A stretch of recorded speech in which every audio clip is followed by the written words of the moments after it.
Hello everyone, welcome to Paranormal M. I'm glad you're here for another video. Tonight we'll start with a story from a high school library that was built right above a church. Before we begin, please turn on notifications so you don't miss any new videos. And if you have a paranormal experience you can't explain, you can send it to me. This first story happened late at night when a priest was alone in the teacher's room, just trying to finish grading papers. Let's get into it, and I hope you all have a good sleep tonight.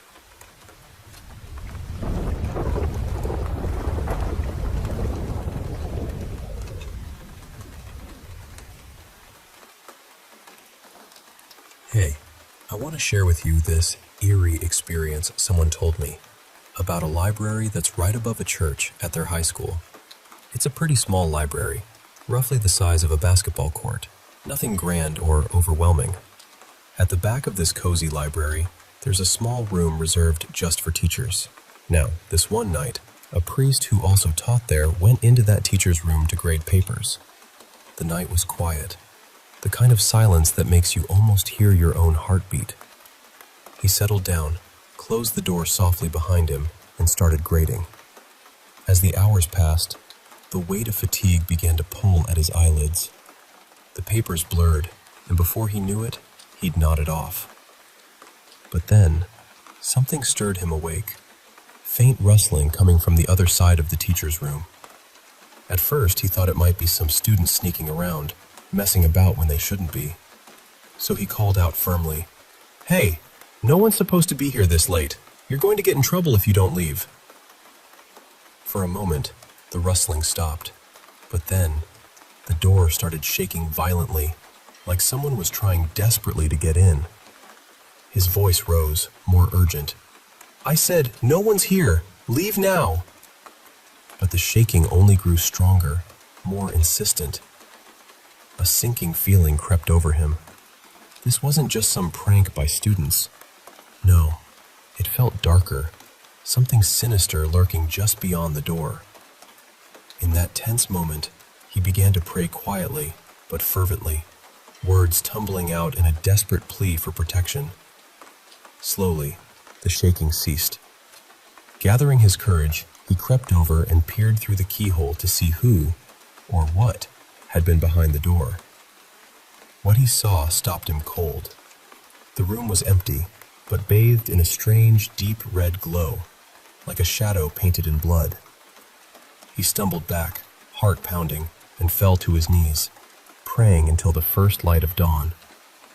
When the sun finally rose, golden and warm, he opened the door and bolted through the library, down the stairs, and out of the church as fast as his legs could carry him.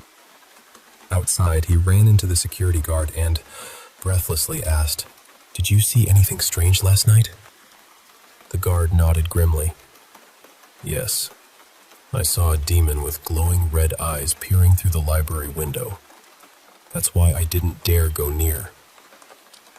After hearing that, the priest never set foot in that library again during his entire time at the school. And honestly, hearing this story made me avoid that library too, and I barely made it through graduation without stepping inside. It's one of those stories that just lingers with you. The kind of fear that creeps up your spine and doesn't let go.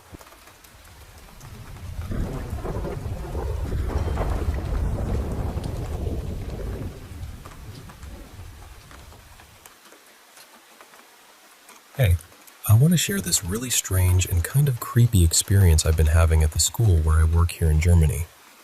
It's a school for grades 5 through 13, but the building itself has quite a history. You see, it used to be a different school before, but after a fire in the gym, they changed the whole setup, and now it's the school I work at.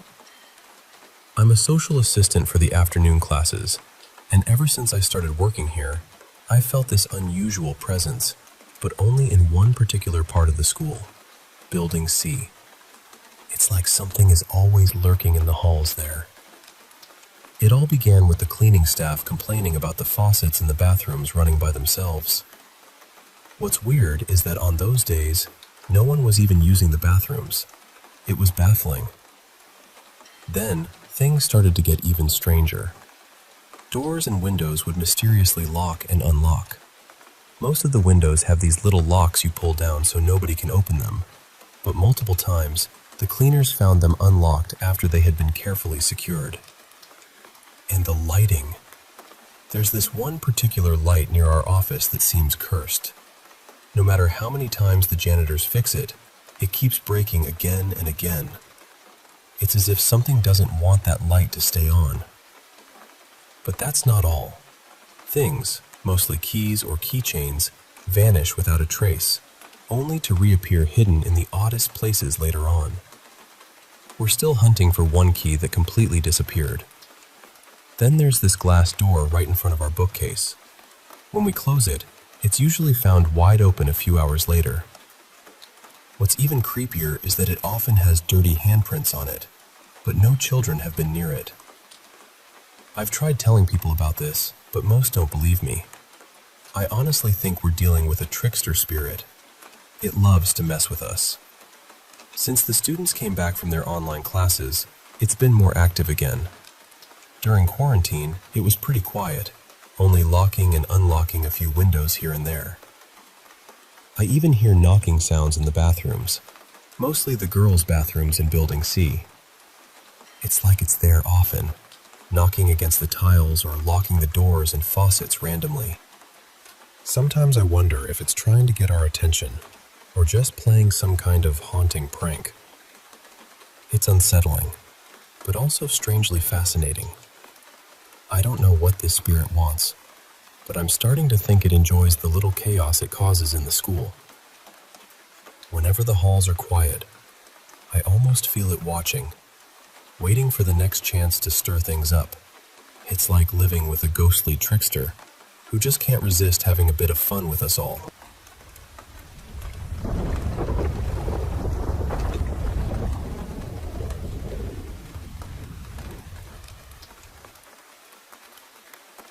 Hey, I want to share a story with you that really stuck with me from a time when I was working as a CNA on the third shift at a senior care facility up in northern Michigan, near the beautiful shores of Lake Huron. It was one of those quiet night shifts where the halls are mostly silent because everyone's either asleep or settling in, and the day's meals were all done. The job itself involved a lot of cleaning, mopping, dusting, and prepping breakfast for the early morning crew. But it also meant being alert, especially during those death watches every 15 minutes for residents who were nearing the end of their journey. It was tough work, emotionally draining, and honestly, the pay wasn't great either. But it was real life, the kind of experience that reminds you how precious and fragile life can be. I was working alongside one of my favorite coworkers, Val. She had this upbeat attitude that made those long nights a little easier to bear. We knew our tasks well and often split them up to keep things moving smoothly. On this particular night, while Val needed to use the employee restroom for a while, I took to mopping the hallway opposite the nurse's station and the bathroom she was in. I have this habit of mopping backwards, pulling the mop instead of pushing it, so I don't leave footprints behind. It's a little quirk of mine because I like to be neat, but it means I sometimes miss seeing exactly where the carpet starts or where I need to change direction until my shoe heel feels the edge. As I was dipping the mop to turn around, a shape caught my eye right at the archway of the hallway leading to the nurse's station and the bathroom where Val was. I thought it was Val coming back from the restroom, maybe refreshed and ready to get back to work. But then, everything changed in a heartbeat. What I saw stopped me dead in my tracks. A dark human silhouette stretched across the ceiling, about 15 feet long, like a smoky shadow without eyes, just this ominous, formless presence.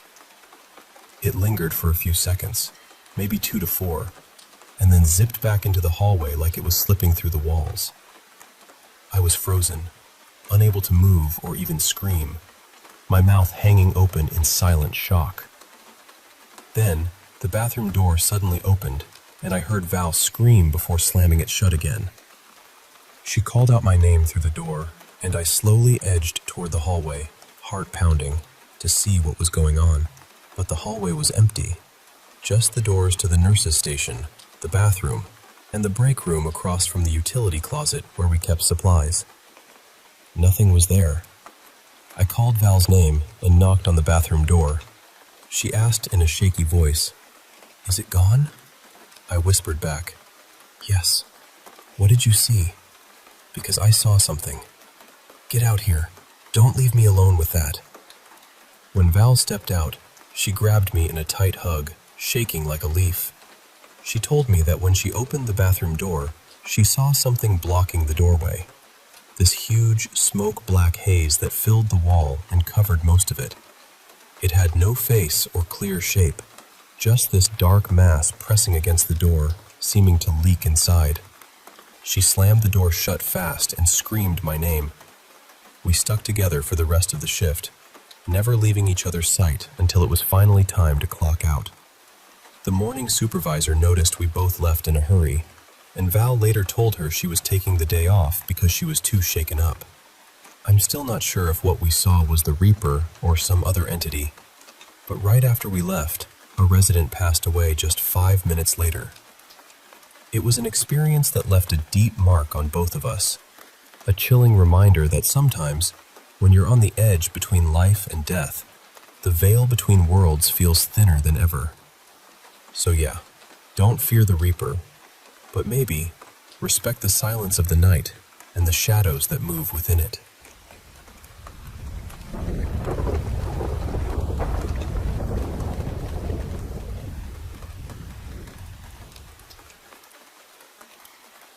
Hey, I want to share a story with you about something that happened in a house my family lived in. A story that completely changed how I see the world, especially the paranormal. It's a bit long, but I promise it's worth hearing. Every detail. So, back in the early 90s, my parents moved from Ireland to the Midlands in England. They settled into this beautiful old Georgian semi-detached house, built way back in the early 1900s. Now, next door to us, there was this older couple who became like our grandparents. The woman, let's call her Maeve, actually grew up in our house before it was split up. Their house was built right on what used to be our garden, just so they could take care of Maeve's aging mother. Maeve's mother came from a wealthy background, upper class for her time, and had a live-in maid. But life had been tough for her children. Her eldest son died tragically young at 4 years old. Maeve herself suffered from diabetes and was among the first to receive insulin treatment back in her late teens, which saved her. Then there was the youngest son, who was severely disabled, nonverbal, and physically challenged.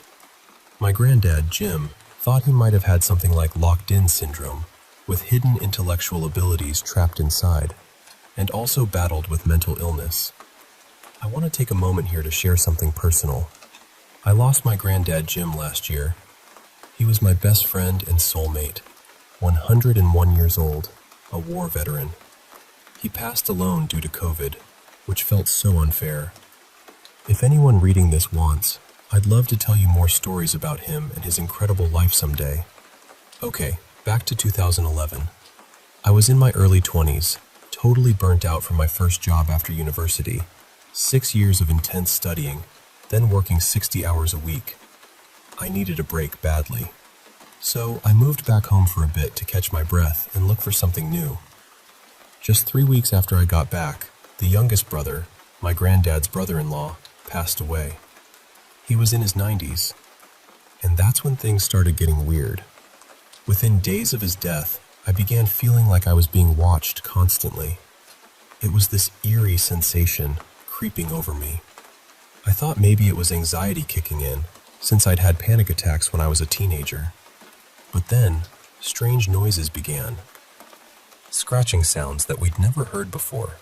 No birds, no mice, nothing that made sense. I asked my parents if we should call pest control. Dad was often away for work, but was around sometimes. They figured maybe some pigeons had nested nearby, but still, it felt off. Then, I started hearing tapping and rapping noises, like someone knocking gently from inside the walls themselves. It was subtle but persistent. I got so used to these odd sounds that I stopped trying to figure them out. Old houses creak, pipes shift, right?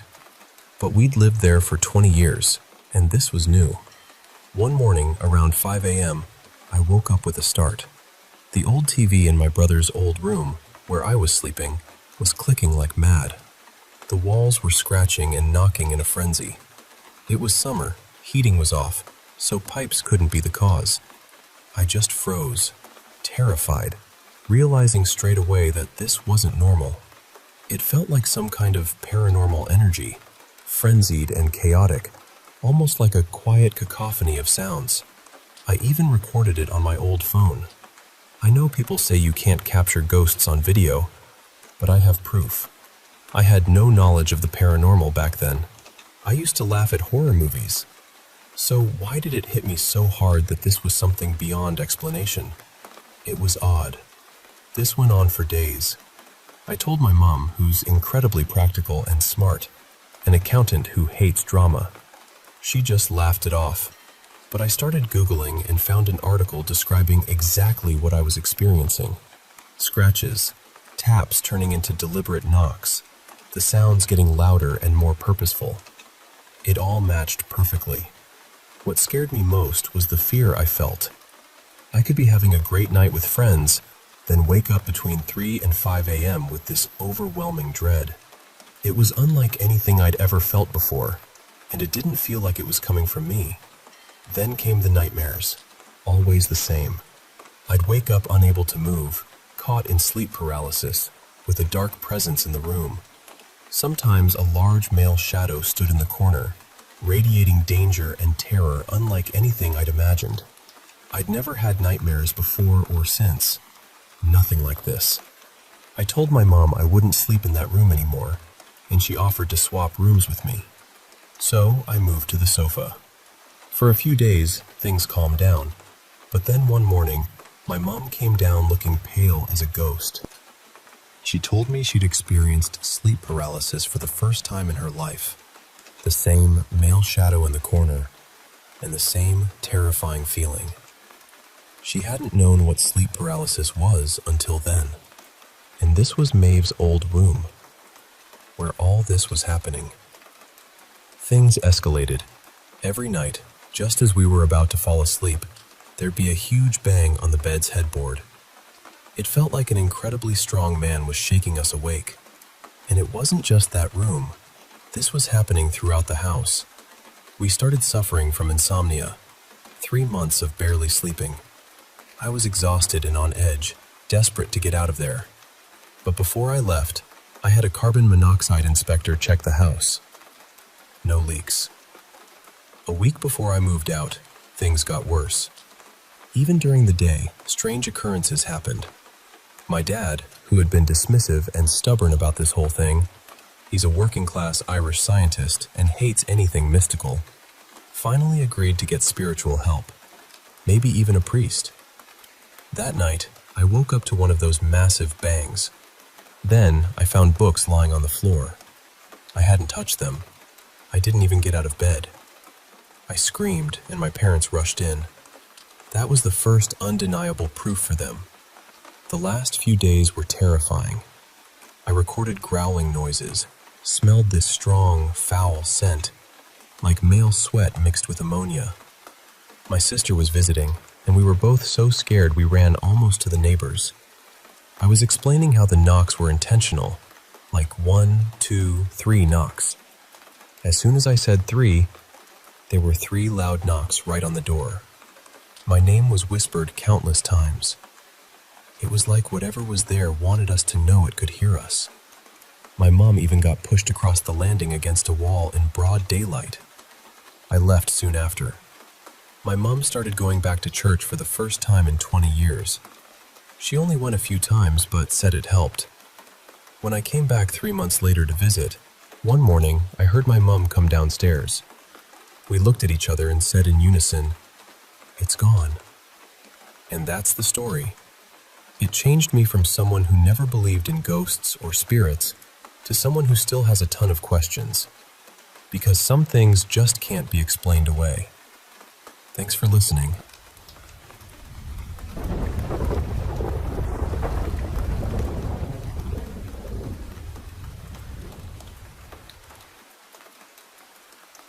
Hey, I want to share a story from my childhood, something that's been with me for years and still lingers in my memories. It all began when I was really young, about 4 years old. My dad had just come back from the military and was trying to adjust to civilian life, but things got rough. He started drinking heavily, and sadly, he became physically abusive to my mom. That was the backdrop to everything that happened next. The very first strange thing happened when my aunt and cousins came over to our house. We were all hanging out in the living room, chatting and laughing, when I suddenly needed to use the bathroom upstairs. As I walked down the hallway, I saw a dog, what looked like a Doberman, standing there. I was so excited. I thought my aunt had brought a new dog with her, so I ran back to the living room to ask them about it. But when I told my mom and aunt, they just looked at each other, surprised and confused. They searched the whole house but found no dog. In the end, I got smacked on the butt for lying. The dog had vanished into thin air. The next morning, though, my cousin told us she'd seen the same dog when she went to the bathroom the night before. It was downstairs, looking up at her. Later on, my mom was home alone, cleaning the kitchen. She saw the dog standing in the hallway too. Without hesitating, she opened the front door and told it to leave, to get out. And just like that, the dog went outside and we never saw it again. Then, things got weirder. One morning, when I was eating my cereal before school, I told my mom the cereal tasted strange. At the time, I didn't know what sour milk was, but the milk we had was always fresh, delivered every morning by the milkman.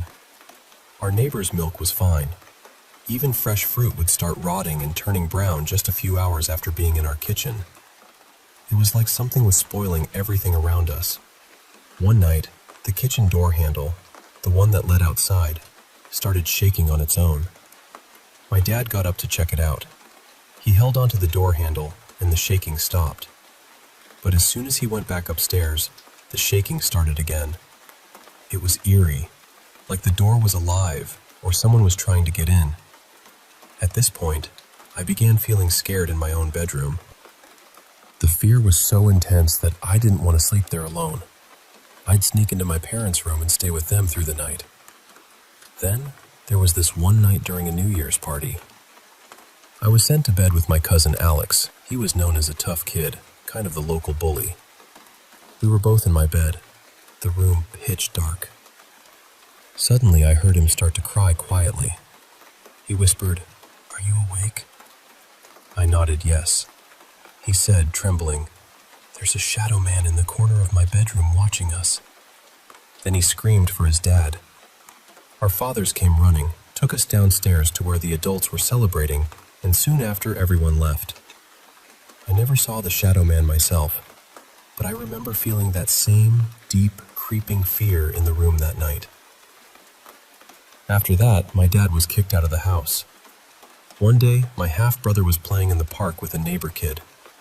My mom took me to the shops and told my brother she'd be back in 30 minutes with candy. From the park, my brother saw our living room blinds moving and thought my mom and I had returned. So he went inside the house with the neighbor kid and found the TV on, the radio playing, and the gas fire on full blast, even though it was the middle of summer. When my mom and I came back, we found them waiting outside the house, too scared to come in. Now, this next part is something I only learned much later, when my mom finally opened up to me about it after I turned 20. She had kept it hidden all those years. One day, she was vacuuming my bedroom. There was this large storage compartment built into the wall with a door that led into the walls. When she entered the room, the door was closed tight. But as she was vacuuming, she turned her back on the door and suddenly felt this overwhelming, pure evil presence behind her. A dark, heavy negativity that made her skin crawl. She spun around and saw the door wide open. She dropped the vacuum cleaner and ran straight into the garden, screaming. Our neighbor, a retired police officer, heard her and quickly jumped over from his garden. She tried to explain that something was in the house, not a person, but something else. He misunderstood at first and thought she meant an intruder. He grabbed his old police baton, cut the electricity outside to turn off the vacuum, which was still running, and tried to calm her down. My mom ended up in their house, having a cup of tea with his wife, breaking down emotionally.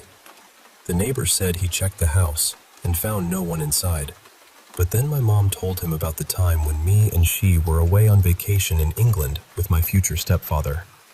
While we were gone, the lights in my room would flicker on and off at night, along with the sounds of footsteps. The neighbor went over with his flashlight and his dog Toby, thinking maybe my dad was sneaking back into the house. But Toby growled at the door and refused to go inside. The neighbor checked every corner, but he found nothing. Oddly enough, when he returned to his own house, the footsteps and flickering lights started again. They decided to keep it a secret from us. They didn't want to scare my mom or me. After all this, we moved to England. Years later, when I started working at sea, I had these vivid, terrifying dreams that connected back to those childhood experiences. I was on a container ship sailing around Asia, and in my sleep, I found myself trapped in this old house with other people from different countries. The house had red wallpaper, lanterns hanging on the walls, and oil paintings of stern-looking people. The ceilings were ridiculously high, and it all looked very Tudor, like from the 1500s or 1600s. I could interact with the other people in the house until it came. Then everything would change. We'd be paralyzed, helpless, thrown around this massive room. I'd wake up frozen, unable to move, drenched in cold sweat on the ship's bed. The fear was exactly the same as what I felt back in my childhood bedroom in Scotland. On the last dream, I actually confronted it. I was in complete darkness, except for a circle of light around me that felt like a safe space. To my left were faintly lit wooden stairs leading up to a door with light seeping around its edges. Then, the entity called my name in this croaky, raspy voice, like someone who's been smoking for decades. It laughed and told me to come into the dark, to join it. I fought back. I told it to fuck off, said, "I'll never be like you," and called it a pathetic piece of shit. It snapped back quickly. "Come with me, now." I said, "No," and bolted for the stairs. I got to the door, but felt my right leg being yanked back. I kicked as hard as I could, breaking free from whatever was pulling me into the darkness. I burst through that door and found myself in the same old house from my dreams. The red wallpaper, the lanterns, the oil paintings. Then I woke up. But this time, I wasn't paralyzed. I was free.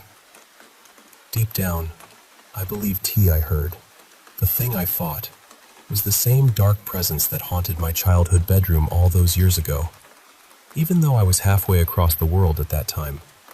It's a scary thought, but also kind of liberating, knowing I stood up to it. Thanks for listening.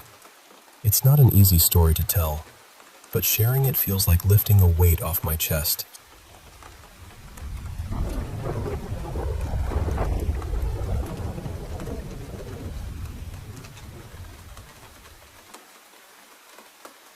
You know, a couple of years back, I had this sleepover at my friend Mia's place. There were 5 of us in total. Mia, 3 other friends, and me. Now, Mia's house had this reputation among us for being a little haunted. I mean, people would say the garage door would slam shut all on its own, and there were other little things that just gave off an eerie vibe. But, being teenagers, we were curious and adventurous, so we decided to just go with it. We all agreed to crash in her game room upstairs. It was a cozy spot, and we planned to watch some Batman before turning in for the night. Let me paint a picture of how we arranged ourselves. There was this big couch where 2 of my friends settled down to sleep, and then 2 others laid out on the floor right in front of that couch. I found this beanbag chair to the right side of the group and made myself comfortable there, with the TV directly in front of us. The closet was pretty close to where I was sitting, just off to my side, and the room's entrance was the farthest point from me. So we finished watching Batman, turned off the TV, and were all starting to drift off. The house was quiet except for the soft hum of the AC and the occasional creak of the old house settling. It was one of those peaceful yet slightly unsettling silences. Suddenly, about 5 minutes into this calm, I heard a voice. It was deep, really deep, and it clearly said my name from my right side, the direction of the closet. My heart kind of skipped because the voice was so unexpected, but I thought, oh, it's probably one of my friends messing around. So I kept my eyes shut, trying not to freak out. Then, out of nowhere, Mia starts whispering frantic-like, calling my name and urging me to wake up. She sounded tense, nervous. She asked me to come with her downstairs to the bathroom. So, still half in disbelief, I followed her down. As soon as we stepped into the dimly lit hallway, she whispered, "Did you hear that?" I nodded, telling her I definitely heard it, and that it wasn't any of the other friends. Mia looked visibly shaken and told me that everyone else was out cold upstairs. That realization put both of us on edge, and for the rest of the night, I ended up sleeping right next to her. We kept listening for any more strange sounds, but nothing else happened. The house was silent, except for our quiet breaths and the occasional distant creak. Morning came, and as we all gathered, I asked everyone if they had heard anything. They all swore they hadn't. What really convinces me that it wasn't one of my friends' voices is that none of us had hit puberty yet, so there was no way that deep voice could have been any of us. Plus, Mia and I are certain it wasn't her dad, because I would have heard him come in. The voice was just too deep, too unnatural. Years have passed since that night, and Mia still insists it wasn't her making the call. I think if it was, she would have admitted it by now. It still gives me chills when I think about it. That deep, low voice, calling my name in the dark, from the closet side of the room, when everyone else was fast asleep. It's hands down one of the scariest things I've ever experienced.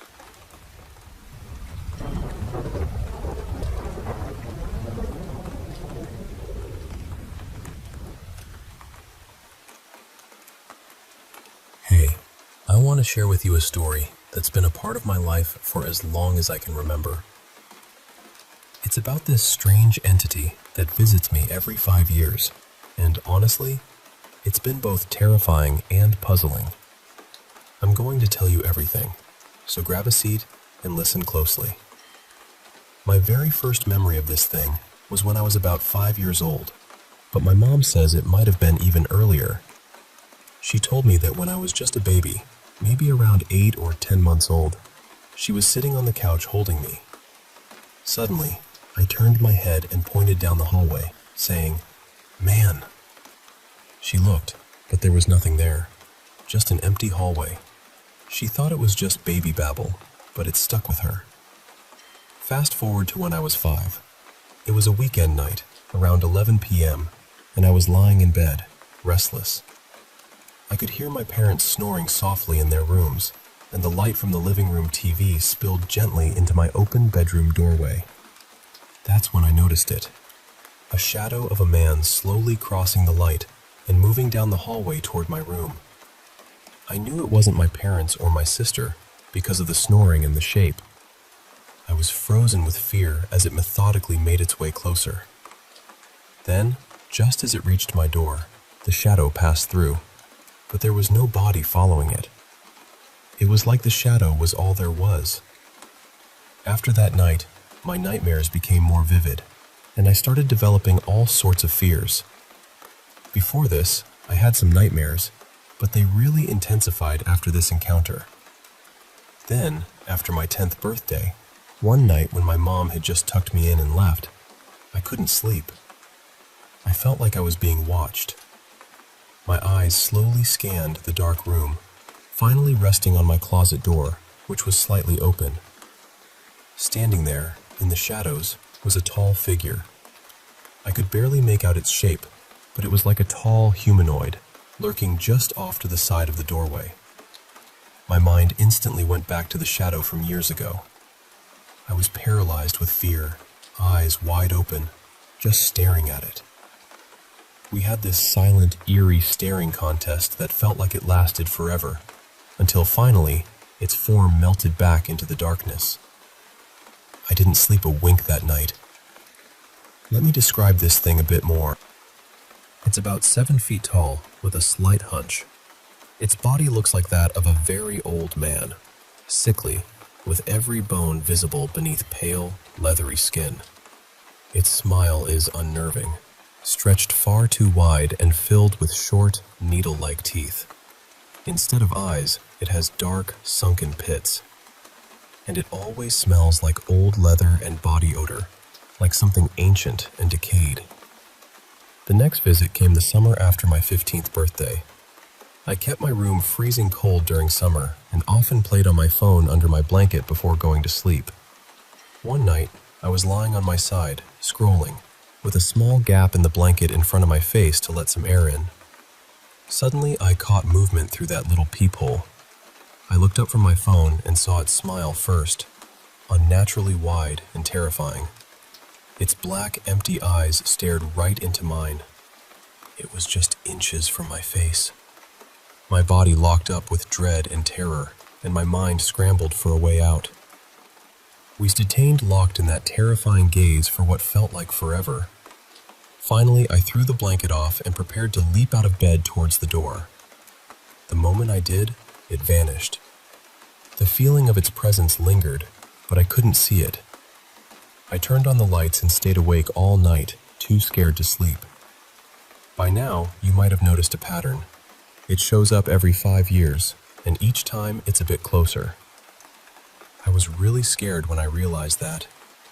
If it got any closer, it would be touching me. Around this time, I also started suffering from migraines that could last for days or even weeks. They were intense and debilitating.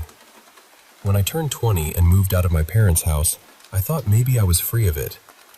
My new place didn't have that heavy feeling my childhood bedroom did.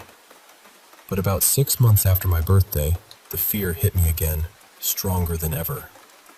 One night, I fell asleep easily, but woke up suddenly, feeling that familiar weight of being watched. When I tried to reach for my phone, my body wouldn't respond. I've had sleep paralysis before, so part of me felt a little less scared. I knew it wasn't real. But then my body began shaking uncontrollably, and my vision darkened. When it came back, I wasn't in my bed anymore. I was strapped to a stone table in a dimly lit room. I could barely make out the carved stone walls and an iron door beyond my feet. The air smelled like iron and rot. The creature was there, looming over me. It looked at me with hunger and malice. Slowly, it dragged its claws over my body, tearing into my flesh. I could feel every motion, every slice. Then, suddenly, my vision flashed back to my bedroom, me shaking and seizing violently. Then back to the dungeon, then the bedroom, then a cave floor where there was a fire's light somewhere I couldn't see. The creature was there again, doing the same terrible things. This cycle went on for what felt like days. Finally, there was a flash, and I was back in my room, no longer seizing, sunlight coming through the window. My body ached everywhere. My mind was mush, and my blankets were tossed around. It felt like I'd been hit by a train, a demon train. After that night, I knew I was marked. This thing had me now. I kept wondering what it wanted, if it would come more often, and if it was satisfied. I had no answers. From then on, I had nightmares every single night. I was used to nightmares by then, so I wasn't too shaken, knowing they were only dreams. But when I was 22, that changed. I thought it only came once every 5 years, but that night, I was pulled into another nightmare. I found myself on the cold stone floor of that cave again. Before I could even process it, the creature appeared at the tunnel's mouth and lunged at me. It grabbed my neck, its grip surprisingly strong, and dragged me across the cave floor. I couldn't move or fight back. My airway was crushed, but I never blacked out. No relief from the terror. It dragged me deeper into an endless cave filled with flickering firelight and distant screams I couldn't place. I don't remember how it ended. Maybe I blocked it out, or maybe there was no end. I'm 24 now, and I'm honestly at a loss. The nightmares and migraines continue, and sometimes I can feel it nearby, even when I'm alone. I can tell when it's with me in a dream. It's a completely different feeling. So here I am, sharing my story, hoping for some insight. What is this thing? Why does it visit me? And what should I do? At times, I don't even know if I want it gone. It's become such a dark part of my life. Thanks for listening. If you have any questions, I'm happy to answer them.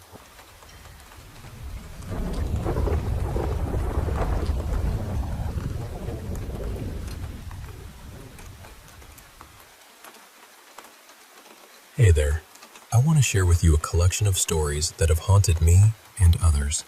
Stories where the veil between the living and the unseen feels thin, and where the ordinary bends into the extraordinary. So settle in, maybe with a warm drink, and let me take you on a journey through some haunting moments and eerie experiences. Let's start with a visit to the infamous Winchester Mystery House in San Jose. Last October, my friend, let's call her Lila, and I decided to take a nighttime flashlight tour during the Halloween season. The house was dark, lit only by our flashlights, and they played some fake, spooky sounds like footsteps and children's voices, which at first felt cheesy to us skeptics. But as we moved through the second floor, a chill hit us, not just from the cold, but something else. The temperature dropped sharply in certain rooms, though no fans or vents were visible. Then, in one room filled with glass doors and windows looking into locked exhibit rooms, I noticed something strange. I shone my flashlight into a small glassed corner, just a foot away, and there it was, a shadowy face of an old woman, with deep wrinkles and piercing dark eyes, wearing a black cloth over her head. We locked eyes through the glass, and I was frozen, caught in a trance-like moment. The face wasn't solid, more like a shadow but clearer. Only the face floated there, no body. Seconds later, I snapped out of it, screamed for Lila, and rushed to her. We checked the room thoroughly. It was empty, no workers, no projectors, nothing to explain that chilling visage. I was trembling, anxiety creeping in, knowing what I saw was no mere trick of the mind. As we continued, I looked at old photos of the house, seeing eerie faces hidden in the pictures, almost demonic, unsettling me even more. Later, I took some photos with flash, most blurry, but one showed a vague shape of a woman in a dress, and a live photo caught an orb drifting across the frame. My boyfriend, a skeptic, shrugged it off as dust or coincidence, but that face, the old woman's shadowy gaze, remains vivid in my memory. Now, picture this, an abandoned hospital, vast and empty, where a group of friends, including me, decided to play hide and seek as dusk settled. I'd been there before, but never after dark. I was the seeker first, and as I found one friend, we wandered down a main corridor when faint knocking echoed from a nearby room. The rhythm was steady but soft. We entered, seeking the source, but found no one. The knocking ceased as we searched, only to resume louder and more aggressive once we left. Suddenly, a friend bolted from the room opposite, screaming profanities, and we all dashed for the exit. Outside, trying to catch our breath, we pieced together what happened. The friend who fled had been hiding across the hall, hearing the knocking throughout. When it intensified, he knew something was off. We called for the last friend still inside, but he was far from the eerie room, oblivious to the chaos. That was our first and last hide and seek there. Returning weeks later, the hospital was demolished after a fire. Standing among the rubble, a heavy sorrow hung in the air. as if hundreds of lost souls lingered, mourning their lost home. Then, an unexpected scent filled the air. A sharp, masculine aftershave, strong and inexplicable in the empty lot. It felt like a lingering presence, a reminder that some spirits never leave. On a more personal note, my family has had moments that make me think my late grandparents are still watching over us. After my grandmother's sudden passing in a hit and run in 2019, and my grandfather's death from COVID a year later, the house felt emptier. One day, while my mom and sister were out shopping, I noticed the dishwasher wide open when I went downstairs, though I was alone. Later, at 2 a.m., I found the living room fan on full blast, something only my grandfather used to turn on during his late-night TV watching. Turning it off, I caught a familiar floral scent, the very perfume my grandmother used to wear. It was so vivid, I almost ran upstairs in disbelief. That night, loud creaking footsteps echoed near my door, heavy and deliberate. It wasn't sleepwalking or imagination. It felt like them, their presence palpable, filling the room with a bittersweet mixture of comfort and eerie mystery. Moving into a new apartment brought its own strange experiences. In the first week, every morning was freezing cold, our breaths visible in the air despite the heater being off. Over months, only I sensed a growing unease, especially in the bedroom.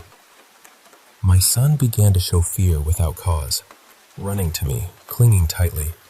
The landlord dismissed our concerns, but my mother came over, sprinkling holy water and saying prayers, bringing peace back.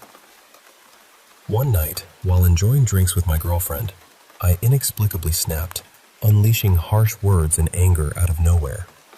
Later, after a loud bang in the bedroom, my son's drawer slammed against the wall, leaving marks. I confronted the dark energy invading our home, demanding it leave.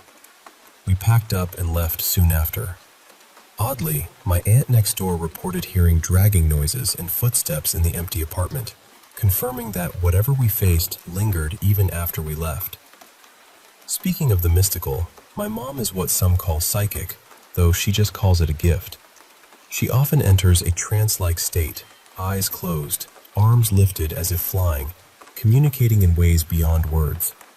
One time, after I watched a video about waking up early and imagined a green long-sleeve shirt I never owned, she later surprised me with that exact shirt, ordered weeks before. Coincidence? Maybe, but with her, these little wonders never cease. In my own home, built decades ago by its first owner, strange things happen. Motion lights on opposite sides of the house flash simultaneously in the dead of night. Once, a stranger appeared, telling me the house was haunted by a friendly spirit named Mina, who liked to play with the lights. Then, when sick one day, I found my stereo mysteriously turned on in the bathroom. No one else was home, and the stereo sits atop a tall cabinet, impossible to switch on by accident. I'm hoping Mina is just a playful presence, not a darker force. A few trips to Niagara Falls brought experiences both beautiful and chilling. On New Year's Eve 2018, a spontaneous decision took me and my new boyfriend to the falls at 3 a.m. The park was desolate, the cold biting, the darkness almost complete. Walking alone near the river, I was overwhelmed suddenly by a terrifying wave of hysteria, desperation, and an urge to end it all. A crushing sense of anguish that felt like absorbing the despair of someone who had jumped there before me. As the surge faded, the lamp above me popped and went out, plunging me into deeper fear. I ran back to my boyfriend, shaken, trying to explain the intensity of emotions I felt as if I'd touched the spirit of a lost soul. Years later, during a daytime visit, I took photos and noticed strange orbs floating in the river, their ethereal glow dancing in ways that defied explanation. These moments remind me how thin the line is between the living and the beyond. In another house, a friend and I once encountered moving pictures and toys activating on their own. We fled, only to hear a chilling voice warn us to get away from the pool. Whether it was the TV or something else, the fear was real. Her sister later recounted seeing shadows and feeling grabbed in the baby's room, and even glimpsing a terrifying face inches from her own. I wasn't there, but after that, I believed. Some houses hold secrets that refuse to stay silent. Graveyards often carry a solemn stillness, but some have darker reputations. In my hometown, a small cemetery is rumored to hold the grave of a witch, marked by a strange symbol. Teen ghost hunts there yielded countless photos filled with orbs, some particularly attracted to my ex-boyfriend, who had been abusive. One night, in the adjacent woods, I saw a huge animal-like figure with glowing red eyes vanish in an instant. Whether beast or spirit, the fear was undeniable, and I often wonder what secrets that graveyard keeps. Some places just emit bad energy. My husband's father's house is one. Though no one there has seen ghosts, the atmosphere is heavy, oppressive. His mother died upstairs, and his father's longtime girlfriend passed in the living room. I felt sick and terrified in that house, while my husband tries to rationalize it. Good people don't always leave good vibes, it seems. One night, lying in bed, I saw a thick shadow crossing the ceiling, moving from one corner to another. It was opaque and stayed only on the ceiling, not on the walls. Christmas lights surrounded my room, so it couldn't have been a trick of light or a bug. I was frozen, heart pounding, feeling peaceful yet unsettled, caught between fear and calm. When I was a child in a small Indian town, after playing near 2 graveyards, I saw something terrifying. A cow-like creature sinking into the ground. The next day, I awoke with scratches on my legs I didn't remember getting, and, more frighteningly, had screamed in an unknown language during the night. An Oja, a local spiritual healer, was called to calm me with holy water. To this day, I avoid graveyards and wear a protective locket. My daughter once moved into our family's weekend house, where urns of ancestors rest under spotlights. She found the lights mysteriously turned on at night and heard piano notes from a locked room. She felt watched, scared. I told her to speak kindly to our ancestors, and while we're used to such things, it's still uncanny how spirits can channel energy to be noticed. Growing up in a family aware of spirits, I experienced terrifying hauntings. At age 3, after moving to my grandmother's house, I was plagued by a demon in my closet. Growls, shaking beds, and voices whispering horrible things. My mother denied it publicly, but confided she saw spirits too. A mirror blessed by my grandmother, a white witch, became a gateway for apparitions, some malevolent. Even now, in my 20s, shadows haunt the place when the mirror's seal weakens. The woman who dismissed my experiences will be the hardest spirit to face. As a child in Southern California, I lived with unexplained noises and shadows, doors opening, footsteps pacing outside my room, voices arguing upstairs, and loud thuds. Once, a TV turned on by itself after I'd switched it off. My parents dismissed my fears, but the phenomena continued, eventually involving my younger sisters. In my studio apartment, I felt watched, earrings moved, and one night, something heavy pressed on my arm, breathing close, hands on my head. I was awake, not paralyzed, and when I jerked awake, no one was there. I wondered if my boyfriend had come in, but he hadn't. The presence left, but the mystery remains. Once, my sister and I made a DIY Ouija board at home. While recording on my phone, a dark-haired humanoid figure appeared briefly by the laundry room door, closed and locked. The figure only showed on the camera, not to our eyes, and terrified us enough to stop playing. At a friend's house, playing a twisted game of hide-and-seek at 1 a.m. in darkness, we heard banging on a locked bathroom door with no one inside. Fear overtook us, and we fled to safety, confirming no one had been there. Finally, a story about taunting a ghost. My friend and I were cleaning when the familiar knocking began upstairs. She mocked the entity, daring it to do more. Suddenly, a deafening growl and thunderous footsteps stormed down the stairs.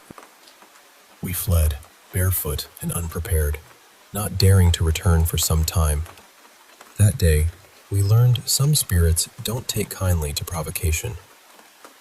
Each of these stories, whether shadowy faces, mysterious knocks, or unexplained feelings, remind us that there's more to our world than meets the eye. Sometimes comforting, sometimes terrifying, the unseen whispers to us, and maybe, just maybe, it's worth listening.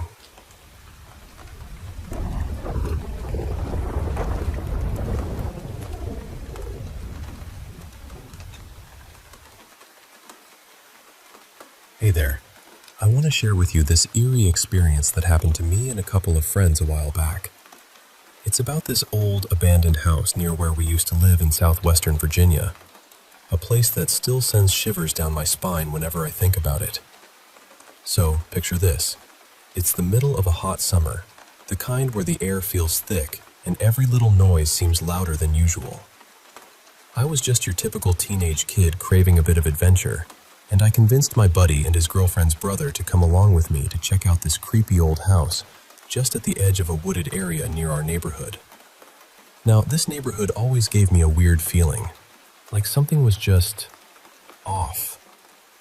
I'd only lived there for about 6 months, but already I'd experienced things that made me uneasy. Anyway, we packed up, I grabbed my trusty buck knife, just in case, and off we went. Before we even reached the house, there was this small field we had to cross. The grass was tall and wild, never cut, and every step we took was slow and careful because we didn't want to accidentally step on some hidden snake. With each step forward, I could feel a growing weight on my chest, like the air was getting thicker. And honestly, I thought about turning back a few times. But I didn't want to seem like a scared kid, especially since my friends were joking around and having a good time. So I kept pushing forward, trying to match their lighthearted energy. When we finally reached the house, it was clear that no one had touched it for decades. Boxes of old newspapers from the late 1960s and early 70s were still stacked in corners, untouched, as if the owner had just vanished without a trace. We started exploring, just messing around like teenagers do, when suddenly, we all paused and looked at each other. It was like we were waiting for something, though none of us knew what. My buddy cracked a joke to break the tension, and we tried to shake off the feeling and continued our exploration. We found some interesting things: an old Bible that looked like it had been read regularly, a few broken glasses scattered about, and a shattered black and white photo of a couple. I was drawn to that picture and reached down to pick it up, but just as my fingers brushed against it, a faint whisper floated through the air, clear as day. "Get out." We froze, thinking maybe it was just our imaginations running wild, but I was suddenly very careful not to touch anything else. We moved on and opened the door to what I assumed was a bedroom. The moment we stepped inside, I noticed the floor was completely gone, just bare dirt stretched out beneath our feet. And then, when I looked up, my heart nearly stopped. Hanging from a beam was a noose, swaying gently as if moved by an unseen breath. The darkness of that room felt suffocating. We all just stared at each other, speechless. I quickly shut the door, and none of us wanted to go anywhere near that room again. The house was 2 stories, and the stairs were still there, creaking softly under the weight of years. But as we looked closer, we noticed shards of glass glittering on the steps, and worse, there was dark, dried blood smeared across them. That was the moment fear really gripped us. I decided foolishly to step up the stairs anyway, and just as I did, an old mason jar sitting on the step in front of me suddenly shattered into pieces. At the same time, a low, menacing whisper echoed right next to my ear. "Leave. Now." I don't think I've ever moved so fast in my life. I bolted out of that house with my friends right behind me, not even caring about the snakes we'd been so cautious about earlier. We ran across that field, lungs burning, until we reached the safety of the road. When we turned back to look at the house, we saw something that still haunts me, an apparition. A ghostly figure standing at the front door, slowly fading away into the night.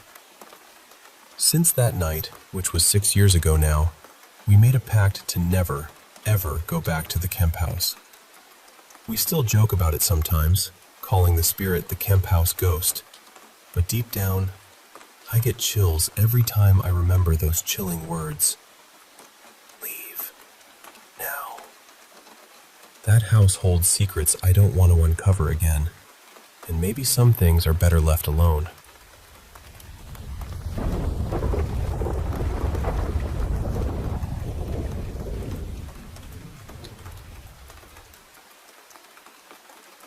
You know, growing up, my Grandma May would tell me this story over and over, and it always stuck with me.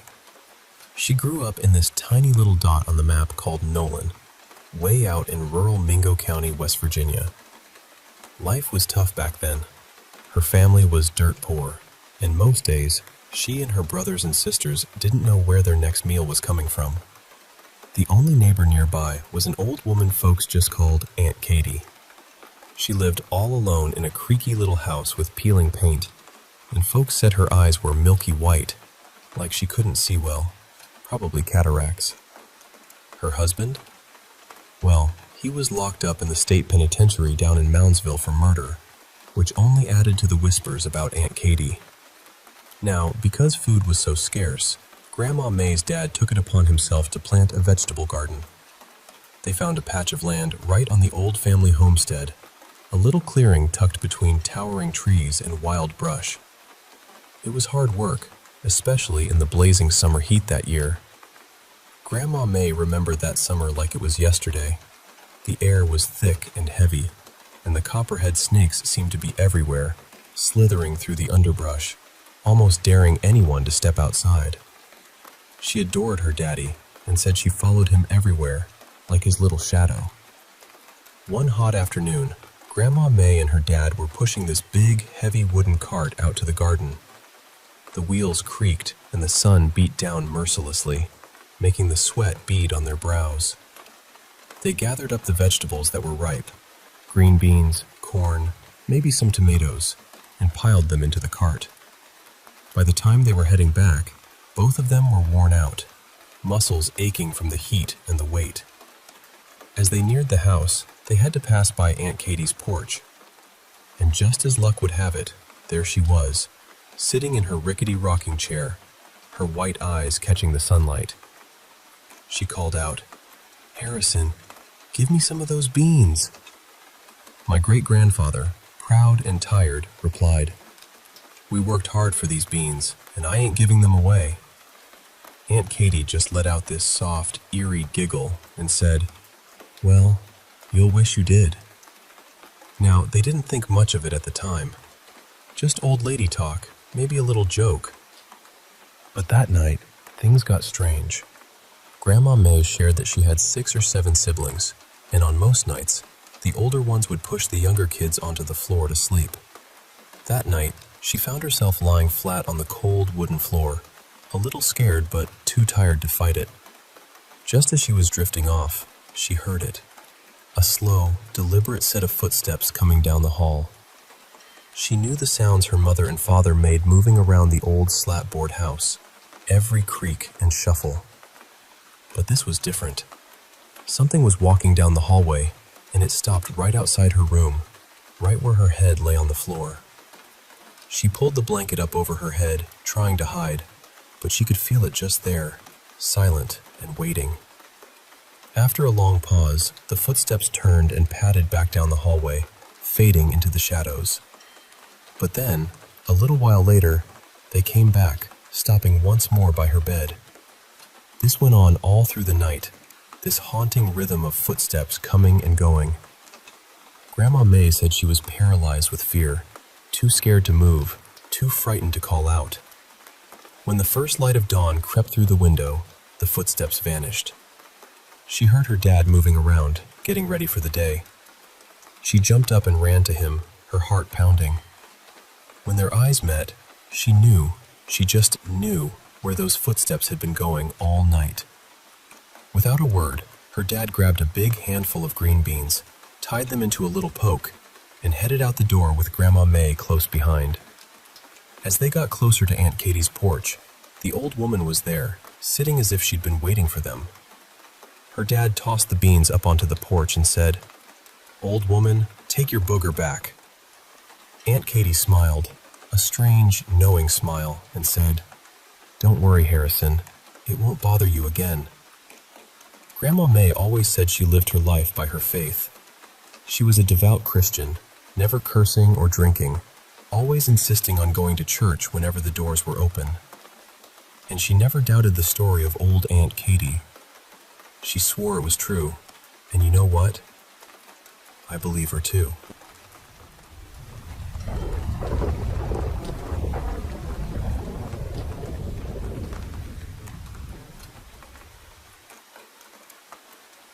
Hey there.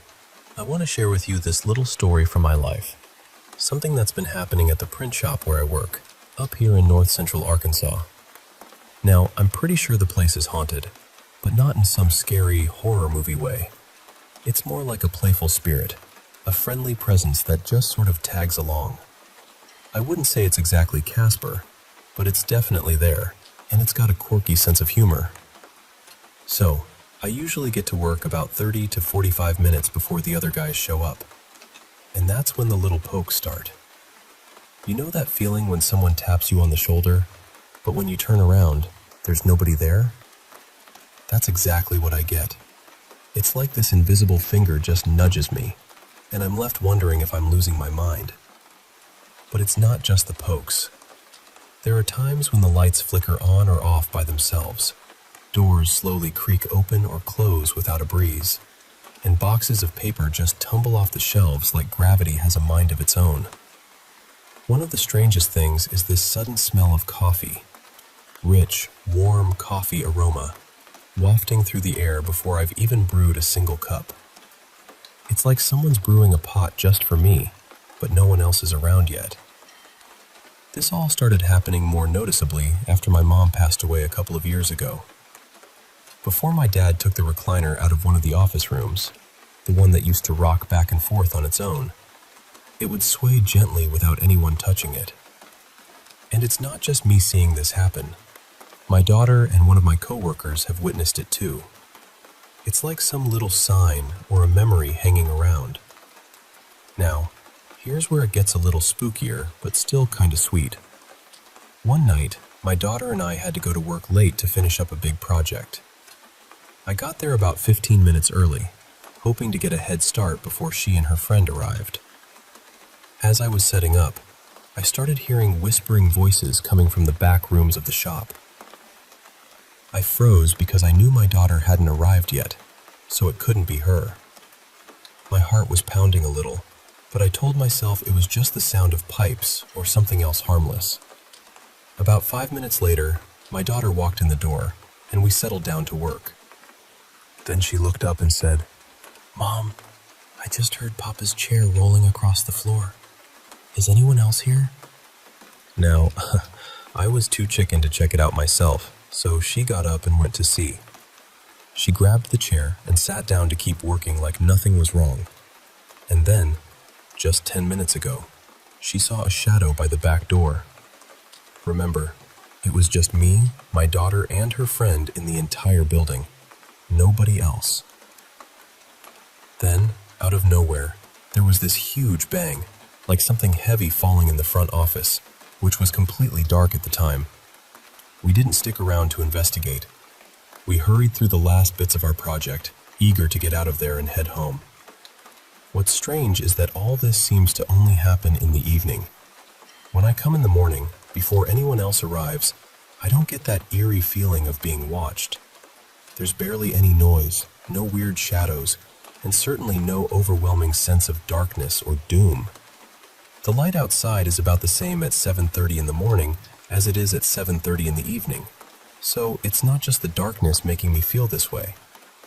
I guess I'll never fully understand why this little presence chooses the evenings to stir things up. But honestly, I don't mind.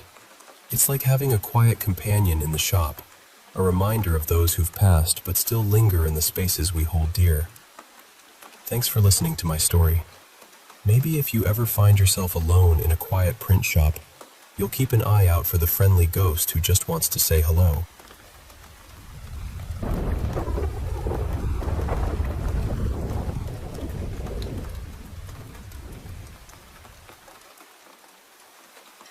Hey, I want to share this little story with you. It's about the time I had one of the worst migraines ever, and my rescue parrots decided it was the perfect moment to all scream at once. Loud, piercing screeches that felt like they were drilling into my head. There were 6 of them at the time, all chattering and screeching, totally ignoring my pleas for them to stop. I kept asking, really begging them to be quiet, but they wouldn't listen. I felt so awful, like I was going to throw up any second, so I had to sit down just to keep myself from falling over. Now, here's where it gets interesting. My house? It's got a bit of a reputation for strange happenings. So in the middle of that migraine madness, I just said out loud, "Okay, if someone is really here, please make them stop. I can't take it." And you know what? Within seconds, everything went completely silent. Not a single squawk or squabble from the parrots. It was like someone flipped a switch. The relief was instant and overwhelming. I whispered a thank you because honestly, it felt like a friend was there helping me out. The parrots stayed quiet for the rest of the day, which was unusual. A friend of mine said she would have just run out of the house if she were me, but honestly, it felt nice to have that calm. A sort of invisible presence that I think my animals could sense, but they weren't afraid at all. Oh, and just to add, those parrots? All 6 of them have since been adopted and are living their best, happiest bird lives now. So, no worries there. Here's another little detail that made me believe there really was someone here with us. It only happened to close family and friends who visited a lot. Sometimes, when someone was using the bathroom, the door would just refuse to open. No matter how hard you pulled or pushed, it felt like it was cemented shut. No give at all. It was really frustrating until someone said out loud, "Please, let me out." And then, suddenly the door would open with ease. The first time it happened, it was hilarious. Everyone was stuck in there, and none of us knew what to do. But you know what? At least whoever was doing this wasn't cruel. They locked us in, not out. So it was more like a prank than anything mean-spirited. That's why I said that day, if you're here, please stop the birds. It was a real moment of reaching out, and I think that's when the silence came. So yeah, it's nice to have a friend, even if I can't see them. I think my animals see whoever it is, but they're never scared. Maybe they know it's a kind presence. And honestly, that's comforting, knowing you're not alone, even when everything feels overwhelming.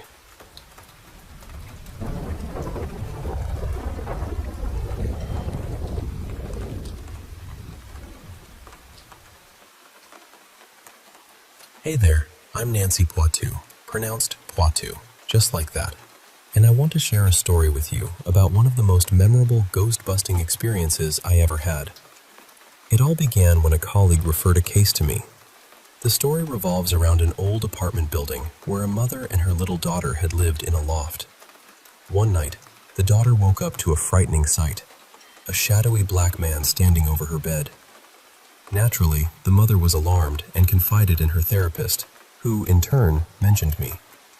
The mother shared my contact details with the apartment manager, and though the mother and daughter had already moved out by then, the manager reached out to me.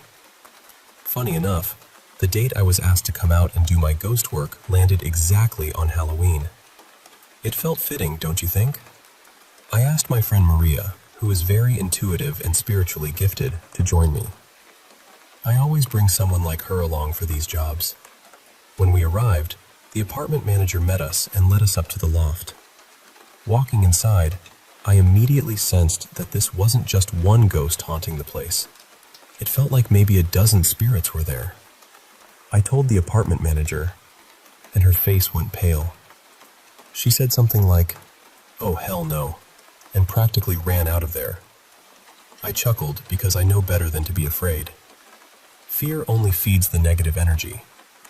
My goal is always to bring peace to both the living and those who have crossed over but somehow haven't moved on. The first step was investigation. Maria and I walked around the loft in this altered state of awareness, tuning into whatever energies were present. She agreed. There were definitely multiple spirits, probably around a dozen.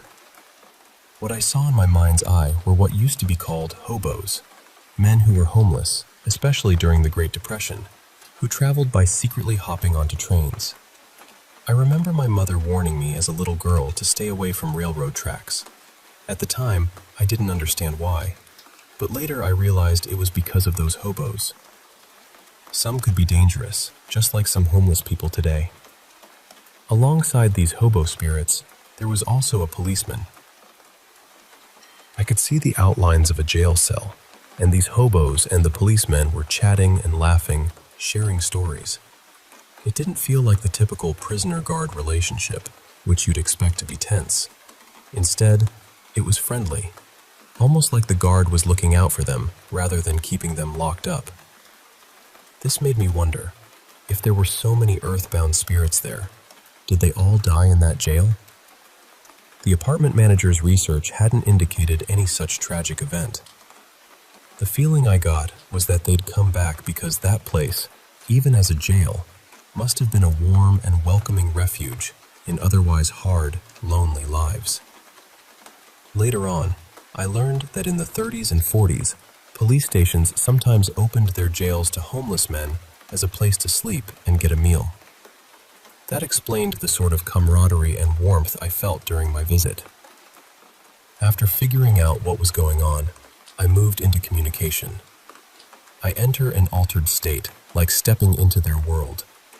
Maria performed a ritual to open a portal, and I lay down on the cold cement floor, focusing my mind to connect. Usually, spirits know I'm there to help, so I don't face much resistance. I spoke with the policeman first. He was wearing an old-fashioned uniform, complete with that flat-topped hat with sharp edges and a shiny brim. I explained to him that they seemed stuck and that I was there to help them move on. He hesitated, telling me he felt responsible for the men and wasn't sure they'd all follow him through the portal if he went first. I suggested he let them go first so he could make sure they all made it through safely. To my surprise, the hobos lined up obediently, each placing a hand on the shoulder of the man in front of him. I guided their attention to the light Maria had opened, telling them to keep their eyes on it, even if it looked small at first. Slowly but surely, they began to walk through the portal, one by one, with the policeman last.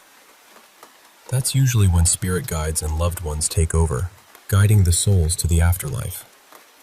I've been a hospice volunteer, so I've witnessed people's deathbed visions where guides come to escort them. Sometimes, though, earthbound spirits just can't see the light or their guides because their vibration is too low. That's where someone like me comes in. Once they were through, it was time to clear any lingering negative energy and raise the vibration of the loft.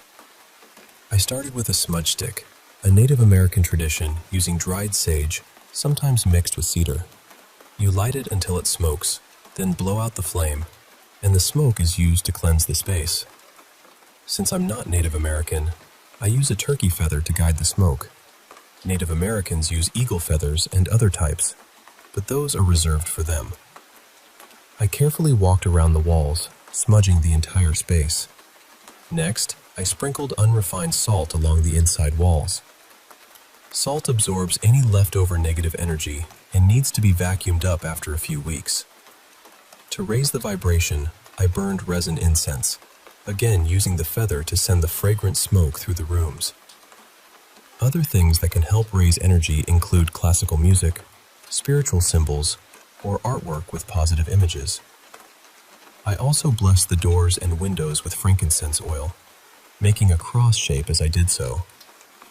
Since the loft was empty, I didn't leave a burning candle, though I usually use a white candle in a tall jar, anoint it with frankincense oil, and say a prayer of protection while lighting it. When the place is occupied, I instruct residents on how to safely burn the candle down completely, placing it in a bathtub or shower when they leave to prevent fire hazards. Because this loft was unoccupied, Maria and I did the meditation together, focusing on sending a protective white light enveloping the space.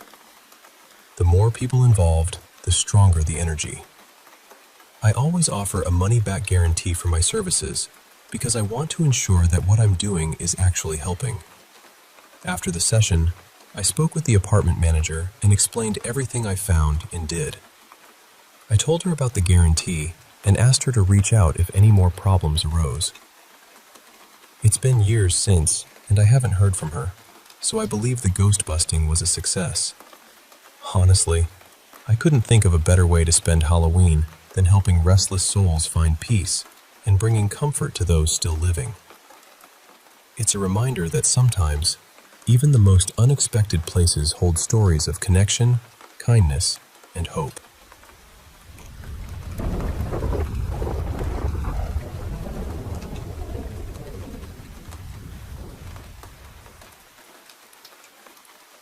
Hi everyone. I want to tell you about something that happened during one of my hospital shifts. Well, technically, it didn't happen to me directly, but I was there for it. I saw enough of it with my own eyes that, even now, I still don't really know what to do with it. Before I begin, I want to be clear about something. I'm not here trying to convince anyone of anything. I'm only sharing what I lived through. I don't know what it meant. I don't know if there was some rational explanation we simply never found. I'm a doctor, and because of that, my first instinct is always to look for the medical, scientific answer. I'm not an especially religious person. I did go to church when I was younger because my mother used to take me, mostly on Sundays, but that was a long time ago. So when strange things happen in a hospital, my mind doesn't immediately go to the supernatural. I usually try to pull the whole thing apart logically, but this one stayed with me. This happened about 4 years ago in a small public hospital in the interior of Brazil. I was working in the emergency department, where, honestly, you end up seeing a little bit of everything. That day, a young woman was brought into the high-priority area by her family. She was somewhere in her early 20s, maybe 23 or 24. Her family said she had been fainting on and off. She was weak, constantly exhausted, losing weight quickly, and becoming confused at times. According to them, all of it had started suddenly, maybe 2 months earlier. Before that, she had been healthy. She worked, exercised, had a normal routine, and nobody could point to anything obvious that had changed. Naturally, we started thinking of serious possibilities. Cancer, infection, autoimmune disease, something neurological, something metabolic, something hidden. She stayed hospitalized for almost 2 weeks, and those 2 weeks were awful for the whole team because every test kept coming back normal. Imaging, blood work, kidney function, liver function, pancreatic markers, infectious screening, serologies, everything we could reasonably investigate in that setting. The only thing we found was a very mild anemia, the kind of thing that did not explain what was happening to her. And still, she kept getting worse. She became sleepier, weaker, feverish. Then she deteriorated to the point where we had to intubate her to protect her airway. That is the part that still makes my stomach tighten when I think about it. We had a young woman dying in front of us, and we still had no diagnosis. I spoke to her family many times, trying to find some clue in her history. A medication she had forgotten to mention, a trip, a toxin, an animal bite, anything. But they kept saying the same thing. She had been perfectly fine until shortly after an argument with another woman who lived nearby. Now, this is where the story becomes strange, and I'm only repeating what the family told me. They believed the woman she argued with had some connection to spiritual practices in the community. They were convinced that something had been done to her after the disagreement. As a doctor, I couldn't base my decisions on that. I couldn't treat a patient according to fear, rumor, or spiritual suspicion. At the time, I thought the family was probably desperate. And honestly, who could blame them? When someone you love is fading away and every medical answer comes back empty, the mind goes searching in darker corners. Then came the intubation. I performed it myself. Clinically, the procedure went smoothly. No complications. Nothing unusual from a medical point of view. But as soon as it was over, I looked up and saw one of the nurses standing completely still. She was pale. I mean truly pale, like all the blood had left her face. This nurse was not new. She had years of experience. She had seen emergencies, deaths, trauma, chaos. She was not someone who startled easily. We helped her sit down and gave her water. After a while, I asked her what had happened.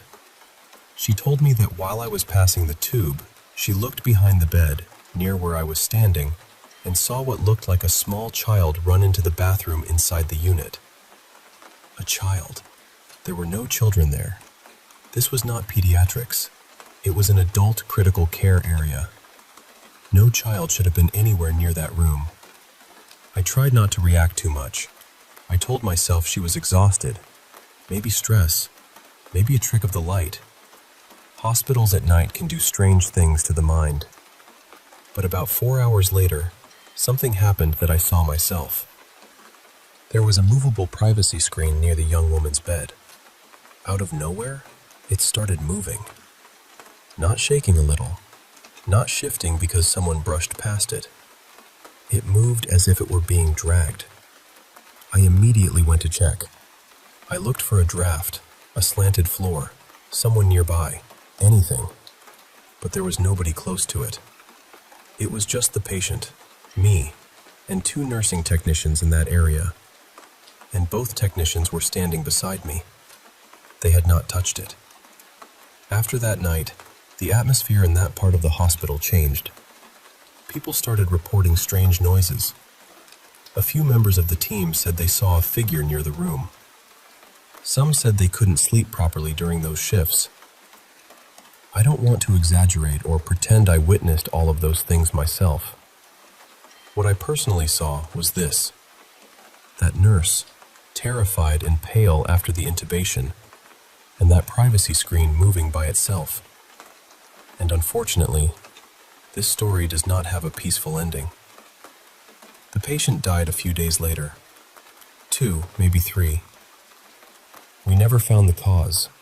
No clear diagnosis. No final explanation. Just a young woman who declined in front of us while every answer we searched for slipped through our fingers. And even now, whenever I remember that shift, I still feel the same uneasiness sitting quietly in the back of my mind.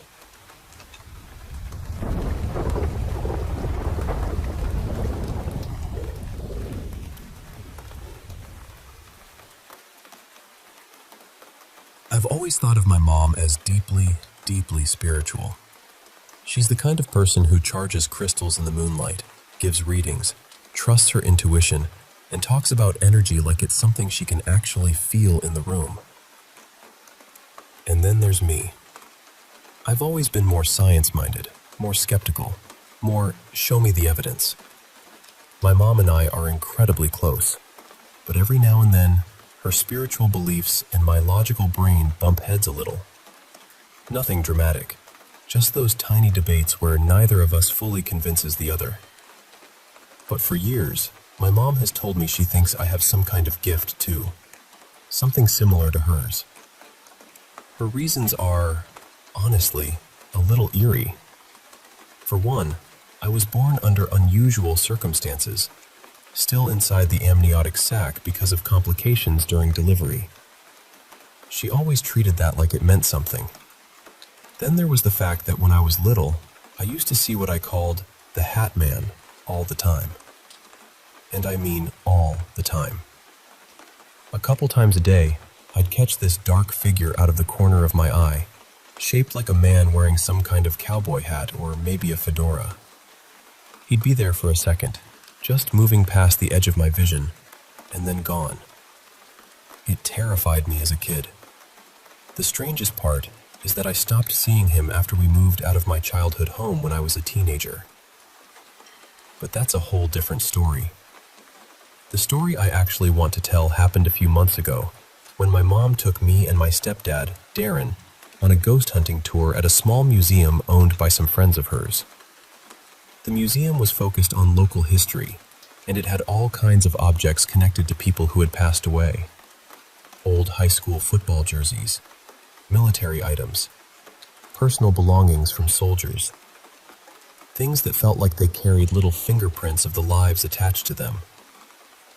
When we got there, it was my mom's friends running the ghost hunt, two older women who were incredibly sweet and somehow even more into the paranormal than my mom, and then the three of us.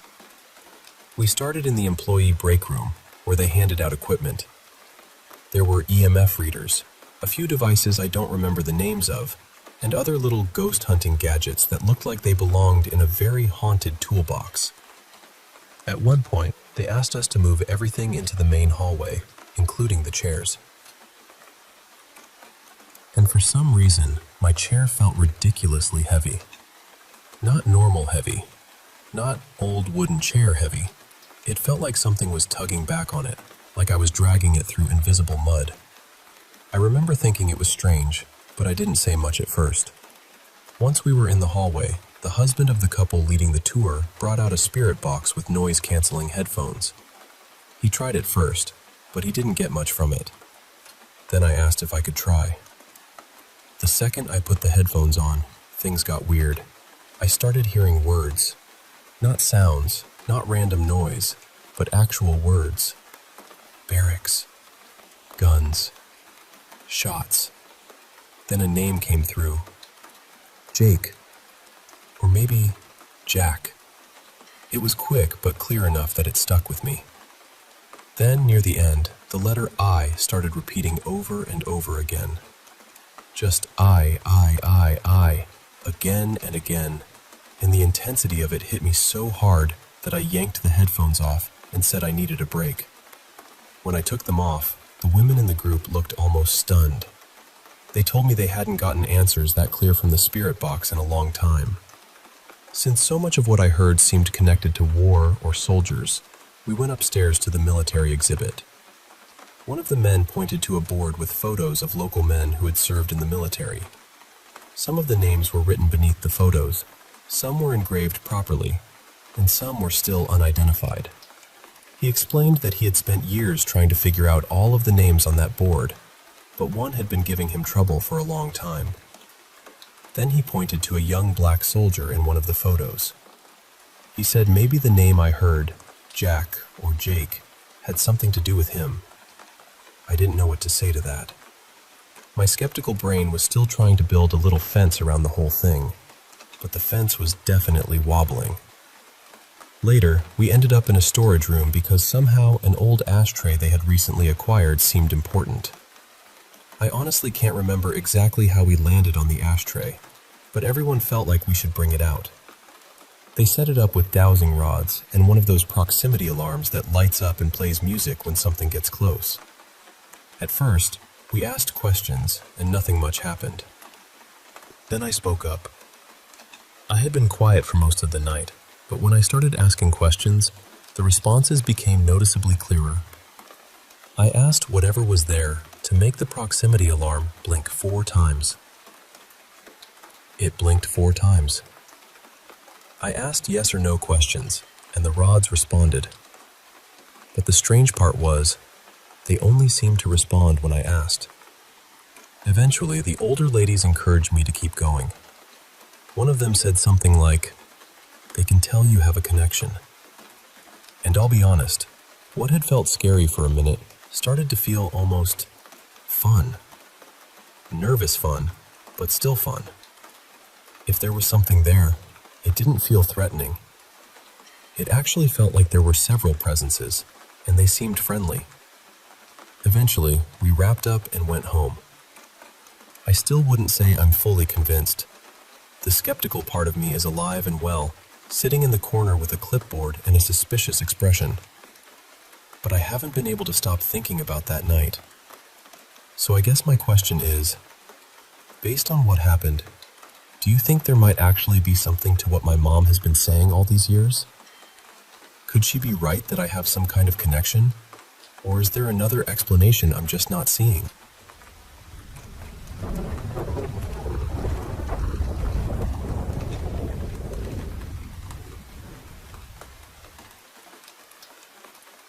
I want to tell you about a place called Iron Memory Care, where I helped take care of my grandmother for a few months back in 2023. And before I get into it, I just want to say this clearly. I was not on anything. I do not use drugs, I do not take medications, and I had never really experienced anything paranormal before this. I have ADD, but nothing that would explain what happened there. I know how strange this all sounds, but to me, it was real. From the very first day we moved my grandmother in, the place felt different. Not just sad or heavy the way a memory care home can feel, but almost charged, like the air had a secret in it. When I arrived, there was a woman from the staff standing outside near the entrance. I had never met her before, but she greeted me right away like she knew me. She called me Mr. and used my name, and she seemed to already know why I was there and what was going on with my grandmother. It felt like she had been waiting for me. Inside, things only got stranger. There were not many people around. A staff member was sitting with a resident near the front, and when I walked down the hallway to find my grandmother, I saw an elderly woman in a wheelchair at the very end. She was making these sounds I cannot really describe. It sounded like distress, but also not quite human. I know residents in memory care can be confused or upset, but this felt different. It had a strange, almost supernatural weight to it. I asked her if she needed help, because it seemed like she did. Then I went back and told one of the staff members, whose name was Kat. Kat went to check on her, came back, and said the resident was fine. Then her face changed in this way I still do not know how to explain. It was quick, but it looked wrong somehow. Her voice also shifted into this odd, almost playful tone, and she said, "Thanks though, I really appreciate that," while smiling up at me. That was the first moment where I thought, something is off here. Later that same day, my grandmother's physical therapist came by. He had worked with her at her previous assisted living place, and he was helping her do exercises in her room. After a little while, I stepped out to get some water. I was only a short distance away, and I could see the door the whole time. I drank one small cup of water and went right back. They were gone. My grandmother and the therapist were not by the bed. They were not in the bathroom. There was no other exit. I remember panicking immediately, because after everything that had already happened, this felt impossible. I actually jumped and said, "No way," because my mind could not make sense of it. Then I walked back out of the room, and there they were, coming toward me from the exact direction I had just come from. He was guiding her with her walker, and both of them were acting completely normal. That made it even worse, because they were somehow coming from the place I had just been. I still do not understand how that could have happened. A few days later, something else happened with a small refrigerator in her room. For the first couple of days, I was absolutely sure there was no fridge in one corner near the front of the room. It was just empty space. Then suddenly, there it was. I asked my grandmother if my dad had brought it in that day, and she said it had always been there. At first I thought, okay, that is probably her dementia. But then my dad said the same thing. He told me it had been there since day one. So I checked the pictures I had taken of her room from the first days. And in the pictures, the refrigerator was there. That scared me more than I expected, because I knew what I remembered.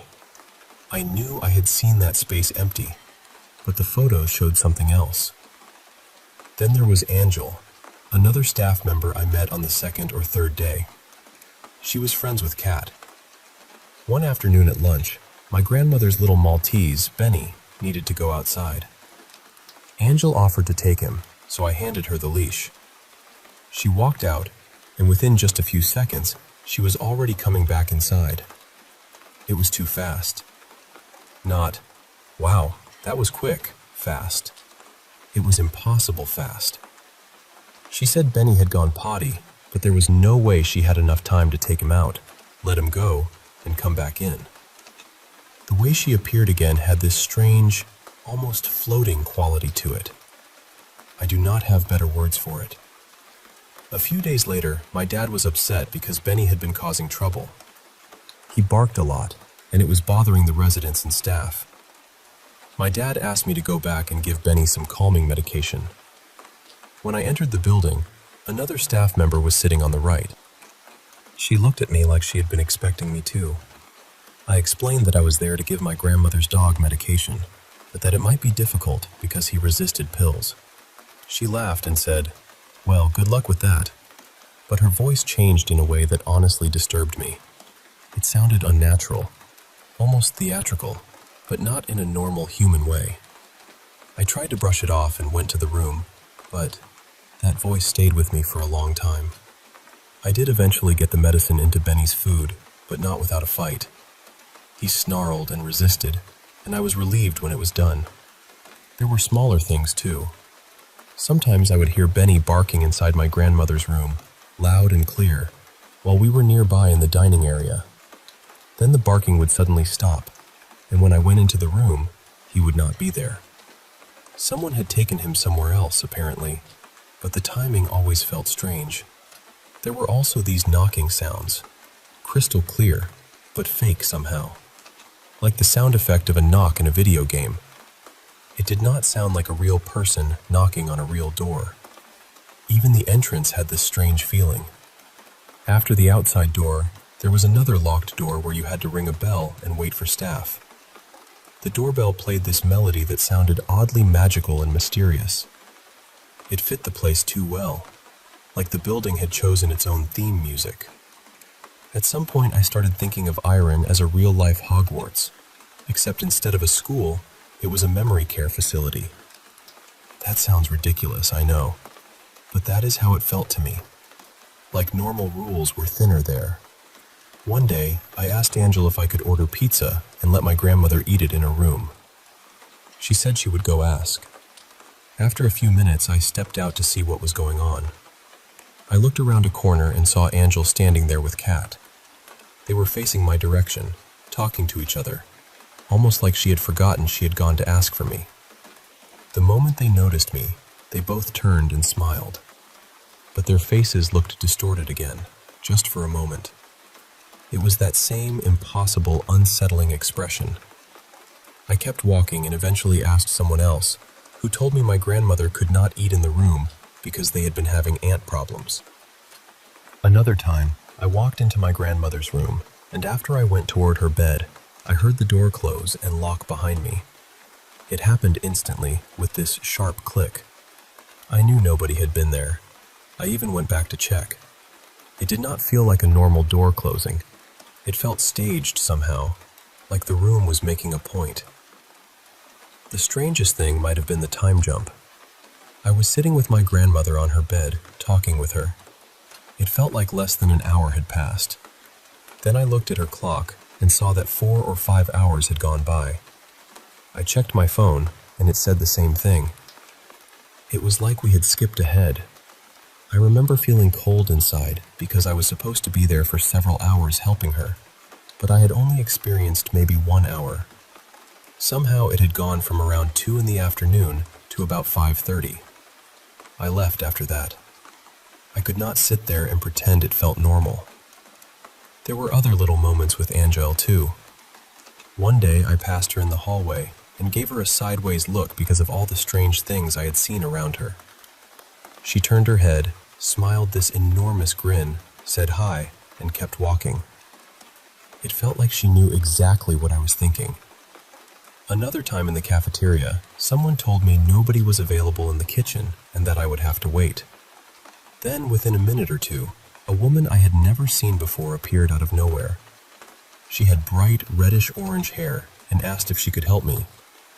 She got a meal for my grandmother like nothing unusual had happened. Weeks later, I think I saw that same woman with her daughter in the TV area. The little girl was running around with this wild, cartoonish energy, and my grandmother seemed to know her and thought she was cute. There was also the air conditioner incident. My grandmother's room had been too warm, and the AC was not working. Staff said the maintenance man would come, but nobody had shown up. I checked the room and could tell no one had worked on it. Then, right as I decided to leave the room, I heard a TV somewhere in the distance say, with perfect timing, "The maintenance guy is here to save us." Later, when I came back, the AC was working. The room was cool. My grandmother was comfortable. But I never saw anyone come in to fix it. I know all of this sounds impossible. I know how it would sound if someone else told me this story. But I lived it. I was there, day after day, watching these little breaks in reality happen around me. I wish I had recordings. I wish I had proof I could hand someone. All I have is my memory of that place, and the feeling that Iron Memory Care was not just a building. It felt like a place where something was hiding in plain sight.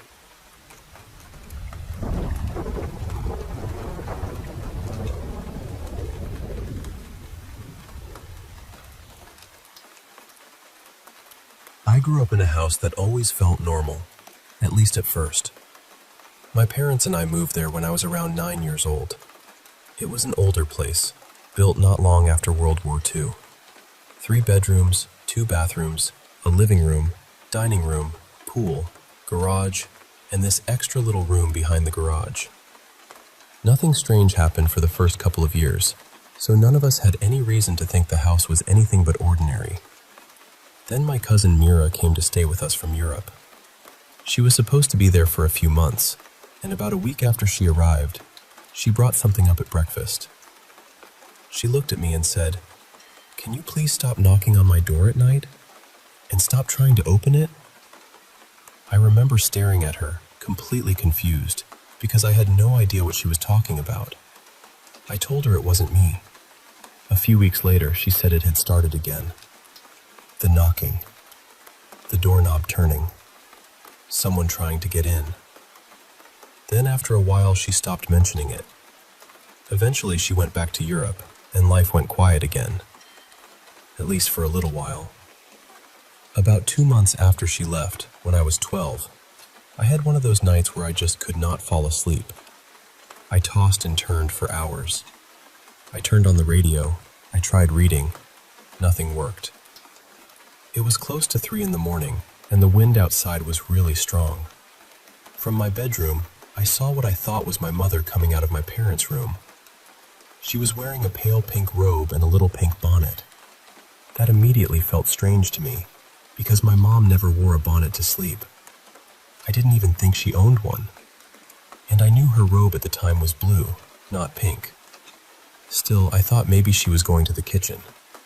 She would sometimes check the stove at night to make sure the burners were off. So I got up and followed her. I went down one hallway, then another. I checked the bathroom. Nothing. The family room. Nothing. The dining area. Nothing. The kitchen. Nothing. I kept thinking, okay, she has to be in the living room, or maybe the second dining area. But there was nobody there. That was when the chills hit me. Not just a little shiver either. It was that deep, cold feeling where your whole body knows something is wrong before your mind catches up. I went back to my parents' bedroom and woke my mom up. I asked her how she had gotten back to bed so fast. She looked half asleep and told me she had never gotten up. I told her, "No, I saw you. You were wearing a pink bonnet and a pink robe." She said, "I don't own a bonnet, and my robe is blue." Then she told me to go back to sleep. But I couldn't. I knew what I had seen, and I knew it had not been my mother. I went and turned on the hallway light, then closed my bedroom door. My dad woke up, came out, and turned the light off. so I got up and turned it right back on. The next morning, when everyone was awake and actually listening, I told them everything. My mom said I must have imagined it, which made me really upset because I knew I hadn't. I described exactly what I saw. My dad believed me. Later, he told our next-door neighbor, Mr. Harris, what had happened. And that was when we learned the story. According to him, back in the early 1950s, a single man who had been a soldier lived in our house. A married couple lived nearby. While the husband was away on business trips, the wife and the soldier started having an affair. One day, the husband came home early to surprise his wife, but she wasn't there. A neighbor across the street told him what had been going on and said he had seen it happening for months. The husband went home, got a gun, and came to the house we lived in. He found his wife there with the soldier. She ran, and he chased her outside, all the way toward the driveway beside my parents' bedroom. That was where he shot her. After hearing that, I couldn't stop thinking about the woman I saw in the pink robe. I wondered if maybe she was still there. Maybe she didn't even know she was dead. We stayed in that house until I was in my early 20s, and I was honestly relieved when my parents finally sold it. I never saw the woman again, but later I moved into the room where my cousin had stayed. That was when the knocking started for me.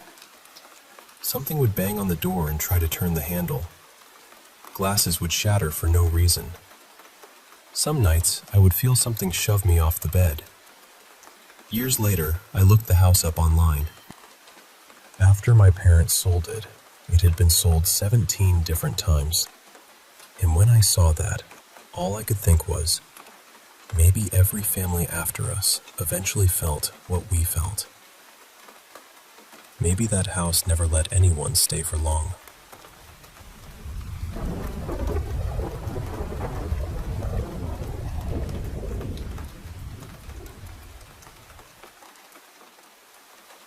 I only ever captured one ghost photo that truly felt real to me. It was on an old iPad years ago, and the strange part is, I don't have it anymore. It was deleted completely by accident when my little boy, who was only a toddler at the time, entered the wrong passcode too many times. Back then, the security settings were brutal. These days, you usually have to turn that kind of data wiping feature on yourself, but at the time, it was just built in. 6 wrong attempts, and the whole thing basically self-destructed. 2 years of photos and memories vanished. No backup, no iCloud.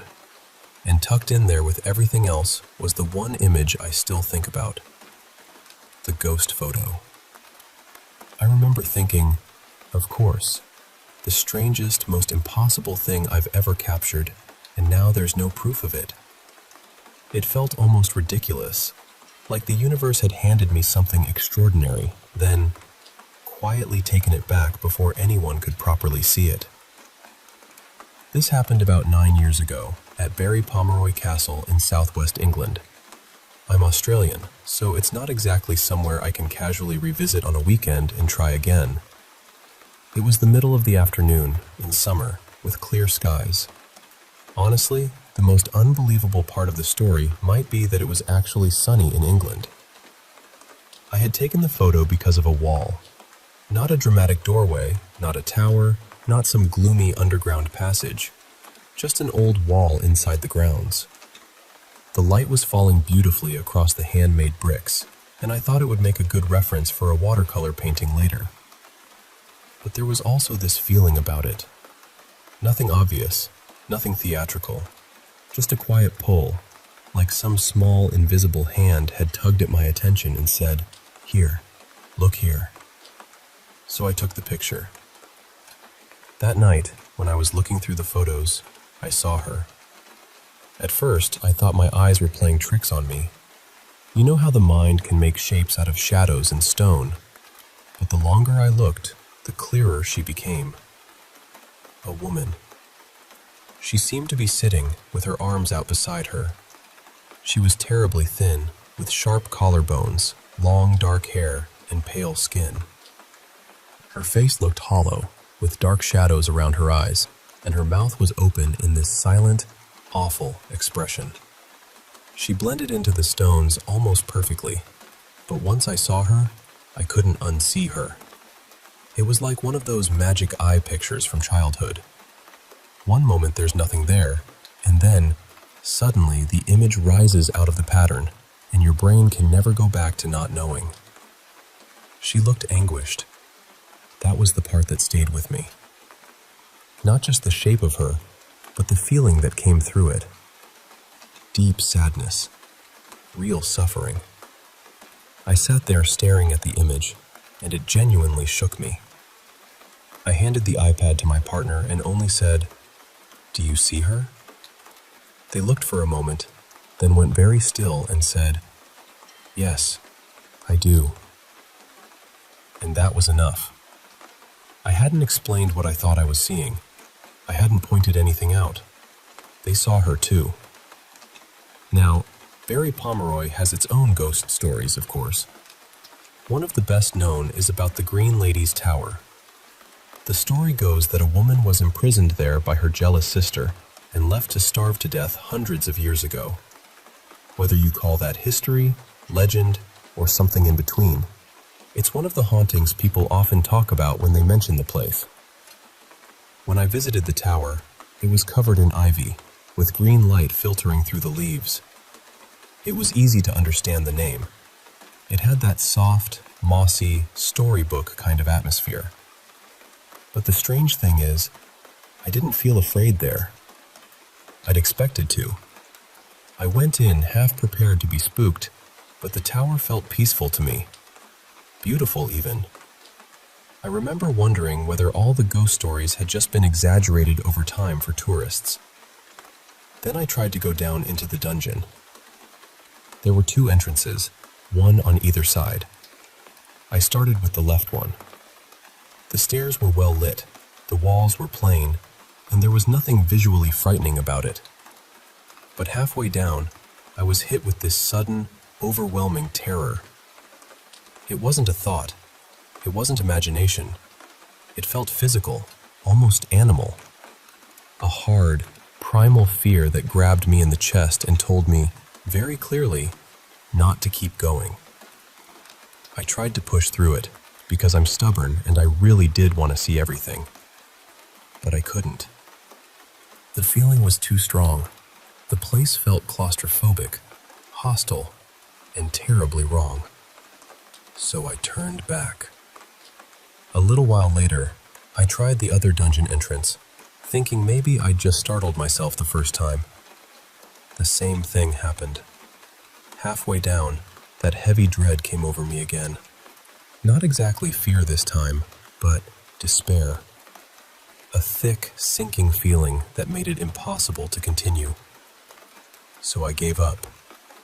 I remember thinking it was strange that everyone made such a fuss about the tower, when the dungeon was the place that felt truly awful to me.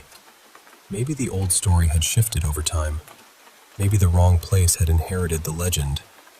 Or maybe places hold more than one sorrow. After that, I went back up into the sunlight and walked around the grounds, trying to shake off the feeling. I started photographing the stones and walls again, just to settle myself. That was when I took the picture. Not in the tower, not in the dungeon, just near an ordinary wall, maybe 20 feet or so from the tower. And somehow, that was where she appeared. I wish I could show it to you. I really do. But another part of me has always wondered whether it was never meant to be kept. When I still had the photo, I remember feeling uneasy about sharing it publicly. Not because I was afraid people would mock it, though I'm sure some would have. It was more that the image felt private somehow. There was such pain in her face. It didn't feel like a trophy. It didn't feel like something to wave around online and invite strangers to pick apart for entertainment. It felt like I had witnessed something terribly sad, something that deserved respect. I know that may sound strange, but if you've ever felt something like that, you'll understand. Some hauntings, if that's what they are, don't feel like performances. They feel like wounds. and wounds shouldn't be paraded. Still, I wish I had it. I wish I could show it to the right people, quietly, respectfully, and say, "Here, this is what I saw. This is what I felt." But I can't. The photo is gone. And maybe that's part of the story too. Maybe she allowed herself to be seen once, just briefly, and then the image was taken back. Maybe it was never mine to keep.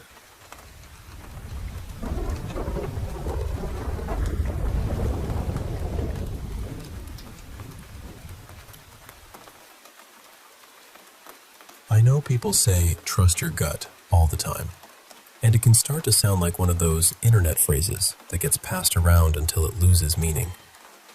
But a few months ago, at Reagan National Airport, my body reacted to a stranger so strongly that I still think about it. My husband and I had just gotten off an overnight flight from Seattle. We were exhausted, in that weird, foggy way you only get after sleeping badly on a plane. Everything felt too bright, too loud, and slightly unreal. The pickup area downstairs was packed, so we took our bags up to departures instead. It was early, still cold outside, but the air felt good after being trapped in airports all night. We stood near one of the concrete barriers while my husband called his aunt, who was coming to get us. Traffic was crawling, so we knew we'd be waiting a while. That's when this man walked over. At first, nothing about him seemed strange. He looked completely ordinary. Late 20s, maybe early 30s. Clean jacket, earbuds in, groomed. The kind of person you'd assume worked in tech or finance or something like that. He complimented my husband's coat. My husband said thanks. Then he complimented mine too, and I kind of laughed and said, "Thanks, man, appreciate it." He smiled, but it didn't quite land right. He said, "Yeah, I'm sure you do." It was such a small thing. Not enough to be rude exactly, just a little off. Still, we kept talking. He asked where we were headed, and we said family was picking us up. Then he started talking about family too, but every sentence had this sourness underneath it.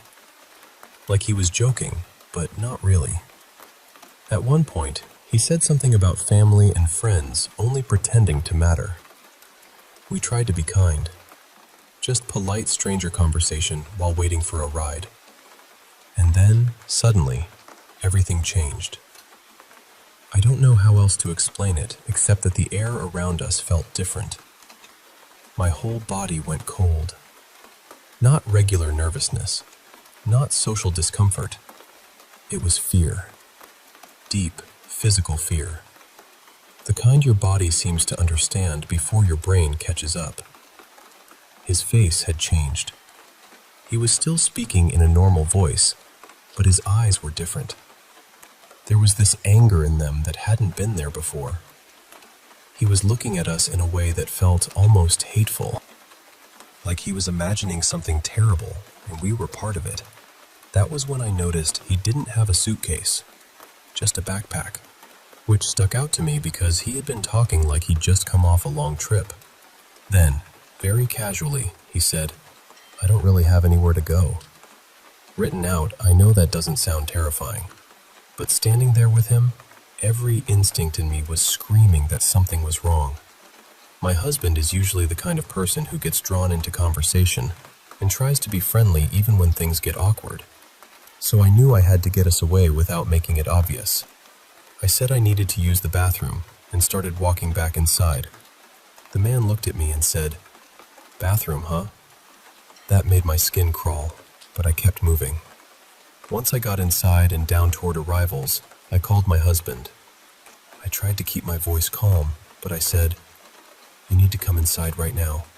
Something is seriously wrong with that guy." While I was on the phone, I heard the man in the background say, "Is that him? Tell him to come back out."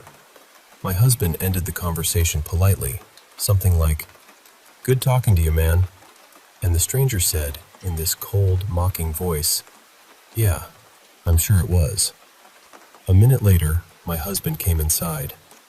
The second I saw him, I felt this huge wave of relief. Before I could even explain, he looked at me and said, "No, I know. That was really scary." That was when I realized I hadn't imagined it. We waited inside until his aunt pulled up. When we got into the car, she was happy to see us and asking about the flight, and I remember feeling so grateful she was there. Not just because we were tired and wanted to go home, but because it felt like she had unknowingly pulled us out of something we didn't understand. As we drove away from the airport, I tried to explain what had happened. I was talking too fast, stumbling over the details, trying to make it sound as frightening as it had felt. But the more I explained it, the weaker it sounded. He never threatened us. He never yelled. He never followed us. Technically, nothing happened. But I have never felt my body warn me about someone like that before. As we pulled away, we passed him sitting alone farther down the terminal. He didn't look at us, but I stared at him through the window, still shaking inside, with the strongest feeling that we had narrowly avoided something I'll never be able to prove.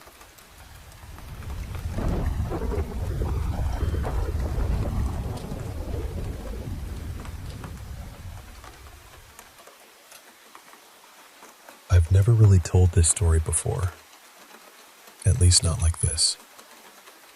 It's been about 7 years now, and even thinking about it still makes my skin tighten. I'm not someone who believes in ghosts. I'm not religious either. I've always been the kind of person who tries to explain things logically. But this? I still don't know what to do with it. Back in 2019, my girlfriend at the time, Lena, and I had just started dating. We were living in Northern California, and for weeks we'd been talking about going camping together. Just one night in a tent, somewhere quiet, somewhere a little wild. It felt exciting, like one of those early relationship adventures where everything is new and you want to make a memory. It was March, so a lot of the campgrounds up near the Sierra Nevada were still closed for the season. We knew that going in. I honestly can't remember the name of the place anymore, which bothers me a little now. We packed the car, drove a couple of hours from the Bay Area, and arrived sometime around late afternoon, maybe 4:30. The front gate was closed, so we parked there and walked the rest of the way in, about a mile down the road to the actual campground. And I want to be clear about this. We didn't see another person the entire time. No cars, no campers, no voices. Not even any sign that someone else had been there recently. Before we left, I had checked the weather. It was supposed to be cloudy, maybe chilly, but no rain. Lena felt completely fine too, which matters because of what happened later. At first, everything was beautiful. We set up the tent, walked around the empty campground, and found this quiet stretch near the water. We took pictures. We laughed. It felt peaceful in that strange, off-season way, like the whole place had been set aside just for us. Then, around early evening, Lena told me she didn't feel right. It came on suddenly. One minute she was fine, and the next she looked pale and tired. I remember joking that maybe the elevation was getting to her, trying to keep things light. We decided to eat something and rest. That was when I noticed how dark it had gotten. Not just sunset dark. It felt heavier than that. The clouds had rolled in fast, and the air had changed. I could see the trees starting to move in the wind, and the campground didn't feel quiet anymore. It felt awake. I put the rain fly over the tent, just in case, and while I was doing it, I got this feeling so strong that I actually stopped moving. Someone was watching us. I don't know how else to say it. I didn't hear a voice. I didn't see a figure. There was no obvious reason for it. But every part of me suddenly knew we were not alone out there. I looked around, shining my flashlight toward the trees, the road, the empty campsites. Nothing. But the feeling stayed. Then Lena started getting worse. Within maybe 30 or 40 minutes, she went from feeling off to coughing hard. Then she told me her chest felt tight. Then she said she was having trouble breathing. That was when the rain started. We got inside the tent. The wind wasn't terrible at first, just enough to shake the fabric a little. But after maybe 10 minutes, there was this violent blast of air, sudden and sharp, and it ripped the rain fly right off the tent. I jumped out immediately. There was nobody there. No person running away. No movement. No sound except the rain and the trees. And the strange thing is, I never felt another gust like that the rest of the night. Not even close. Standing outside in the dark, soaked and confused, I felt it again. That same watched feeling. Only this time, it was stronger. I looked back at Lena inside the tent, and she was wheezing. And something in me just snapped into focus. I had camped plenty of times before. I'd been in the mountains in snow, in freezing weather, in stupid situations where I should have planned better. Usually, I liked that kind of uncertainty. I liked the challenge. But this was different. This didn't feel adventurous. It felt wrong. I looked at the rainfly on the ground, the darkness pressing in around the campsite, and Lena struggling to breathe, and I had one clear thought. We are in danger. I told her, something isn't right. We need to leave right now.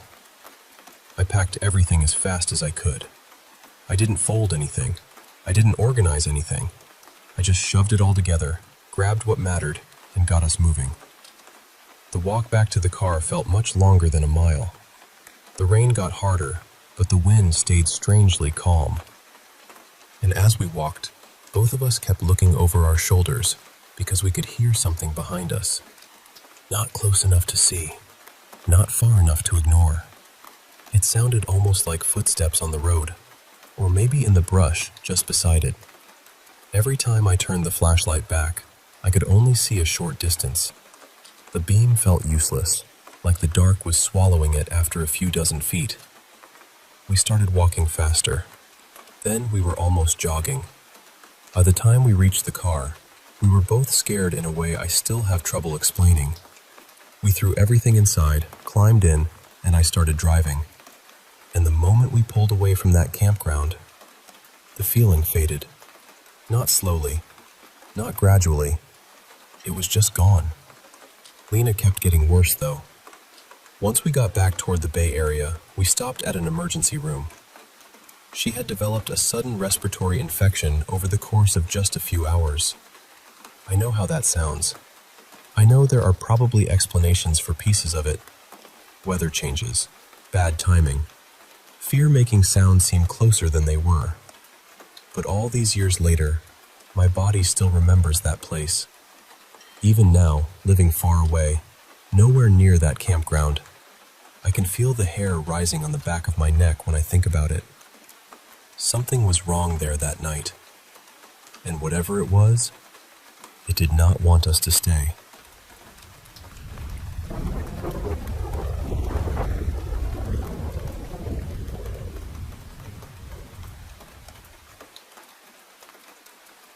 I don't mind sharing this at all. I'll tell it the way I remember it, one piece at a time, because this particular thing happened more than once. And honestly, it was the thing that really scared my brother. At the time, my brother and I shared a bedroom in this old ranch-style house. We had a bunk bed, and like a lot of kids, we were usually not asleep when we were supposed to be. We'd stay up late playing Nintendo with the sound turned all the way down, trying not to get caught. I was probably around 10 or 11, sometime in the mid-90s. The strange part always started about an hour after everyone else had gone to bed. We'd hear this loud bang from the side of the room where the closet was. And I mean loud. Not a little knock, not a house settling sound, not a door shifting. The inside of that closet shared a wall with the kitchen, so we knew what the cupboards sounded like when someone shut them. And that's exactly what it sounded like. A cupboard door being slammed shut. But not from inside the closet. from the kitchen side. It would happen again and again, with no real rhythm to it. Sometimes there would be only a few seconds between bangs. Sometimes it would be closer to a minute. But every time, it sounded angry, intentional, like someone was standing in the dark, slamming a cabinet door over and over. My brother Marcus would immediately whisper for me to turn everything off. The TV, the game, all of it. Then we'd just lie there in the dark, completely still, barely breathing. The odd thing about fear is that eventually, somehow, sleep still gets you. So I honestly don't know how long the banging usually went on. It could have been 10 minutes. It could have been much longer. I just remember that it happened a lot. Sometimes once a week, sometimes every other night, and sometimes several nights in a row. I tried to explain it away. We lived out in the California high desert, and the wind could get pretty intense out there. So for a while, I told myself maybe the wind was rattling something. But there was never any pattern. It didn't only happen on windy nights. It didn't stop when the weather was calm. That explanation never really fit. The layout of the house made it even stranger. All the bedrooms were on one side, connected by one hallway, and our room was right near the entrance to that hallway. If anyone got up and walked toward the kitchen, we would have heard them. We would have seen something. But we never did. A few times, curiosity got the better of me. I'd quietly get out of bed and check. First, I'd look in my parents' room and my sister's room, just to make sure everyone was actually asleep. And they always were. Then I'd head toward the living room and kitchen. Every single time, the house would be dark and silent. No cabinet moving. No footsteps. Nothing out of place.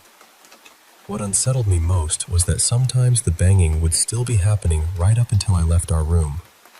Then the second I stepped into the hallway, it would stop. Like whatever was doing it knew I was coming. After that happened a couple of times, I stopped wanting to check. Eventually, Marcus moved out to live with his biological mother. Once he was gone, I had the room to myself, and the banging stopped. I don't remember it happening even one time after that. Not while I was trying to sleep. Not while I was up late playing games. Not once. Years later, I heard people talk about the idea that poltergeist activity can sometimes be connected to emotions, especially around teenagers. Anger, stress, tension, that sort of thing. I have no idea whether there's any truth to that, but I'll admit, it made me think of Marcus. He had a lot going on back then. He was insecure, angry, jealous, always wound tight. So maybe that had something to do with it. Or maybe it didn't. The part I still can't really explain is that no one else in the house ever heard it. I asked my parents and my sister about it while it was happening, and later on too. They all said they had no idea what I was talking about. That still seems impossible to me, because those bangs were so loud, I could feel them in my ears. But yeah, that house was something else, and that was only one of the things that happened there.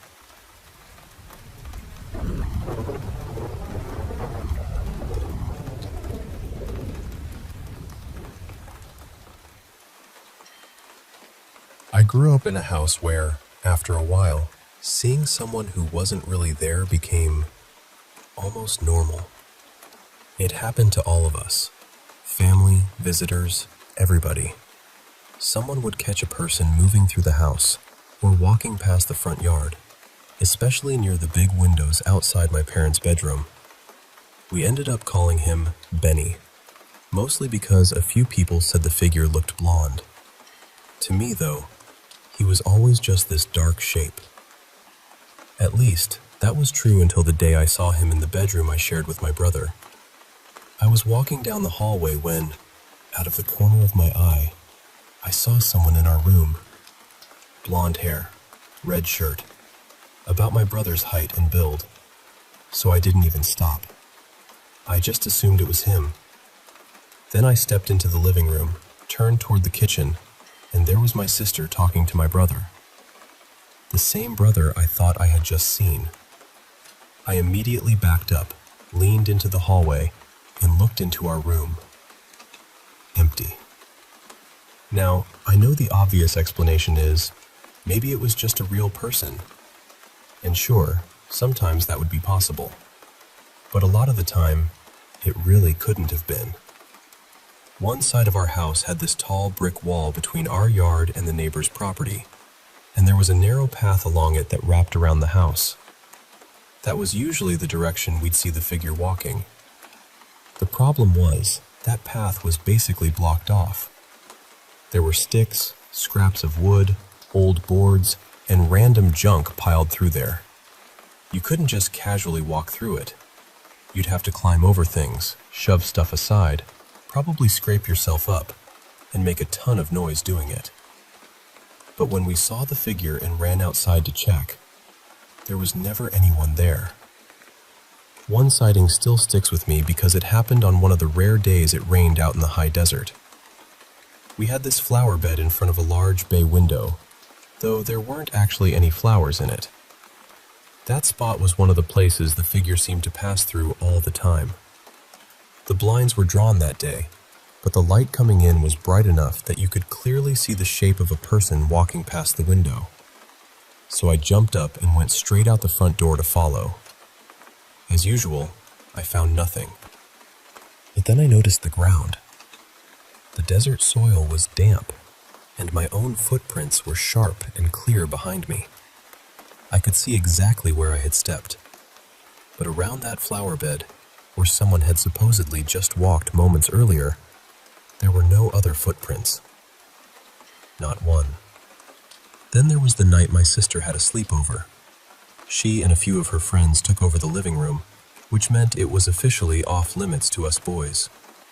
As far as I knew, nothing strange happened that night, but my parents told it differently.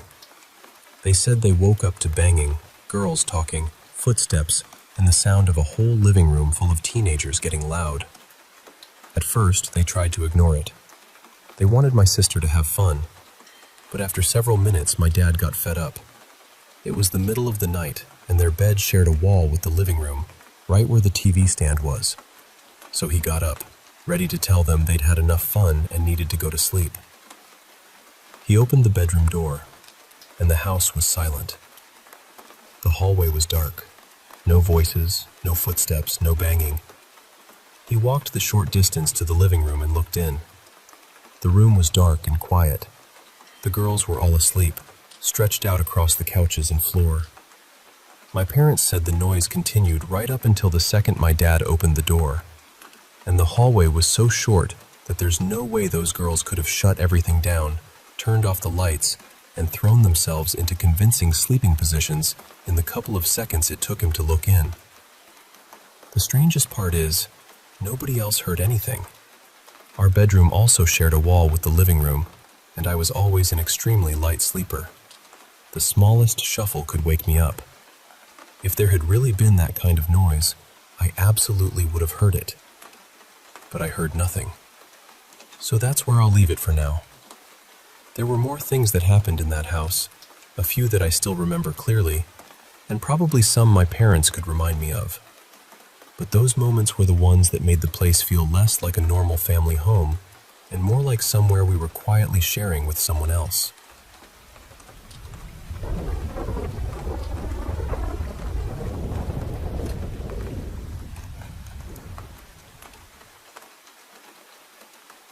I think whatever this thing is, it knows I've been talking about it. And I don't think it likes that. The newest thing it started doing is mimicking my dogs. The other evening, I was inside the house when I heard something out in the yard that sounded almost like one of them. Almost, but not quite. It was warped somehow, like the sound had been copied badly and played back through something that didn't know what a dog was supposed to sound like. The second it happened, both of my dogs went absolutely frantic. They started barking, whining, crying, the whole thing. My younger dog kept racing between the back door and the big front window that looks out toward my parents' place, like he couldn't decide where the danger was coming from. And I know the dogs around here. I know their barks. I know which ones are deep, which ones are yappy, which ones echo from down the road. This wasn't any of them. There is one neighbor's dog that sometimes wanders into my yard, but she's tiny for her breed, and her bark is sharp and high-pitched. This wasn't her. This was coming from somewhere close, somewhere in my yard, and it sounded wrong. A couple nights later, I accidentally ended up sleeping at my boyfriend's apartment. I'd been sick and had slept through most of the day, then woke up around 5 in the morning, which is usually when I'm finally going to bed. I never really got back to sleep before my shift at 2 that afternoon. After work, I went over to my boyfriend's like I usually do. We grabbed food with one of his friends, hung out for a while, and after she left, we went into his room to watch something. My bed at home has been awful lately because I'm waiting on a new frame, and it's been messing up my back, so I was already hurting pretty badly. I guess I was more exhausted than I realized, because I fell asleep almost right away. When I woke up, it was around 4 in the morning. I decided to head home. The drive is only about 15 minutes, and honestly, everything seemed normal at first. I saw a possum near the edge of the road and a few rabbits sitting in someone's yard, but that's not too unusual around here. Then I pulled into my driveway. It was still completely dark.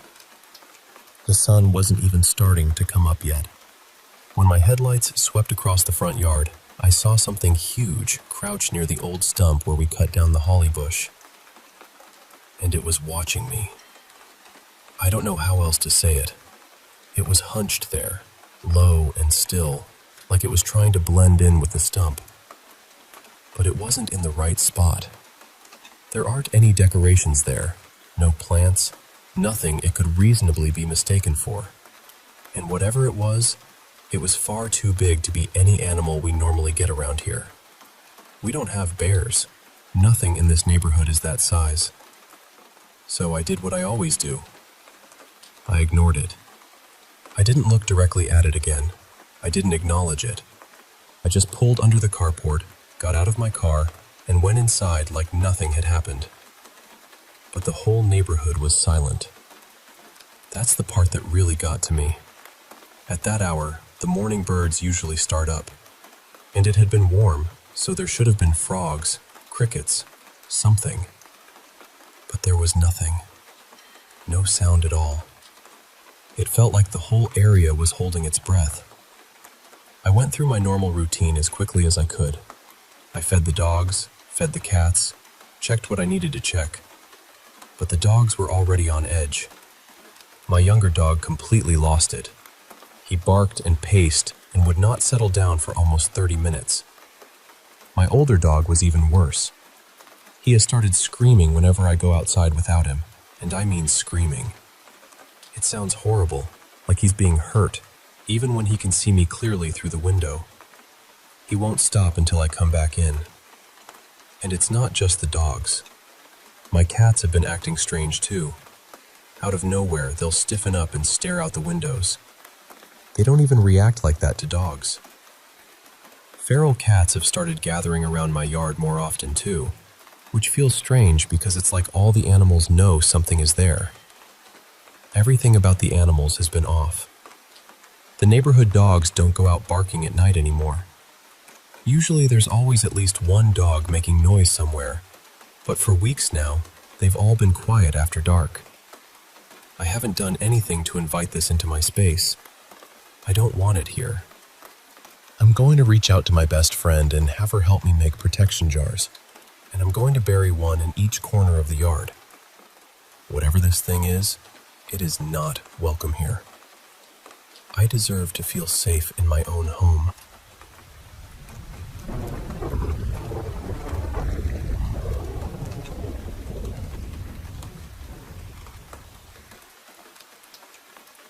I have proof. Real proof. At least to me. I was incredibly close to my grandmother. She had fought cancer for a long time, and before she passed, I tried once to talk with her about the idea of communicating after death. I told her about a family friend who was a gifted gardener and how she always felt her late husband reached her through little changes in her plants. My grandmother was not really open to that conversation. She kind of brushed it away. And not long after that, she was gone. At the time, I worked in tech, so I was constantly on my computer. This was years ago, when I had just started a new job and had a newer iPhone and a Mac desktop. I did not have many photos on my phone, maybe 60 or so, and my screensaver was set to rotate through them. I knew every single picture by heart. I had moved out of state for that job, away from my grandmother, but I had gone home for the holidays shortly before she died. During that visit, I took a handful of photos with 3 generations of women in my family gathered around her. Those pictures became precious to me. After she passed, I looked at them all the time. A few weeks later, I woke up at around 3 in the morning because my computer suddenly lit up. It had been asleep. I lived in a studio apartment, so the glow filled the whole room and woke me right up. The screensaver was running, but something was strange. It was only showing pictures of my grandmother. Not just the photos from my phone either. It was pulling images from everywhere.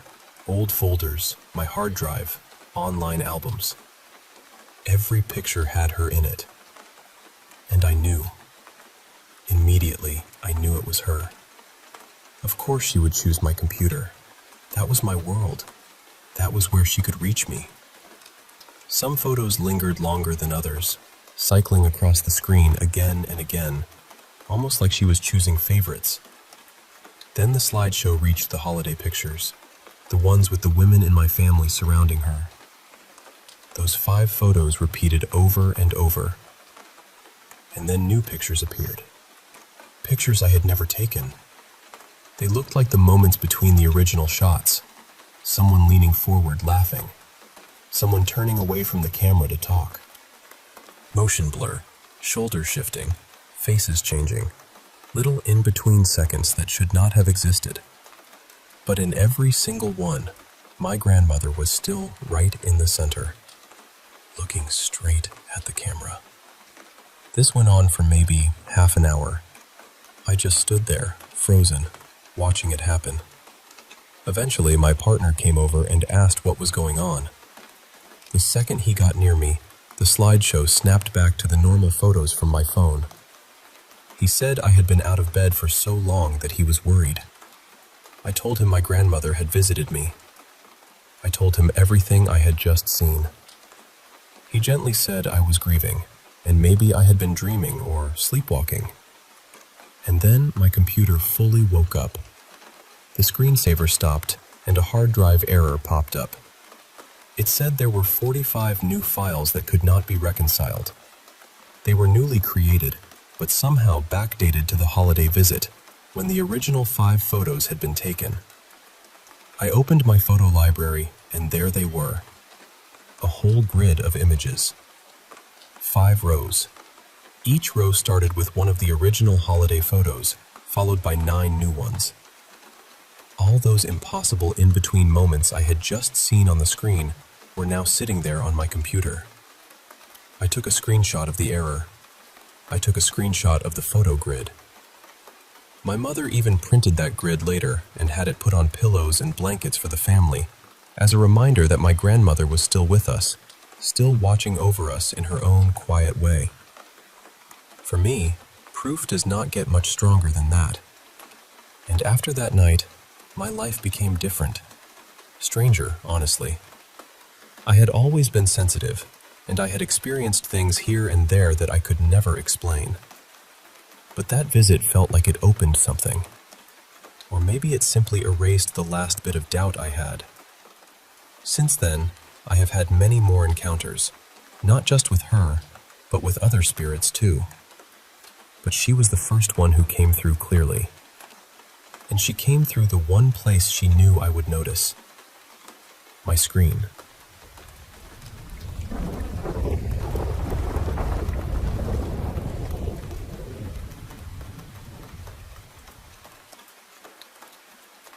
I can't say what happened to you, because I wasn't there. But I can can't tell you what happened to me years ago, and honestly, I still think about it. I was a teenager then, still living in the old apartment with my family. We moved out a couple of years ago, but back then we lived on the 10th floor, and everything started so suddenly. The first thing I remember was my desktop computer turning on by itself. I was in my room, bending down to pick up my phone charger, and the computer was behind me. I wasn't touching it. I wasn't even close to it, maybe 1.5 meters away. Then it just powered on. That scared me badly, and that was the beginning of everything. Nothing ever hurt us, thankfully, but it was still frightening. After that, kitchen cabinets started opening on their own. Not all the time, but enough that you couldn't just laugh it off. Then, a few weeks after my dog passed away, something else happened. I was home with my sister, Lena. She had gone down to the basement, so she wasn't even in the apartment. I was alone upstairs, watching TV. I got up from the couch to change the channel, and suddenly there was this loud bang from the kitchen. It shook me. I just froze there. After that, for maybe 2 or 3 weeks, I started hearing scratching sounds at night from the kitchen floor, right where my dog used to sleep when he was alive. And the worst part is, the sound was exactly the same as the scratching he used to make. Years later, I found out my mother and Lena had heard it too, at the same time as me. They just didn't want to talk about it because it made them uncomfortable. There were other things too. One night, I felt this strange swirl of air brush against my feet. I don't really know how to describe it properly. It was like when people on ghost shows say they feel something touch them, or cold air move around them. That's the closest I can explain it. It felt deliberate, somehow. But the thing I remember most clearly, even now, was the shadow. One night, I woke up because I needed to use the bathroom. I shared a room with my sister, and she was still asleep. I could hear her snoring, and I could see her lying in her bed. Then I looked toward the balcony doors, and there was a shadow figure standing there. At that moment, my brain didn't really process it. I saw it, but somehow I didn't react the way you'd think someone would. I just went to the bathroom. When I came back, it was gone. It wasn't until the morning that it hit me properly. I had seen something standing in my room, right in front of the balcony. The strange part is, I didn't feel afraid when I saw it. Not in that moment. It was almost like my mind refused to understand what was happening until later. That ended up being the last experience I had. I don't know if that shadow was responsible for everything, or if there was more than one thing in that apartment. I really don't know. But personally, I've always felt like whatever it was wanted to be noticed. It wanted to be seen, heard, acknowledged. And I had been trying so hard to ignore everything. Maybe that's why it finally showed itself. After I saw it, everything stopped. I know some people won't believe me. Some people will say I imagined it or that I'm lying. But I know what I heard. I know what I saw. I know what I experienced. And nobody can take that away from me.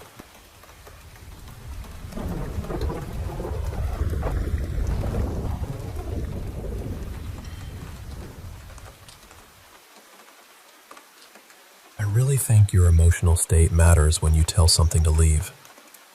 That night, I was beyond angry. I do not even have the right words for it. I was so furious that my brain almost clicked into autopilot. I wasn't scared anymore. I wasn't careful. I was just done. And this is embarrassing, but my boyfriend Mason was laughing at me the whole time because I started throwing random little things around the room. Nothing dangerous, just small stuff nearby. I am lucky he finds my dramatic moments funny instead of alarming. At one point, I remember saying something ridiculous like, "Look at me, I'm throwing things. I'm a terrifying ghost now." Then I marched into the hallway and started opening and slamming doors. "Wow, so scary," I said. Doors opening and closing. Very impressive. Truly haunting behavior. By then, I was talking to the whole house like it had personally offended me, which, honestly, it had. I went back into the living room and said, "Do you see how stupid this looks? If you have something to say, then prove you have a brain and quietly write me a note. Otherwise, shut up and get out." Then I put a pen and a piece of paper on the table. Mason, still laughing, called out something like, "Yeah, you tell it." And no, it did not write me a note. Before that night, I had tried being polite. I had asked it to calm down. I had asked it to leave. We even tried sage once. But all of that came from this shaky, uncertain place. It felt like I was saying, "Please stop. Please listen. Look, I have sage now, so maybe this will work?" I didn't really believe myself then. But that night was different. I had hit a breaking point, and there was no question in my mind anymore. This was my home, my space. Whatever it was only there because I had allowed it to be there. I remember feeling like a parent scolding a child, and I think that is because, in my mind, it had started acting like one. It felt childish, needy, like it was doing things just to get attention. The thing that finally pushed me over the edge was how often it kept waking me up right as I was falling asleep. That was the part that got under my skin. I have a cat who will sprint into the bedroom and leap onto the bed when she wants breakfast. And for some reason, that is exactly where my brain went. Once I started thinking of this thing as an attention-seeking pet, I could not unsee it. I should also mention that I have experienced exploding head syndrome a few times. For me, it usually sounds like an extremely loud electric zack or arc, almost like static cracking right next to my head. Sometimes it is just one sharp pop. A couple of times I have heard voices too, though I suppose that could be interpreted in more than one way. These days, things are mostly quiet, but one thing still happens now and then. Maybe twice a month, the kitchen trash can lid ends up on the floor. We even started putting the lid on upside down so it sits inside the rim of the can, and somehow it still gets knocked off. It always happens during the day, and always when one of us is home.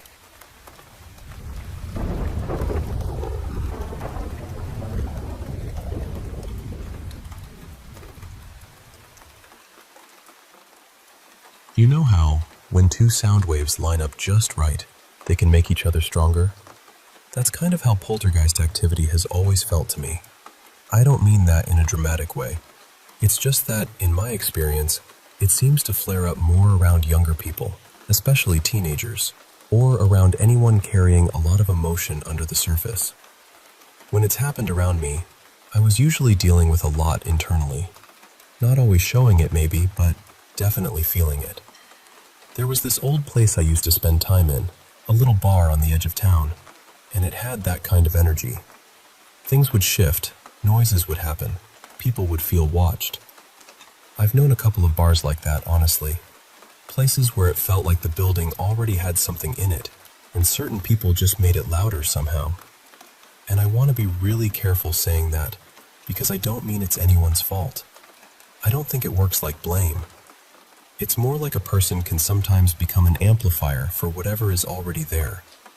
Strange, yes, but not something to feel guilty about. With paranormal things, it's easy for our minds to run off into the fog and start building castles out of guesses. And at the same time, it can feel cruel when someone immediately dismisses an experience as fake or ordinary. People can be harsh. If someone has been mocked enough, they can start doing that same mocking to themselves, turning doubt inward until it feels like proof. So I'm not here to tell you what your experience definitely is. It's yours. I believe you had it. I've had poltergeist activity happen around me too, but I do think it helps, when you can, to look at the experience from every angle. Keep room for the strange, sure, but also keep room for things like a draft, a loose shelf, a floorboard settling, or something simple hiding in plain sight. I've had enough paranormal experiences that I can't honestly say I know what's true. I'm not sure anyone really can, but I can say that I believe the paranormal is real. A while back, my sister, Marla, bought a house. She had worked hard to get there, and buying a house now is no small thing. It can feel almost impossible these days. I don't say that to make us sound fancy or anything. We're not. She went through a lot to reach that point. But that house was wrong from the beginning. There were dark presences in it, and there was also this very strong feeling of children being there. Not living children. Something else. The basement was empty when we started renovating. No boxes, no furniture, no little corners where something could be hidden. The house had been vacant for a while. And in that basement, there was this small, green plastic ball. At first, we didn't think much of it. But every time we came back, the ball would be somewhere else. Not rolled a little bit across the floor. Moved. Like it had been placed in a new spot. The childlike energy in that house was so strong that Marla and I finally decided to throw the ball away. It felt connected to whatever was making itself known. We tossed it out, and the trash was taken. Then we came back, and there was another green ball in the basement. Same kind, same color. We got rid of that one too. Then another one appeared. After the third one, it stopped. The balls stopped showing up, and that childlike presence quieted down a lot. It didn't vanish completely, but it wasn't so loud anymore. Months later, we found a green ball outside the house. Same type, but crushed. The others had already been taken away with the trash, so it wasn't like they had just rolled back. Now, could someone have been breaking into the house to play some long, weird prank? Sure. Stranger things have happened. But we checked. We set little tricks to see if anyone was getting inside while we were gone. Nothing. No signs of entry. No evidence of anyone coming or going. And honestly, when paranormal activity has been normal for both you and someone close to you, Occam's razor starts looking a little different. That house had a lot going on. More than just the green balls. So whatever is happening around you, I hope you're able to stay calm with it. That's helped me more than anything. A lot of paranormal things don't seem to need fear from us. Sometimes they're just there, moving through their own strange day, while we happen to be nearby.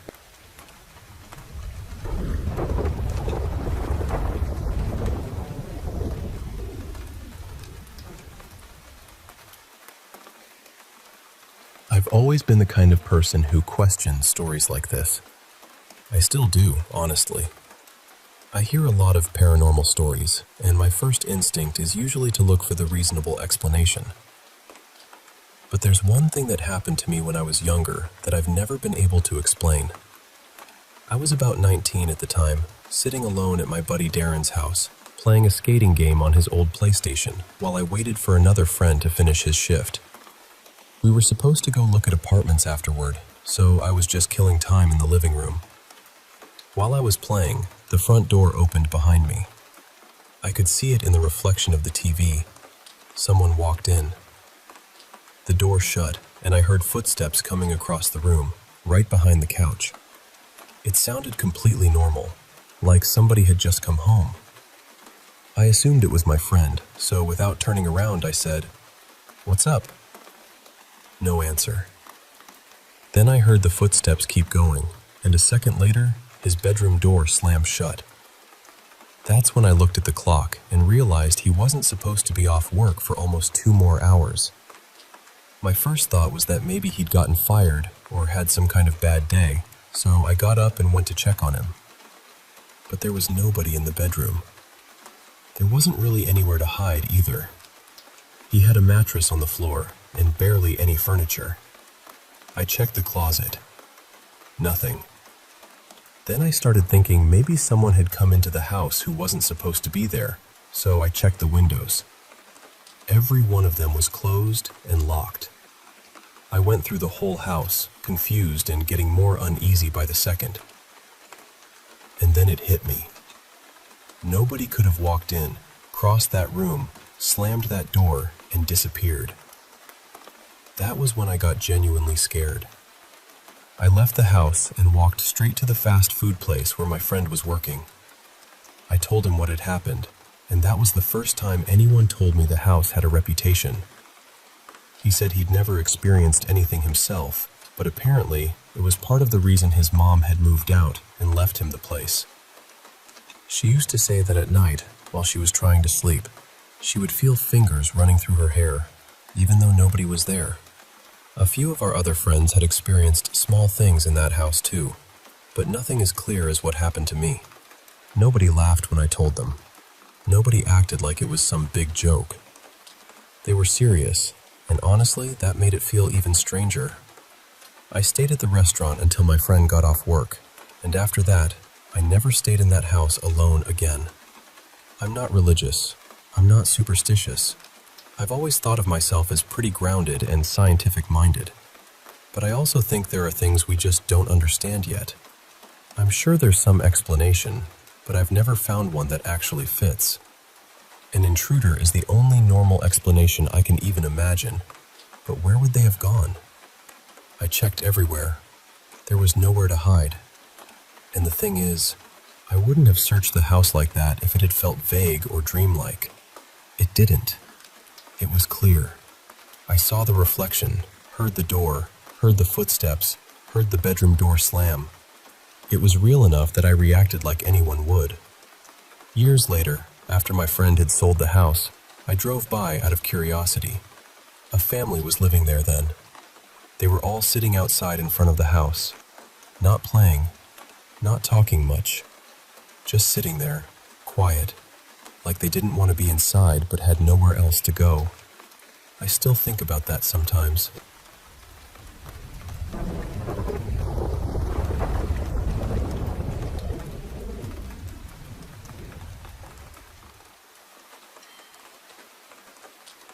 I'm going to take you back a little bit because this story really starts with my Nan.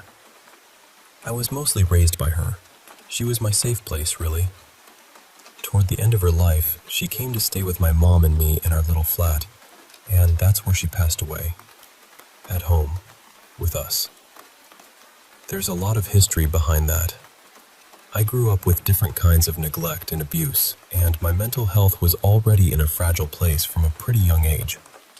My mom had her own serious struggles with addiction and mental illness, so when my Nan died, I was left to grieve her almost completely on my own. One night, not long after she passed, I remember sitting on the edge of my bed, facing the window. I was absolutely broken. I looked up at the sky and said out loud, "I need you. Please, I just want to see you." I was begging into this huge, empty nothing. Eventually, I calmed myself down enough to sleep. And honestly, because very low nights weren't unusual for me back then, I sort of buried it and moved on. A few weeks later, I had another awful night. I don't remember calling out for my Nan that time, but I must have fallen asleep at some point, because suddenly I was jolted awake by 3 clear knocks. Not vague noises, not the building settling. 3 distinct knocks. They came from the right-hand corner of my room, where the door to my little walk-in wardrobe met the bedroom door. I remember staring straight at the door, completely startled. But strangely, I didn't feel scared. I felt this beautiful rush of relief, like she'd come to me somehow, like she was letting me know I wasn't as alone as I thought. After that, I felt better, lighter somehow. Then the 3 knocks happened 2 more times. What really unsettled me was that they came at almost the same time each night, somewhere around 3:10 in the morning. So, of course, I started looking it up. I wanted to know what my Nan might have been trying to tell me. At first, I was excited. I honestly felt protected, like my own little guardian angel had found a way through. But then I read that 3 knocks can sometimes be seen as a mockery of the Holy Trinity. And that made my stomach drop, because my Nan was deeply religious. When I was little, I used to share a bed with her, and every single night I'd see her clasp her hands and whisper her prayers, without fail. That was who she was. So the idea that she would mock something sacred didn't feel right, not even slightly. Then I kept reading, which was probably not my finest idea, and I saw people saying that darker spirits can be drawn to people when they're vulnerable. And I started thinking about the nights I'd cried out, the nights I'd begged for someone to come. I wondered, did something hear me? Not her. Something else. For a while, I tried to push that thought away. I didn't want to give it power. But then one night, around the same time again, I woke up suddenly. My eyes just snapped open. And this time, there was no comfort. My whole body reacted before my brain did. My heart dropped, my stomach twisted, and I felt threatened. Completely threatened. I sat upright in bed and shouted, "Go away!" And after that, the knocking stopped. Years later, I moved out of that flat. I was 23, and for a while I sofa surfed and stayed briefly with my dad. Eventually, in 2018, I finally got my own space. It was a house share, but I was lucky. I lived with 2 kind, easygoing women, and for the first time in my life, I felt like I could breathe. Around then, I started seeing someone. I'll call him Jay. He's actually the father of my children now. Back then, I was happy. Properly happy. I felt free. I thought of my Nan only with love, and I'd built a much healthier relationship with my faith. Then one night, Jay stayed over. Nothing unusual about that.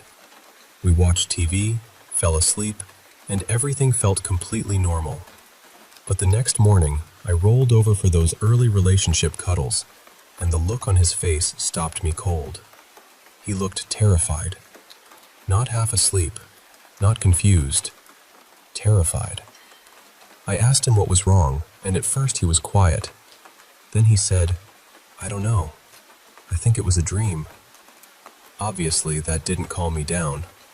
I kept asking, and eventually he said, "I don't think you want to know." Well, of course that made me want to know immediately. So he told me. He said, "I heard someone knock at the bedroom door, and it woke me up." I opened my eyes because I thought it might be one of the girls. Then I saw something. It was tall and dark, standing in the corner of your room behind the mirror. It walked out, went around the bottom of the bed, came up the left side, leaned over you, and said your name. I asked him what he did. He said he just closed his eyes because he thought it had to be a dream, and he was too frightened to move. But here's the thing. I had never told him about the 3 knocks. Never. And honestly, why would I? It's not exactly first date material, is it? By the way, during one of the worst periods of my life, I started hearing knocks in my bedroom at 3 in the morning. No thank you. So I just sat there for a moment, trying to absorb what he'd said. Then I asked him if he wanted to hear something strange. I told him the whole story, and he went white. Since that morning, I've never been disturbed by the knocks again. I do believe something came to me when I was weak, when I was calling out into the dark and desperate for comfort. I don't think it was my Nan. Not anymore. I also later found out that some people say you shouldn't sleep with mirrors facing your bed. So apparently I really did leave the spiritual front door on the latch there. But that's my experience with whatever else might be out there.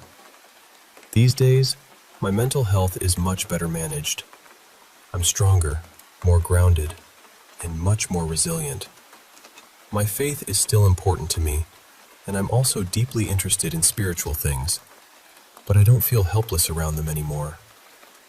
If I ever had to face something like that again, I genuinely believe I'd know how to stand my ground. So yes, that's my strange little glimpse into something I still can't fully explain.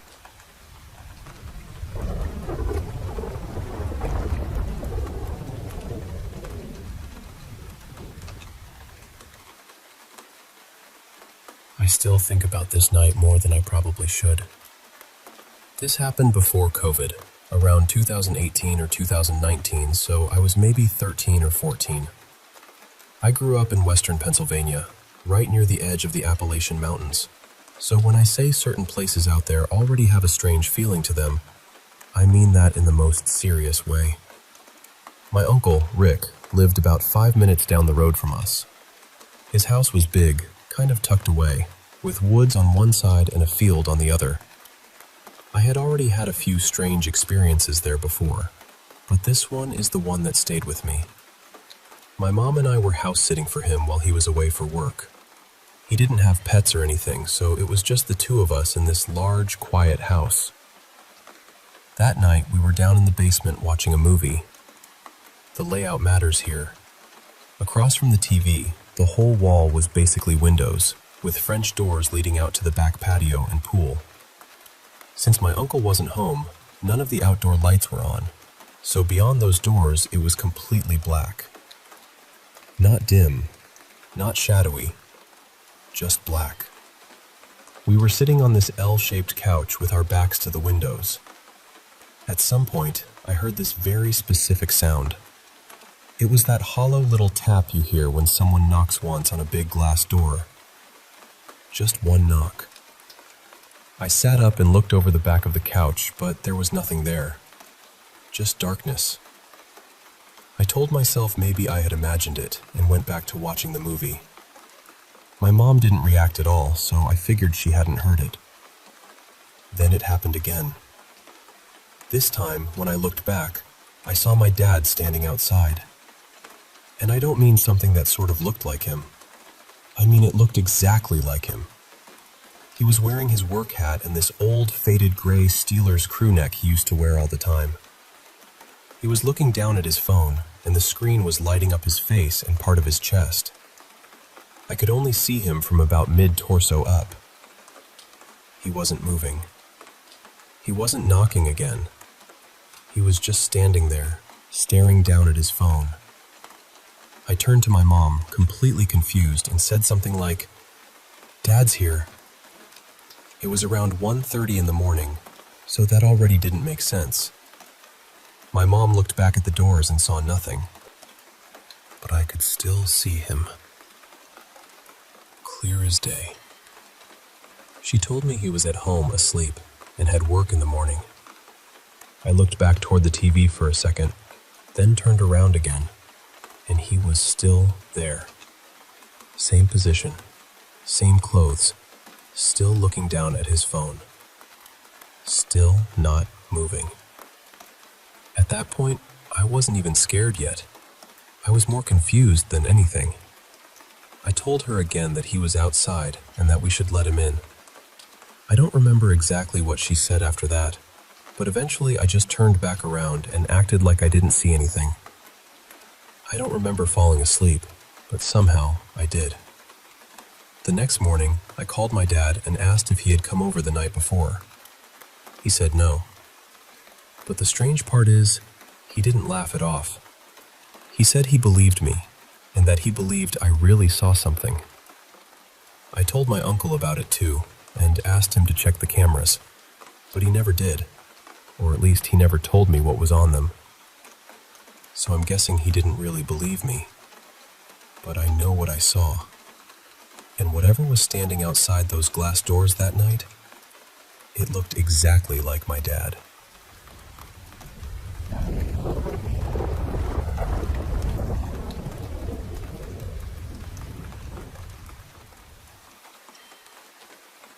I've told this story before, and I always feel like I need to say up front that it isn't scary in a dramatic movie trailer kind of way. It's more unsettling, because even after all this time, I still don't have a clean answer for what happened. I'm not going to say exactly where it was, because the place has always been very firm about being officially not haunted. And honestly, I understand why. It was a living history museum, the kind of place where people come to see old buildings, demonstrations, crafts, schoolhouses, train rides, all of that. They already got enough ghost questions every year without me adding fuel to the little lantern. But despite the official line, there were stories. Plenty of them. Some were the kind you could shrug off. A lot of the buildings had employee-only areas, and most staff were in period clothing. So if someone said they saw a figure in an upstairs room or passing through a doorway, well, it might have just been someone working. Not every shadow gets to be a ghost. Other stories were harder to dismiss. I knew people who had seen or heard things themselves. One of the security supervisors, a guy I'll call Martin, had a few stories that made even the most practical employees go quiet. 2 guards under him apparently quit after experiences of their own. I also had one co-worker who left after hearing too many stories, which sounds funny until you've worked in those old buildings after the guests thin out. Anyway, one summer day, I was working as a break person. That meant I rotated through a few buildings so the staff there could take lunch, bathroom breaks, or 15-minute breathers. One of my buildings that shift was the one-room schoolhouse. It was a quiet weekday. The kind of quiet where you can hear the old woods settle and suddenly become very aware of every little tick and creak. Most of the guests were off riding the train, on the boat, eating, or scattered somewhere else in the museum. So when I relieved the schoolhouse interpreter, I had about 30 minutes to myself. That summer, the schoolhouse was being used as a craft station. I don't remember the exact craft anymore, but I remember construction paper and glue sticks being involved. Lots of glue sticks. Now, I had been watching ghost hunting shows around that time, and I knew the schoolhouse was one of the buildings people whispered about. So, because apparently I had the self-preservation instincts of a wet paper bag, I started talking out loud. Not loudly. Just casually. I said something like, "All right, if you're here, knock over one of the glue sticks." I was standing near the front of the classroom, by the teacher's area. The entrance was at the opposite end of the room. At the front, there was a little raised platform, actually 2 levels, with a flag and chair on one part and the teacher's podium desk on the other. One thing about that building, a lot of the nails in that front section were these long, flat, old-fashioned nails. I only mention that because it matters. So I'm standing there, facing the teacher's podium, talking to the supposed ghost like a fool with a name tag. I look around. Nothing weird. Nothing on the floor. Nothing out of place. Then I turn around toward the entrance, partly to check the glue sticks and partly to see if any guests are coming in. No glue sticks have moved. Nobody's walking by. Nothing.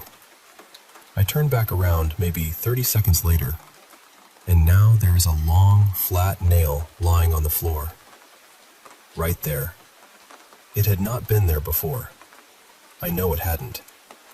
And the way it was positioned made absolutely no sense. The only place it could have come from, as far as I could tell, was the teacher's desk or the platform area. But I checked. Nothing looked missing. No loose spot. No obvious hole where a nail had just dropped out. It was just suddenly there, like the building had politely decided not to knock over a glue stick and instead offered me something much worse. I stopped talking after that. When my coworker came back, I didn't mention the ghost at all. I just showed her the nail and said, "Hey, I found this on the ground. I'm not sure where it came from." She looked just as confused as I felt. We agreed we'd tell either a supervisor or someone from maintenance, whoever we saw first. And that wasn't the only strange nail incident I had in that schoolhouse, but it's the only one I've never been able to explain away. The schoolhouse had a wood-burning stove, though it wasn't used anymore. It was just decorative by then, since the building had a modern heating system installed after it was moved to the museum. During December shifts, We'd often find little screws or nails sitting on top of the stove. Our best guess was that either guests were putting them there or maintenance was leaving them behind somehow. We always checked the stove at the start of the shift, and by halfway through the day, something would sometimes appear on it. That was odd, but not impossible. Later that same year, during a December shift, I found another long, flat nail in a weird place. This time it was sticking halfway out of one of the student desks. I always checked the desks at the start and end of a shift, mostly for things guests had left behind, or craft supplies that had gotten shoved inside. That month we were making ornaments, so there were always bits and pieces to clean up. But this nail wasn't just lying there. It was partly pulled out of the desk, like anyone had started removing it and then stopped. I don't know if maintenance had done it while cleaning before opening. Maybe they had. Maybe there's a perfectly ordinary explanation tucked away somewhere. But the coworker with me that day had been laughing earlier when I mentioned my little habit of checking for strange things in that building. After I found the nail, she stopped laughing. And not long after that, she quit.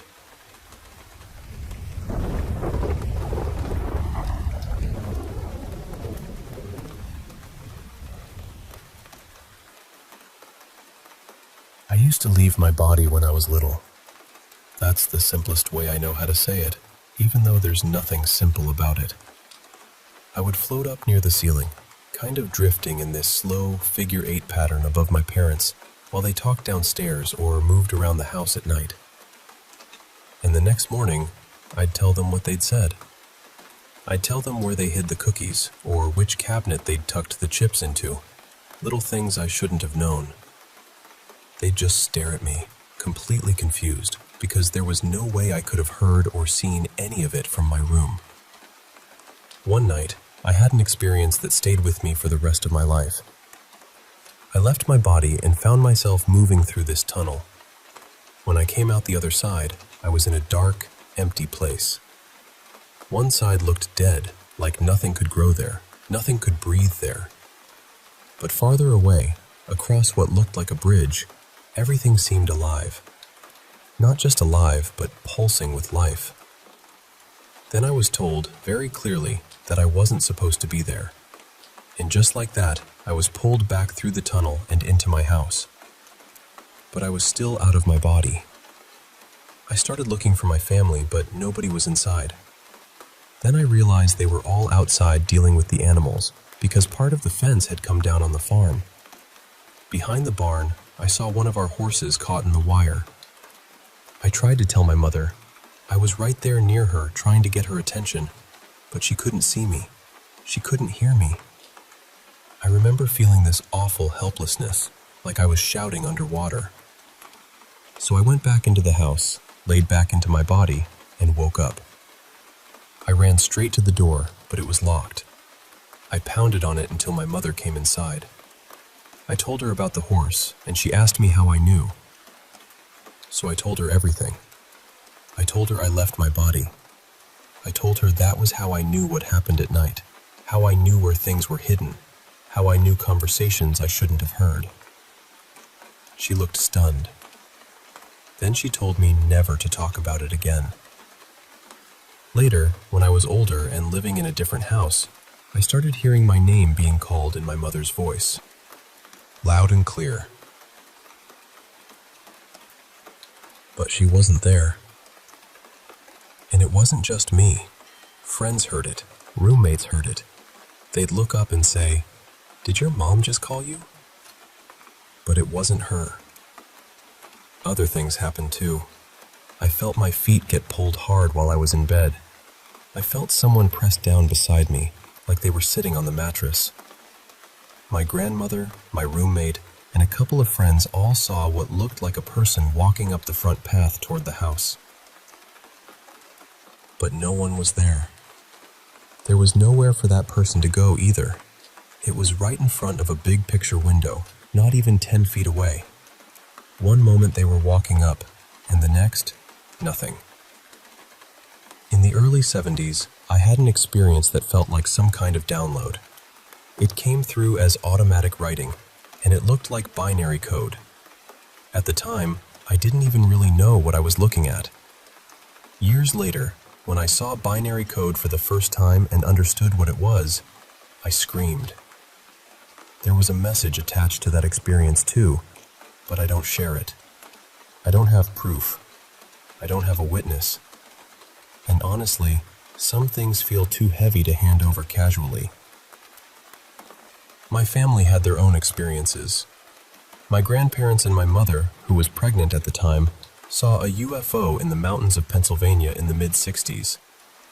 They were driving near a ridge when this object appeared and just hung there in the trees in front of them for several minutes.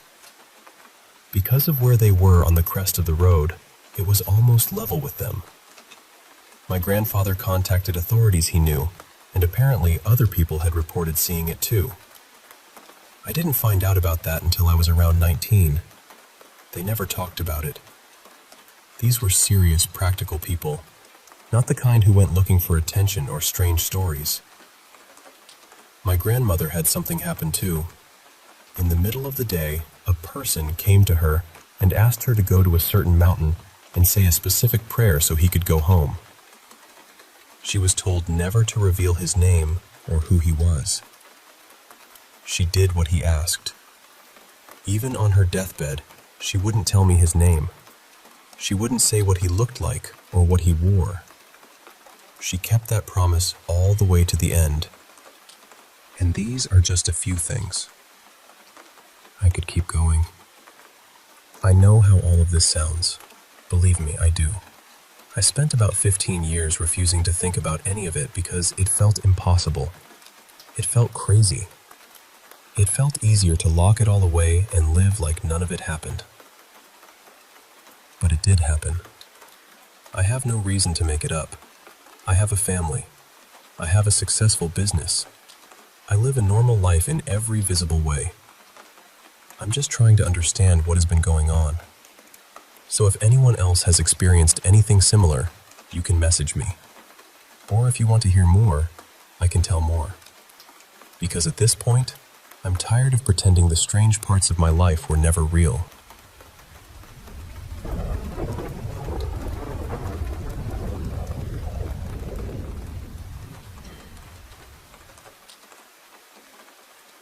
I want to tell this the way I remember it, because for a long time, I tried to explain it away. For more than 10 years, my family saw things in our house. Shadow figures mostly. They didn't start right when we moved in either. We had already been living there for about 4 or 5 years before anything really began happening. At first, my husband, Daniel, was the one who saw them. Then my 2 kids started seeing them too. One of them described a man who looked completely black, like a shadow, but shaped clearly like a person. He wore what looked like an old-fashioned hat and a dark suit, and he would stand in the doorway of their room, just staring. There were other things too. Some looked like shadowy shapes with eyes or teeth. Some had no face at all. I kept telling myself they were dreams, or fear, or kids' imaginations running wild. Then one night, I saw one too. My younger son, Noah, was about 10 at the time. He's older now, but I still remember that night so clearly. He was sitting beside me on my bed, and the kitchen light was on behind the doorway to my room. Suddenly, I saw what looked like a child standing there. Not a flat shadow on the wall. It was standing there, 3-dimensional, right in the doorway. It looked like a small child made entirely of darkness. I couldn't see a face.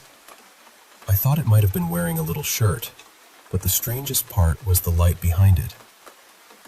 The kitchen light should have touched it somehow, should have shown something, but it didn't. The light just seemed to stop around it. I blinked, and it was gone. For a second, I was ready to tell myself it was just my eyes playing tricks on me. But then Noah jumped beside me. He started crying, completely terrified, and he was staring at the same doorway. I asked him, "Did you just see a shadow that looked like a kid?" He couldn't even answer out loud. He just nodded. That was the moment everything changed for me. We had both seen the same thing. I immediately started praying over us, over the room, over the house. I prayed for protection, for God's presence, for anything evil to leave.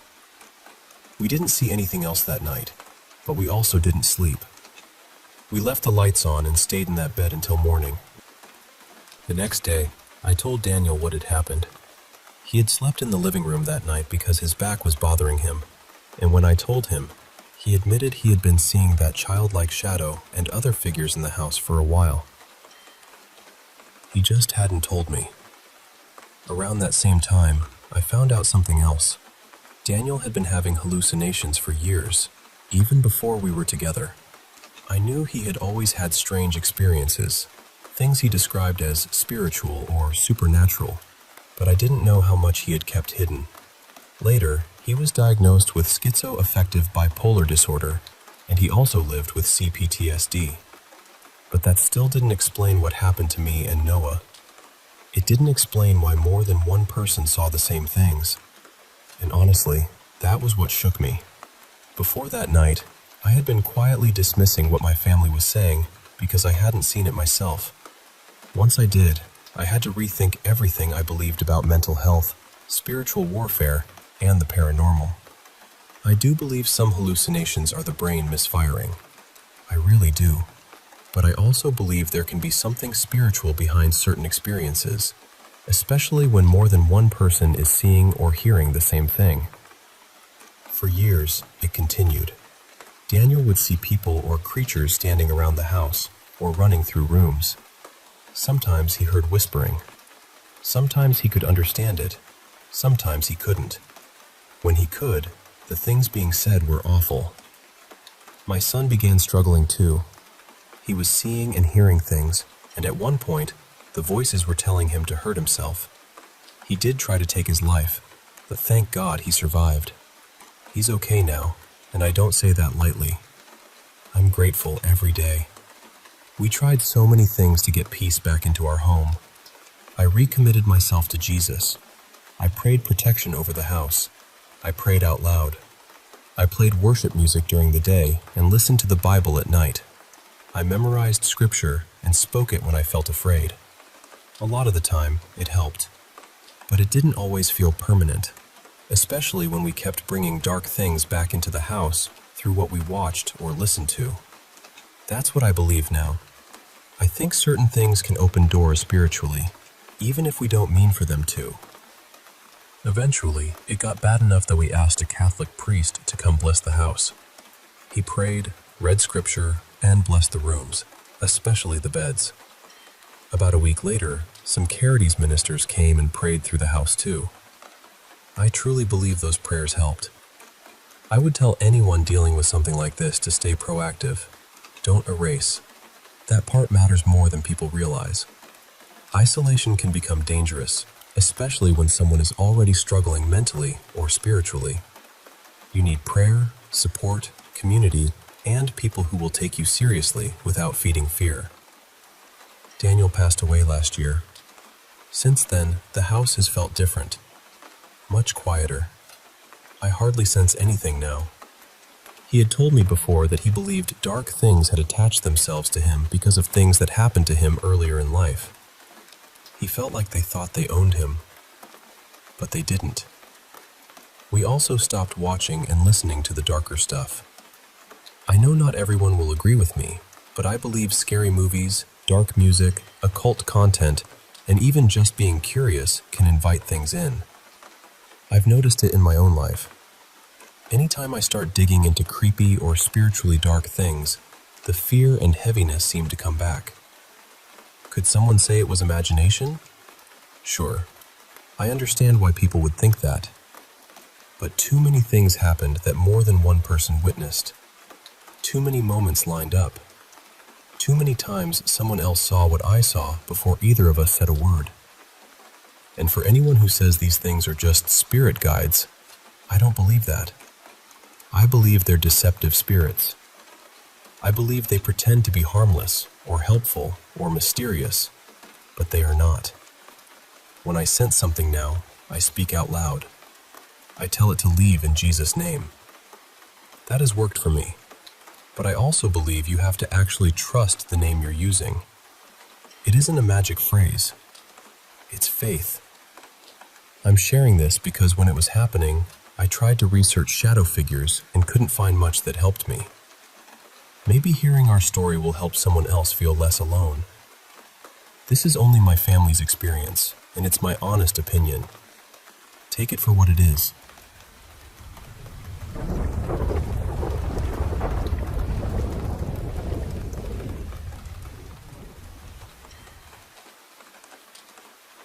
I want to tell you a story my father used to tell, about a weekend he spent with his closest friend Marlon back around the early 90s. They were both musicians at the time, and because they each had young families, finding peace and quiet to actually write music was almost impossible. There was always noise, always someone needing something, always life tapping them on the shoulder. So they came up with what seemed like a perfect idea: rent a little cottage somewhere remote, bring their keyboards and recording gear, and spend the whole weekend writing songs. They ended up finding this old stone miner's cottage near Minehead in England. It was tucked away in the countryside, very pretty in that lonely sort of way. Hardly any cars passed by.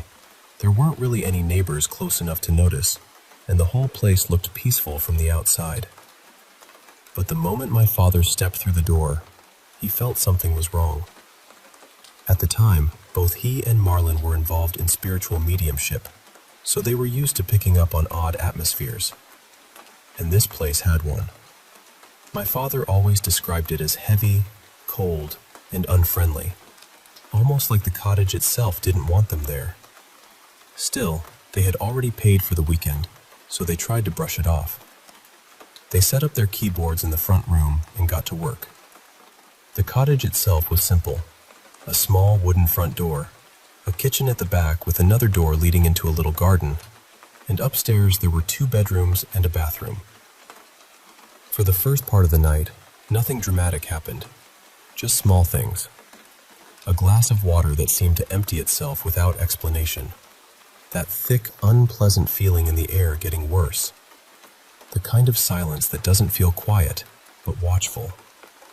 Then, while they were sitting downstairs talking through a piece of music, there were 2 loud bangs on the front door. My father thought it might be the elderly woman who owned the place, since she lived a little way up the road, so he went to answer it. Nobody was there. Just darkness, fields, and the stillness of the countryside. He came back inside, and a few minutes later, the banging started again. This time, both of them rushed to the door and opened it quickly. Again, nothing. And then, almost straight away, the same banging came from the back door. Marlon grabbed a flashlight and ran through the kitchen into the garden. But there was no one there either. No footsteps. No figure running off. Nothing that could explain it. That went on for a while. Front door, back door, silence. Then more banging. By then, neither of them felt brave. They packed away what they could, decided the music could wait, and went upstairs to try to sleep. My father took a book to bed because he wanted to calm himself down. He managed to drift into a light sleep sometime around 1 in the morning. Then he woke up to Marlon screaming. Not shouting, screaming. The kind of scream that makes your body move before your mind catches up. My father ran into his room and found him curled up in the corner, shaking. Marlon said he had woken to see a large, rough-looking man climbing into the bed with him. They searched the entire cottage, every room, every cupboard, behind every door. There was no one there. Marlon was badly shaken, so my father said he'd stay in the room with him for the rest of the night. And because my father always tried to cut tension with humor, he made a silly joke. Something like, "Maybe the ghost just likes you and wanted a cuddle." The moment he said it, Marlon's heavy walking boots lifted from across the room and flew straight at my father, hitting him on the head. That was enough. They both went downstairs and stayed there until morning, not sleeping properly, just waiting for daylight to arrive. The next day, before leaving, they told the owner what had happened. She seemed genuinely surprised and said she had never heard of that cottage being haunted. Apparently, she owned another property nearby, and that one was known for strange activity. Which is funny because the following year, my parents actually rented the same miner's cottage for a family holiday. And nothing happened. No banging doors, no flying boots, no shadowy man in the bedroom. Just a quiet little cottage in the countryside. But my father never forgot that first weekend. To him, it always felt like the place had made its point very clearly. It wasn't in the mood for music.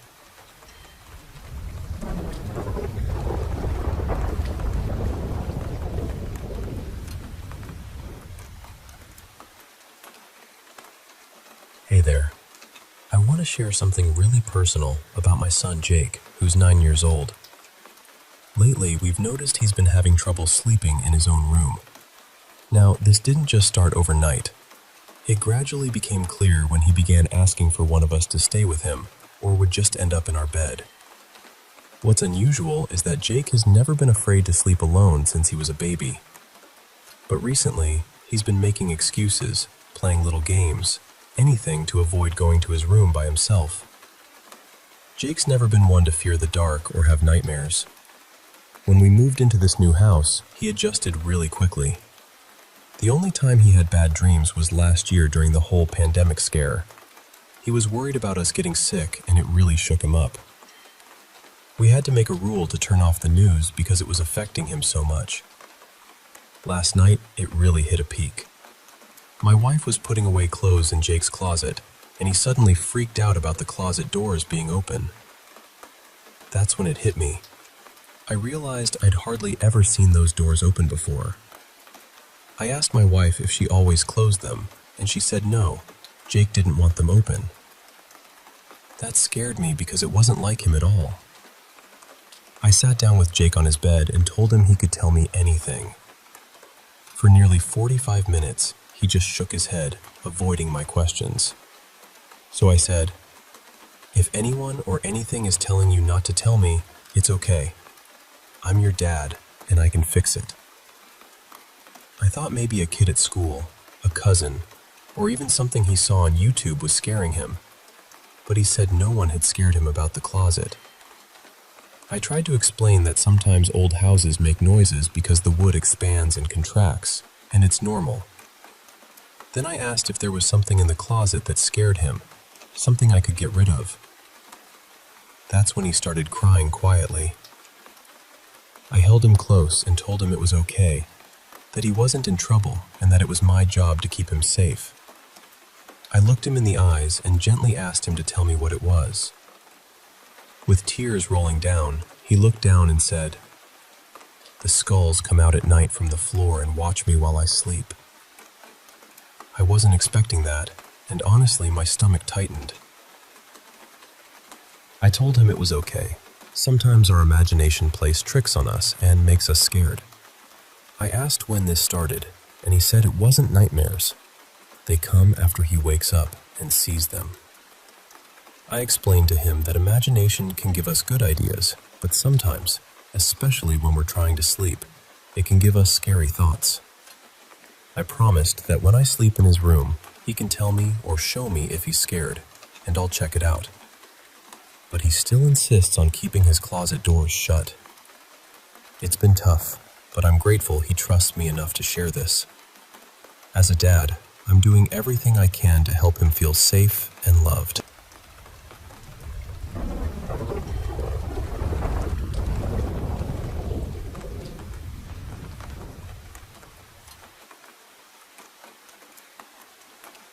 Hey, I want to share this little story from when I was a university student working as a cleaner. I had this job cleaning offices overnight, which was perfect because they didn't really care what time you came in, as long as the work was done between 6 p.m. and 6 a.m. One particular place I cleaned every Thursday was a law firm on the top floor of a heritage building downtown. It was a 6-story building with a rich, eerie history. They said it used to be a brothel, and that the site was once the town square where hangings happened. So you can imagine how that made me want to wrap up my cleaning quickly each night. The law firm's floor was designed in a circle, with reception by the elevator, washrooms to the right, individual offices around the edges, a big boardroom in the center, and the staff break room on the opposite side. Every time I stepped off the elevator, I'd get this odd feeling like someone was there, even though the place was empty. The later it got, the stronger that feeling became. One night, I got to the office pretty late, close to midnight, after staying late at school. As soon as the elevator doors opened, I heard voices, laughter. It sounded like some women were chatting away in the break room, and honestly, I felt relieved. I was a bit scared being alone so late, so I walked toward the break room, calling out a friendly hello to let them know I was there. But when I turned the corner, the voices stopped, and the room was completely empty.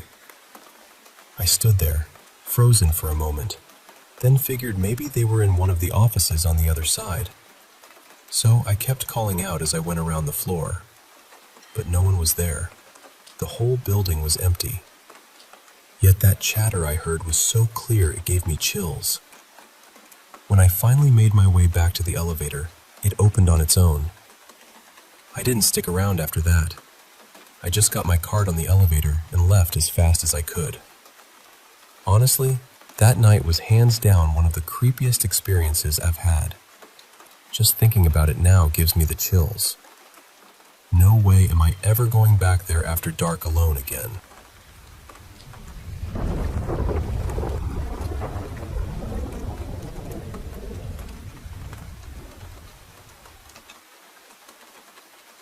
Hey, I want to share something a little strange that happened to me when I was a kid. Maybe you've experienced something like this too. So, there were 2 times I just fell into this really deep, almost unconscious sleep. The first time was during summer break when I was home alone because my parents were at work. I heard a noise coming from their bedroom and went to check it out, thinking maybe it was a mouse or something. But when I got there, everything looked normal. Nothing was out of place. Then, as I was walking back to my room, I saw this full-sized shadow of a man on the hallway wall. The thing is, the hallway lights are on the ceiling, and normally shadows only fall on the floor, never on the walls. Plus, it was around 11 in the morning, so no lights were on, and the rooms around the hallway don't cast shadows in that spot. It was weird. I went into my room, faced the hallway wall, and just lay down on the bed, and I fell asleep. I woke up about 6 hours later when my mom came back and shook me awake. She'd been ringing the doorbell and calling out, but I didn't respond at all. This was odd because I'm usually a light sleeper. Any little noise would wake me up. The second time was when my dad was out of town, and my mom and sister went out to get groceries. I took an afternoon nap after they left, feeling pretty fresh. I told them I'd answer the door if anyone came, but they still took the keys just in case. After they left, I was reading my favorite book when I heard the doorbell. It was one of our neighbors asking for my dad, and I told him he wasn't home. After he left, I locked both the wired screen door and the wooden door with the key. I started feeling uneasy, and somehow I fell asleep in the living room without realizing it. Hours later, my sister woke me up, telling me that people had been ringing the doorbell, my dad was calling on the landline, and neighbors were shouting my name. The neighbors even had to climb up the balcony, cut the screen door, and let my family in through the house. My parents were really worried about these incidents, even though they happened years apart. They took me to the doctor and ran tests, but there was no explanation. I don't know what to make of it, but these experiences have always stuck with me. Have you ever had something like this happen? It's like your body just decides to shut down completely, even when the world is trying to get your attention.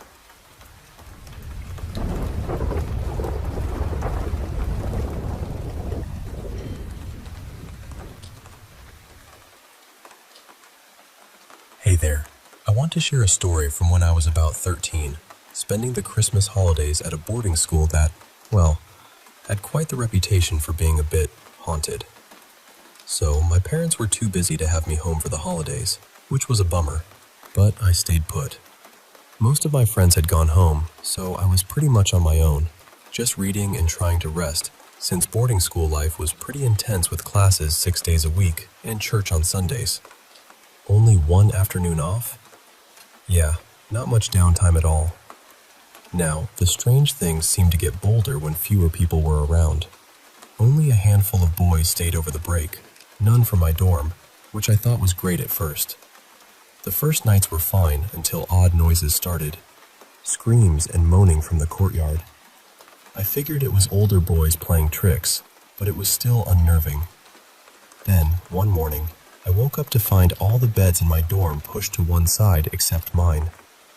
Freaked me out, but again, I thought it was a prank, so I just moved them back. Later, in the shower room, I met this older boy.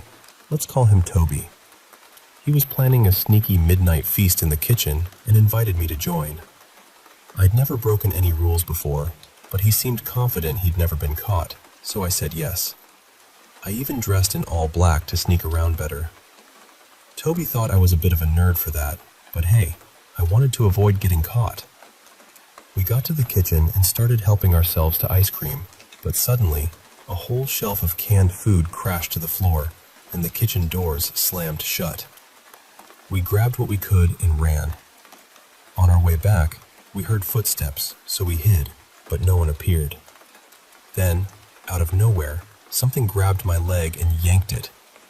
I got up, looked around, no one there. We sprinted away, but Toby got yanked too, falling and hitting his head, giving himself a bloody nose. Luckily, he was tough and got up quickly. We made it back safely and promised not to talk about it. That night, I was too scared to sleep in my dorm. Suddenly, all the beds slammed to the far side of the room again, and I'd had enough. I went to Toby's dorm, told him what happened, and he understood. He let me crash there for the rest of the holidays. The good news? Toby watched out for me while he was there, and we're still in touch today. So yeah, that holiday was a mix of fear, friendship, and a little bit of mystery I'll never forget.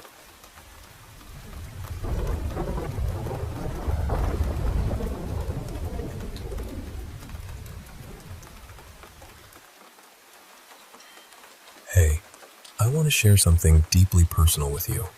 You know, I've always believed in spirits, and the idea that those we've lost might still find ways to reach out. Recently, I had this dream that felt so real, so different from any dream before, that I just have to tell you about it. So, let me set the scene. My Uncle Eric, well, in the dream, he was sitting there beside my Grandma Marie. Both have passed on. Eric back in 2008, and Grandma just a couple of years ago in 2021. I remember Eric was such a strong guy.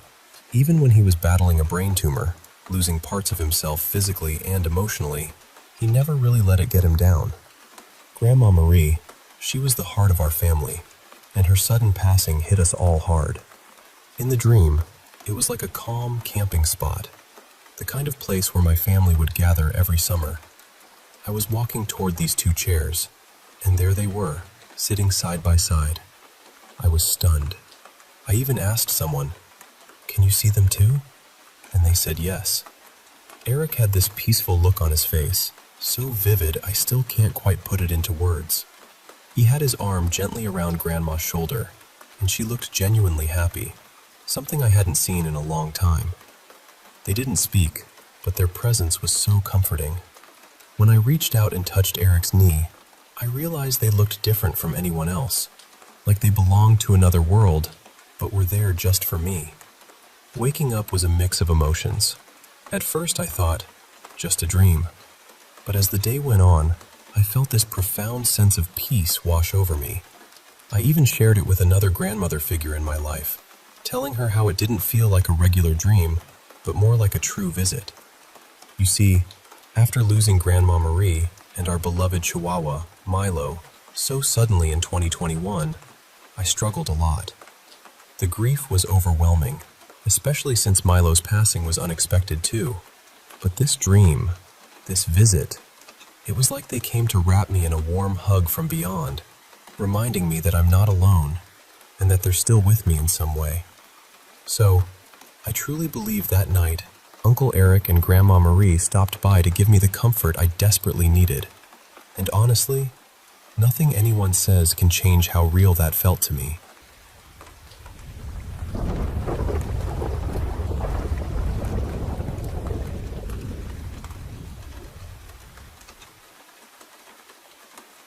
Hey there. I want to share a story that's really close to my heart. Something from when I was just a tiny kid, barely a year and a half old. See, I've always been a bit sensitive to things that most people might call paranormal or unexplainable. To me, it's just part of life, and a big reason why goes back to those earliest memories. My mom used to say she'd watch me through the crack of my bedroom door because I was always talking to someone. This was usually in the mornings before she'd come in to pick me up. She noticed I'd be having these little baby conversations with something in the corner of the room. When she stepped inside, she could feel there was something else there with us, a presence that wasn't scary or harmful at all. In fact, she always described it as a loving energy, like a guardian watching over me. That made her feel safe, and I think it gave her peace knowing I wasn't alone. Sometimes, when she was feeding me in the living room, she'd say I'd suddenly turn my head as if someone had called my name from another room. She could sense that same presence nearby. She told me about all this many times over the years, but I never really shared my own memories until recently. What's really unusual is that I remember being in my crib, clear as day. Most people don't remember things from that young an age, but I do. I'd see these beautiful, swirling patterns of light, kind of like stars moving around me, like a tiny universe unfolding in the dark. It was mesmerizing, and honestly, it helped me drift off to sleep. But sometimes, I'd wake up at night because something would gently touch and tickle my feet. I'd look down, and there'd be a pale, almost translucent hand reaching out, as if to play with me like a kitten or a puppy. The rest of the arm seemed to disappear into the shadows, so I could only see the hand. I never felt scared, maybe because my mom's feelings about this presence were so comforting, or maybe because I just hadn't learned to be afraid yet. I'd think something like, "I'm sleepy, stop that," in the way a baby might, and the hand would quietly retreat back into the darkness. The soft glow in my room came from the hallway outside. So although the room was mostly dark, I could see the door's outline. I'd look for whoever the hand belonged to, but they were always just out of sight. It felt like there was a kind, protective presence there, watching over me through the night. Recently, my mom told me she never mentioned any of this to my dad before they separated. But before they split, she finally told him about the strange feeling in our old apartment. And you know what? He admitted he felt it too. He said, "Yeah, there was definitely something there." So that's my story. The story of the gentle hand in my crib. A mysterious, tender presence that kept me company when I was just a baby. Whether you call it paranormal or just a loving energy, it shaped how I see the world, full of unseen kindness and wonder, both day and night.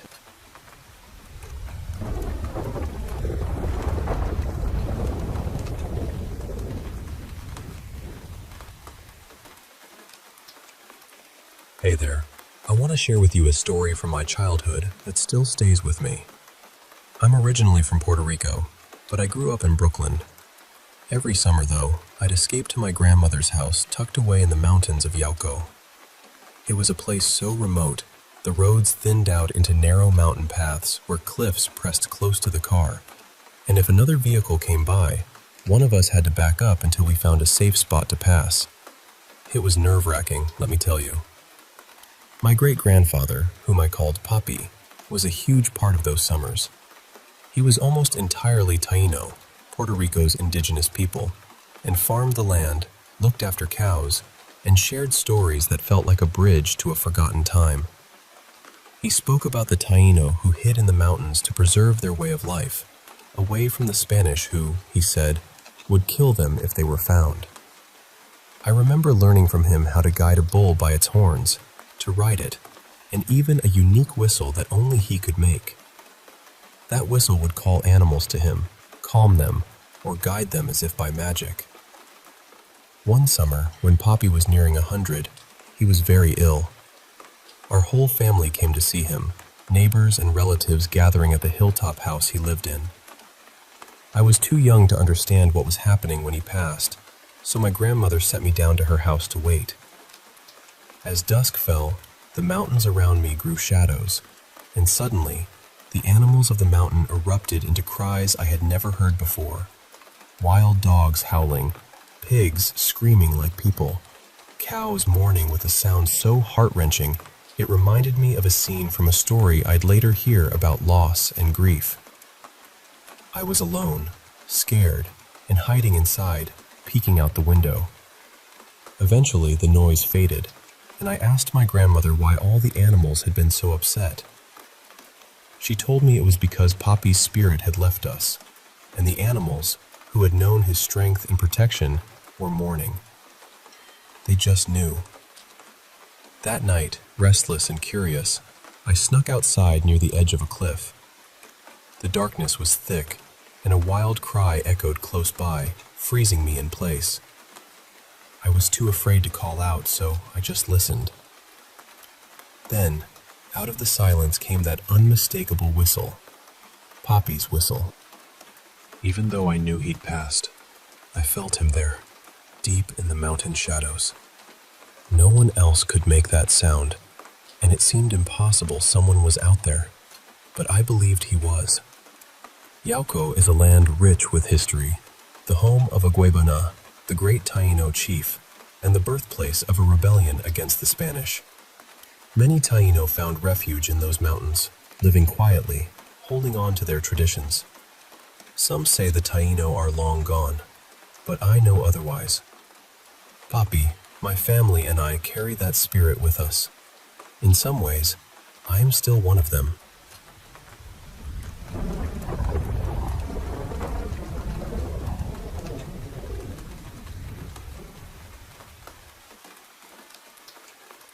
Hey there, I want to share something deeply personal with you. Something that happened during one of the hardest chapters of my life. Back then, I was going through a lot. My son and I had lost our home because of gentrification, and I had just lost my job. On top of that, a relationship I cared about was falling apart, and the woman I was with wasn't really there for me emotionally. It felt like everything was crumbling around me.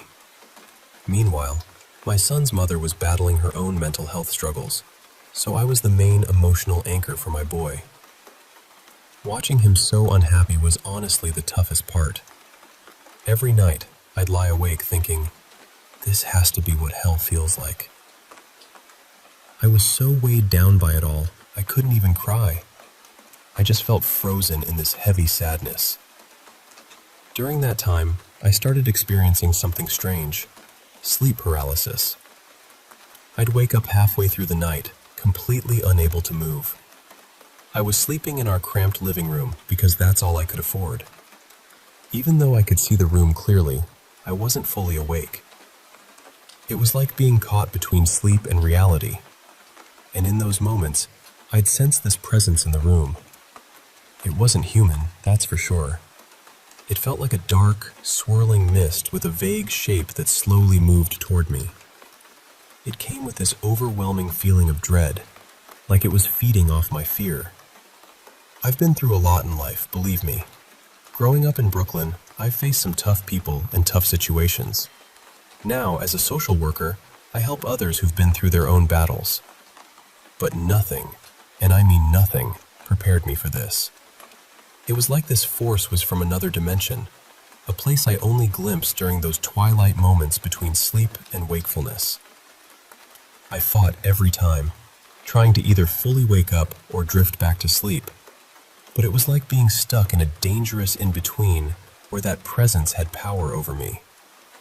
My whole body would shake with terror until I finally jolted awake, drenched in cold sweat, knowing I'd just been face to face with something truly real, but beyond this world. What helped me turn the tide was the same thing that helped me rebuild my life. I started searching for work again, went back to school, and began family therapy. Slowly, hope returned. I also started exploring my spiritual beliefs more deeply, tuning into a lifelong inner voice that reminded me of my capacity for unconditional love, both for myself and others. This fear, I realized, was something external, an illusion I allowed inside. But when I centered myself, stayed calm, and trusted my own strength, I could face it. Then, one night, when that dark presence came again, I did something different. Even while still caught in that half-awake state, I found the strength to stand up, at least in spirit. I didn't back down. It came closer, stronger than ever, but I moved toward it with courage. It was like that exhilarating moment when you watch something epic unfold, goosebumps and all. Without words, just with pure will, I sent it a message. Get out of here. You don't belong.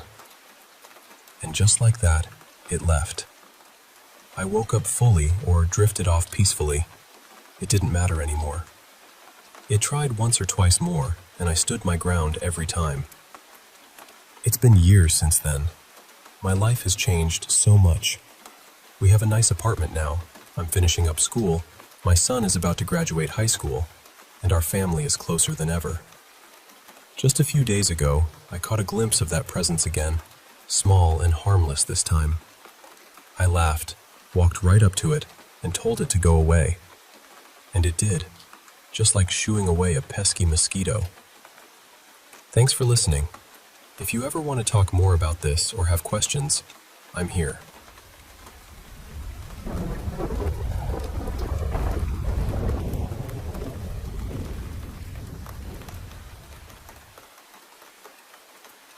Hey there. I want to share a pretty strange experience my girlfriend and I had during a camping trip in the Smoky Mountains. For her birthday, I took her to Gatlinburg, Tennessee, which is this bustling little town right by the mountains. We decided to camp our first night out at Elkmont Campground, a really popular spot surrounded by tall trees that reminded me a bit of baby redwoods, and a clear river with rocks scattered all over. There were families around, kids running about. It felt like a perfect little nature escape.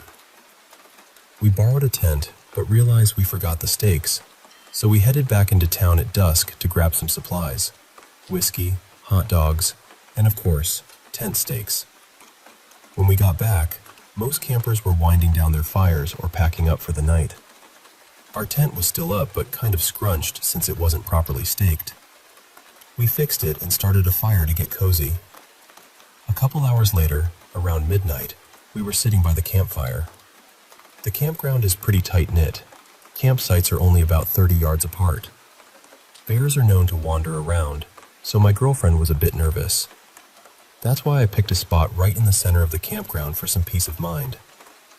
Almost everyone else had gone to sleep, and all we could hear was the soft crackling of the fire and the gentle flow of the river nearby. The moon was just a thin crescent behind clouds, so it was pretty dark. Suddenly, out of nowhere, a light appeared from the campsite just behind my girlfriend and a little to my left. It was shining straight at us, then darting around like it was searching for something. Kind of like the Eye of Sauron, if you can picture that. We saw the silhouette of a man wearing a headlamp, but his movements were so odd. Almost like a weird kind of walk. Kind of how Jar Jar Binks moves in Star Wars, if that makes sense. Whenever I glanced at him, he'd immediately flash his light at us. He kept shining the light on his picnic table, barely moving his hands, then stepping back to his tent to shine the light there, then back to the table, then at us again, repeating this over and over for nearly an hour. At first, I thought maybe he was just searching for something, but his behavior was just so strange and repetitive, it felt off. Eventually, when his light stayed on us too long, I shined my flashlight back at him for a while. And that's when things got really creepy. A chill ran down my spine as I watched his outline vanish right before my eyes. The light from his headlamp dropped to the ground and then seemed to move across the ground by itself, almost like it was running or crawling into the bushes diagonally between our campsites. I took my flashlight away and saw the light slowly come back out of the bushes, rising back up to the height of a person. Then the shadowy figure appeared again, walking out and returning to his strange routine, all without making a single sound. Later, we went into our tent to sleep, but the figure kept up his odd behavior through the night. The next morning, we looked over to that campsite and there was no sign anyone had been there. No tent. Nothing. It was like the place had been deserted without a trace. Afterward, I learned there's a small town just a mile away called Elkmont Ghost Town, with abandoned buildings and even a cemetery up a nearby trail. I haven't found any other stories about this mysterious headlamp man, but honestly, I wouldn't be surprised if others have had similar eerie encounters.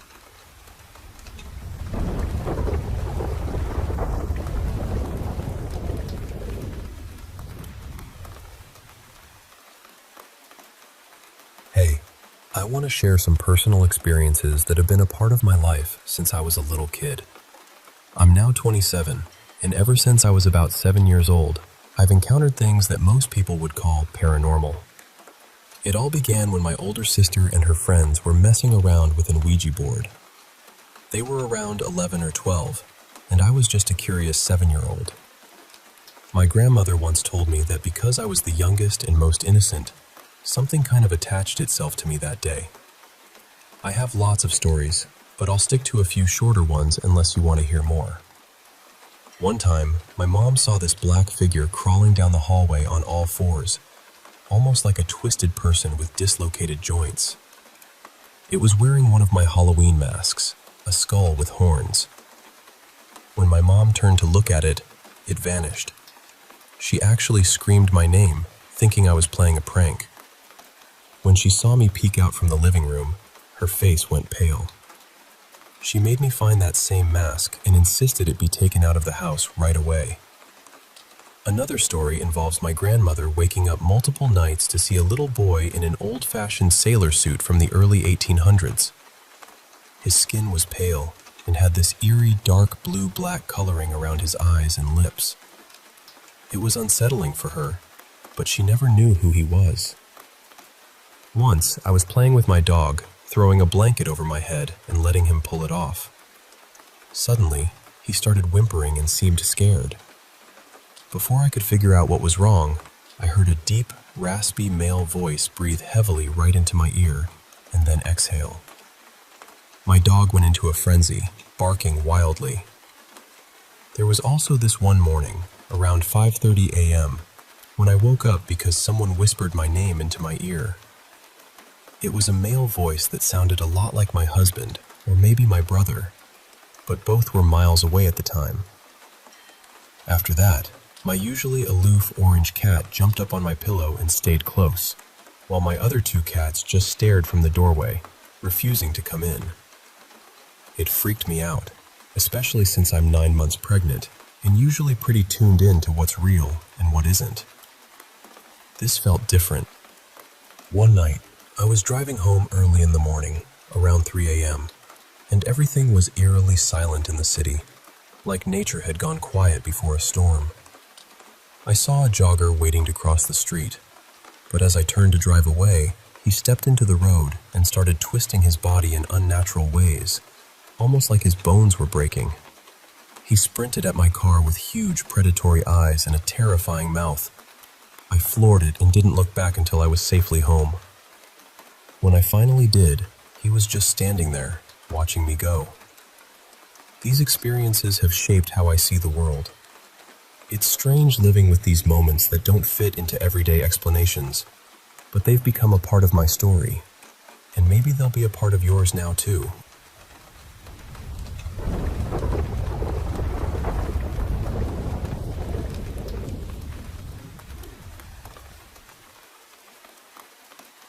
I grew up in a house with a strange little secret built into it.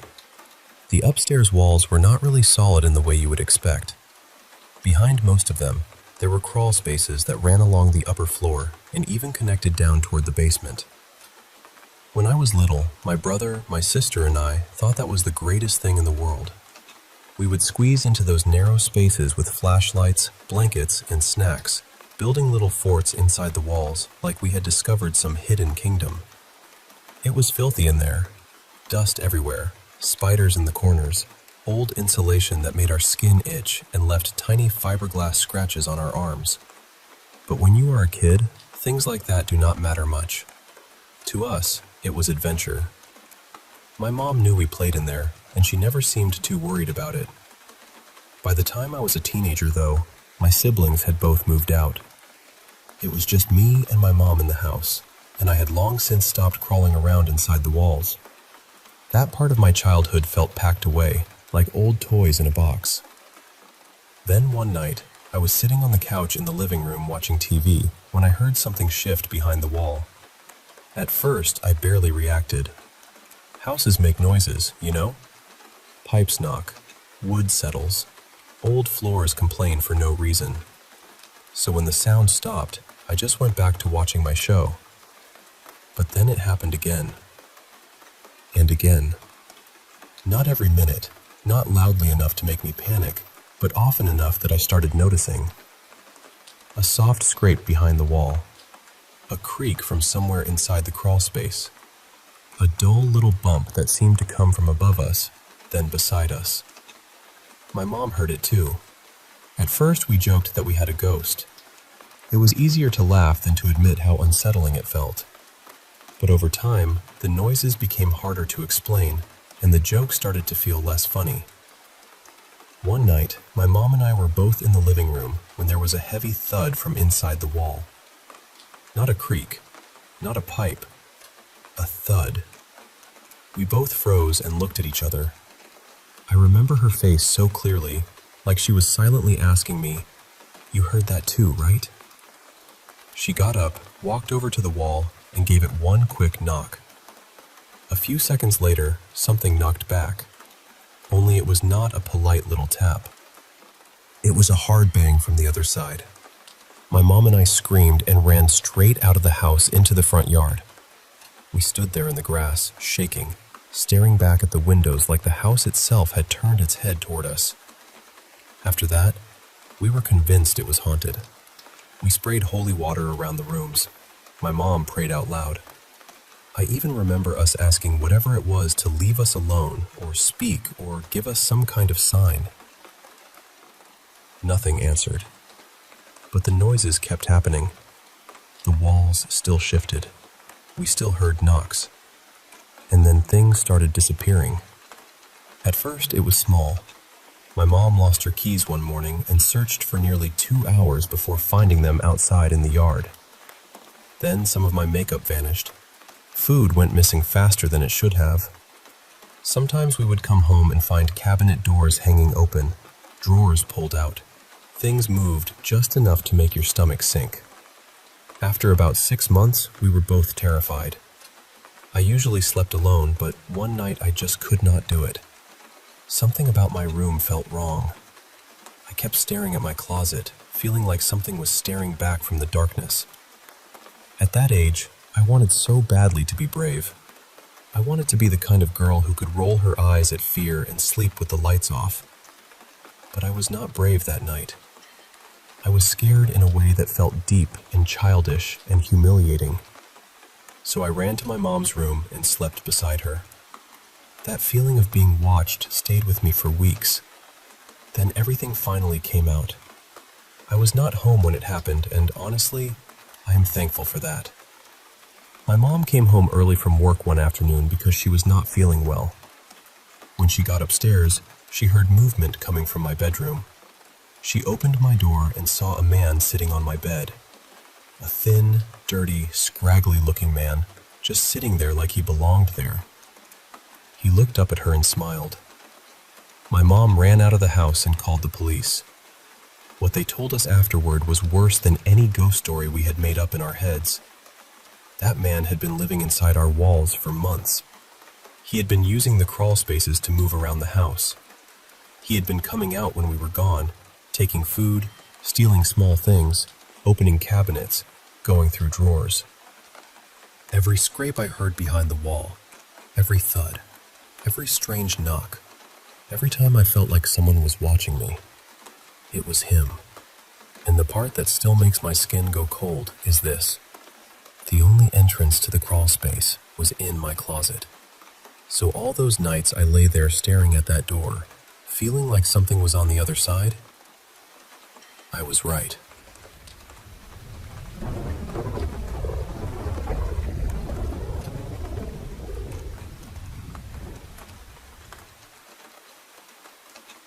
Hi, I'm Jay, and I'm giving full permission for my name and story to be shared.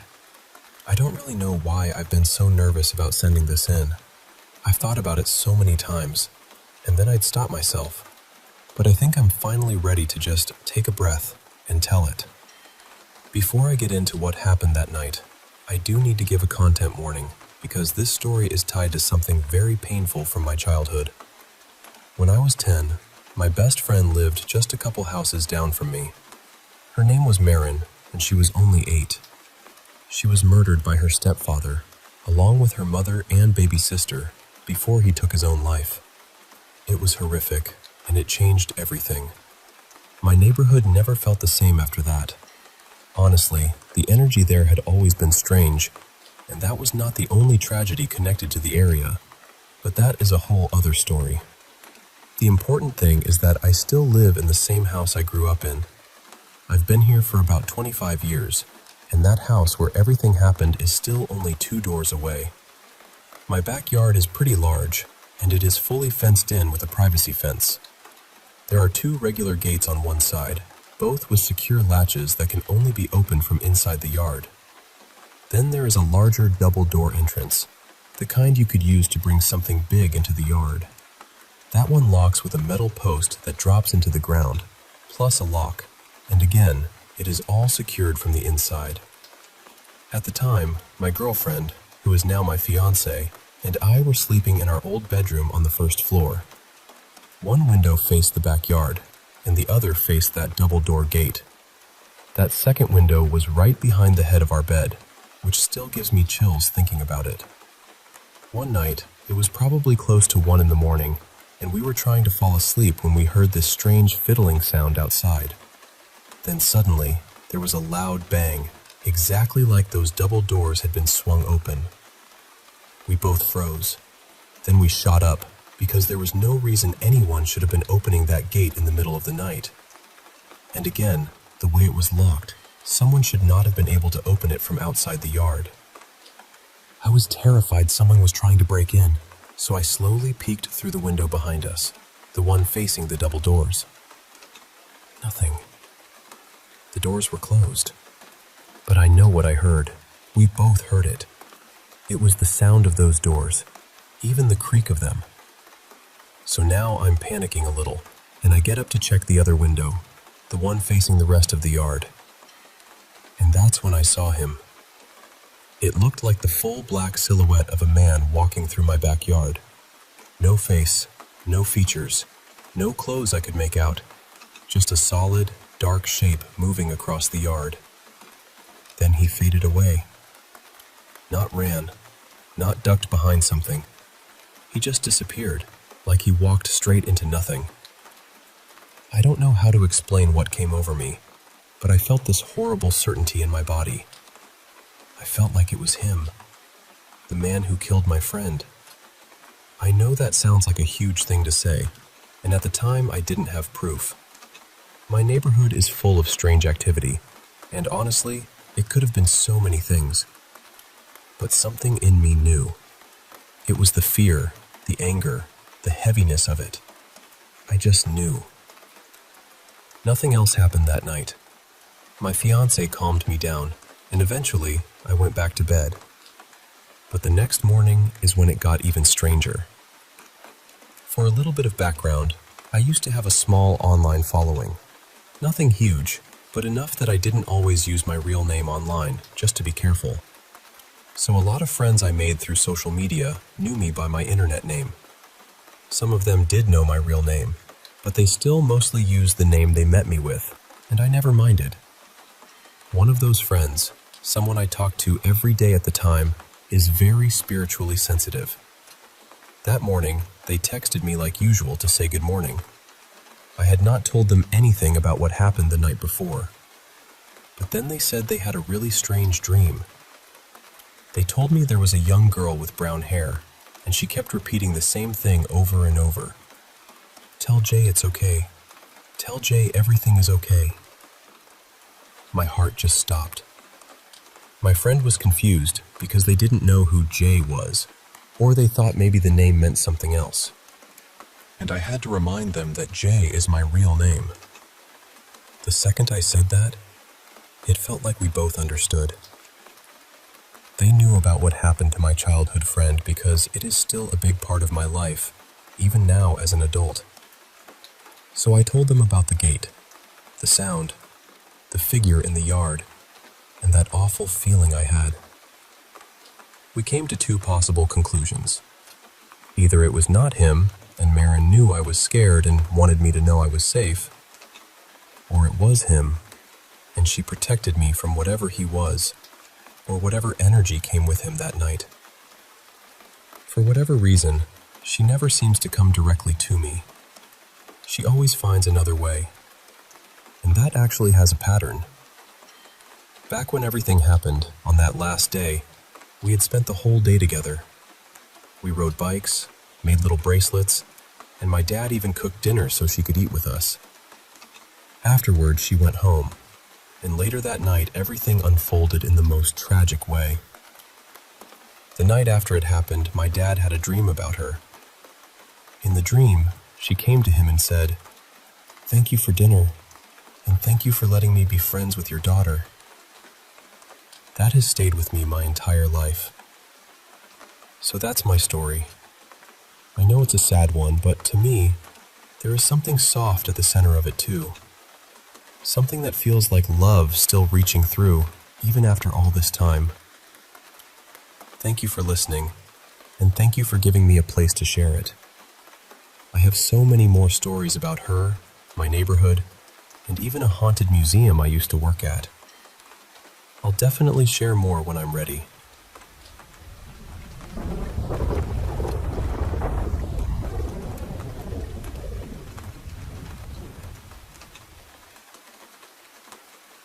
I've been turning this over in my head for months now.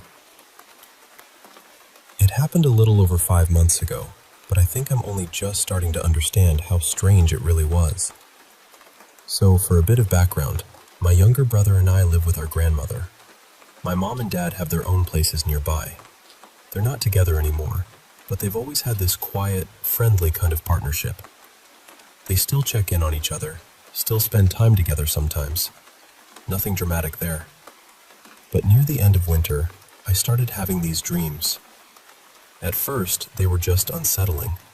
I kept finding myself in this empty town packed with traffic. Cars were moving, engines were growling, horns were blaring. Everything felt alive with noise. Except there were no people. Not one. No drivers, no pedestrians, nobody standing in windows. Just this city moving by itself. I'd wake up every night with this awful dread sitting in my chest. It wasn't just fear. It felt more urgent than that. Like there was something I needed to do, something important, but my brain wouldn't let me see what it was. Then the dreams got worse. By the second week, the town looked ruined. Cars were smashed into each other. Some were burning. The streets looked warped and wrong, almost dreamlike in the worst way. And then my dad started showing up. Every night after that, something terrible happened to him. It was never the same thing twice. One night it was a phone call from a hospital. Another night it was a flood. Then a storm. Then a crash. Sometimes it was something completely surreal, but it always came back to the same thing. Me, my dad, and this horrible feeling that I was too late. I'm anxious in everyday life, sure, but my dreams had always been kind of a safe place for me. I almost never had nightmares. So when this kept happening, night after night, it really started wearing me down. I was sleeping badly, waking up sore, snapping at little things.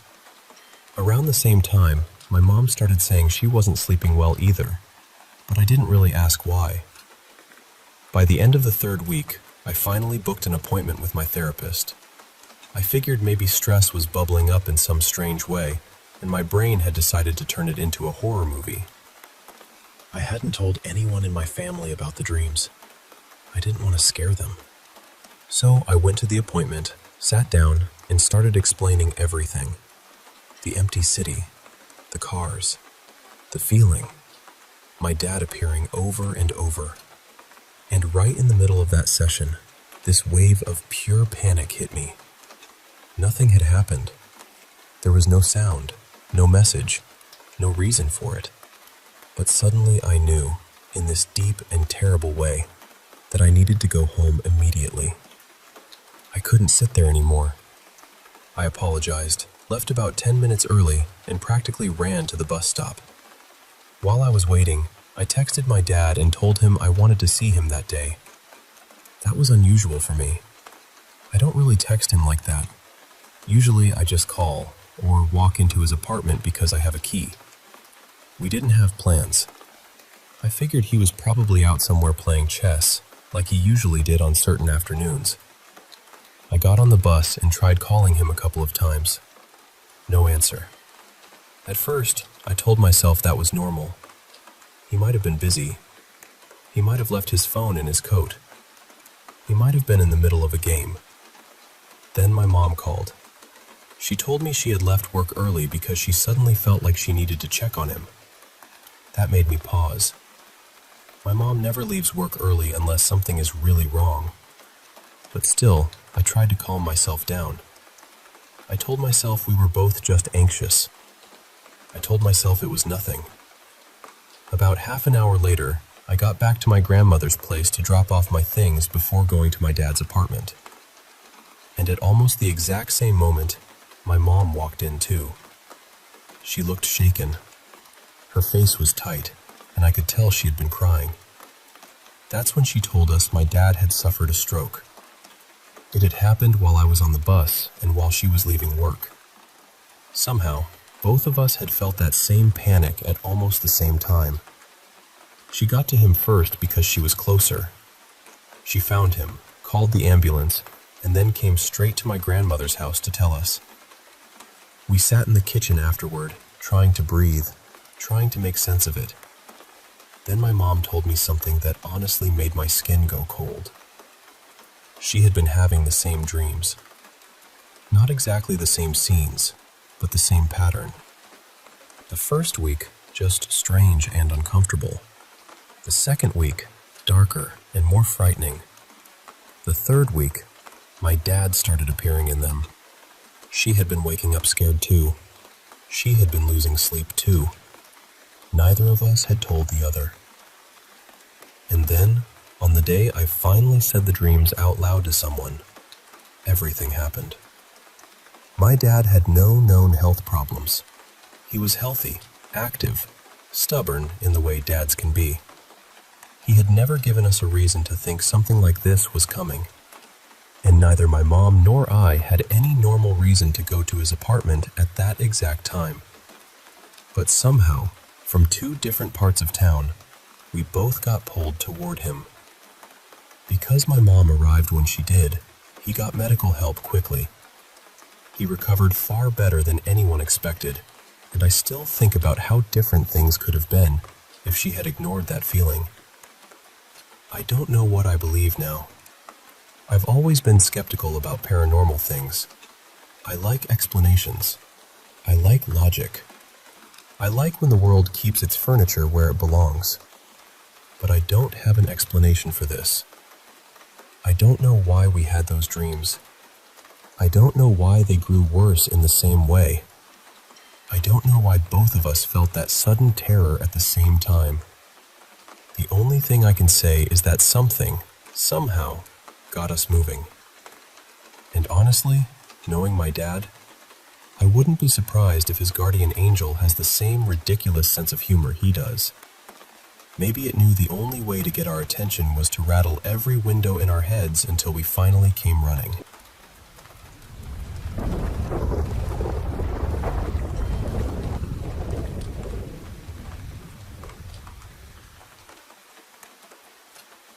I remembered this today out of nowhere, and honestly, it still makes my skin go cold when I think about it. My family has always been very Catholic, and during the early part of the pandemic, our parish started doing continuous adoration in front of the Blessed Sacrament. Families could sign up for an hour just to pray, reflect, or sit quietly in the chapel. My parents took the 3 to 4 p.m. slot, but a lot of the time, they would ask either my younger sister or me to go in their place. Sometimes, the two of us went together. That afternoon, we got ready like we usually did. I took my rosary and one of my mom's old prayer books, and before going to the church, we stopped at a small store to buy a candle and a box of matches. The church was close to our house, so we arrived just as our hour was starting. When we walked in, I noticed right away that the person before us had already left. My sister went over to write our names in the attendance log, and I stepped into the chapel. And that was when it began. All of a sudden, I felt this sharp, burning pain across my back. At first, I tried to brush it off. I lit the candle, made the sign of the cross, and sat down. But the pain kept getting stronger. It honestly felt like my skin was burning. After a few minutes, I couldn't ignore it anymore, so I leaned toward my sister and whispered, "Something's wrong. My back hurts really badly. Can you look?" I wasn't expecting her to find anything. I had taken a shower before we left, and there had been nothing there.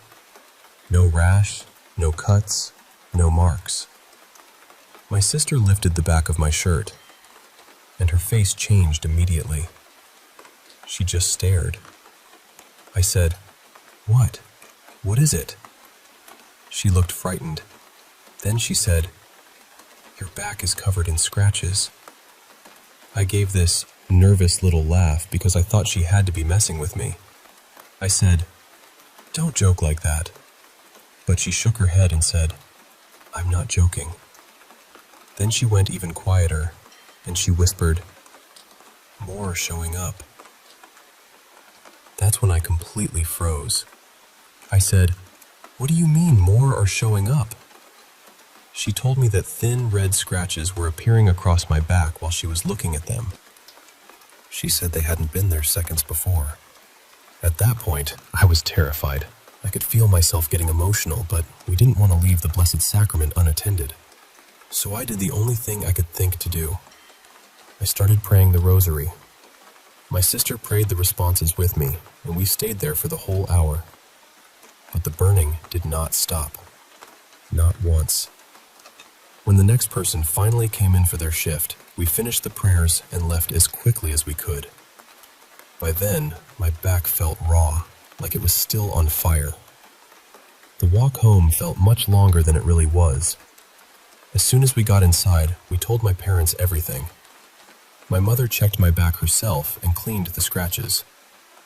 To this day, I still don't have an explanation for what happened in that chapel. But I know this much. After that afternoon, my parents never sent me there by myself again. From then on, someone always went with me. And sometimes, when I think about that quiet chapel, that empty hour, and those scratches appearing out of nowhere, I still wonder what was really in there with us.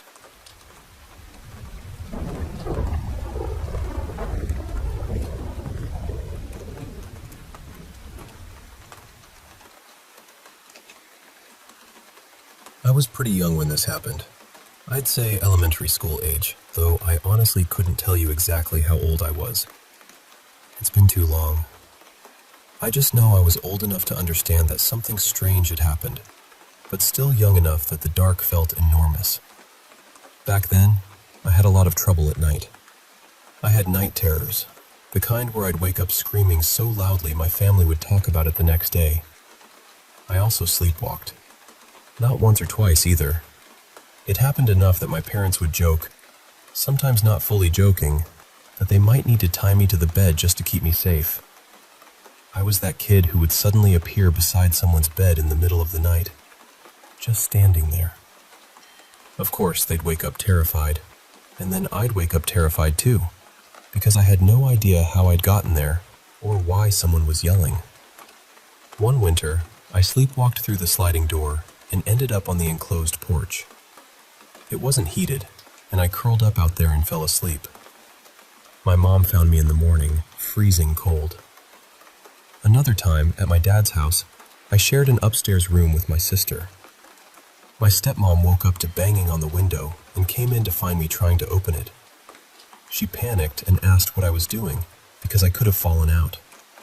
Apparently, I told her, very calmly, that I was just trying to get a drink of water from the kitchen. So yes, my family had reasons to worry. The thing is, I never remembered sleepwalking unless someone woke me up in the middle of it. And when that happened, I was confused, frightened, and hard to calm down. But this night was different. It was summer at my mom's house, which was my main home. I remember the season clearly because we didn't use the air conditioning until it got unbearably hot. Instead, we'd open the windows and turn on the attic fan. That fan had this strong, steady pull to it, like the whole house was breathing. Sometime in the middle of the night, I woke up because I heard voices. No one should have been awake. My mom and stepdad were strict about bedtime, and once the lights were out, that meant everyone was done for the night. And that night, every light in the house was off. But I could hear talking. It was muffled, not clear enough to make out words, but definitely voices. Low, steady voices. At that age, I was terrified of getting out of bed at night. I'd hold my bladder until morning, no matter how badly I needed the bathroom, just because walking through the dark felt impossible. If I ever did get up, I would turn on the hall light immediately. But that night, I didn't. I just felt curious. The voices sounded close, almost like they were pulling my attention down the hallway. I got out of bed and walked toward them without even thinking about the light. At the end of the hallway, you could turn left into the dining room or right toward the front door. The attic fan was right above that spot, and when I reached it, I remember the air moving over my arms. It raised the hair on my skin, but not in a scary way. It actually felt good because the house was so warm. I stopped there and asked myself, am I dreaming? And I decided I wasn't. I could feel the carpet under my feet. I could touch the wall beside me. I could feel the fan moving air across my skin. Everything felt solid and normal. Nothing had that strange, slippery feeling dreams sometimes have. Because it was summer, the front door was open, but the screen door was shut and locked. Sometimes my parents left the porch light on, probably to make the porch seem less inviting to anyone outside. So when I turned toward the door, I could see through it clearly. And that's when I realized the voices were coming from the porch. I still wasn't scared. That's the strangest part to me even now. I was a child who was scared of everything at night, but in that moment, I felt completely calm. I thought maybe my mom was outside talking to a neighbor, or maybe two neighbors were talking. Mostly, I remember feeling like I had stumbled onto something I wasn't included in, and I wanted to know what it was. So I walked closer. The voices got a little louder, still muffled, still impossible to understand, but they sounded like a calm conversation. I was sure that when I opened the door, I'd see someone sitting right there on the porch. I opened the screen door, and there, standing on the porch, were two small gray figures. They looked like what people would call aliens. Small bodies, gray skin, the whole thing. They weren't hiding. They didn't jump or run. It felt more like I had interrupted a conversation they already knew I was going to interrupt. We looked at each other for maybe 1 or 2 seconds. And then they were gone. I don't know if they vanished. I don't know if I blinked or looked away and then looked back. I only know that one moment they were there, and the next moment they weren't. And still, I felt calm, not frozen, not screaming, not panicked, just peaceful. I shut the screen door, turned around, and walked back down the hallway. I remember the attic fan touching my skin again as I passed under it, and I remember telling myself, once more, that I was awake. Then I got back into bed and fell asleep.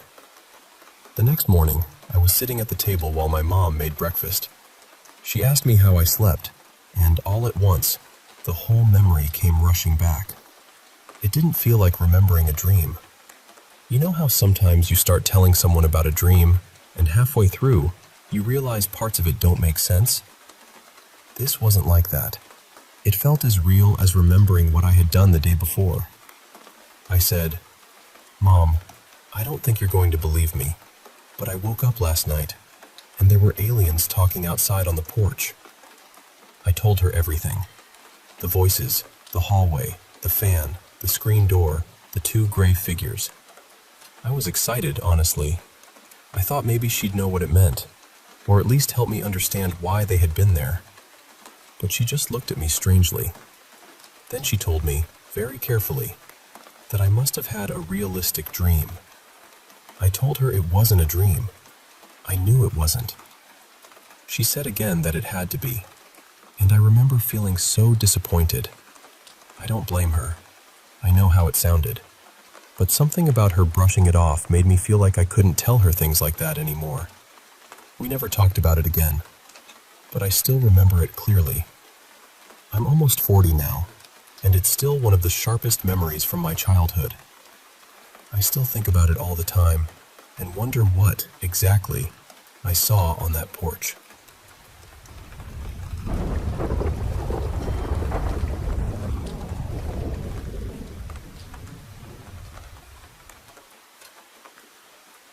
I've told this story to a handful of people over the years, but I've always wanted to put it into words for someone who might understand it, or maybe someone who has experienced something close to it.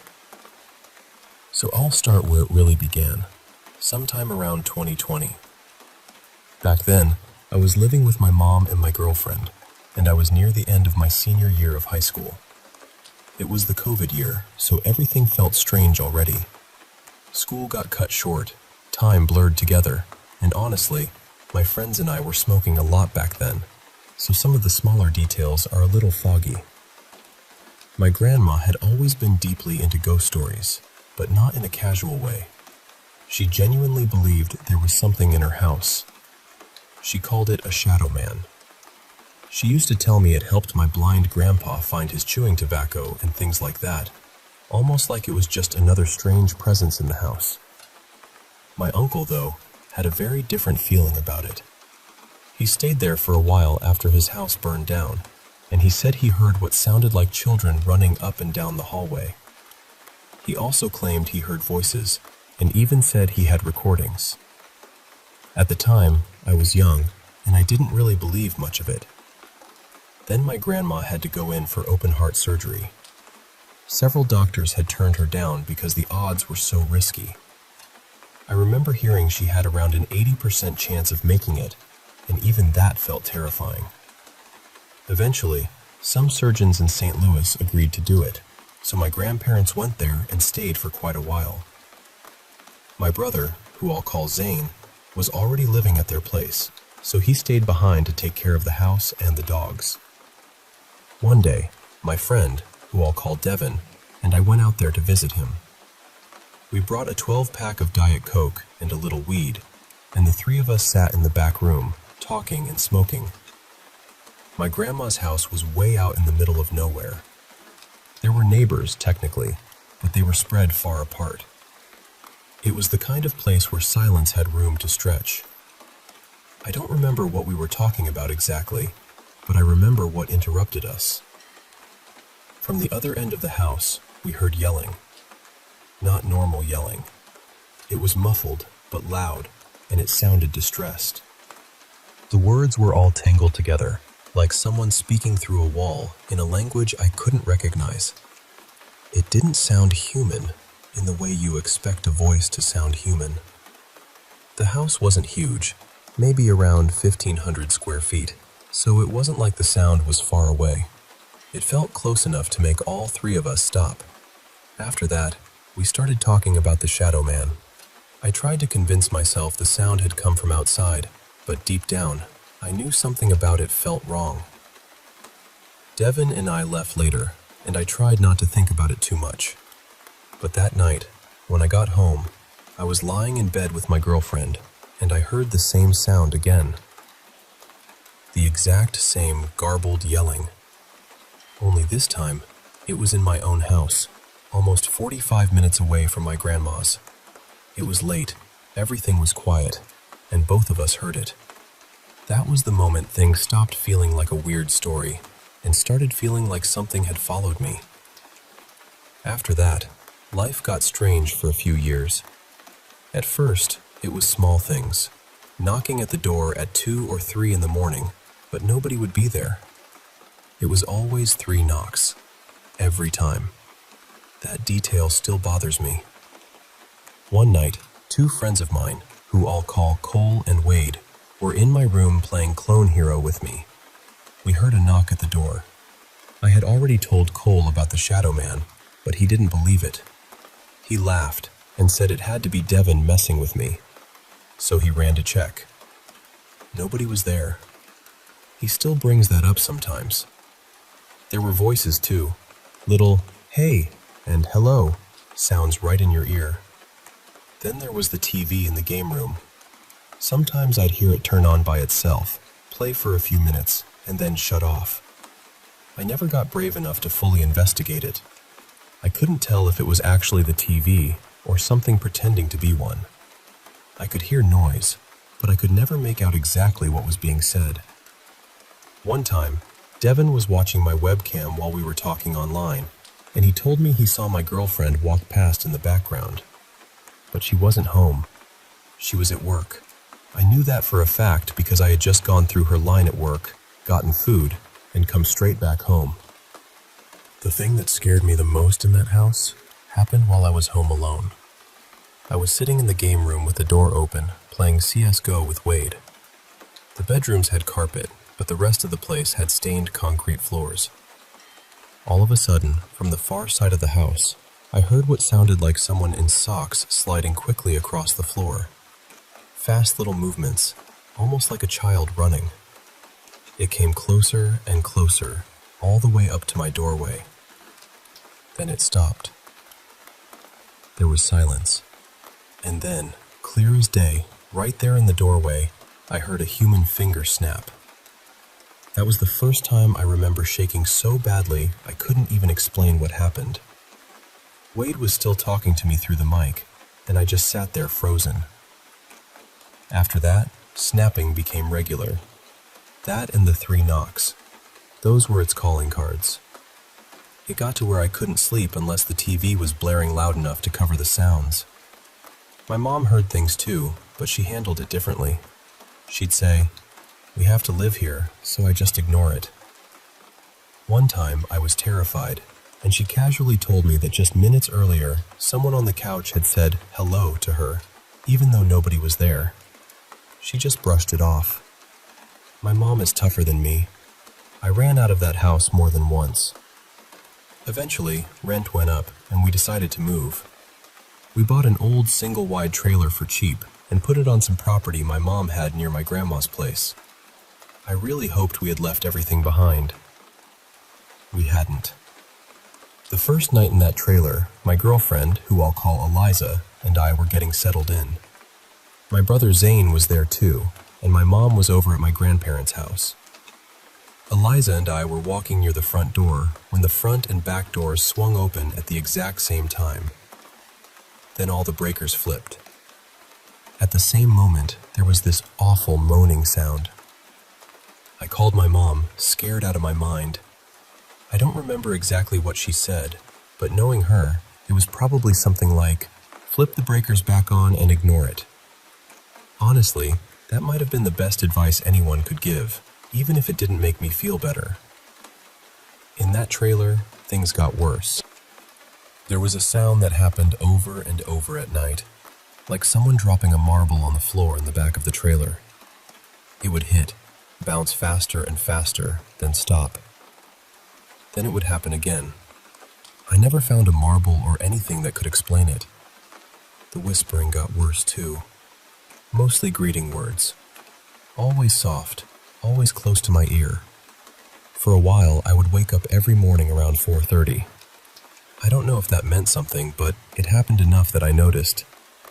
I started looking for help and even contacted a few churches, but nothing ever really came of it. Devin stopped coming over much after things started getting thrown near him. When he did visit, he'd sometimes sleep in his car instead of inside. He told me about objects moving in the house and even in the shop building on the property. It also liked knocking on the window by my computer. I know there are more things I'm forgetting, which is part of why I wanted to finally write this down. That trailer was the worst period of it, and I'm honestly grateful my memory has softened some of it. The last truly terrifying thing happened years later, after my grandma passed away in the hospital. My mom had been staying with her and wanted to go home that night. I offered to stay with Zane and my grandpa at their house. Zane and I had gone out back to smoke in this little building they called the back house. Later, we came inside and stopped in the kitchen to get a drink. While we were standing there, knocks exploded through the house. Every wall, every ceiling, every surface. It sounded like 30 people knocking at the same time. And every knock came in threes. I cried. I can laugh about that now, but in the moment, it was horrible. There was still some activity after that, but nothing as intense. Over the next couple of years, it slowly faded. Now it's been about 3 years since anything has happened. Eliza and I live in a new place, and nothing has followed us here. I hope it stays that way. But I want to say clearly that this really happened.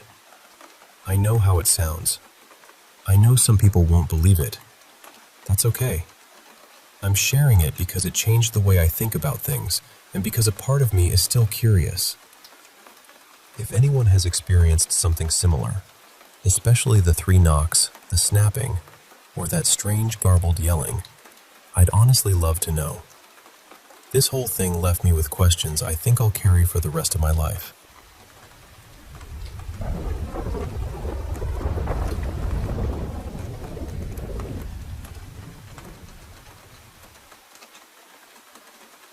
I'm new here, so I hope it's okay if I share something that's been sitting in the back of my mind for a while.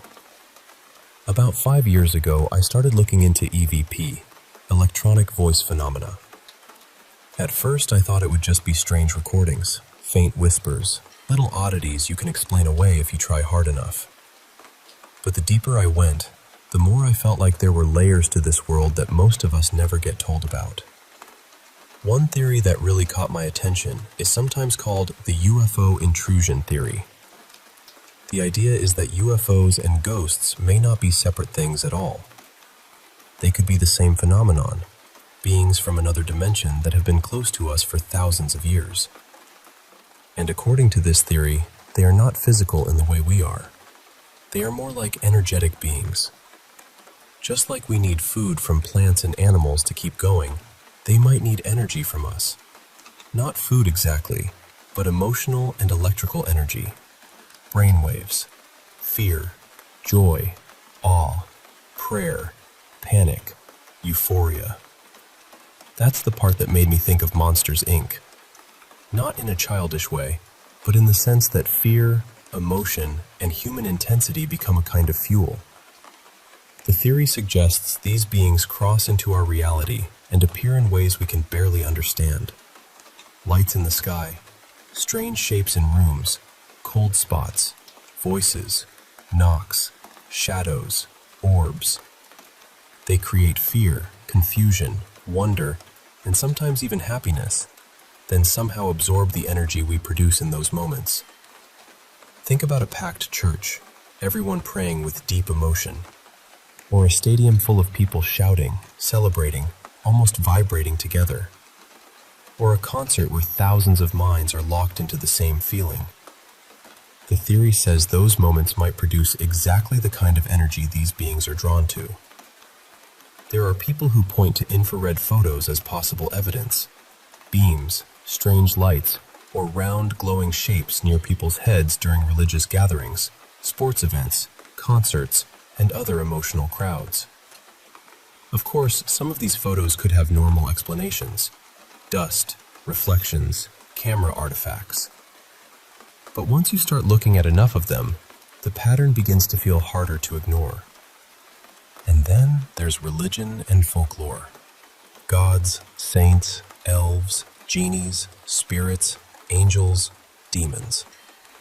Maybe these were never entirely separate categories. Maybe they were different names, from different cultures, for the same visitors pressing their faces against the glass of our world. Even animals seem to notice something, cats especially. Anyone who lives with cats has probably seen it. They stare at empty corners, follow something invisible with their eyes, suddenly hiss at nothing. Sometimes they act like they are tracking a presence we simply cannot sense.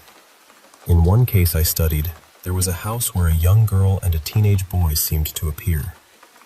We had a photograph and several EVP recordings. In the recordings, they seemed to suggest they had once lived there, that they had drowned, and even gave names.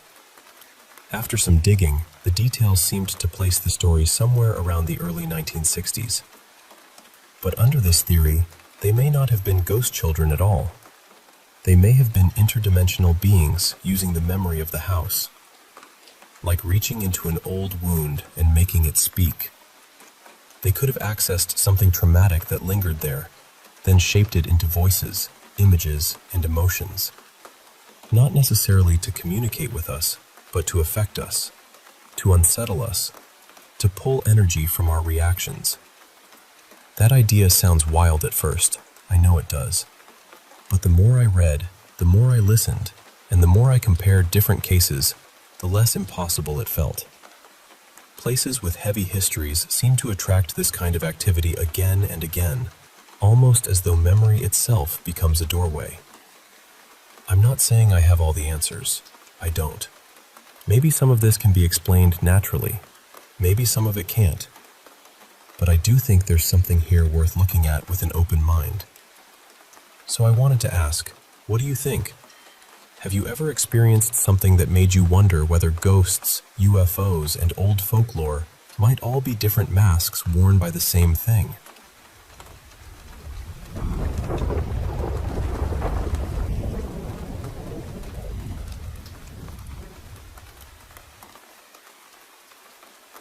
Ever since I was little, I've had the feeling that something has been following me through life. I know that sounds strange. I don't really know how else to explain it. For a long time, it didn't feel evil. It was unsettling, yes, but not hateful. Not at first. When I was growing up, my sister and I lived in a house that already felt heavy. Our family situation was abusive, and there was so much fear and anger in that home that it almost felt baked into the walls. Strange things happened all the time. We saw shadow figures. We heard whispers when nobody was there. Sometimes we heard screams. And there was something else too. Something that looked like my sister. Almost like her. But not quite. It moved like her, stood like her, had her shape, but something about it was wrong in a way I could feel before I could explain. That's probably a whole other story on its own. The more my sister and I talked about what we were experiencing, the worse it seemed to get. Looking back now, I honestly wonder if whatever it was had been feeding off the fear and the pain in that house. There was plenty of both. Eventually, I moved out. I was only 17, and I ended up living alone in an old farmhouse outside of town. It was way down this rough dirt road, far from neighbors, far from everything. The house was in terrible condition, and probably should have been condemned, but I was desperate to get out of the situation I was in. The deal was simple: no rent, just somewhere to sleep. At first, I told myself the house was just old. Old houses make noises. They settle. They creak. But then I started hearing footsteps moving through rooms when I knew I was alone. Things would go missing, especially my keys, and then I'd find them in places I absolutely never would have put them. One night, I finally stood in the middle of the house and spoke out loud. I said, "Hi," I'm sorry if I'm in your space, but I'm 17 and I'm just trying to get out of a bad situation. This is my home for now, so please leave me alone. And strangely enough, things settled down after that. For a little while, anyway. Not long after, I started dating someone, and they moved in quickly. That relationship turned abusive too, and once the atmosphere in the house changed, the activity started picking up again. But this time, it seemed to focus on him. He would get home from work before me, but then he started waiting outside in his car until I arrived. I hadn't told him much about anything I'd experienced, so when he finally admitted he didn't want to go inside alone, I knew something had scared him badly. He told me things were being thrown at him. We had these old woven baskets sitting on a shelf, and he said one had been hurled across the room. Doors were slamming. He heard his name being called from down the hallway in the middle of the night. He saw shadows. At first, I blamed the farmhouse. I thought maybe the place itself had something attached to it. But deep down, I also wondered if the violence and fear around me were calling something back. Eventually, I got out of that relationship and moved again. Years passed. I still had experiences during that time. Lights flickered or turned on by themselves. TVs switched on and off. Whispers followed me from place to place. But nothing compared to what started happening after I moved in with my current partner. We met in 2024, and I moved into his rental not long after. It was a renovated house from the 1940s, and for the first time in ages, things were quiet. Almost too quiet. I started to relax. I almost let myself believe that whatever had been around me was finally gone. Then one day, I went back to my old town to collect some moving boxes. While I was away, my partner sent me a message. He wrote, "I know this sounds insane, but I just saw a figure standing beside our bed. It was on your side." My stomach dropped. I hadn't told him everything. It was still early in our relationship, and because nothing had been happening, I didn't see the point in frightening him with all of it. But when I came back a day or two later, everything started again. Doorknobs twisted and rattled in broad daylight, right in front of us. Footsteps stormed up and down the hallway, loud and angry. Doors opened on their own. Things moved from where we'd left them. I've always used sage in my homes. Not only when something paranormal is happening, but whenever the energy feels off. So I did what I knew how to do. I cleansed the house. It didn't help. Soon, I started waking up with bruises I couldn't explain. I was tired constantly, drained in a way that sleep didn't fix. At night, something would tug my hair hard enough to wake me. Then one night, my partner and I fell asleep on the couch. I had this dream, but it didn't feel like a normal dream. It felt like I was seeing through someone else's eyes. I was looking into our bedroom, and there was a figure standing beside the bed again. It looked like the outline of a person, but the inside of it was filled with static, like the old fuzz on a television screen. It didn't speak out loud, but I heard it anyway. It said, "Come to bed. Come to bed now. I can't help you unless you come to bed." Then it turned and started walking toward the lounge room. Before it reached us, I woke up. I shook my partner awake and started crying. I couldn't explain why, but I told him we needed to go to bed right then. Not later, right then. And the strange thing is, after we did, I slept peacefully for the first time in ages. A few weeks later, we were preparing to move again. I was out in the backyard, pulling weeds from the garden beds, when I accidentally picked up a small stone. It had a name written on it, Sander, and beside it was a childlike drawing of a figure.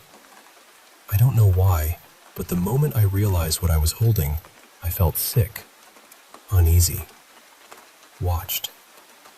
I put it back exactly where I'd found it. A few days later, we moved. The new place was quiet at first, but I'd learned by then that quiet didn't always mean peace. My partner works away for long stretches, so a lot of what happened in that house happened while I was alone. The bruising came back, only worse. I'd wake up with new marks almost every day. Some looked like fingers had grabbed me. I felt exhausted constantly. I had awful dreams nearly every night. There were voices from empty rooms, banging from parts of the house where nobody was, doors opening, sheets being pulled off me while I slept, my hair being yanked until I woke up. Then, about a year later, my partner and I bought a house together. I cleansed it right away, almost like a ritual. For a few months, things seemed okay. Then they weren't. Now my partner is home more often, and he's experienced it too. We've both seen shadow figures standing in dim rooms. The TV and PlayStation have turned on by themselves in the middle of the night, waking us up each time. Doors open, objects move. The same pattern repeats, only now it feels angrier. Recently, I fell asleep on the couch while my partner was watching TV. I woke slightly when he suddenly got up in a rush and went into the kitchen. I heard banging around in there, but I assumed it was him and drifted back off. Later, he woke me and asked, "Did you hear that?" I asked him what he meant. He told me the banging hadn't been him. He'd gotten up because he heard it too. He said the walls in the kitchen were being hit over and over again, and as soon as he found the courage to go look, it stopped. Our dog noticed it too. She doesn't bark or hide. She just stares in the direction of the noise and whimpers until we tell her it's okay. Lately, the dreams have started again. I keep waking up in the middle of the night already crying. Sometimes nothing specific wakes me, but I open my eyes with tears on my face and this horrible feeling that something is near me, watching me, draining me. I wake my partner now when it happens, but even then, the feeling doesn't always leave. It sounds ridiculous when I say it out loud, but it feels like this thing hates me, like I've offended it somehow, like it's followed me all this time and has only become more angry. There's something else I think about often. I used to work as a carer for an elderly man. I barely spoke to his wife beyond polite hellos and goodbyes. But one day, as I was leaving, she stopped me and said, "Can you feel it with you?" I laughed it off because I didn't know what else to do. But inside, I knew exactly what she meant. She asked if I believed in spirits. I told her I did. Then she asked if I knew something was attached to me. I said yes. She told me it wasn't human. She said it wasn't exactly evil, but it was draining me. When I asked how she knew, she just said, "I see it with you every time you come here." I asked if she could help me. She said she didn't know how. So now I don't know what to do. I've tried cleansing, I've tried crystals, I've tried protection spells, I've tried ignoring it, I've tried talking to it. I'm tired. I'm tired of being afraid in my own home. I'm tired of waking up bruised, exhausted, and crying without knowing why. I don't know what kind of spirit this is, or if spirit is even the right word. I don't know if anyone else has experienced something like this, but I know I can't keep pretending it will eventually leave on its own, because it hasn't. And I'm scared that if I don't find real help, it never will.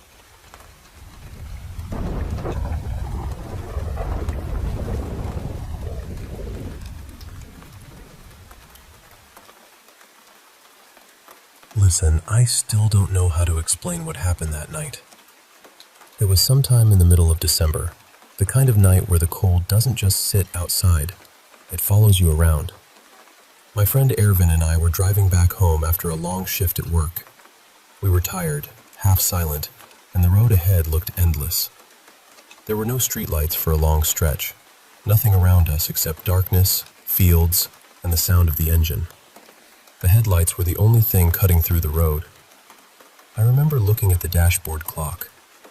It was 12:47 a.m. Arvin was trying to keep me awake by talking about old school memories. I had the radio on low, playing some old songs, but honestly, both of us were barely holding on. Then, as we turned around a bend, we saw him. An old man. He was standing by the side of the highway, completely alone. He wore an old, faded dhoti and a dark shawl wrapped around his shoulders.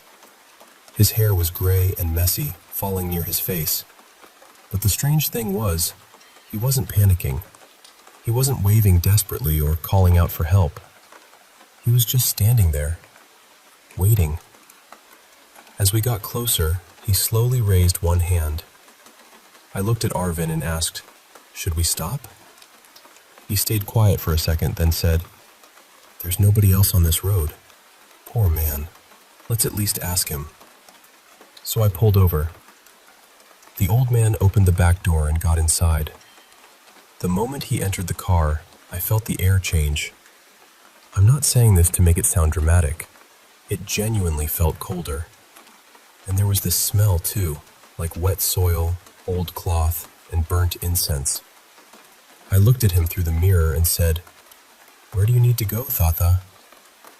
He didn't answer. His head was lowered. I couldn't see his eyes properly. I thought maybe he was too tired to speak, so I started driving again. 5 minutes passed, then 10, then maybe 20. He didn't say a word, not even a cough, not even a small movement. Every now and then, I checked the rearview mirror.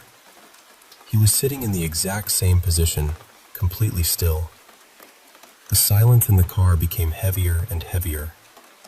Finally, Arvin turned around and asked, "Tata, which village are you from?"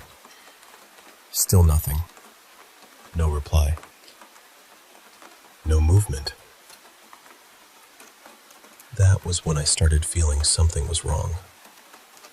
Soon we reached the border of our village.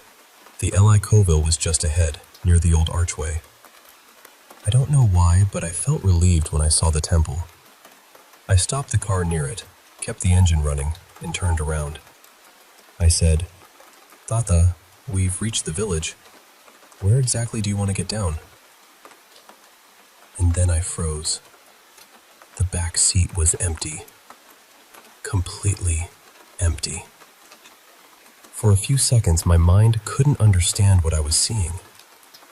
The door hadn't opened. We hadn't stopped anywhere. There was no sound, no movement, no chance for him to get out. But he was gone. I looked at Arvin. He was staring at the empty seat with his face drained of color. He whispered, "Where did he go?" I didn't answer. I couldn't. Without thinking, I got out of the car and ran straight into the temple. I went inside, fell before the deity, and started praying. Arvin came in a little later. He tried to act normal. He even gave a nervous laugh and said, "Maybe we imagined it. We were tired. We had a little drink too, remember?" I looked at him and said, "How can both of us imagine the same old man?" He had no answer. We stayed there for nearly half an hour before leaving. I dropped Arvin at his house, then drove home. Nothing else happened on the way. By the time I reached home, I was trying hard to convince myself there had to be a normal explanation. Maybe the old man got out quietly when we weren't looking. Maybe we were too tired. Maybe fear made everything feel bigger than it was. I took a bath, changed my clothes, and tried to sleep. Just then, my phone rang. It was Arvin's father. He was crying. He said, "Please come quickly. Something is wrong with Arvin." My stomach tightened. I rushed to his house.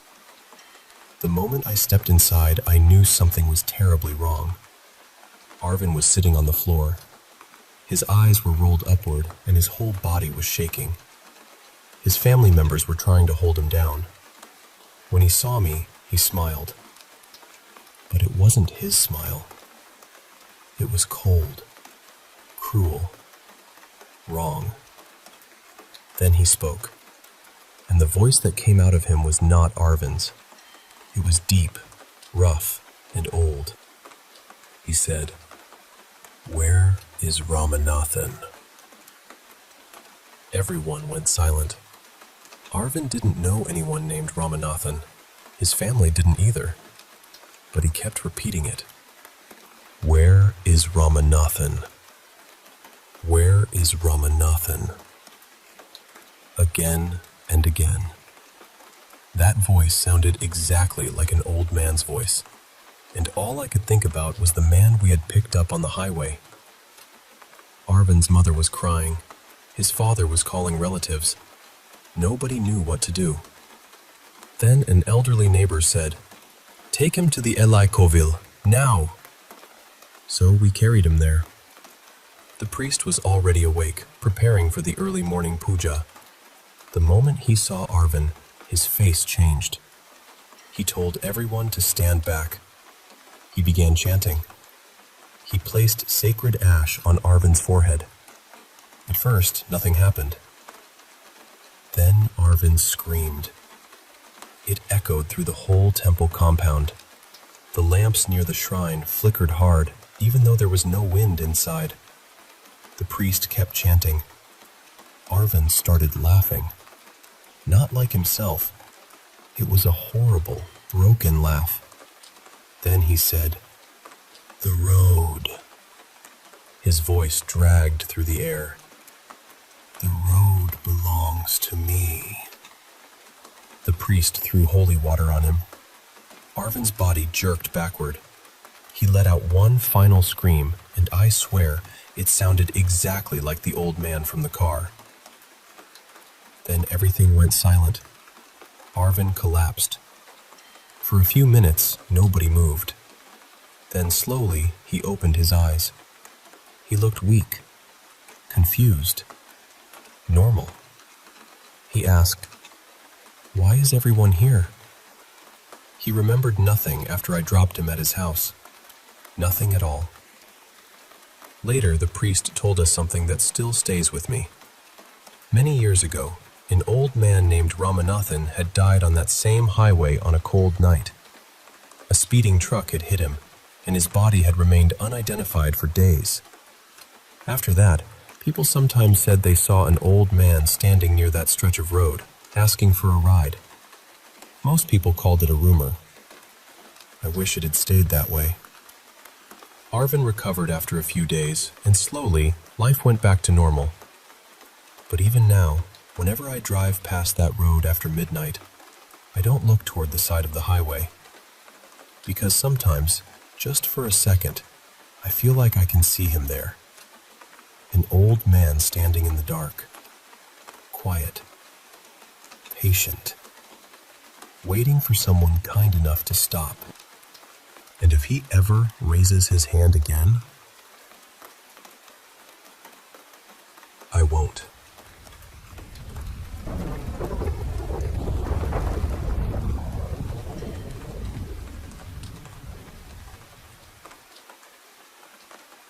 I'd only been living in that house for about 2 years when my parents separated. After that, the house was sold, and my mom, my little brother Jamie, and I moved into a rented place just down the same street we used to live on. And honestly, the house itself was lovely. It had the same kind of layout and feeling as the home we'd grown up in, so in a strange way, it felt familiar. Safe, even. I have to give my mom a lot of credit for that. She did everything she could to make the divorce feel less painful for me and my younger brother. She kept things steady. She made the house feel warm. She made sure we still had some kind of normal. But even with all that, there was always something about that place that felt off. Our old house had backed onto other gardens, other families, normal street life. This one was on the opposite side of the road, and the garden backed onto a steep wooded railway embankment. Beyond that were the old tracks, then open fields. During the day, it was beautiful, green, quiet, peaceful. But at night, it felt completely different. It felt like the darkness had somewhere to hide. One weekend night, it was around 1 in the morning, and I went into the kitchen to get a drink. My mom and I both had a habit of staying up late, especially on weekends, and she would usually drift off in front of the television. So I made my drink, took it back into the living room, then went back into the kitchen to switch the light off. I turned it off, stepped out, and pulled the door shut behind me. And the second the door clicked closed, I heard a voice. It was my little brother. Clear as anything, from inside the kitchen, he said, "I'm in here." And it sounded so normal. That's what still bothers me. It didn't sound dramatic or frightening. It sounded exactly like he had wandered into the kitchen without me noticing, and I'd accidentally shut him in the dark. So without thinking, I said, "Sorry," and opened the door again. I flicked the light back on. There was nobody there. The kitchen was empty. Jamie was upstairs in bed, fast asleep. Now, this next part might have been a coincidence. I've always tried to be fair about that. My mom had a habit of stacking too many plates on the draining board, and sometimes they would slip for no real reason. But at that exact moment, the plates shifted. A few of them slid, clattered, and some dropped down. That sound didn't scare me much. It had happened before. It was loud, but it was ordinary. What scared me was the voice. My brother's voice, saying something completely normal. "I'm in here," when he wasn't. And that's the part I've never been able to shake.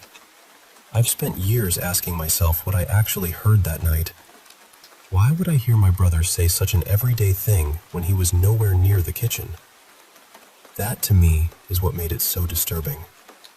It wasn't some figure standing in the corner of my room. It wasn't a shadow moving across the hallway. It was something pretending to be part of a normal moment.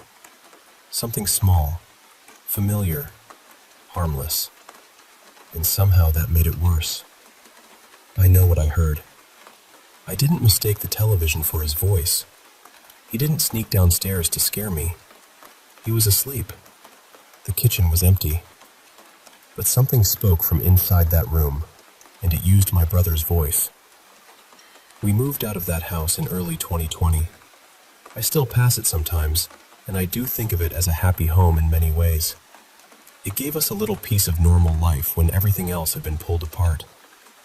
But no matter how warm that house felt in the daylight, I'll always remember what happened there that night. And I'll always wonder what was waiting behind that kitchen door.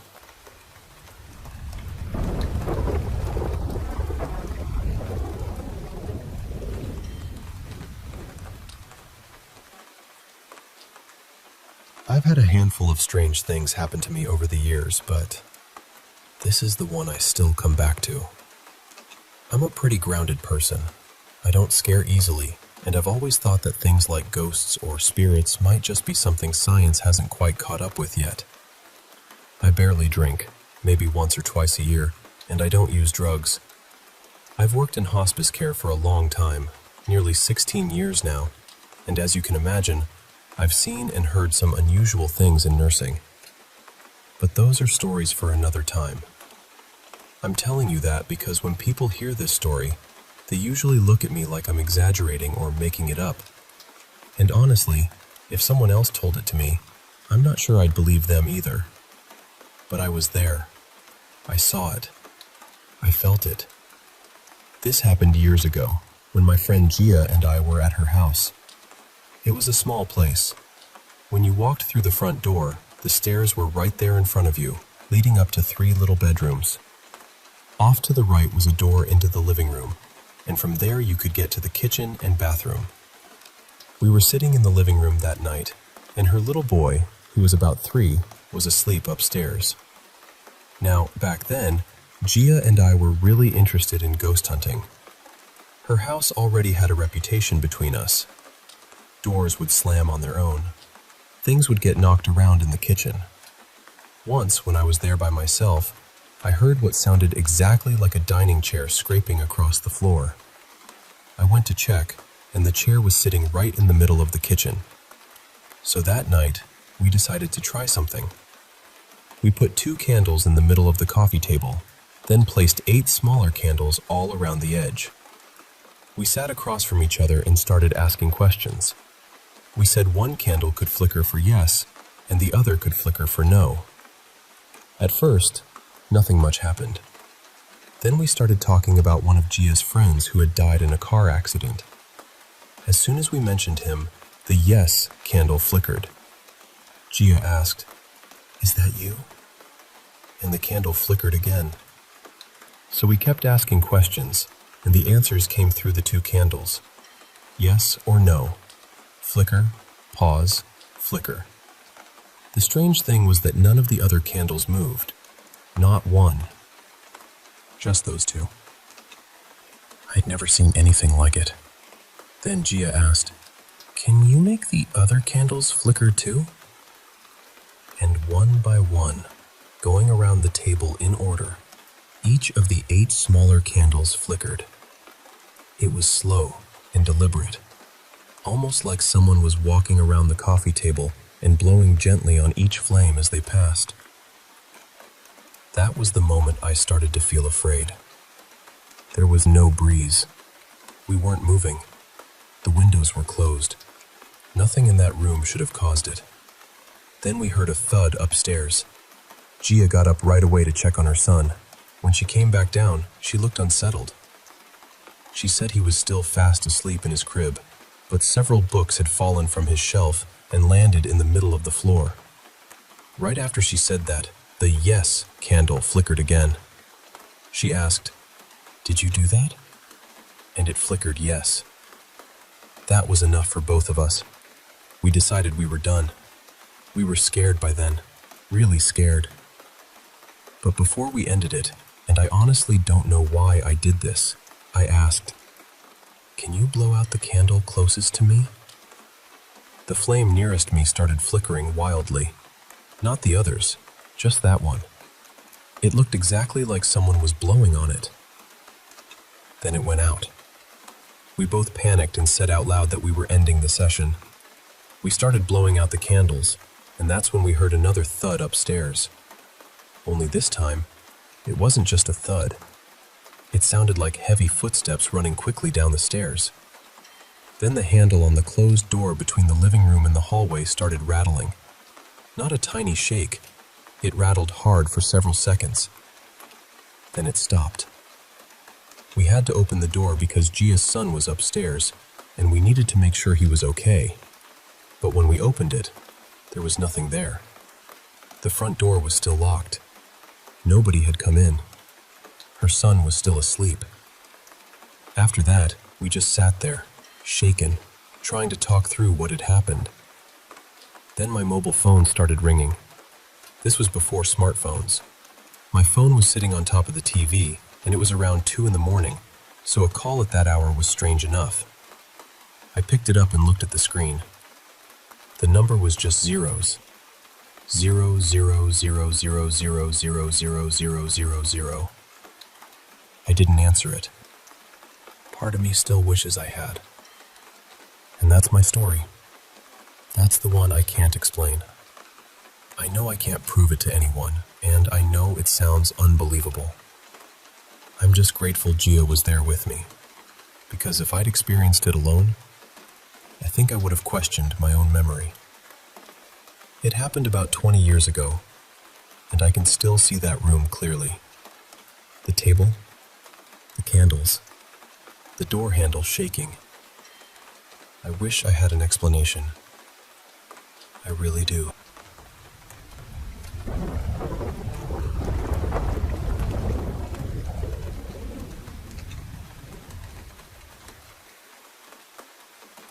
I should start by saying this didn't happen to me. It happened to my mother many years ago when she was still a schoolgirl. She was studying at a boarding school run by nuns. It wasn't a place for girls becoming nuns or anything like that. It was just a regular convent school, the kind where the rules were strict. The halls were quiet after lights out, and every shadow seemed to know it was being watched. Back then, she and some of the other girls used to play something called Spirit of the Glass. It was a little like a Ouija board, except instead of a planchette, they used a clear drinking glass. They would make a board with letters and words on it, light a white candle, say a prayer, and place 2 fingers on the glass. Then they would turn the glass 3 times and call for a spirit. There were rules, of course. You could only play after midnight, only by candlelight.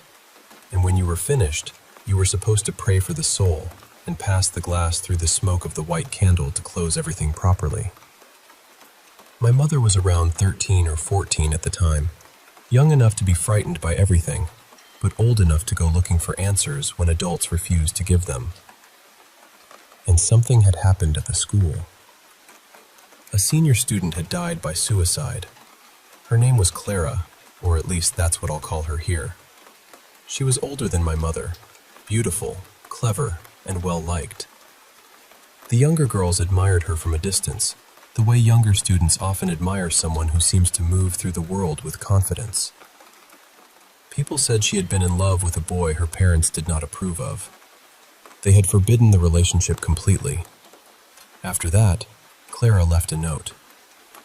My mother only heard pieces of it at the time, whispered from one girl to another. But the message was something like, she had come into the world with nothing. She had been made to live with nothing, and so she would leave with nothing too. Then she was found in her dorm room, having hanged herself with no clothes on. In those days, especially in a Catholic school, suicide was not something people spoke about openly. It was treated like a terrible shame, a grave sin, something to be hidden under silence and prayer. The adults didn't explain anything to the students. They didn't comfort them properly. They simply acted as though if no one spoke her name, the grief would dry up on its own. But it didn't. The girls were scared. They were confused. And because no adult would help them understand what had happened, they tried to reach her themselves.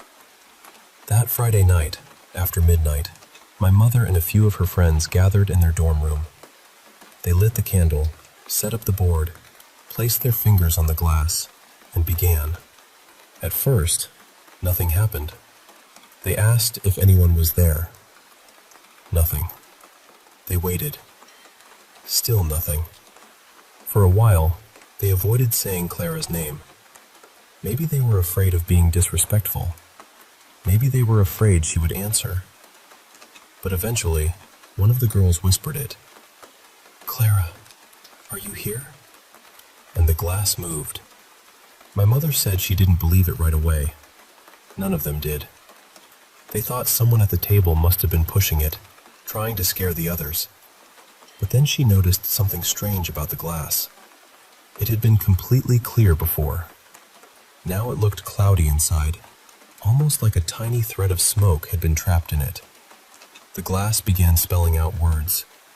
Slowly at first, then more steadily. The girls wrote everything down.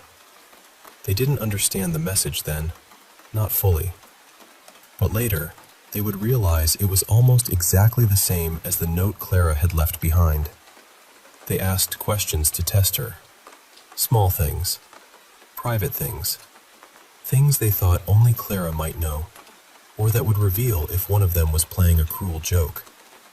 Then one girl asked, "Where are you now?" The glass moved. H-E-L-L. The moment it finished spelling the word, the glass began to spin. My mother said it spun so fast under their fingers that it felt impossible. The other girls screamed and pulled their hands away. One ran for the door. Another started crying for the nun on duty. But my mother kept her fingers on the glass. She was terrified. Of course she was. But she remembered the rules. You weren't supposed to just stop. You had to close the session properly. You had to pray.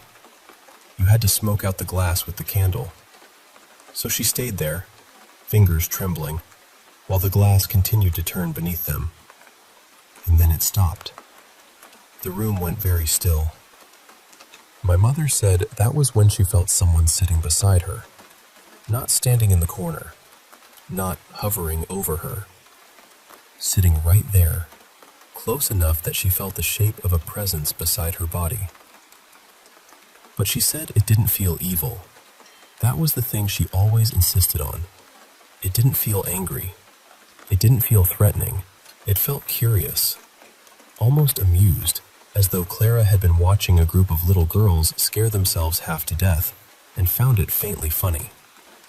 Before my mother could finish the prayer or pass the glass through the candle smoke, the nun burst into the room and turned on the lights.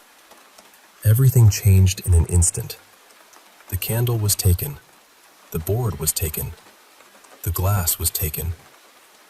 The girls were punished the next morning and questioned by the school. The nuns told them they had not spoken to Clara. They said it was the devil. They said the girls had opened a door they should never have touched. They were told to pray for their souls and confess everything to a priest. But when the girls told the nuns and the priest what the glass had spelled out, the adults went pale. That was when my mother knew the message had been real. After that night, the dorm room changed. My mother said Clara was simply there. Not every moment, not always in a dramatic way, but present. The room felt occupied even when it was empty. The other girls felt uncomfortable, but none of them experienced what my mother did. She heard footsteps. At night, after lights out, she would hear them coming down the hallway. Slow, soft steps. They would enter the room, come toward her bed, and sometimes circle it. Most often, the footsteps stopped near her head, on the left side. She never saw anyone. That was what bothered her most. Not the feeling of Clara, because that still didn't feel cruel or dangerous. It was the sound of someone walking around her bed when no one was there. Eventually, during term break, my mother went home to her province and told her own mother what had been happening. My grandmother was the kind of woman who knew prayers, folk remedies, and old spiritual things people didn't talk about too loudly. She listened, then called a woman who knew how to close a person's ears and eyes to the spirit world. My mother said some kind of prayer or ritual was done over her. After that, when she returned to school the next term, she no longer heard the footsteps, but she could still feel Clara in the room. Then, sometime later, Clara's family managed to have a priest bless her grave and pray for her soul. My mother didn't know exactly when that happened. No one announced it to the students.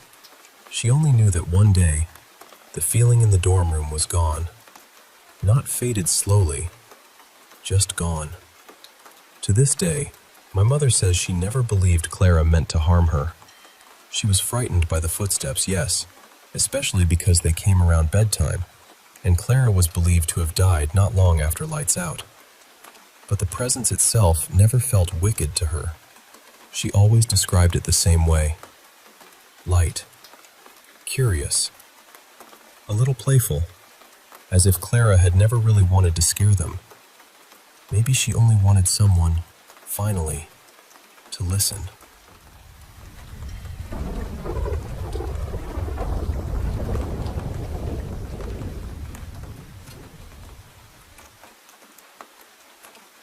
I was 16, maybe 17, and my parents were working overnight shifts back then, so I had the house to myself a lot. And for a while, I got really into those ritual games people used to post online. One-man hide-and-seek, Bloody Mary, the elevator game, the bathhouse woman one, Ouija boards, the holders stuff, all of it. I tried more than I can honestly remember. Most of them did absolutely nothing. That kind of became my thing. I'd find some weird little ritual online, try it out alone, then write up what happened on paranormal boards. Usually, the answer was, nothing happened, because of course nothing happened. But there was one that got under my skin. Looking back, it was stupid. I know that. It was obviously just a knockoff of a bunch of better-known games, mostly the Midnight Game and One-Man Hide-and-Seek. The name was something like The Static Man, or The Dusk Game. I don't remember exactly. It had that same dramatic internet horror flavor. All rules and warnings and vague consequences. The setup was simple enough. You had to wait until after sundown. Then you closed every blind in the house, turned off every light, and found an old TV that could still show static. You were supposed to draw a symbol on the screen. The post had this little messy picture attached, some crooked sigil-looking thing. I didn't have paint or chalk nearby, so I used one of my mom's lip liners. Then you turned the TV toward the wall and switched it on. The idea was that whatever you had invited in could see through the screen. Turning it toward the wall was supposed to stop it from watching you directly, which made no sense, but at that age, half the fun was pretending it did.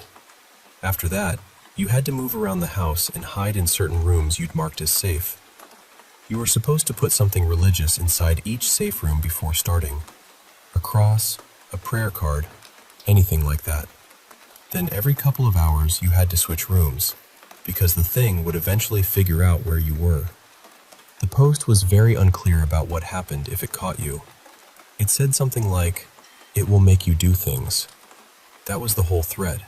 No details. Just that. And honestly, that was probably the worst part. Because once the game started, I was sitting upstairs in one of my safe rooms, trying to act bored, trying to prove to myself that nothing was going to happen. But partway through the night, I started hearing noises from downstairs. Voices first. Loud ones. Then something that sounded like bells. Then this low, ugly static noise rising and falling from the first floor. I remember sitting there completely still, listening, and suddenly feeling like the whole house had changed shape around me. The rooms felt bigger. The hallway felt longer. Every little sound had teeth. Then I heard thumping above me, not downstairs, above me, on the roof. That was the moment I stopped feeling clever. I had also, very stupidly, smoked before starting the game, so my nerves were already dressed in fireworks. I stayed upstairs the rest of the night, glued to those safe rooms, barely moving, just waiting until the time was up so I could go downstairs and turn the TV off. When it was finally over, I ran down, killed the static, wiped the lipstick off the screen, and told myself I had handled it fine. I had not handled it fine. The next day, I figured out what actually happened. I'd left a window cracked open downstairs near the front door. A storm had rolled in that night. My mom had wind chimes hanging outside, and the bells I heard were almost definitely those. I lived near a college campus, and some neighbors were throwing a party, so the voices were probably just drunk people yelling over the rain. And the thumping on the roof? Hail. That was it. Wind chimes, drunk neighbors, hail, and an old TV hissing at a wall. No entity, no possession, no shadowy thing creeping from room to room. Just a dumb game, bad weather, and a teenager scaring himself half to death. I kept trying ritual games after that too. Plenty of them. Nothing ever happened again.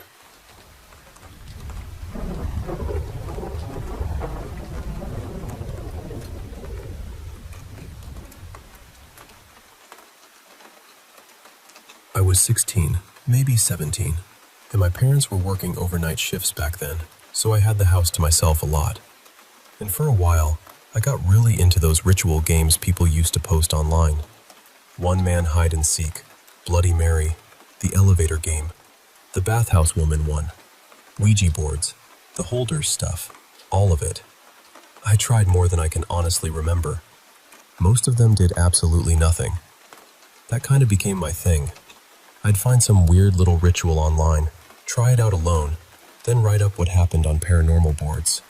Usually the answer was, nothing happened, because of course nothing happened.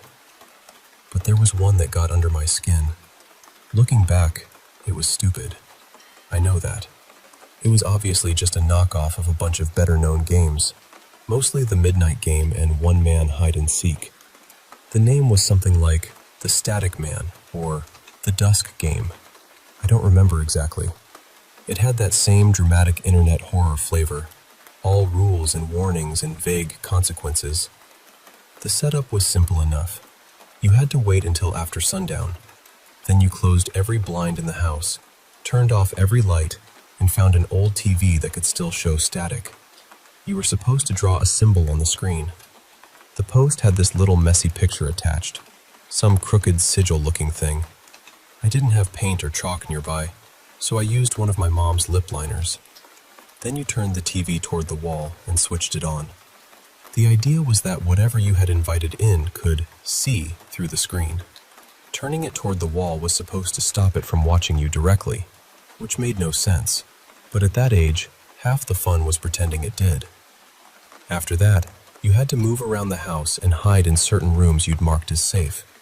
You were supposed to put something religious inside each safe room before starting. A cross, a prayer card, anything like that. Then every couple of hours you had to switch rooms, because the thing would eventually figure out where you were. The post was very unclear about what happened if it caught you. It said something like, "It will make you do things." That was the whole threat. No details. Just that. And honestly, that was probably the worst part. Because once the game started, I was sitting upstairs in one of my safe rooms, trying to act bored, trying to prove to myself that nothing was going to happen. But partway through the night, I started hearing noises from downstairs. Voices first, loud ones, then something that sounded like bells. Then this low, ugly static noise rising and falling from the first floor. I remember sitting there completely still, listening, and suddenly feeling like the whole house had changed shape around me.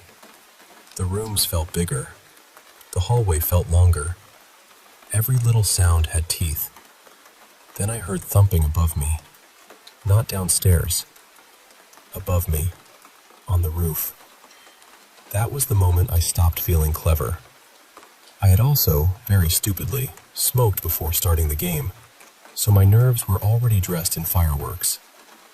I stayed upstairs the rest of the night, glued to those safe rooms, barely moving, just waiting until the time was up so I could go downstairs and turn the TV off.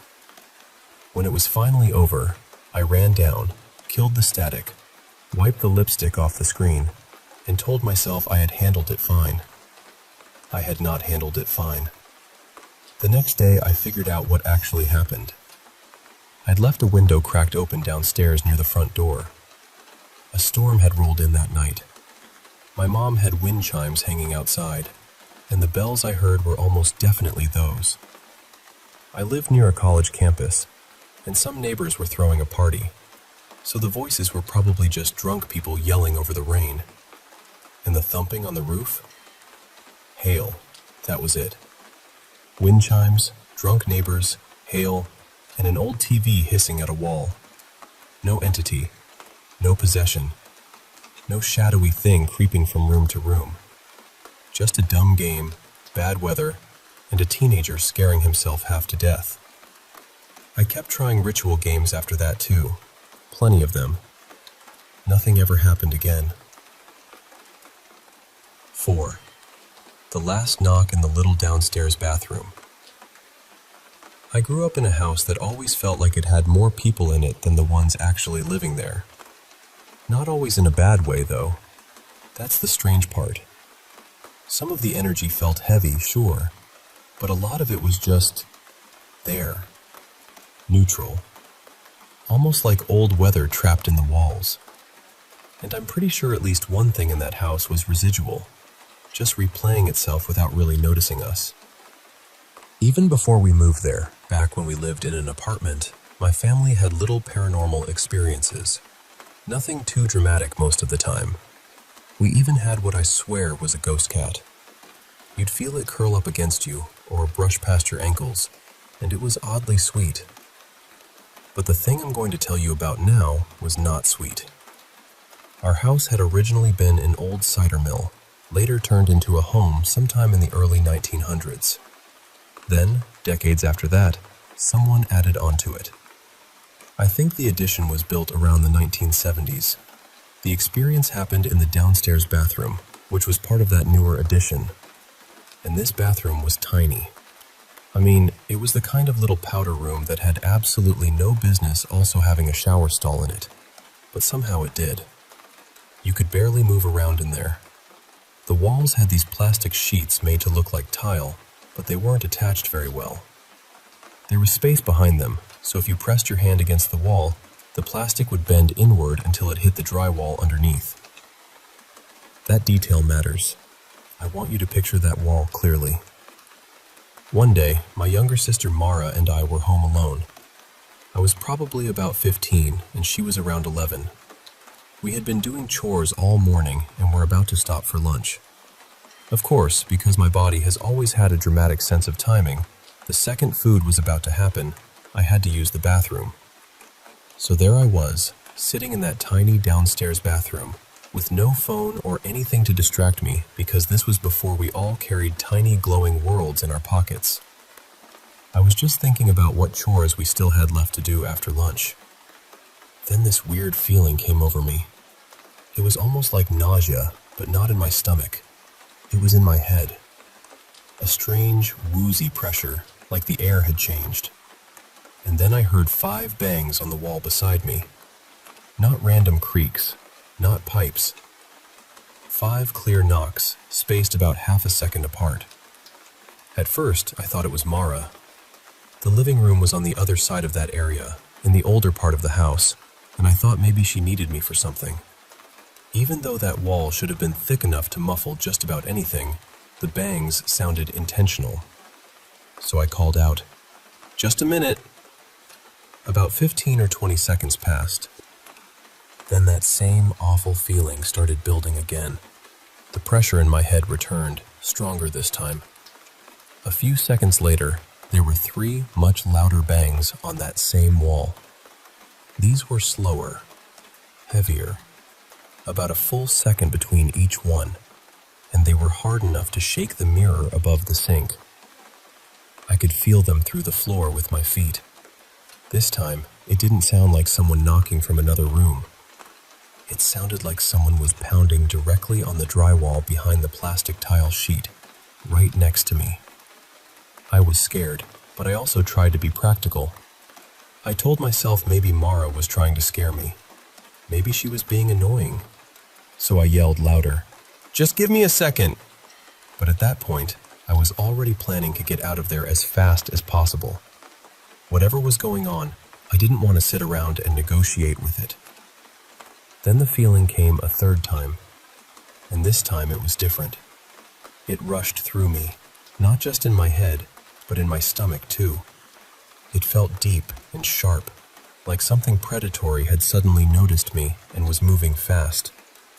I actually put my arms out to brace myself against both walls, because I felt like I might pitch forward off the toilet. Then, when I moved my hands away, there was one final slam. Just one. But it was enormous. The plastic wall sheet shook like something had punched the drywall from the other side. I heard little bits of dust and debris sliding and settling behind the plastic. Even the water in the toilet trembled. That was it for me. I pulled my pants up so fast I didn't even care if I had to deal with laundry later, and I ran out of that bathroom without flushing. I did go back and flush later, once my soul had returned to my body, but in that moment, absolutely not. I was gone. I found Mara somewhere else in the house. I don't remember exactly where, but she wasn't in the living room, and she definitely wasn't banging on that wall. She swore then, and still swears now, that it wasn't her. And honestly, after that final slam, I didn't really believe it could have been her anyway. I've heard people talk about Tommy knockers showing up in places other than mines, but I don't know. I'm not sure that's what this was. I don't know what it was. What I do know is that it scared me badly enough that I stopped using that downstairs bathroom completely. Thankfully, we had a bigger bathroom upstairs, a nicer one, a quieter one, and most importantly, one that never knocked back.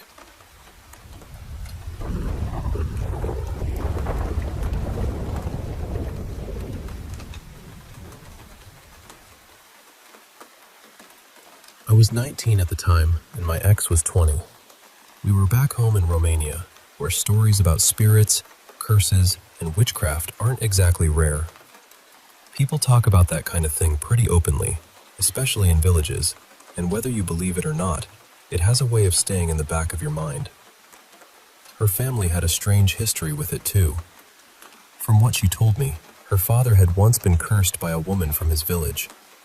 Apparently, that woman had wanted him for herself, but he ended up with my ex's mother instead. Later, when my ex was still a child, her bedroom caught fire while she was inside. Somehow, she walked away completely unharmed. Nothing happened to her at all. But you can imagine how badly that shook her family. We had broken up once before, then got back together about a month later. That's really where everything started to feel different. Whenever I was back at my house, I kept hearing things. Little sounds at first, movements, knocks. That feeling that someone is nearby, even though you know the house is empty. I tried not to feed into it too much, because once you start thinking that way, your mind can run wild. But then one Tuesday, I was in the kitchen making pizza for both of us. Out of the corner of my eye, I saw a mug slide across the table.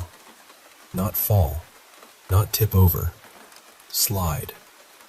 Then it dropped and smashed on the floor. At first, I told myself maybe it had been sitting too close to the edge. Maybe I imagined the movement. But deep down, I knew what I saw. That mug moved across the table by itself. After a while, we'd had enough of my place, so we went to sleep at her parents' house. They were away on vacation, so the house was empty. I had a friend with me too, and at some point she called me from upstairs, sounding scared, asking if I had knocked on her window. Her window was on the first floor. I was downstairs. I ran up with my friend and checked everything. The rooms, the windows, outside as much as we could see. Nothing. No one there. Nothing out of place. Later that same night, we went to bed upstairs. Her bedroom door had this old Romanian-style glass panel in it. It wasn't clear glass, more like a dim, frosted kind of window. You couldn't see details through it, but if someone stood behind it, you'd be able to make out their shape.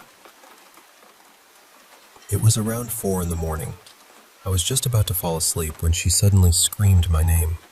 I looked up, and behind that door, I saw a bright beam of light forming out of nowhere. It was there for maybe 1 or 2 seconds, then it disappeared. I froze. My whole body went cold. Fast forward to this year. My ex and I broke up last October, and since January, I've been with my current girlfriend, who is also from Romania.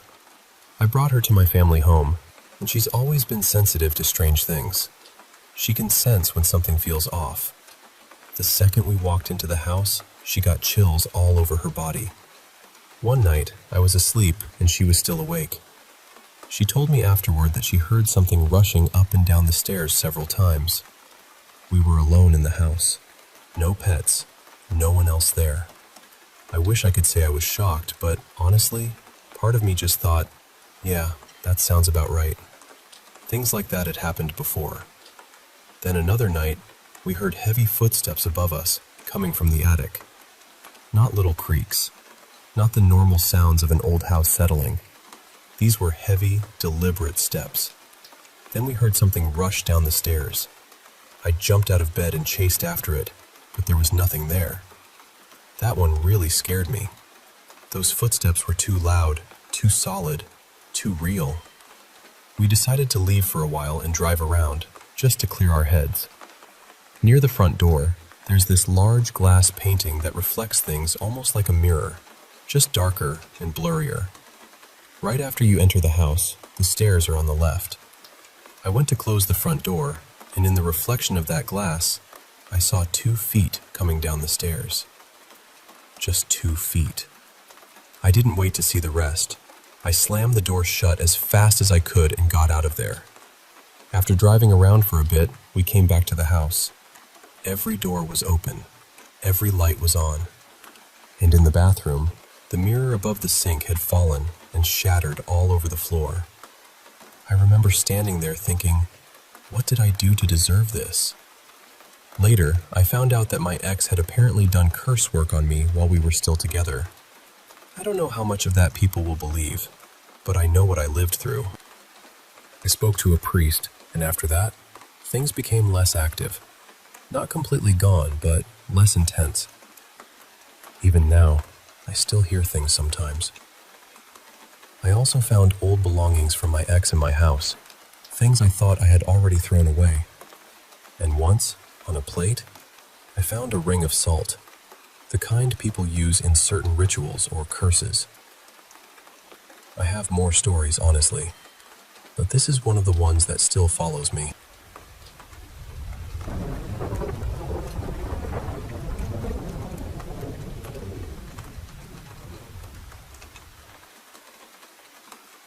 I need to tell you about my old high school auditorium, because that place was wrong in a way I still don't really know how to explain. Every school has one of those stories, right? Ours was that a maintenance worker had died in the auditorium years before, supposedly up on the catwalk. People said he still haunted the place. I heard it 100 times, but back then, I treated it like background noise. Just another creepy school legend passed around by students who wanted something to whisper about. But I was a theater kid, so I spent a ridiculous amount of time in that auditorium. Rehearsals, tech week, performances, set builds, all of it. And I'll be honest with you, I hated being alone in there. It wasn't just that it was dark or old or echoey. It felt watched. Not in a gentle way either. It felt like something had noticed you and didn't want you there. Most of us felt it too. Nobody really liked being backstage or in the house by themselves. We joked about it, because that's what you do when something scares you and you don't want to admit it does. I told myself it was just nerves. Theater kids, ghost stories, dim lights, dusty curtains. The whole recipe. Then one night, during a show, a few of us were waiting off stage right for a scene change. We were keeping quiet, mostly whispering and trying not to laugh, just killing time until our cue. I was in the middle of saying something when I felt this heavy, wet, awful stuff hit the top of my head. It was thick. That's the part I remember most. Not like water, more like something cold and sticky had dropped straight down onto me. Everyone around me went silent at once. Their faces changed so fast. One second they were smiling, and the next they were just staring at me, pale and frozen. I reached up because I could feel it running through my hair, down the side of my head, and I remember thinking, what just fell on me? But as I touched it, the feeling started to fade. Not dry, not wipe away. Fade. Within a few seconds, it was like there had never been anything there. My hair didn't feel wet anymore. My hand came away completely clean. I looked at my palm, then at my friends, and asked them what had hit me. Nobody had an answer. They had seen something land on me. They had seen me react. They had seen it start to drip. But before anyone could really understand what it was just gone. A few minutes later, 2 people from the cast came down from the catwalk on the far side of the stage. They looked shaken. They asked if we were okay. When we asked why, they said they had seen a dark shape standing above the spot where we'd been waiting. They described it like a person, but not clearly a person. Just this black figure near the catwalk rail. Then it vanished, like it dropped or slipped downward too fast for them to follow. That was when my stomach really turned. Later on, I looked into the old story, mostly because I wanted to prove to myself it was nonsense. But it wasn't.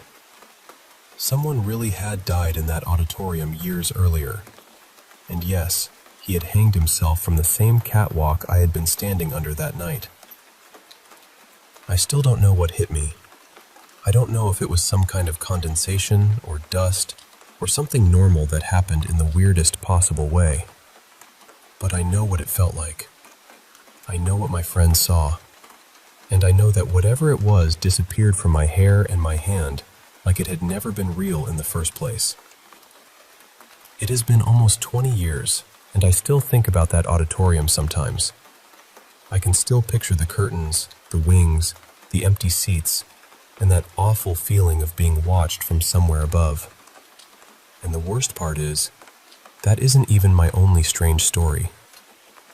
There was another time, years later, when I helped a friend deal with something that seemed attached to her. I don't even like saying that out loud because it sounds absurd. I want to be the kind of person who says I don't believe in ghosts. But then I remember the catwalk, and I remember the thing that fell on me. And suddenly I'm not so sure.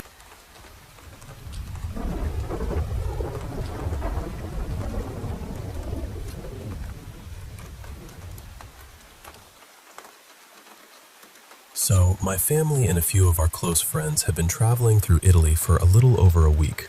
And honestly, most of the trip was beautiful in that dreamy, postcard kind of way. But there were also a few moments that felt harder to explain.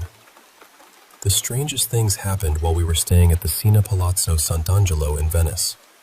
It's right on the Grand Canal, and our room looked out toward a quiet little garden area in the back. I tried looking up the history of the building afterward, but I couldn't find much, which somehow made the whole thing feel even more curious. I should say first, my family has had paranormal experiences for years. Not once or twice. A lot. So while these things still scare us, they don't feel completely unfamiliar. It's more like, all right, here we go again. Our room had 2 twin beds pushed together in the main sleeping area, plus a separate sitting space with a couch and another bed. There were 3 of us staying there. On the first night, my sister woke up around 2 in the morning after hearing a loud clattering sound. Then, just a couple minutes later, she heard another one. I didn't hear anything because I sleep with earplugs and an eye mask now. I started doing that because I've become so anxious about waking up to something strange that it was actually messing with my sleep. In the morning, she found that a little framed board had fallen over, so that explained one sound. But she never found anything that could explain the second one. At first, we brushed it off. The next night was harder to ignore. I couldn't sleep, and I had this strong feeling that something was going to happen with my bed. That probably sounds odd, but I've always had a pretty sharp intuition. Sometimes I'll get this strange little warning before something happens, almost like the universe tapping a spoon against a glass. At around 1:20 in the morning, my bed started shaking. Not violently, but clearly. Back and forth for several seconds. My first thought was earthquake. It felt exactly like that. But nobody else felt anything, and later, I couldn't find any report of an earthquake in the area. My sister was still awake in the sitting area, so I asked if she had felt the room move. She said no. I was scared enough that I asked her to come sleep beside me, and because she's tiny, she somehow fit in the space between the 2 pushed-together beds without falling into the crack, which still makes me laugh a little. I finally fell asleep, but then I woke up again around 5:30 because the bed was shaking a second time. The really weird part is that it happened again the following night. My mom suggested that maybe because Venice is a port city, there could have been equipment or boats nearby causing vibrations. And I do think that's possible. I'm not trying to make everything spooky just for the sake of it. But what bothered me was that only my bed moved. My sister was lying between the beds, which should have made the whole thing more stable. And no one else felt it, even when it was strong enough to wake me up. And the thing is, we've had bed-shaking experiences in my family before. Those were much more intense, and one even involved someone feeling like they were being grabbed. So this felt familiar in a way I didn't love. Then there was the jewelry. I have this old vintage watch, probably from the 1920s, that I bring with me everywhere. It's one of my favorite things. Earlier in the trip, when we were staying near Lake Garda, I noticed it was showing the exact correct time, which was strange because I've never adjusted it, and we had crossed time zones. Maybe that was just coincidence, but it caught my attention. One evening before dinner, I couldn't find it anywhere. I had two very small jewelry cases with me, and I checked both of them over and over. I'm very particular about where I put things, so I knew it wasn't there. I had this feeling that it had been taken, so I said out loud, "Please just put it back when you're done." Then I zipped the cases shut and went to dinner. When I came back a few hours later, I opened the pink case, and there it was, sitting right among my necklaces. That may sound unbelievable, but jewelry being moved around has happened in my family before. Necklaces will be tangled beyond recognition, and then later, they'll be perfectly arranged again. So I wasn't even as panicked as I probably should have been. In Venice, it happened again, but with different jewelry. My mom left a necklace on the bathroom counter one night. In the morning, it had been moved into a little hotel box with part of the chain hanging out. She thought one of us had done it as a joke, mostly because of what had happened the night before with my friend Caitlin's necklace. Caitlin is also very careful with her belongings. She lays her jewelry out in straight lines so she knows exactly where everything is. She has this necklace with a coin pendant, and the coin is an actual piece of treasure from the Nuestra Senora de Atocha shipwreck, which sank in the 1600s. That night, my sister and I went to my parents' room for a few minutes, and Caitlin went back to our room alone. Maybe 3 minutes after we said goodnight, she FaceTimed me, completely shaken. Her necklace had been moved into this very deliberate-looking position. Not tossed, not slid around casually. Placed. I looked it up afterward, and as far as I could tell, the Atocha never came through Venice. But still, a real treasure coin from the 1600s sitting in an old Venetian hotel room? I could imagine that catching the attention of something. Then came the makeup incidents. At Lake Garda, my mom woke up one morning and found one of her lipstick tubes taken apart on the carpet. Nothing was cracked, nothing was broken, but one of the pieces would have had to be pulled out with force. It didn't look like something that just fell and popped open, especially on carpet. In Venice, my sister was getting ready and using one of those blushes with a clear top and a long outer tube. She picked it up, checked the color, and walked over to the mirror. Before she even opened it all the way, she could see through the clear top that the blush itself was missing. I heard her say, "Where is my blush?" Caitlin walked over to look, and then there was a clatter. Caitlin said, "That just fell out of nowhere." What had happened was that as my sister opened the tube fully, the blush fell out of her robe sleeve. There were blush marks inside the sleeve, so yes, technically, it had somehow gotten in there. But none of us saw how. My sister had just picked it up from the table. Caitlin swears it looked like it dropped out of thin air. So, I don't know. Some of it could maybe be explained. Some of it probably can't. But the whole stay had this odd, electric feeling to it, like the room was quietly paying attention. We also had a much more intense experience at the Doge's palace, but that's a story for another time. For now, I'll just say this. If you're ever in Venice and you're looking for a hotel that feels beautiful, elegant, and maybe just lightly haunted, that one definitely qualifies.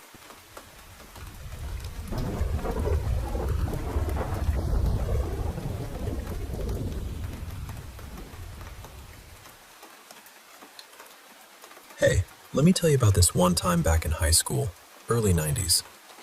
I was doing all sorts of odd jobs, not your typical fast food gigs like my buddies, but stuff like working at an auto shop, helping out with flooring, and even some construction and demolition.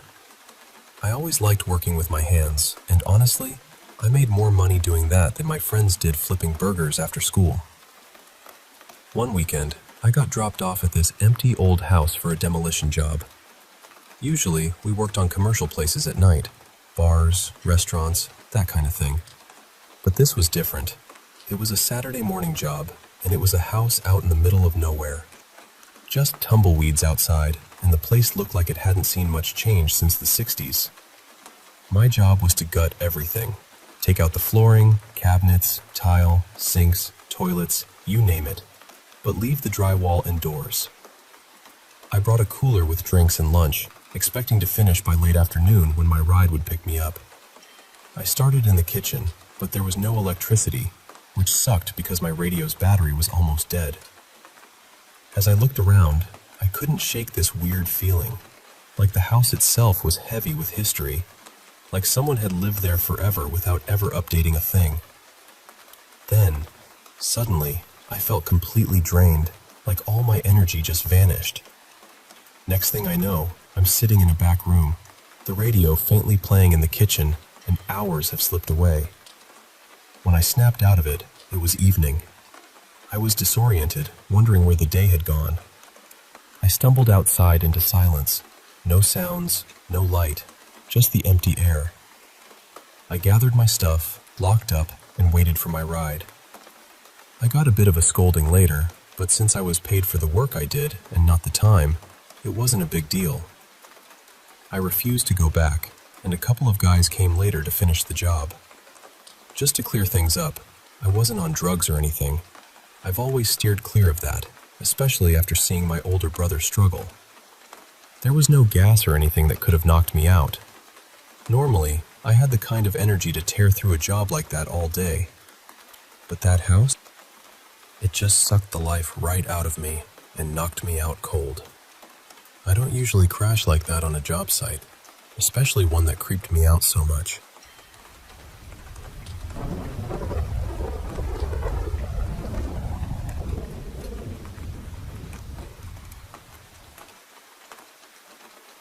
I must have been about 9 or 10 when this happened.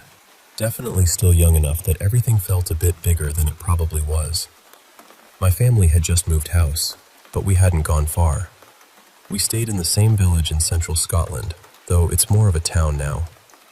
The house we moved into was on one of the oldest streets there, and I remember it having this strange, heavy feeling from the beginning, even before anything happened. It was a bungalow, but not a small one. There was a massive driveway out front with a tall black gate you had to open before you could get in. You could probably fit 4 cars in there easily, maybe even 5.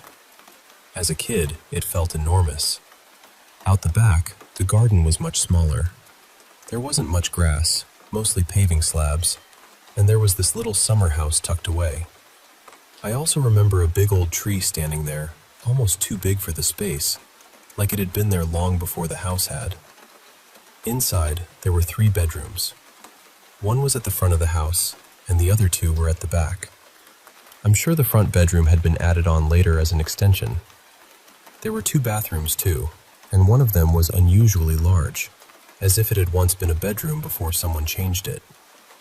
The living room was huge, half carpet and half old wooden floor. The kitchen was small, and from there you went into a hallway that led down to the bedrooms and bathrooms at the rear of the house. For the first few months, everything was quiet. We settled in, unpacked, got used to the place. Nothing really stood out. Then little things started happening.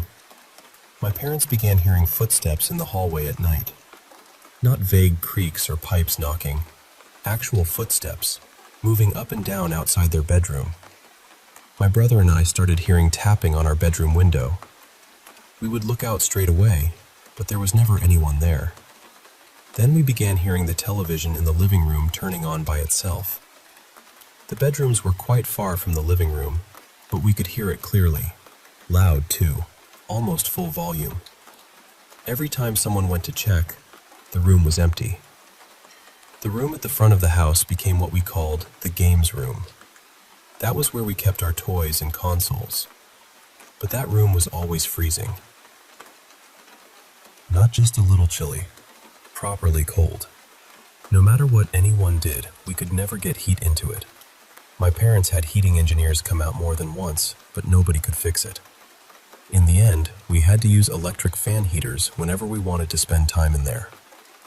Because everyone in the house had experienced something, my parents eventually told us the truth. The previous owners, who had moved away to South Africa, had warned them that strange things happened in the house.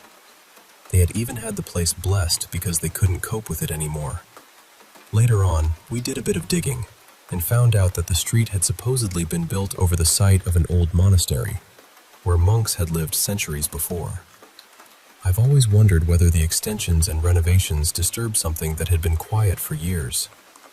Of course, whether you believe that or not is entirely up to you.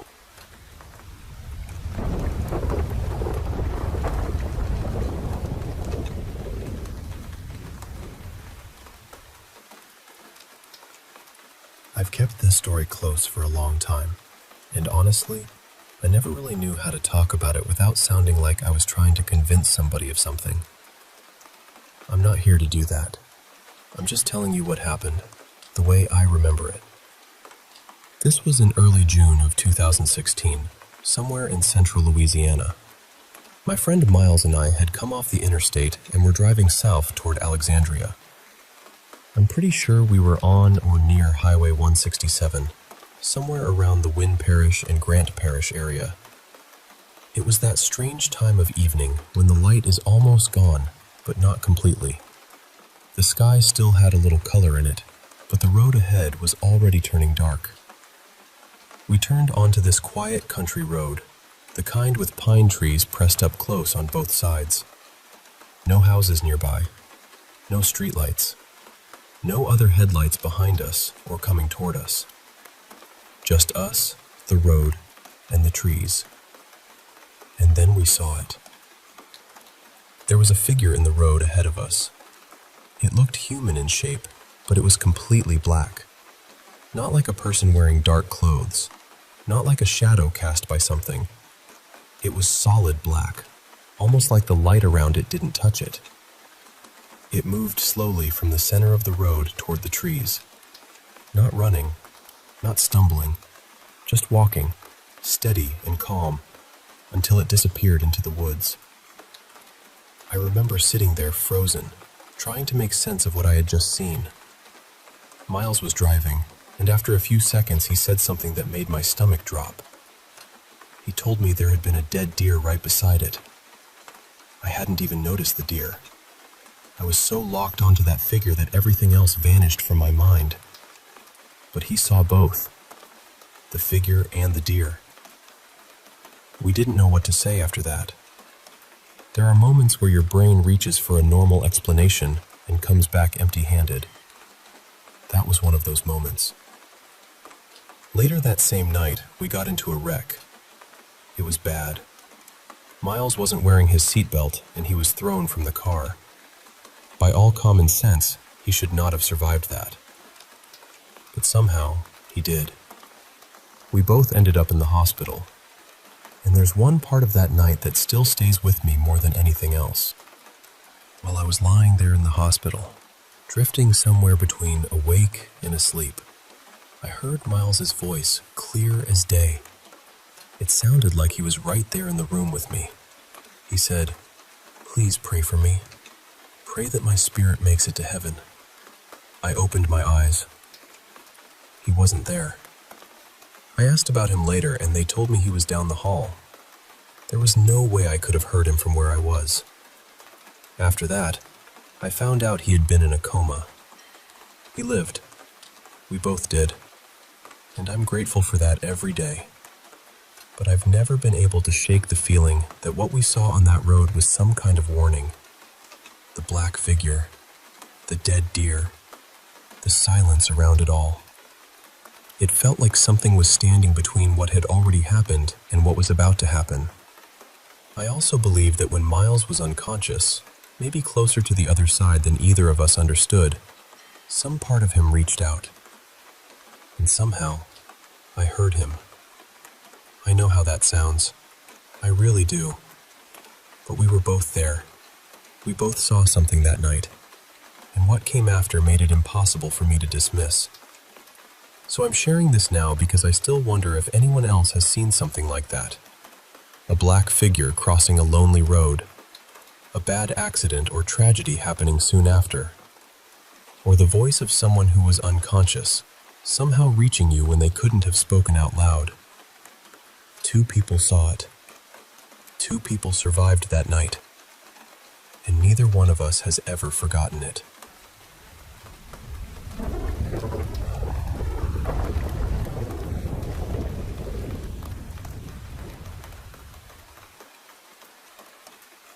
Hey, I want to share this weird thing that happened when I was home alone recently.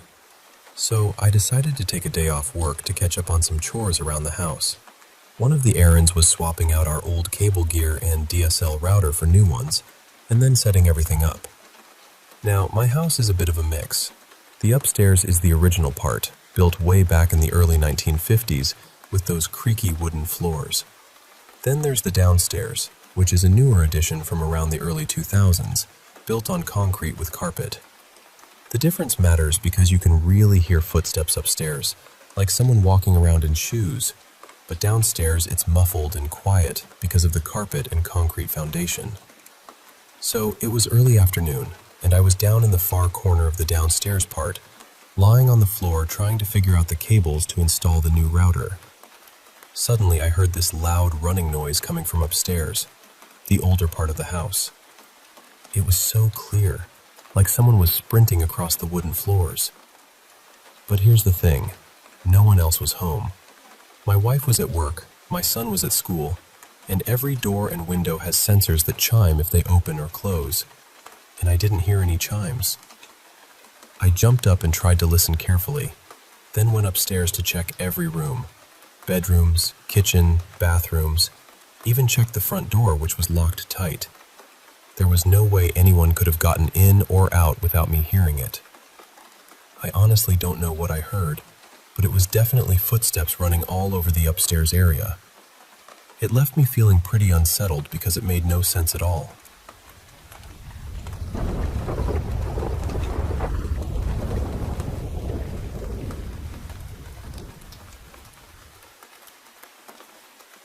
I was around 6 years old when my family moved away from the city and settled in this very remote little town tucked into the hills. It was the kind of place where everything felt older than it looked. The whole area had once been coal country, with mining camps scattered all over it back in the early and mid-1900s. A lot of the houses still standing there had been around for a long, long time, and honestly, I always had this feeling that some of them carried more history than anyone wanted to talk about. The house we moved into was beautiful, though, truly. The house itself had so much character, and the land around it was quiet and green and peaceful.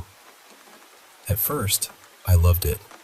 It felt like an adventure, almost like we had stepped into another time.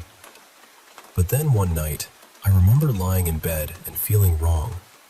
Not sick exactly, just deeply uneasy.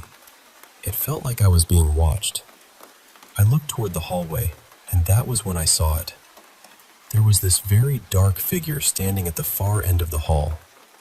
At first, I thought maybe it was my dad, or maybe my brother Jared, but the longer I looked, the more I knew it wasn't either of them. It was too tall, too still. It didn't feel like a person. I pulled the covers over my head and prayed as hard as a little kid can pray until I finally fell asleep. After that, it kept happening. Some nights, I would wake up or just suddenly feel that same awful pressure in the room, and there he would be. At first, he stayed at the end of the hallway. Then, over time, he started getting closer, a little closer each time. Eventually, he made it all the way to my bedroom door. And then one night, he was at the foot of my bed. Sometimes, he would just stand there. Other times, I swear he would sit down near my feet. I can still remember the weight of that fear, how frozen I felt, how badly I wanted to scream, but couldn't. I shared a room with my sister, and I started begging her to let me sleep with the door closed. I was convinced he couldn't come in if the door was shut. I don't know why that mattered, but it did. When the door was closed, he stayed away. My sister hated sleeping with the door closed, so it turned into this constant argument between us. Eventually, my mom got involved because I was so upset about it every night. For a while, I think everyone thought I was just scared, or having nightmares, or making something out of shadows. But then other people in the house started having experiences too. My mom told us that one night, while she was praying before bed, she suddenly felt heavy breathing right behind her neck. She said it wasn't just scary. She could feel anger coming from it. Real hostility. Like whatever was there hated us being in that house. My brothers saw the shadow too. Not just once either. Eventually, it all got brought up to my dad. He was skeptical at first. He thought everyone was overreacting, and I think part of him wanted to prove there was nothing there.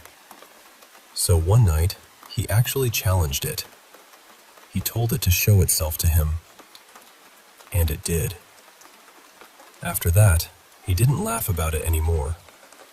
There was something else in that house too, or at least something connected to it. I started having awful nightmares about this old woman.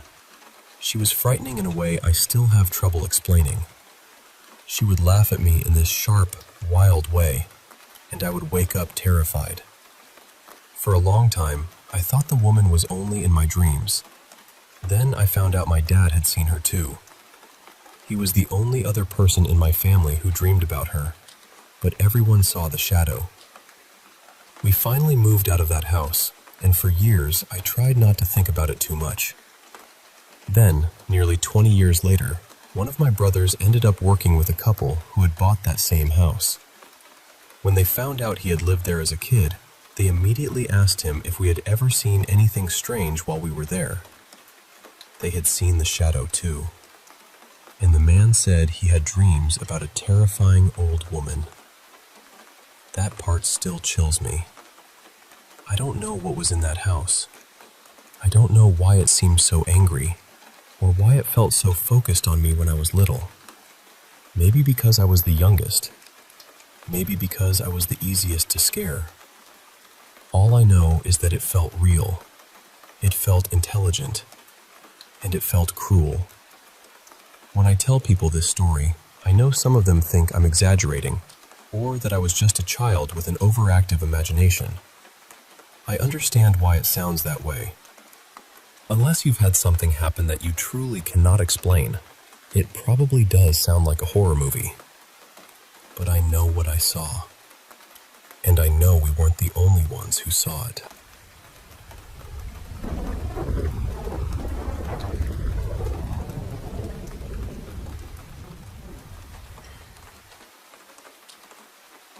Hey, I want to share a story from when I was a kid that still gives me chills to this day. It's about something I saw in an old, mostly abandoned high-rise building where my friend and I used to hang out. This happened nearly 2 decades ago, back when I was about 10 years old, living in southern China. My friend, let's call him Leo, lived in this gray, run-down tower that was half empty and honestly pretty spooky. Most floors were dark and deserted, with peeling paint and a damp, musty smell, kind of like mold and old paint mixed together. The only light came from a small opening at the top floor, casting a faint glow down the stairwells and hallways. Leo's apartment was near the top, maybe the 20th floor, and we'd usually take the elevator because climbing the stairs was exhausting and, frankly, creepy. One evening, after playing video games, Leo suggested we watch this new Pokemon movie, something with Latias and Latios, if I remember correctly. We went down to grab a copy from a street vendor that sold pirated DVDs, since that was the norm back then.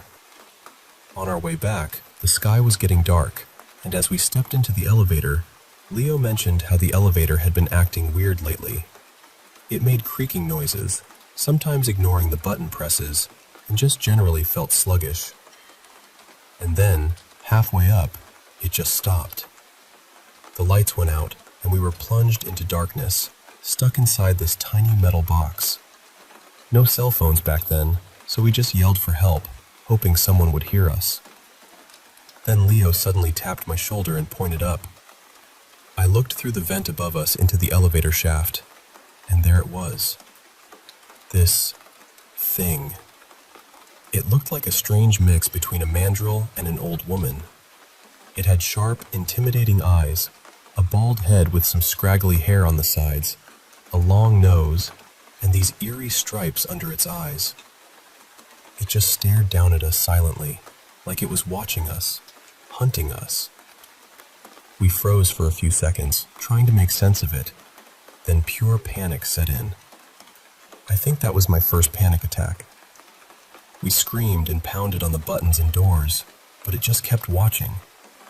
I tried not to look at it, hoping it would disappear, but every time I glanced up, it was still there. We were trapped for what felt like forever, maybe 3 or 4 minutes, and honestly, I was so scared I lost control of myself.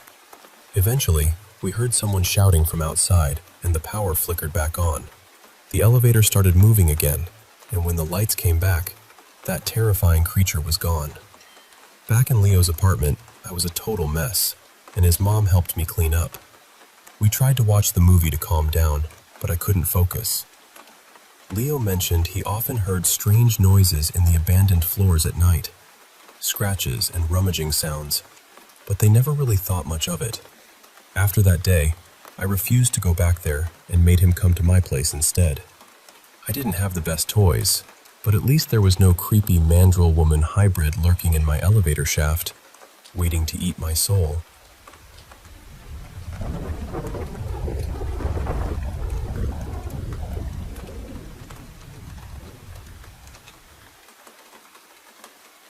Hey, I want to share a little story from when I was really young, like around 3 or 4 years old. Back then, I lived in this cozy double-wide trailer on a small piece of land on Vancouver Island, Canada. It was a quiet little town where you had to take a ferry just to get to the mainland. The property was owned by someone else who also lived there, but their house was a good distance from ours. I don't remember a ton about the place because I was so little, but I do remember we had 2 greenhouses and a big garden where my mom and I spent lots of time. She especially loved growing these purple lettuce heads and rainbow carrots, which were kind of magical to me. Now, my mom often tells me about this imaginary friend I had called the Crimson Man. I honestly don't know why I picked that name, because I don't really remember what he looked like. Just this red silhouette of a tall man. At first, my mom thought he was just a figment of my little imagination, which made sense since kids do have vivid imaginations. The Crimson Man and I would have tea parties, build forts, color, and just do all the fun kid stuff together. One day, my mom told me that the Crimson Man wasn't real and was just my imaginary friend. Later that day, she was out in the garden pulling weeds when she suddenly felt a shove on her back and fell over. She thought it was my dad messing around, but when she turned around, no one was there, and my dad was inside on the couch. When she was telling him about it, I walked in and told her it wasn't Dad, it was the Crimson Man. He was upset that she said he wasn't real. After that, the Crimson Man and I kept having our tea parties like nothing happened. A few months later, we were invited to the property owner's house for some reason. While we were there, I noticed a photo of a man hanging on the wall. I stopped and pointed at it, saying, "Mommy, that's the Crimson Man." She asked why, and I just repeated that it was him. Years later, my mom told me that the man in the photo was actually the owner's brother, who used to live in our double-wide before we moved in. He died in a plane crash a year before we arrived. So, in a way, my friend wasn't just imaginary after all.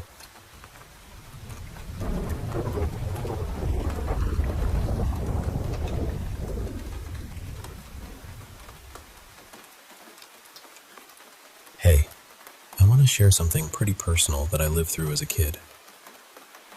So, when I was about 7, my family moved to this old house way out in the countryside. It was built back in the 60s and sat on about 6 acres of land at the far end of what I like to call our little dirt road neighborhood. Just a handful of houses, 6 in total, really quiet and a bit isolated. Our house was second to last down the road, and honestly, only a couple of those houses were actually lived in when we moved there. At first, I was thrilled. I dreamed about having all sorts of animals, cats, dogs, chickens, even goats, and we eventually did get them. But after about a month, I decided to explore the woods near the old chicken coop my stepdad was fixing up. The moment I stepped near those trees, it just felt off, like I wasn't supposed to be there. I didn't know it then, but that was just the beginning. Within the first 6 months, I begged my parents to get curtains for my room because I constantly felt like something was watching me through the window facing the woods. It made me scared to the point of tears until they finally put up the curtains, which helped a little. As the years passed, I became more certain that something wasn't right about that house or the land around it. There were spots I just knew to avoid. I'd have these terrifying dreams, what I think now was sleep paralysis, but back then, I just thought they were creepy nightmares. One night stands out in particular. I had a night terror where shadows filled the room, all yelling at once in a language I couldn't understand. I screamed for my parents until I lost my voice, but no one came. That night haunted me for a long time. There was also a crawl space behind my closet with noises coming from it sometimes. And the feeling of a presence in my room and the one next door was constant. Some nights, I couldn't stand being in that room and had to sleep with my parents or on the living room couch. I heard strange noises at night, kind of like coyotes but distorted and wrong. And honestly, I have my suspicions about what they really were, but that's a story for another time. The scariest part for me was always the attic. I never went near it because something terrible lurked there. I never saw or heard it directly, thankfully. But just being near the attic door made me feel sick and terrified. Even the animals wouldn't go near it. Eventually, my parents divorced, and my mom and I left that house. I'm really glad we did. I heard from my mom's ex-husband that things got worse after we left, but that's his story to tell, not mine. For the longest time, I just thought I was an anxious kid imagining things. But recently, I talked to that man again, and I've never heard him sound so scared. Even my mom, who doesn't believe in the paranormal, experienced things there. Looking back, that house and those years were a mix of childhood innocence and deep, unsettling fear. It shaped me in ways I'm still trying to understand.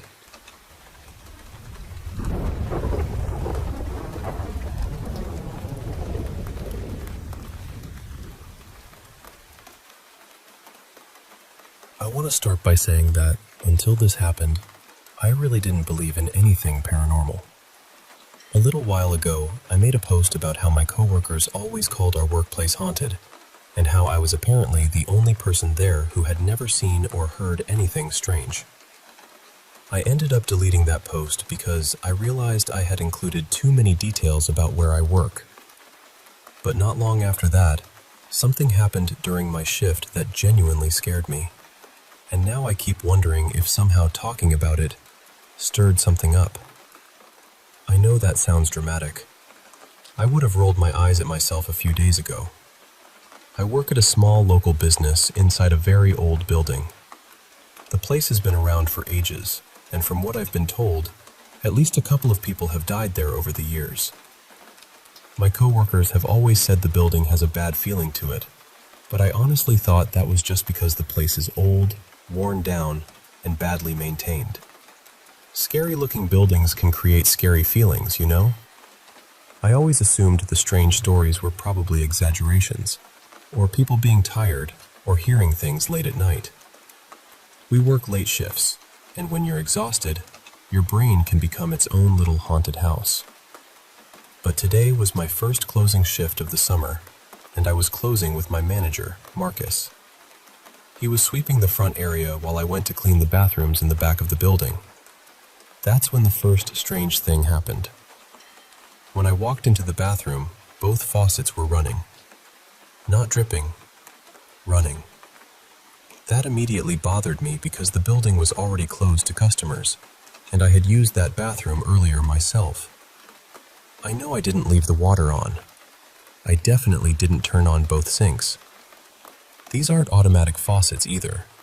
You have to physically twist the knobs for the water to come on. So I turned them off and tried to brush it aside, even though I already felt uneasy. Then I went into the stall area to sweep.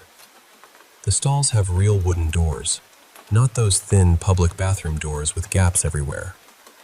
When nobody is using them, they usually sit slightly open. I opened the first stall and started sweeping. And then, the door to the stall right beside me was suddenly pulled shut from the inside. Hard. Not gently, not like it drifted closed. It was pulled. And the part I can't stop replaying is the handle. I saw it move. It tilted downward, exactly the way it would if someone had grabbed it from inside the stall and yanked the door shut. I froze. Those doors don't just close on their own. You either have to pull them shut from inside, or you'd have to fling them open really hard from the outside and let them slam back. There was nobody in the hallway. Nobody had walked past me. Nobody could have gotten in without me seeing them. The door didn't lock, which somehow made it feel even worse. If it had been a person in there, why wouldn't they lock it? And there shouldn't have been any customers left anyway. We checked the cameras afterward. Everyone had left. Marcus was still at the front the entire time. There are no vents back there, no air conditioning in that part of the building. Nothing that could have made a draft strong enough to do that. It's also at the end of a dead-end hallway, so nobody could have slipped by unseen. The cameras cover the entrances and exits, and they showed only me and Marcus still inside. The feeling that came over me was awful. It wasn't just being startled. It was this deep, heavy dread, like my whole body knew something was wrong before my brain could catch up. I had to stop and breathe because I honestly thought I might either faint or throw up. My first thought was that maybe someone had somehow hidden inside the building. There are unhoused people around the area sometimes, so my mind immediately went to the possibility that someone had snuck in to use the bathroom. Marcus and I searched the entire place after that. We checked every room, every corner, even the roof hatch. Nothing. No one was there. I don't think of myself as spiritually sensitive or anything like that. I've never wanted to be open to this kind of thing. I grew up Catholic, so anything possibly paranormal already makes me anxious in a way I can't fully explain. But this fear felt different from normal fear. It felt sharp and wrong and very, very personal. Now I feel completely unsettled. I don't want to interact with ghosts. I don't want to invite anything in. I don't know how to tell whether something like this is harmless, angry, or something worse. And honestly, I don't want to find out. Part of me is seriously considering quitting because I cannot explain what happened, and I don't want this to become the start of more experiences. So I guess what I'm asking is this: how do I close myself off from whatever that was? How do I make sure I don't attract it, acknowledge it, or bring anything home with me? Because I'm genuinely worried about attachments, and I really, really don't want this door to stay open.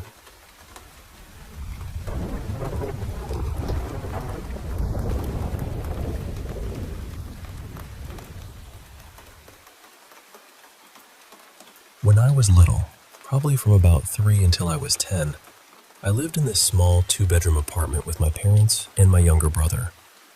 And I have memories from back then that I would call paranormal. But honestly, when it comes to the really early stuff, I can't say for sure if it was real, or if it was just my imagination, or maybe dreams that felt too vivid. But the things that happened when I was around 8 to 10 years old, those, I know, were real. I was awake. I remember them clearly. The scariest thing happened when I was in 3rd grade. I must have been around 8. My parents fought a lot back then, and it wasn't unusual for my father to get arrested. Sometimes it was because of things at home, sometimes because of other trouble he got himself into. He was the kind of man who always seemed to drag chaos behind him. That day, my parents had been arguing again. A couple of hours later, my dad left, and I remember hearing that he had tried to steal alcohol from somewhere nearby. Not long after, the police came to our apartment and told my mother he had been arrested outside the complex. So I want to make this very clear. My father was not inside the apartment that night. He was in jail. The rest of the day went on like normal. My brother and I played, we ate, and eventually we went to bed. At some point during the night, I woke up to the sound of feet dragging down the hallway toward our bathroom. And at first, I wasn't scared, because that sound was familiar. My dad used our bathroom almost every night. My mom was very particular about her own space, so he usually came through the hall and used the bathroom near our room. I heard the slow, dragging footsteps. Then I heard the bathroom door open. Out of the corner of my eye, I saw what looked like the bathroom light turning on. Then the door closed, and I heard the sound of someone using the toilet. I rolled over and looked toward my brother's bed. He was asleep. And then it hit me. My dad wasn't home. He couldn't be in that bathroom. At first, I tried to explain it away. I thought maybe my mom had come down the hall and used our bathroom for some reason. So I slowly sat up and looked toward the hallway. But the bathroom light wasn't on. The door was closed. And this awful feeling came over me, like my whole body knew something was wrong before my mind could catch up. Then, the bathroom door opened. What came out didn't look like a normal person. It was just this black shape, almost like a person, but without arms or feet. Its head wasn't facing me at first. It stepped out, or moved out, whatever you want to call it, and then I saw its head begin to turn in my direction. That was enough for me. I threw the blanket over my head, squeezed my eyes shut, and tried to stay as still as possible. I wanted to wake my brother up, but I was too scared to even turn toward him. I just lay there, facing the wall, hoping whatever it was would go away. Then I heard tapping. It was coming from my headboard. Just slow little taps behind me. I started praying under the covers. I didn't move. I didn't look. I just kept praying until the tapping finally stopped. The second it went quiet, I jumped out of bed and ran to my brother. I woke him up and made him help me build a little fort on the floor, because there was no way I was sleeping in that bed again that night. I know some people might say it was sleep paralysis, but I really don't believe that. I could move. I was aware. I was awake the whole time. That apartment was haunted. I'm sure of it. And it wasn't just me either. My parents had their own experiences there too. We still talk about those stories now, and the strange part is, we never really got any answers. A part of me still wants to go back one day and see the place again. Maybe even ask the people living there now if they've ever experienced anything. Because honestly, I wouldn't be surprised if that apartment still remembers.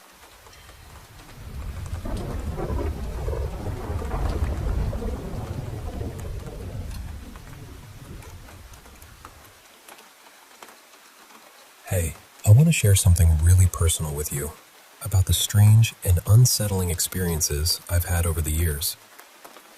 It all started back when I was living in this old farmhouse with my family. My parents, my younger brother, and I. We all saw and felt things that just didn't make sense. My dad was working those tough, rotating shifts as a new cop, so my mom was often alone with us kids at night. At first, it was small stuff. Picture frames swinging like someone brushed past them, lights flickering on and off, footsteps upstairs when no one was supposed to be there, and even our dog getting trapped in rooms for no reason. One night, when my little brother Benny was about 3, we had a truly scary moment. Mom and I were watching TV when we heard whispering through his baby monitor, followed by a loud shriek and banging. We rushed to his room and found the rocking chair rocking by an open window, the door wide open, and the lights on. But Benny was fast asleep, completely unaware. Mom looked terrified, and honestly, I was shaken too. After that, I started having terrible night terrors, waking up screaming and sleepwalking while talking to someone named Sally in my closet. My parents even saw objects move around me and heard voices talking back to me, in a voice that wasn't mine. The scariest was the day we came back from groceries. It was winter, fresh snow everywhere, and we'd been out for about an hour. Enough snow to cover our footprints. Dad had locked everything up tight, including windows that were even nailed and painted shut. But when we got home, every window was wide open, music blaring from the stereo, the front door off its hinges, and all the lights on. Dad checked carefully. No footprints anywhere, no signs of anyone ever being inside. Some windows had been ripped open, splintering the wood so badly, we all agreed no human could have done that. That was the last straw. We moved. But I always felt like whatever was there followed me through the next 5 homes. Our next place was a tiny city home. Nothing too scary at first, just lights clicking, the dog barking at empty corners, and Dad's keys mysteriously ending up in the crawl space beneath the house, a place I was terrified of. But after a few years, when Mom got really sick, the activity got worse. Pictures smashed, scratches on the crawl space door, shadow figures lurking just at the edges of our vision. One time, while I was in the bath, I felt a hand push me under the water. Dad came rushing in and swears he saw a ghostly hand holding me down. After my brother was pushed down the stairs, we moved again. Then came the house my parents bought without ever seeing it first. A big 5-level place with 2 basements. I only lived there for 3 years, but it was intense. One time, I was home alone with my dog Charlie. I heard him growling and snarling like I'd never heard before. I called my dad, begging him to come home because I thought someone was inside. He told me to run to the neighbors, but I had to dash past the basement first. That's when I saw a shadowy figure standing in front of Charlie. Both of us ran out to safety. Dad came with his gun. No one was there. A few days later, I moved out for university, and since then, my parents haven't had any strange experiences. In college, I lived in a shared apartment with 4 roommates. We all experienced weird things. Voices in the vents, alarms going off at 3 a.m. even when unplugged, shadows moving through the house. One roommate's boyfriend ran out scared and never came back.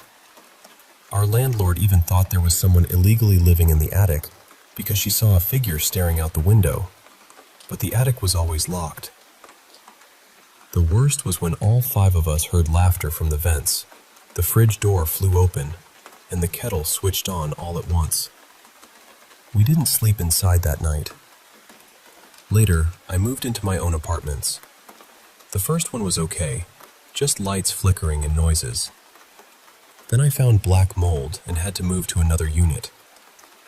Now in this new place, I feel a constant heaviness, like something mean is watching me, wanting me to fail. During Zoom calls, coworkers ask who else is there because they see someone walking behind me. Clients hear voices I don't hear.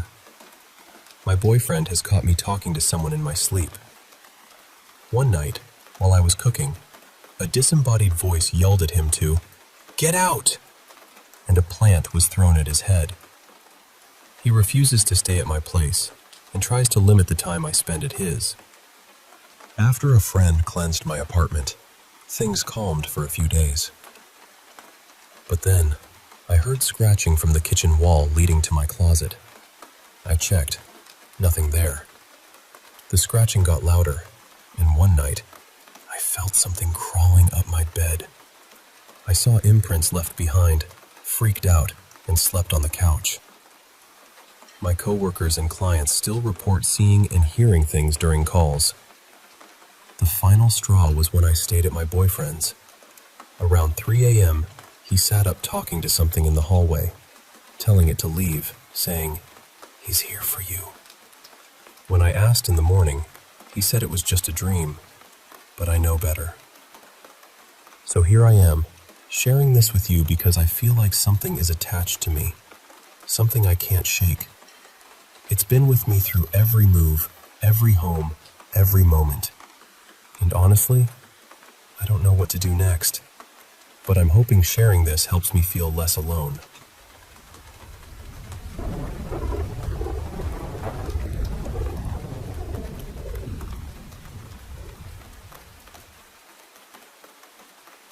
Hey, I want to share something really strange that's been happening to me. It all started slowly, with weird noises, scratching, banging, footsteps in my hallway. A few weeks after trying to clear the place of bad energy, my boyfriend and I were getting pictures taken by my folks. When we looked at the photos later, my dad noticed this shadowy figure of a man in the background of one. Oddly enough, that photo and some others mysteriously vanished from their camera. Things got worse. One night, I was literally dragged out of bed by my feet. My boyfriend was also being scratched and touched by something unseen in my apartment. Then, one evening when he was over, we heard scratching at the front door. We stopped and listened closely. There was a man muttering on the other side. We could hear the lock jingling and the door handle rattling. My boyfriend peeked through the peephole and saw this scruffy, homeless-looking guy fiddling with the lock. We called the police because he had a knife and a screwdriver. But when the cops arrived, the man was gone. They took us to the apartment complex office to check the security footage. What we saw was chilling. I wish I had recorded it. On the tape, the man steps off the elevator, holding weapons in both hands. He stares at my door for 10 minutes, tilting his head as if listening. Then, he starts scratching the door with what looks like a knife. What's even creepier? 2 officers come off the elevator and walk right past him as if he's invisible. They swear the man wasn't standing there when they arrived, and while we were talking to the police with the door open, the man brushed past all of us and went inside my apartment. None of us saw him standing there or entering. The footage clearly shows him, but we saw nothing. After that, both the cops and my boyfriend were terrified. The police called backup to search the building and checked my apartment but found nothing. The only proof was the video and the scratches on my door. The cops just told me to move out.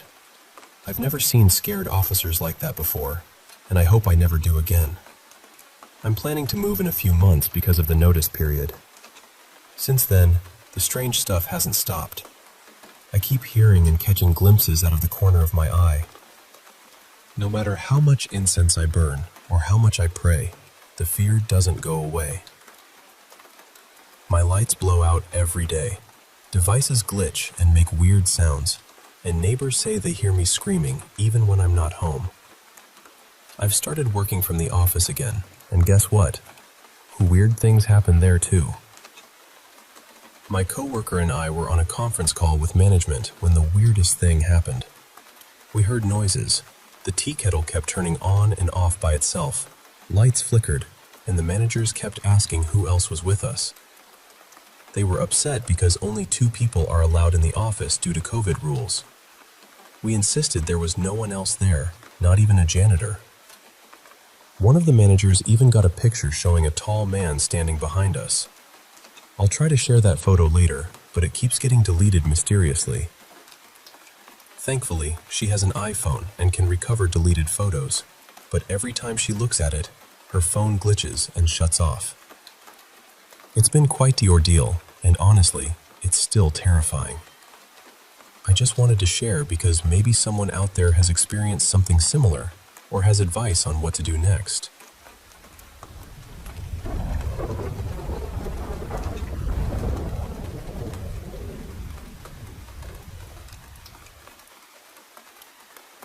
My girlfriend and I used to have this little routine where we drive up to the Donner Ridge pullout, maybe 25 or 30 minutes north of Truckee, park there, and just wander straight into the woods.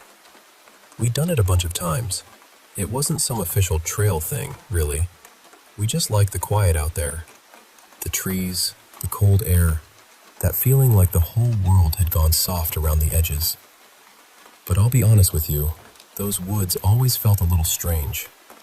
We'd both heard things out there before. Not animals exactly, more like voices, but with no person attached to them. A few times, we heard these low calls or strange vocal sounds coming from somewhere deeper in the forest. We'd stop, look at each other, and both of us would have that same expression, like, "You heard that too, right?" There were also these heavy impacts sometimes, big, distant thuds. The kind of sound that makes you picture something massive dropping from a tree, or someone slamming a log against the ground. We never found a source for any of it, and once or twice we saw little lights between the trees, round, faint, almost like pale orbs. They were gone so quickly that I'm still willing to say they were probably headlights, reflections, bugs, anything ordinary. I don't want to dress up every weird thing as supernatural, but this one night, something happened that I still don't know how to explain. This was in early March, just after sunset. There was still a little blue-gray light hanging in the forest, enough to see shapes and trunks and patches of snow, but it was fading fast. We both had flashlights, and we both had handheld radios. For reasons that seem incredibly stupid now, I suggested we play hide and seek. I know, in the woods, at dusk, not my brightest moment. But I've always loved hide and seek, and I had this inflated idea that I was good at it. Not exactly action movie stealth, but in my own head, I was basically a discount forest ninja. So I went and hid. I ended up lying flat under a low pine tree, tucked into the needles and shadows. My girlfriend Mira was out there looking for me with her flashlight. Since it was getting darker, I didn't want her wandering too far. The plan was that if she started moving away from me, I'd use the radio and give her a hint, just enough to guide her back in my direction. While I was lying there under that tree, I saw her stop suddenly. She swung her flashlight around really fast, like something had startled her.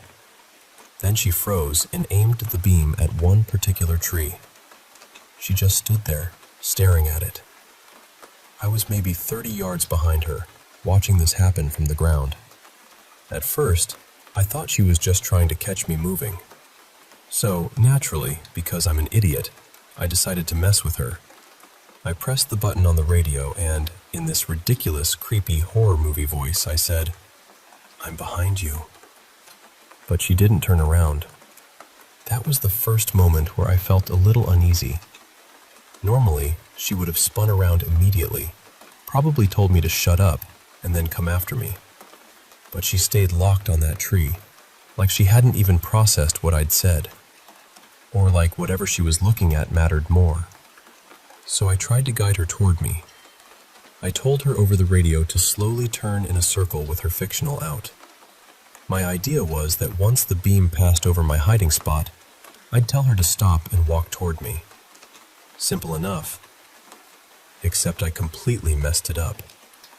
I saw her light sweep through the trees, thought it was aimed at me, and told her, "Stop, walk that way." But somehow, from my weird angle under the pine branches, I had pointed her in the exact wrong direction. Instead of sending her toward me, I sent her toward the parking area. So now I'm still lying there in the darkening forest, under this tree, and she's walking away from me. After a minute or two, I couldn't see her flashlight anymore. That's when I started getting nervous. I reached for the radio, about to call her, and before I could say anything, her voice came through. She sounded quiet. Not panicked exactly, but tight, like she was trying very hard to stay calm. She said, "Can you come out now? I'm getting really freaked out." I remember thinking, okay, fair. Dark woods, weird game, probably time to stop. Then she added, "I don't want to explain it out here. Can we just go back to the car?" That changed the entire feeling of the night. I got up right away and started heading toward her. We found each other near the edge of the trees, and she looked genuinely shaken. And Mira is not someone who scares easily. She's skeptical about pretty much everything. Ghost stories, cryptids, paranormal stuff, all of it. She's the kind of person who will look for the boring explanation first, second, and third. But that night, she was pale. She kept looking behind me while we walked. When we got back to the car, she finally told me what had happened. She said that when I saw her whip her flashlight around and focus on that tree, it was because she had seen a black figure run between two trees directly in front of her. Not a shadow drifting, not a branch moving. A figure. She said it crossed from one tree to another and disappeared behind the trunk she was staring at. And right when she was trying to understand what she'd just seen, that was when my voice came through the radio saying, "I'm behind you." So in her mind, she thought the figure had been me. She thought I had somehow sprinted across in front of her, ducked behind the tree, and then used the radio to creep her out. That already scared her, but she was still trying to convince herself it was just me messing around. Then, after I accidentally guided her toward the parking lot, she stopped near some bushes because she heard someone whispering from behind them. And she thought it was me again.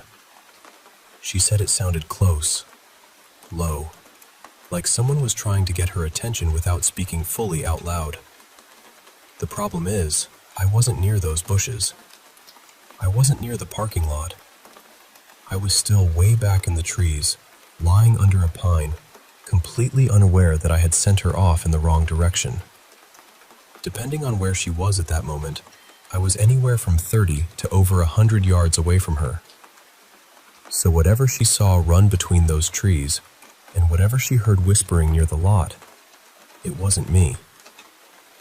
We sat in the car for a while after that without saying much. The heater was running, our flashlights were in the cup holders, and the forest outside the windshield looked completely still.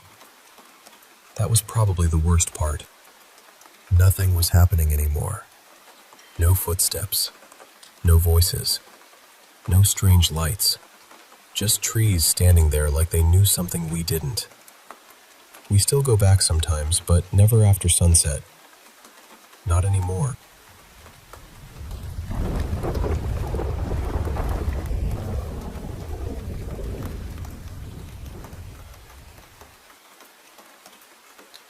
I need to tell you about my brother, Rowan. When we were little, we were close. We played together, talked like siblings do, and for a while, I really thought we would always have that bond. But somewhere around the time he turned 11 or 12, something in him started changing. It felt like he kept choosing the wrong road over and over again, until one day he was so far down it that none of us could reach him. He got into drugs young, and I don't mean that casually. Drugs became part of who he was, part of the way he saw himself. He started acting like people should be afraid of him, like being unstable made him powerful somehow. But to me, he wasn't scary in the way he wanted to be. He was frightening because he was unpredictable, because he could be cruel, because there was always this shadow hanging around him. And the strange thing is, our house already had shadows of its own. My childhood bedroom had actually been his room first. He asked to switch with me, and at the time, I was excited. His room was larger, and it had this wide view out toward the back of the property. I thought I was getting lucky. He never warned me. He never told me about the growling that seemed to come from nowhere, or the sharp shushing sounds in the dark, or the whistling, the footsteps, the tapping on the window when no one was outside. He never mentioned the knocking inside the walls, or the occasional rotten sulfur smell that would drift through the room and disappear just as suddenly. He didn't tell me that sometimes things would fly off shelves like an invisible hand had swept them away. I had to learn all of that on my own. And while I never touched drugs myself, my siblings and I all experienced things in that house that felt deeply wrong, heavy, angry, not just eerie, but hostile. Rowan used to say those things attacked him mentally. He said they got inside his head, and honestly, I still don't know what to make of that. Maybe it was the drugs. Maybe it was real. Maybe the addiction made him easier for something dark to latch onto. I don't know. I only know that he became worse as the years went on. He stole. He lied. He hurt me more times than I can count. He choked me, slapped me, shoved me into walls. I told my parents again and again, but because they never saw it happen, it was brushed off as sibling conflict. Just fighting. Just drama. But I knew it wasn't that. I told them he was going to do something that couldn't be undone. I told them he needed serious help. The kind where someone steps in and keeps him somewhere safe, somewhere supervised. I said it so many times that eventually I started feeling like a broken alarm no one wanted to hear. My parents had their own pain between them. My dad was strict, and my mom was softer in ways that sometimes made things harder. Rowan hated my dad for trying to set boundaries. He spent years painting him as the enemy. My parents never really wanted to divorce, but they stopped living like a married couple. We had a real barn on the back of our property, and my dad had already turned one of the stalls into an office. When things got too tense in the house, he fixed it up more and started sleeping out there, almost like a small studio apartment. By then, I had moved out with the man who is now my husband. Then one night, Rowan was drunk, and probably on something else too. He wrote a letter explaining what he was going to do. Then he took several knives from the kitchen, walked out to the barn, and went into my dad's room. He stabbed him 28 times. That's what the coroner said. Afterward, he went back into the house and woke my sister. He asked her to give him 5 minutes before calling 911. He honestly thought she would let him run, standing there covered in blood. She and her boyfriend ran out to my dad, but it was already too late. There are no words big enough for what that kind of loss does to a family. Grief is one thing, rage is another, but there's also this awful confusion that never really leaves. We were raised in the same home. We were given love, care, food, shelter, chances, support. My parents tried so hard to help him get sober. My siblings tried too. It just never stayed. And sometimes I still wonder whether growing up surrounded by whatever lived in that house did something to him. I wonder if all that malevolent energy, mixed with addiction and anger and untreated illness, helped twist him into someone capable of doing something so monstrous. I want to be very clear. I do not think he is blameless. I do not think spirits made him do it. He made choices. He caused harm. He took my father from us. But sometimes, late at night, when my mind goes back to that room he gave me, to the growling and the knocking and the smell of sulfur in the air, I wonder if there was more feeding that darkness than we ever understood.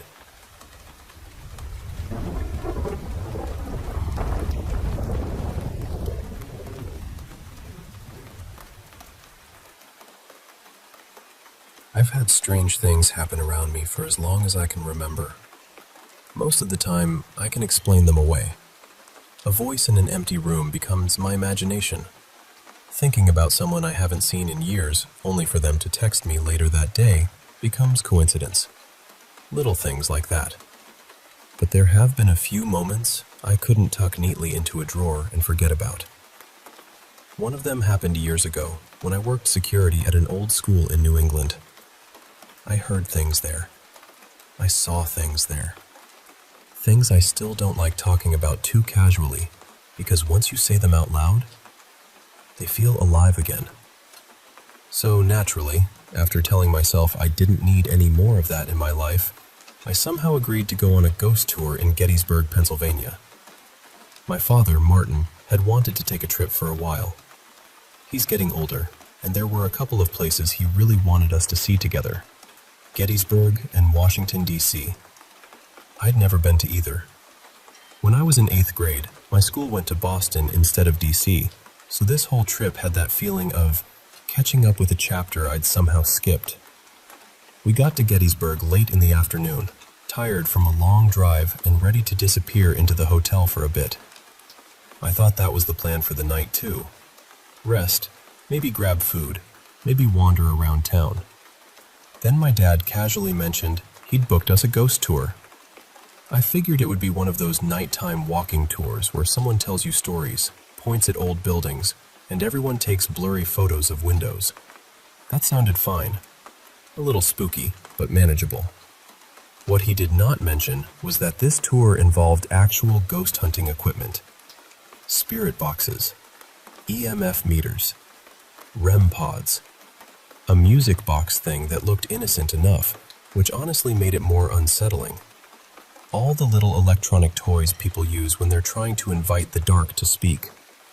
At the start of the tour, our guide told us we'd be visiting 3 places: an old bridge near the site of a burned house, a covered bridge by the water, and then a park farther out. I remember standing there, listening to her explain the equipment and thinking, well, this is already a little more than I signed up for. Still, I told myself it would probably be quiet. Maybe a few random radio sounds. Maybe nothing at all. Our first stop was the bridge, near where the house had burned down. It was dark enough that the river below was mostly just a black ribbon moving under us. The guide told us some of the history. I wish I could say I absorbed every word, but after 7 hours in a car, my brain was more mashed potato than memory. What stuck with me was that a woman had died in the fire, and the area had been connected to the battle. The guide set out some equipment, and I started with an EMF meter. Nothing happened for a few minutes, so I switched to a spirit box. That's when things began to change. At first, it was mostly noise. Static, clipped syllables, strange little bursts of sound. I couldn't make out much, so I started asking yes or no questions. Are you stuck here? A response came through. Were you a soldier? Another response. Are you the woman from the fire? Nothing. Are you missing something?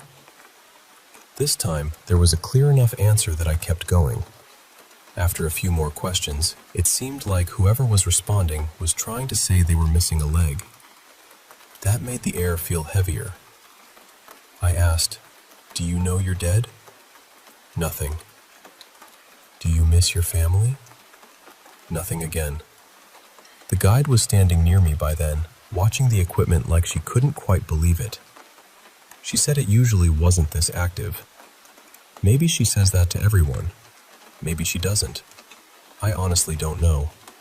But the way she looked at the devices made me think she was genuinely surprised. Then I made a joke. I really wish I hadn't. I said something like, of course the guy who had a paranormal experience at an old New England school would attract spirits here. The moment I said that, the spirit box erupted. Not just a little, it went wild. And for the first and only time that night, the EMF meter reacted too. I stopped talking immediately. I stood there replaying my own words in my head, trying to figure out what I'd said that could have caused such a sharp reaction. Then it clicked. New England. That was the thing. So I started asking, are you from New England? A response. Massachusetts? Nothing. New Hampshire? Nothing. Maine? Nothing. Rhode Island? Response. That one landed differently. I asked if they still had family there. Response. I asked if they missed it. Response. I asked if it was beautiful there, and when the box answered again, I almost laughed despite myself, because yes, Rhode Island really is beautiful. The old houses, the coast, the mansions, all of it. I asked if they wanted to go home. Another response. We kept going like that for a few minutes before the guide said we had to move to the next location. When we turned everything off and packed up, I realized the night was not going to be the harmless little spooky walk I had imagined. Funny enough, that first stop ended up being the calmest part of the night. It was also my favorite, maybe because it felt less threatening and more sad. Like someone had been waiting a very long time to be asked the right question. The second stop was the covered bridge. The guide told us it had been moved during a flood years ago, and that a little girl had drowned in the river nearby. There was also some story about an aunt who had been watching her, though nobody seemed to know whether it was a terrible accident or something darker.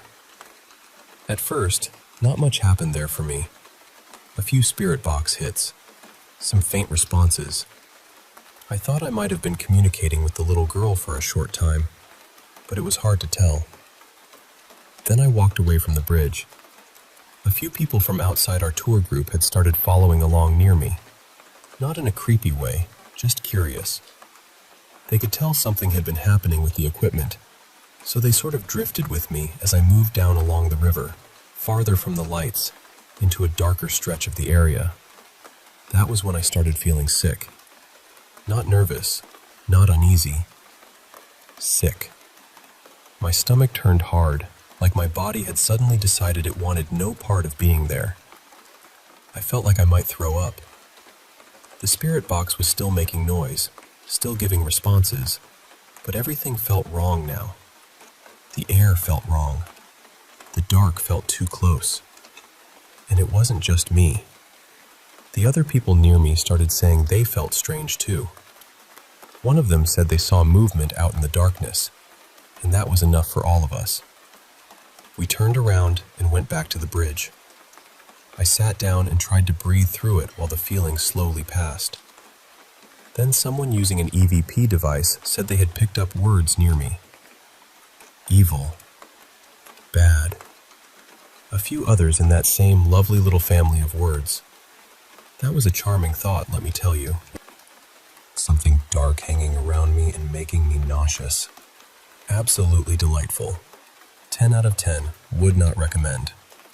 My dad noticed I wasn't doing well and came over to check on me. He'd been wandering around with an EMF meter, trying to get responses of his own. He had gotten a few hits here and there, but once he saw me sitting there looking like my soul had stepped out for air, he shifted into dad mode pretty quickly. Thankfully, the sick feeling passed. Then we went to the final location. The park. We had been driving between locations because they were spread out, and by the time we got there, the night felt deeper somehow. Quieter. The kind of quiet that doesn't feel empty, but occupied. And because apparently I had learned nothing, I picked up the spirit box again. I walked a little away from the group and started getting responses almost immediately. From what I could tell, there were 3 different presences there. I know how that sounds. I know. But that's what it felt like through the pattern of responses. They seemed to be guiding me. Left. Right. Keep going. At one point, I asked which way I should go, and the answer that came through was clear enough to make my skin tighten. Left. So I went left, then farther still. Eventually, I realized I had gotten too far from the group for my own comfort. The others were behind me, their voices faint, their flashlights small. I suddenly had this very practical, very human thought. I do not want to be out here by myself, in the dark, following voices through a radio. So I asked if I could go back. The response was not permission. That bothered me. I took a few more steps, then asked again. This time, the answer changed. It felt like I was allowed to return. I don't know how else to explain that without sounding ridiculous, but that is exactly how it felt. Like asking permission from something I could not see, and waiting to find out whether it would let me leave. I made my way back to the group. By then, my dad's back was hurting, and I could tell he was ready to be done. Honestly, so was I. The spirit box was still active, but most of it was impossible to understand. The guide helped me wrap things up properly, including telling whatever was there not to follow me. I was very happy to let her handle that part. After that, we went back to the hotel. Nothing else happened while we were in Gettysburg. No shadows in the room, no voices in the hallway, no dramatic final scare waiting by the bed. Just quiet. But the tour stayed with me. I had expected a walk in the dark and a few ghost stories. I had not expected equipment.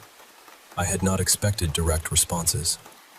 I definitely had not expected to feel physically sick near that bridge, or to be led away from a group in a park by voices coming through static.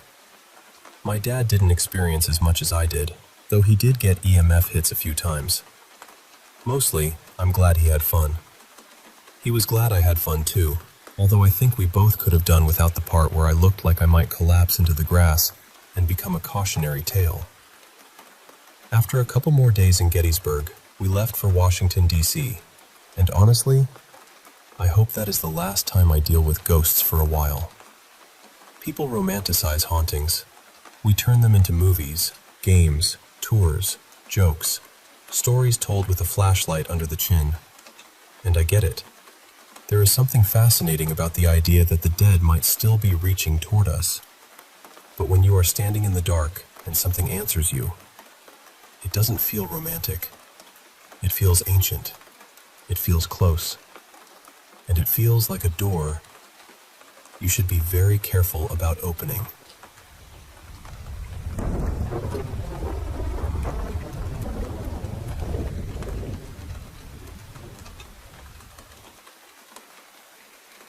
Hey, I want to share something pretty intense that happened to my partner and me.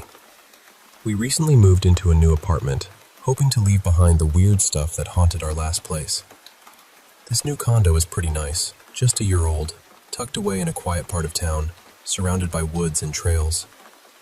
We're on the top floor with no neighbors next to or above us, so it felt like a peaceful little sanctuary. Our cat seemed happier, and honestly, for the first month, it was all good. No strange noises, no weird feelings. But then, the little things started again. At first, it was just missing keys, small noises like tapping or scratching, and the cat acting like something invisible was brushing against her. We tried to brush it off, stayed positive, made noise to push whatever it was away. One night changed everything. We were folding laundry in the hallway closet when, suddenly the door was slammed shut, like ripped from my partner's hands. We had all the windows and doors closed, no fans or AC running, so there was no logical explanation. When we finally forced it open, we saw some fresh scratches at the bottom of the door. That's when we called my cousin to come cleanse the place again. During the cleansing, weird stuff happened. There was this fast tapping on the ceiling, even though we're the top floor, and heavy breathing coming from the linen closet. My cousin said she felt like we were in real danger, which shook us up. Then one night, after a movie, we were asleep on the couch when the linen closet door next to the TV flew wide open. All the linen spilled out, and the door actually fell off its hinges. The thing is, the linens were in plastic tubs hanging on a bar, and nothing else was disturbed. It was like something just threw everything out. Ever since that night, the closet door swings open and closed on its own. Tepals and sheets get tossed around. My partner says he sees a small, dark shadow lurking in the corner of the closet when it moves. Our cat won't even go near that door anymore and hides in the back bedroom. At night, we hear scratching and banging from the walls. Last night was the worst. We were trying to sleep when there was a huge bang from the closet. My partner finally yelled at whatever it was to leave us alone. Then we saw it. A black figure with glowing red eyes peeking from the doorframe. It was solid black, like a shadow, and completely terrifying. We freaked out and ended up sleeping in our car with the cat. This morning we came back to find the apartment torn up. Everything was a mess except a few photo frames. It's clear this dark presence has followed us here, and it's not going anywhere. I just hope we can stay safe and that it doesn't get any worse. But honestly, I'm scared that it might.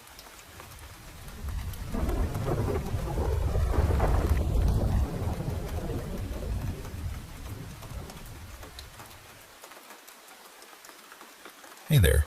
I want to share a story that's been passed down in my family. Something that's both eerie and oddly touching. So, back in the early 70s, my grandma made a brave move. She left my grandpa, who was pretty harsh, well before I was born. She took two of her daughters, my mom and my aunt, and they settled into a new house. Now, my aunt started dating this guy who was kind of your classic greaser. You know, leather jacket, slicked back hair, and driving a hot rod. Every night, he'd park down the street and sneak up to my aunt's bedroom window at the back of the house, tapping lightly before she'd let him in. The driveway was gravel, and it ran right past my mom's room, so she could always hear his boots crunching as he walked by. Eventually, my aunt met another guy, who became my uncle, and they got serious. She ended things with the greaser, but he didn't take it well. One night, he showed up, tapping on the window as usual. They talked for over an hour, then he left. Right after, the phone rang. Her friend was on the line, crying. The greaser had just killed himself, driving around with a friend, shooting mailboxes, and then turned the gun on himself in a parking lot. My aunt was shocked because she'd just seen him leave her house. Then she looked up and saw him standing outside the living room window, blood on his face, staring right at her. She screamed, woke everyone up, and he vanished. That was the only time my aunt ever really spoke about it, and even then, it was just once. Over the years, my mom and grandma filled in the rest for me. After that night, my mom would hear those boots crunching outside every night, and my aunt kept hearing the tapping on her window. It got so intense that my aunt begged my mom to swap rooms, but then my mom started hearing the tapping herself. Grandma also mentioned they'd find cigarette butts around the house, only his brand. And strange things kept happening, like Grandma waking up one morning feeling like she was pressed against the ceiling, then the bed crashing back down when she screamed. Fast forward to 2008, I happened to deliver a pizza to that old house. When I asked if anything strange ever happened there, the woman froze and said the back room window was still tapped on regularly, with knocking on the side door. And even though the driveway was paved now, she could hear boots all the time. Her husband worked nights and didn't believe her, but she swore something was still there. Almost every night. It's a haunting reminder that some pasts never really leave us, and sometimes, echoes linger in the quietest corners of our lives.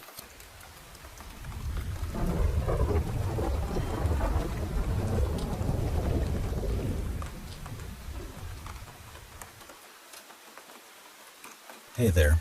I want to share a story that's been passed down in my family. Something that's both eerie and oddly touching. So, back in the early 70s, my grandma made a brave move. She left my grandpa, who was pretty harsh, well before I was born. She took two of her daughters, my mom and my aunt, and they settled into a new house. Now, my aunt started dating this guy who was kind of your classic greaser. You know, leather jacket, slicked back hair, and driving a hot rod. Every night, he'd park down the street and sneak up to my aunt's bedroom window at the back of the house, tapping lightly before she'd let him in. The driveway was gravel, and it ran right past my mom's room, so she could always hear his boots crunching as he walked by. Eventually, my aunt met another guy, who became my uncle, and they got serious. She ended things with the greaser, but he didn't take it well. One night, he showed up, tapping on the window as usual. They talked for over an hour, then he left. Right after, the phone rang. Her friend was on the line, crying.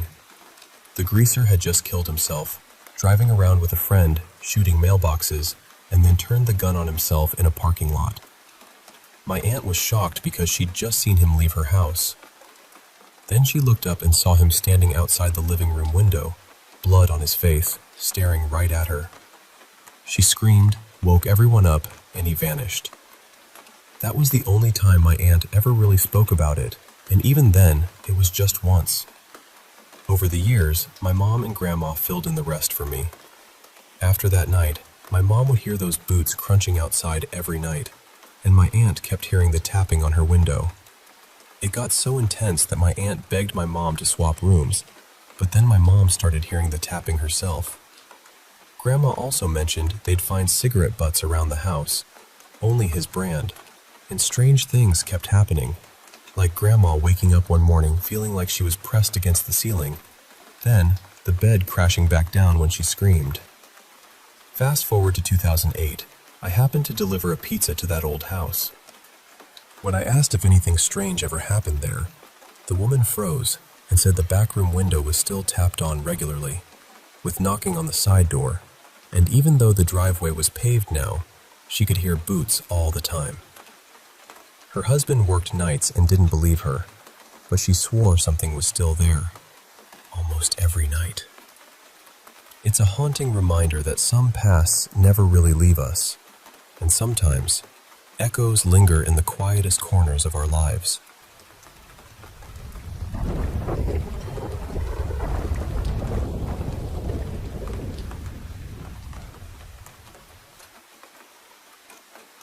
Hey, I want to share this really strange experience my partner and I had a few years back. It was during a scorching summer, and we decided to escape the heat with a picnic in this old forest we knew had quite a bit of history. Now, one day, as we were packing up to leave, something unusual happened. We were starting our walk back when, suddenly, a woman appeared ahead of us, maybe 300 or 400 yards away. She was wearing a black and white striped top and khaki pants, kind of like the classic safari style. She was walking toward us, but then stopped, looked directly at us, and without a word, turned and hurried away, faster than she had come. My partner and I thought that was odd, so we started jogging to catch up, but she just vanished. We took the main path back, the one we originally came in on, and when we reached the entrance, my dad was there in his car to pick us up. I asked him if he had seen anyone like that woman, but he said no. Just a family of 4 had walked in, and there was only one other car in the lot. When we got home, I did some digging and found out that a woman in her 30s or 40s had taken her life in that very forest. Her description matched exactly what we saw. The clothes, the age, everything. This was the only ghost I've ever truly seen. I've noticed shadows and felt odd presences before, but never a full figure like that. It really stuck with me.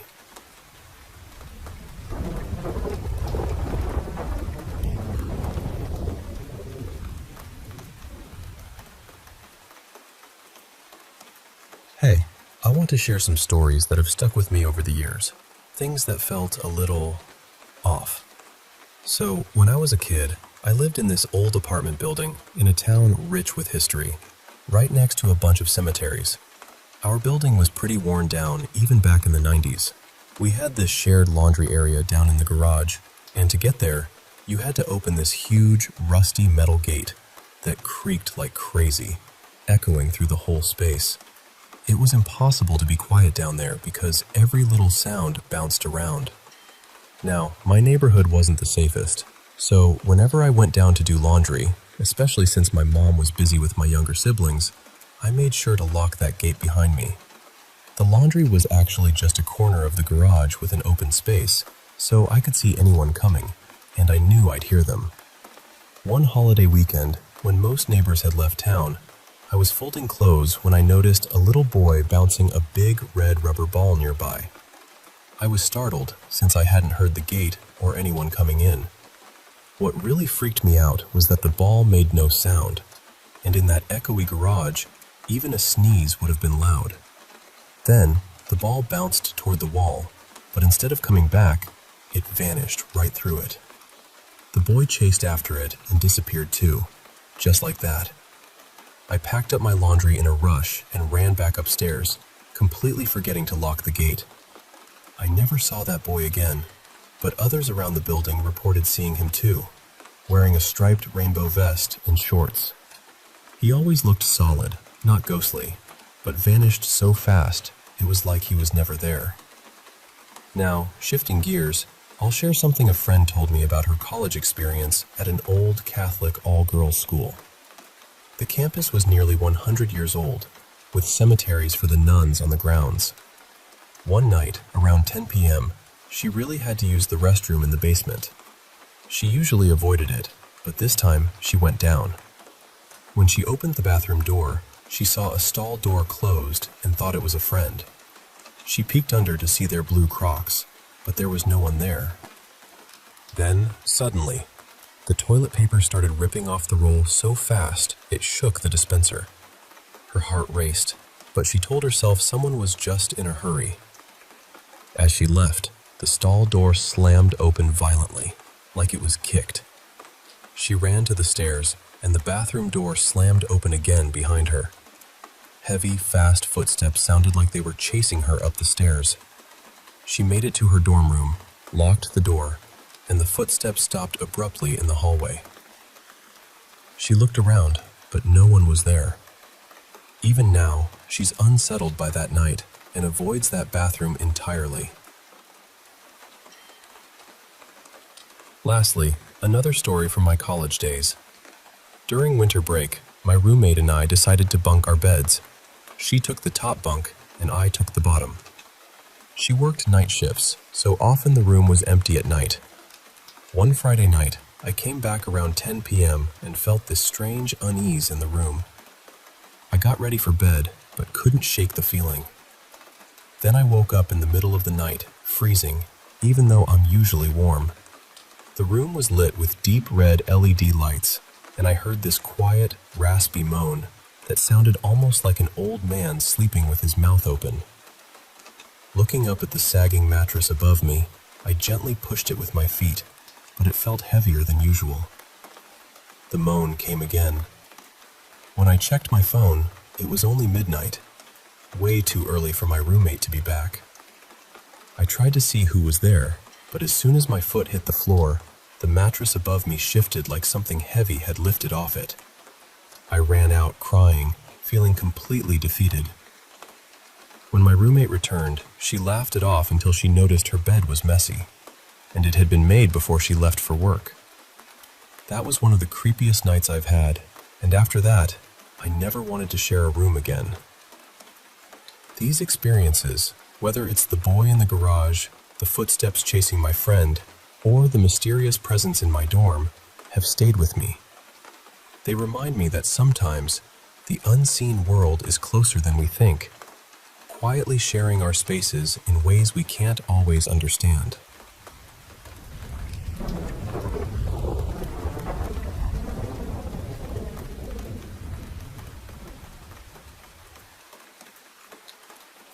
Hey, I want to share this eerie experience that happened a short while ago at my family's old property, tucked away in the forest. So, my great-grandpa once bought this big piece of land surrounded by dense woods here in Quebec, and over the years, our family has preserved some really old log cabins and buildings there, some dating back to the 1700s and 1800s. They're these quaint little homes, nothing fancy, and we've occasionally rented them out as cottages. People often talk about feeling spirits or strange presences around those buildings, but honestly, I never experienced anything unusual in all the years I've stayed there, until one night not long ago. My boyfriend and I like to hang out in this 2-story observatory on the property. It's got these outside stairs leading to the second floor where you can see the stars. One night, around 9:30, we went there and somehow ended up falling asleep on the couch by 11. I woke up suddenly at about 1:30 a.m. and nudged him awake, ready to head home. Now, our house is just a 5-minute walk through the woods from there. When he opened the door, this strange music drifted in. It was piano music, soft and kind of melancholic, almost like a sad classical piece, but I couldn't recognize the tune. At first, it sounded far away, like elevator music or something ambient, but when I opened the door again, it was right there, clear as day, as if someone was playing the piano right on the balcony upstairs. The weird thing is, there's no piano or any instruments up there, and we didn't bring any speakers. Both of us heard it distinctly. The music stopped as soon as the door was closed, so it had to be coming from outside. We were both freaked out. I called my mom to come pick us up, and when she arrived, the music had vanished, and there was no sign anyone had been up on that balcony. No footsteps, nothing. Just the piano. And here's the strange part. My mom told us that just minutes before I called her, my sibling woke her up because of this high-pitched noise outside their room. Even our usually calm dog was crying that night. Then, 2 days later, my grandmother mentioned that at the same time the piano played, a man in our town claimed to have seen a UFO. Lights flickering in the sky, then suddenly gone. I can't help but wonder if all these things are connected. Maybe one of the antique objects my grandmother moved upstairs recently has a spirit attached to it? I don't know. All I can say is that piano music in the middle of the woods at night isn't something you easily forget.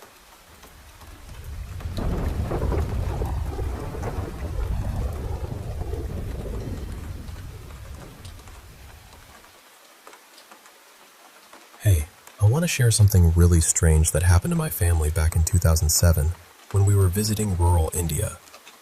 It's one of those stories that still puzzles me, even after all these years. So picture this. My mom, her sister, and I were invited by some distant relatives we barely knew to their home for tea and dinner. It was a long, bumpy drive deep into the countryside, surrounded by farmland and old, run-down houses. We spent the day there and ended up staying the night because it was late and the roads were tough to navigate in the dark. Now, it was summer, and without air conditioning, it was sweltering inside. So, like many locals, my mom and I decided to sleep outside on these traditional beds called manjas. We set up under a tree in their front yard, a dusty, empty space, not like a typical garden or anything.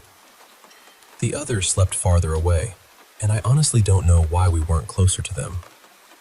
In the middle of the night, my mom suddenly woke up gasping and crying, which woke me too.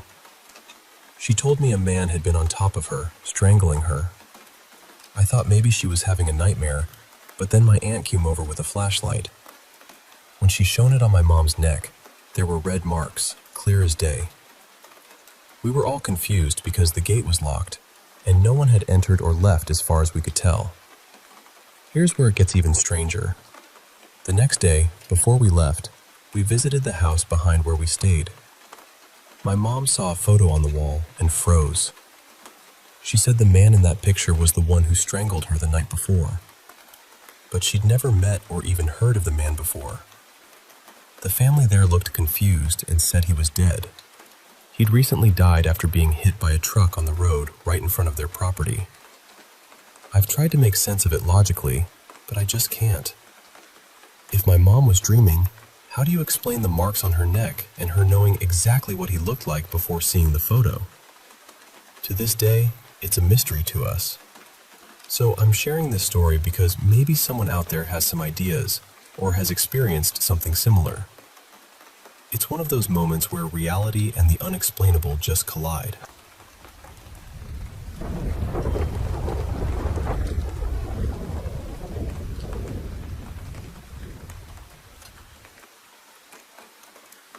You know, I never really believed in ghosts or anything supernatural. Until that one night, back when I was a kid, living in a small town called Coltmont, Pennsylvania. Our house was one of those duplexes, where two families share one building but have separate sides. I always felt a bit uneasy there. The stairs, both going up and down, would make me feel like they were burning. Literally, my skin would flush red, and I'd start struggling to breathe. At one point, it got so intense that I actually passed out. My parents thought it was asthma, but the doctors ran every test and said I was perfectly healthy. But the real story centers on my bedroom when I was about 7 years old. One night, I was sound asleep with SpongeBob playing softly on TV. When I woke up, I saw this older man sitting in my rocking chair. He was soaking wet, with stringy hair barely clinging to his head, wearing a stained tank top and boxers with chains wrapped around his legs. His eyes were a cold, dark brown, and he had this crooked, unsettling grin.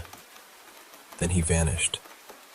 But right after, I heard this eerie sound coming from my closet, along with a strange light glowing from inside. When I opened it, I found my Furby, still talking non-stop even after I'd taken the batteries out.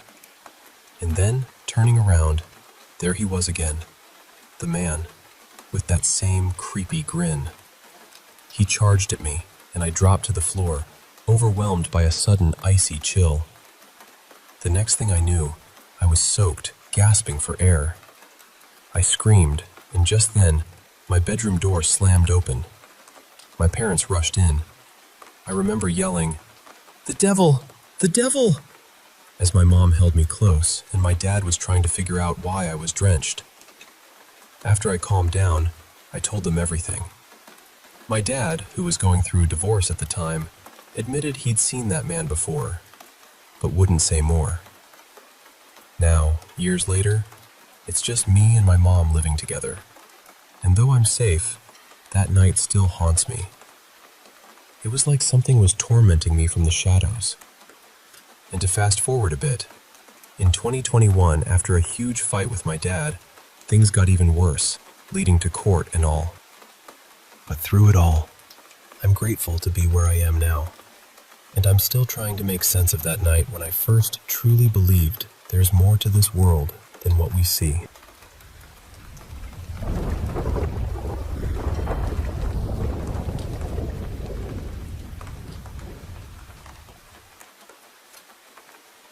Hey, I want to share a story about a trip I took a couple years back.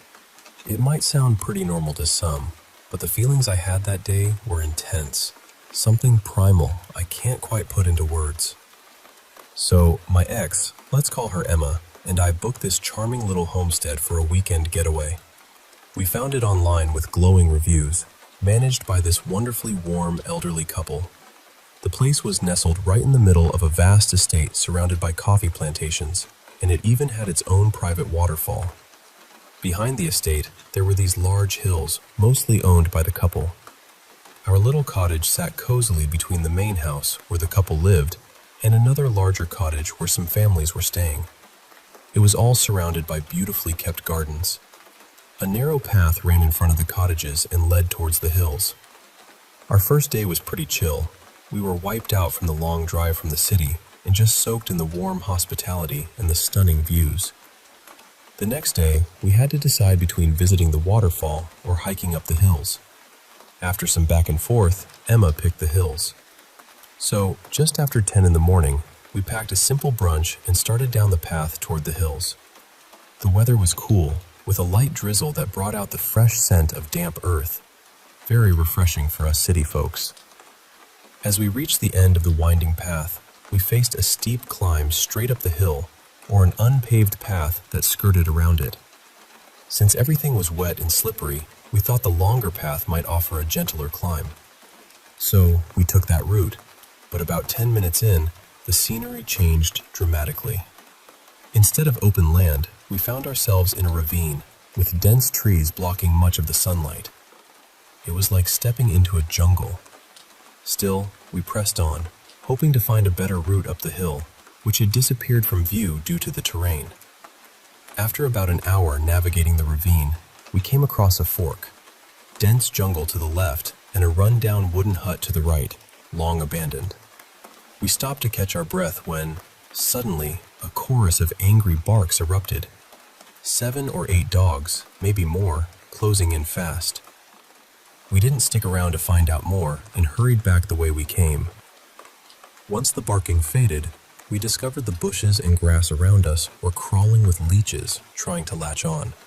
Emma panicked, and I had to sprint through the rocky ravine to catch up to her. Eventually, we made it back to the steep part of the hill. By then, I was ready to call it quits, but Emma convinced me to scramble up the steep slope on all fours, getting dirt and grass all over me in the process. To my relief, the tough climb gave way to a lush meadow bordered by bushes with sweet-smelling wildflowers on one side and rolling fields where cattle grazed peacefully on the other. We spent about an hour and a half hiking through the meadow until we found a muddy path up a gentler hill. Cresting that hill, the view was breathtaking. A sheer drop on the other side revealed valleys below, stretching out endlessly. We rested, ate our food, and soaked in the scenery. The clouds would pass and sprinkle us briefly before the sun returned.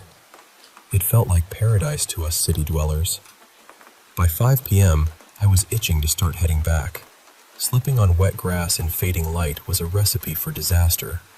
After some coaxing, Emma agreed, and we began our descent. That's when the silence hit me. No birds, no insects, not even a breeze. It was eerie. We were losing daylight fast, and the hills felt deserted.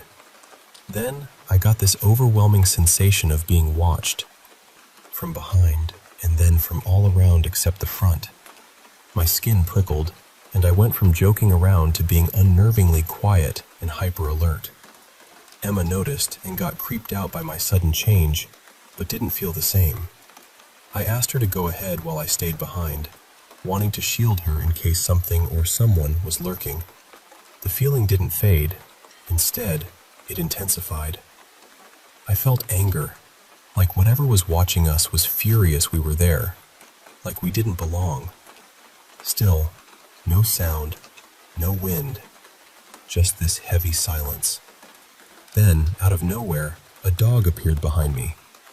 A skinny, wary brown mutt with his tail tucked low. He followed us at a distance, and although I was cautious, his presence eased my nerves a bit. We let him pass, and he kept cruising ahead, then waiting for us to catch up, repeating this until we finally reached the bottom of the hill. It was like he was escorting us to safety. Focused on the dog, I tried to ignore the lingering unease. By then, it was dark. When we reached the paved path, it was pitch black, but the dog stayed with us, wagging his tail and getting closer. Soon, we saw lights in the distance, our cottage. The dog followed us all the way back and then disappeared as quietly as he'd come. The moment we left the hill behind, the oppressive feeling lifted, and the sounds of insects and nature returned, as if someone flipped a switch. That night, we told our hosts what happened. They'd been worried since we were expected back by 4 p.m. and had tried calling us, but there was no phone signal up there. I asked about the dog, and they said he was a stray known for escorting visitors safely back to their cottages before vanishing. They called him a miracle, a guardian of sorts. Some might chalk this up to anxiety, but I've dealt with stress before, and this was different. Real, raw, and unforgettable. That dog saved us in a way I can't fully explain. The only other time I felt something like that was on a jungle safari, when our group was followed by a predator. So yeah, that's my story. A strange, wild hike turned into a lesson about respect, fear, and unexpected guardians.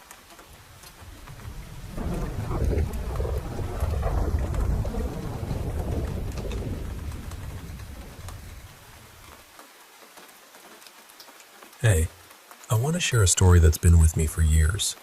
Something my grandma used to tell me, and what I experienced myself.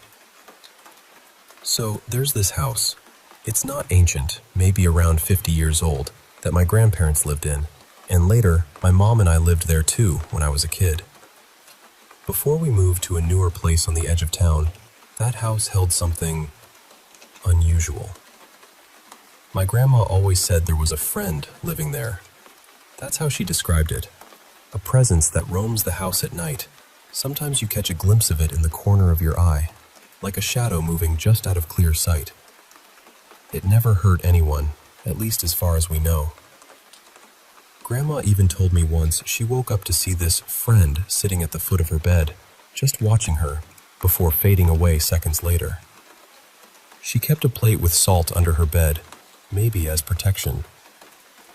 Years later, my mom, stepdad, and I lived in that house for about 3 years.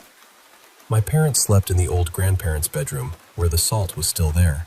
So maybe they didn't feel anything strange or were just less sensitive to it. But I slept in my old childhood room without any protective things, and that's when I started noticing odd things. Shadows moving at night and sometimes during the day, strange noises, and waking up in the middle of the night feeling uneasy, like something was near or had just passed. One summer, since the house didn't have air conditioning, I sometimes slept on the living room couch to catch the breeze. I remember 2 nights where I woke up drenched in sweat, my mom saying I was screaming, probably sleep paralysis, but it was terrifying. I never saw the friend like Grandma did, but I'm convinced there was something there. Now, I live on the outskirts of the same town, right across from the graveyard actually, and honestly, it's peaceful here. No shadows, no weird sounds, just quiet nights. When I do go back to that old house to grab something, it's only for a short time, and I don't feel anything unusual anymore. But those experiences? They'll stick with me forever. Oh, and before all this, when I lived in a flat, there was one night that still haunts me. After a long car trip, my parents left, and I went to take a shower. Just before stepping into the bathroom, I caught sight of something. A tall woman in a wedding dress, standing there for just a moment before disappearing. I was frozen, then rushed into the shower and waited for my parents to come back. I never told them because I figured it was just travel fatigue, but who knows? That was the only time something like that happened there. So yeah, Grandma was right. There really is something in that house.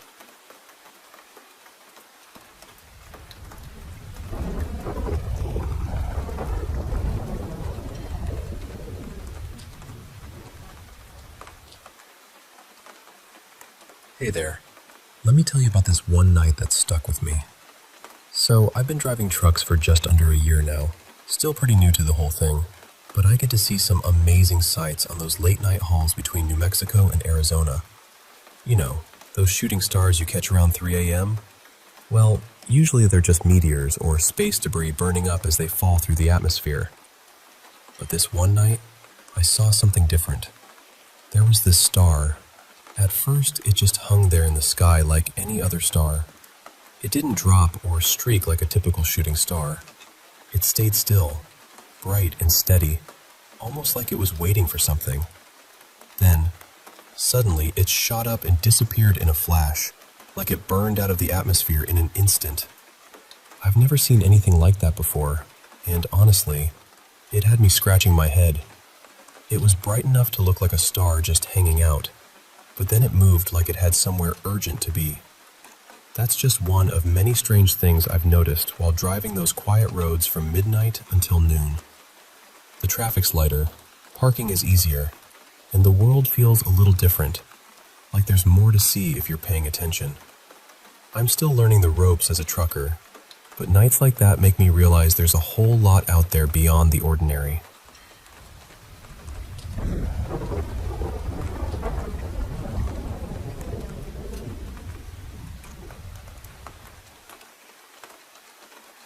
Hey, I want to share a story from my childhood that stuck with me for a long time. It's about this old farmhouse I grew up in with my dad. An 8-bedroom place, way bigger than we needed. Because of its size and age, there was always this weird feeling around the house, like shadows were lurking just out of sight. I was that kid who, if I had to get a drink at night, would keep my eyes glued to the floor, too scared to look up at the dark corners or the windows. Mirrors? Forget about it. I didn't want to see what might be staring back at me. When I was about 11, I started wondering why the room that used to be my baby nursery was locked from the outside. I thought maybe Dad just wanted to keep me out since I wasn't a kid anymore. So naturally, I asked him one day, poking around like a curious preteen. His face got serious, and he sat me down to explain. Turns out, when I was a toddler, that nursery was right next to Dad's room. My sister had painted it for me, all Winnie the Pooh characters and fluffy clouds, really sweet stuff that I still appreciate. I even have an old photo of me grinning up at Pooh Bear on the wall while we were setting it up. But every night, Dad would be woken up by my terrified screams. He'd check on me, but nothing was wrong. No hunger, no diaper issues, nothing. He thought maybe it was just the big step of sleeping alone that scared me. One night, Dad decided to spend the night in the nursery himself, hoping to figure out what was going on. I was able to fall asleep with him there, but he couldn't get comfortable on the hardwood floor. Then, out of nowhere, he felt these huge, heavy thumps right under him, like someone was pounding on the floor from below. He jumped up and rushed downstairs to check, but everything was locked up tight. No one was there. After that, Dad brought my crib back into his room. He even brought in a Bible and did what he could to rig the nursery of whatever was haunting it. The room was locked up and used only for storage after that, and the lock is still there to this day. It's funny how a simple lock can feel like the only thing standing between you and something you can't explain. Growing up in that house, I never really felt safe sleeping alone. I'd often crash on the living room couch with the TV on, just to feel less alone. There were other strange things in that farmhouse, but that nursery experience? That was the most direct brush with something dark and unsettling that Dad ever had.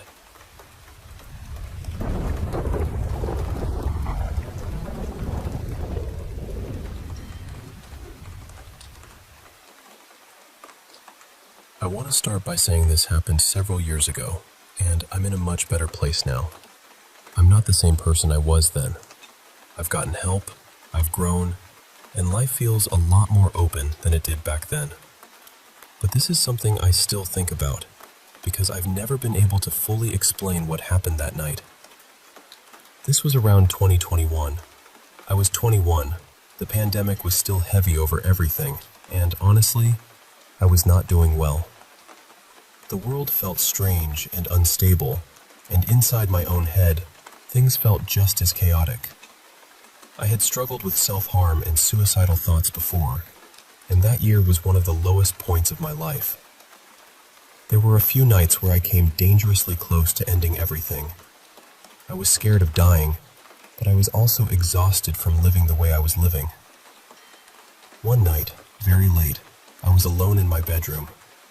The lights were off, but there was a street lamp outside my window, and its glow came through my dark blue curtains. It gave the whole room this cold, bluish tint. I could still make out the shape of my bed, the closet, the door, little outlines of everything. I was in a terrible state of mind. I had done something to hurt myself, and I was kneeling on the floor near my closet. Everything felt tight and distorted, and after a short while, the room started to blur around the edges. The shapes of things stopped looking solid. It was like the whole room was losing its grip on reality. Then I looked down. At first, I thought my eyes were playing tricks on me. Around my knees, where they pressed into the carpet, there was this darkness. Not just a shadow from the room, but something thicker. It looked almost like black water pooling around my legs. I didn't feel anything cold or wet. There was no sensation at all. But I could see it. Then the darkness started moving. It crawled upward, slowly, almost like thin fingers made of smoke. These shadowy strands began climbing my pants, moving up my legs toward my waist. I remember staring at them, completely stunned, not even sure if I was awake enough to trust what I was seeing. But they kept rising. By the time they reached my stomach, the ends of them started changing shape. They looked like hands, or something close to hands. Little dark fingertips formed at the ends, and then they seemed to grip me. I still couldn't feel them, but I could see them holding on. And the worst part was that they didn't seem like they were trying to comfort me. They looked like they were pulling me downward. That snapped something in me. I panicked, got myself free, and stumbled onto my bed. I just collapsed there and cried. I didn't look back at the floor. I didn't want to know if the shadows were still there. I didn't want to know if I had imagined it, or if something had actually been in that room with me. Even now, I don't know what it was. The most logical answer is that I hallucinated it. I was under extreme stress, barely able to think clearly, and the room was already starting to blur and shift. So maybe my mind created something terrifying in that moment. But part of me still wonders. Maybe something saw how close I was to leaving and came near. Maybe it was there to stop me. Maybe it was there to take me. I don't know. Sometimes I wonder if those hands were waiting for me to let go completely, and if I had, where would they have dragged me? I'm okay now. I really am. I'm happier. I'm looking forward to things again, and I believe there's good waiting for me. But that night never fully left me. And whatever those shadows were, real or not, I'm grateful they scared me enough to stay.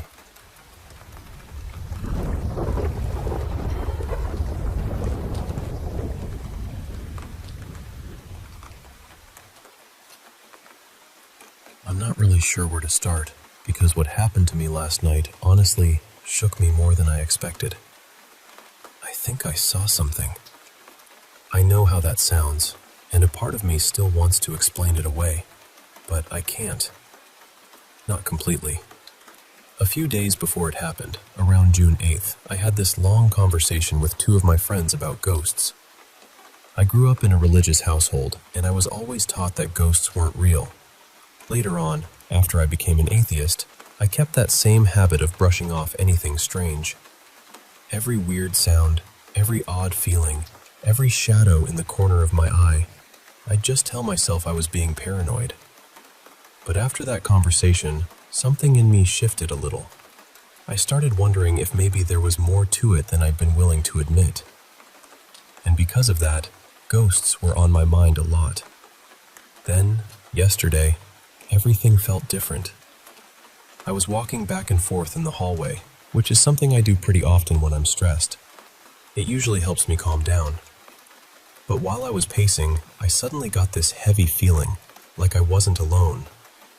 Not just a nervous feeling, it felt like I was being watched. Then, from the corner of my eye, I saw a figure in my granddad's old office. My granddad passed away more than a year ago, but I knew it wasn't him. I don't believe he would ever scare me like that. Whatever this was, it didn't feel familiar. It didn't feel safe. The feeling got stronger, so I went straight into my room and shut the door. I don't know why, but I truly believed it couldn't come into my room. Maybe that belief was the only thing keeping me from completely panicking. At first, I just sat on my bed trying to breathe. Then I suddenly got thirsty, which was strange because I had just had water not long before. I hadn't even been pacing for that long.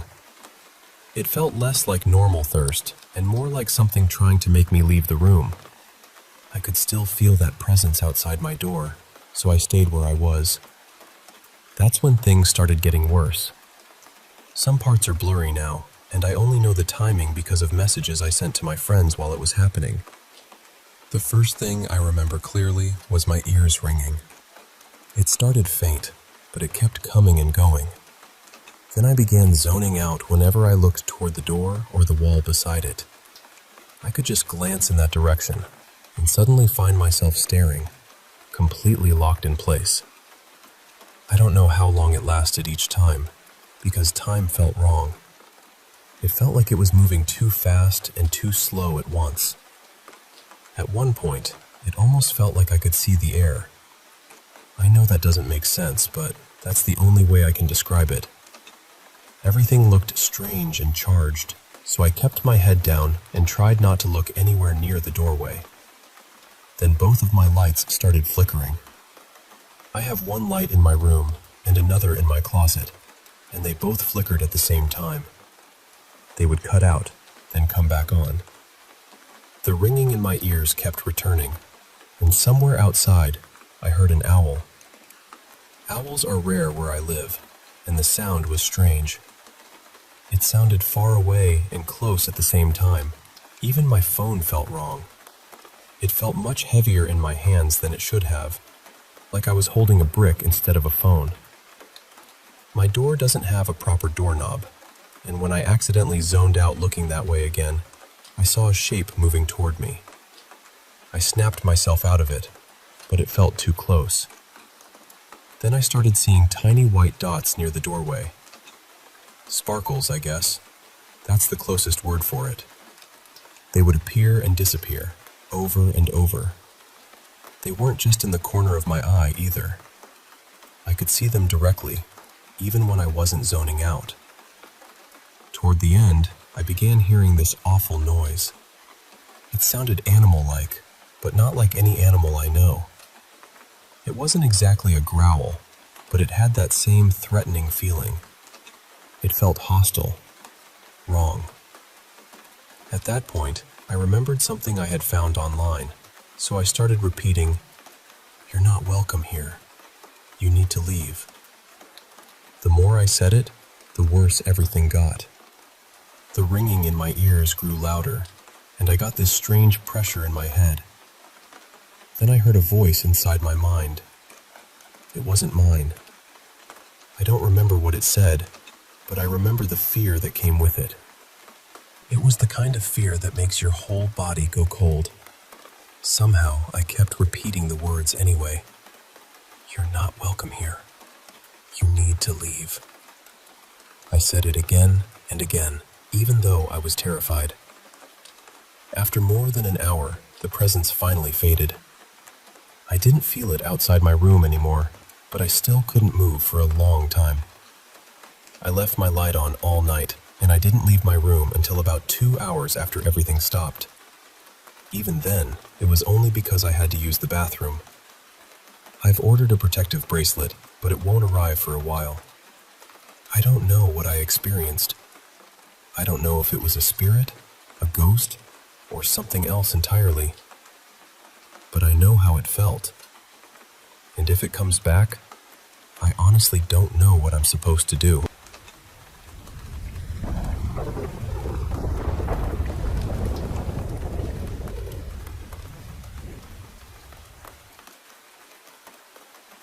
I've lived in this house for about 6 years now, maybe closer to 7.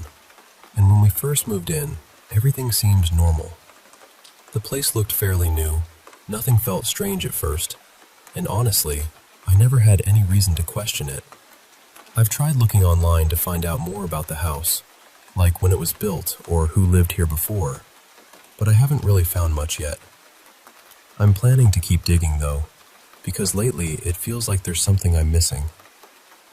Not long after we moved in, I remember walking past the living room late at night and seeing what looked like someone sitting on the couch.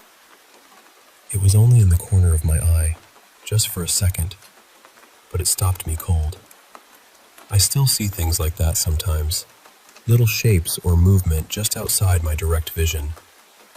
Most of the time, I don't acknowledge it. I just tell myself it's my imagination playing tricks on me, because honestly, that feels easier. But there's one room upstairs that I genuinely hate. It's the spare bedroom, and I cannot explain how awful it feels in there. I don't go in at night. I don't even look through the doorway when the light is off. There's something about that room that makes my skin crawl. The energy feels heavy and wrong, like the air changes the second you get near it. My chest gets tight, and I get this tingling feeling across my back, the kind you get when you're convinced someone is standing behind you. I'm barely ever in that room, so I can't say I've seen or heard anything specific in there, but the feeling alone is enough to keep me away. The garage is almost directly beneath that spare room.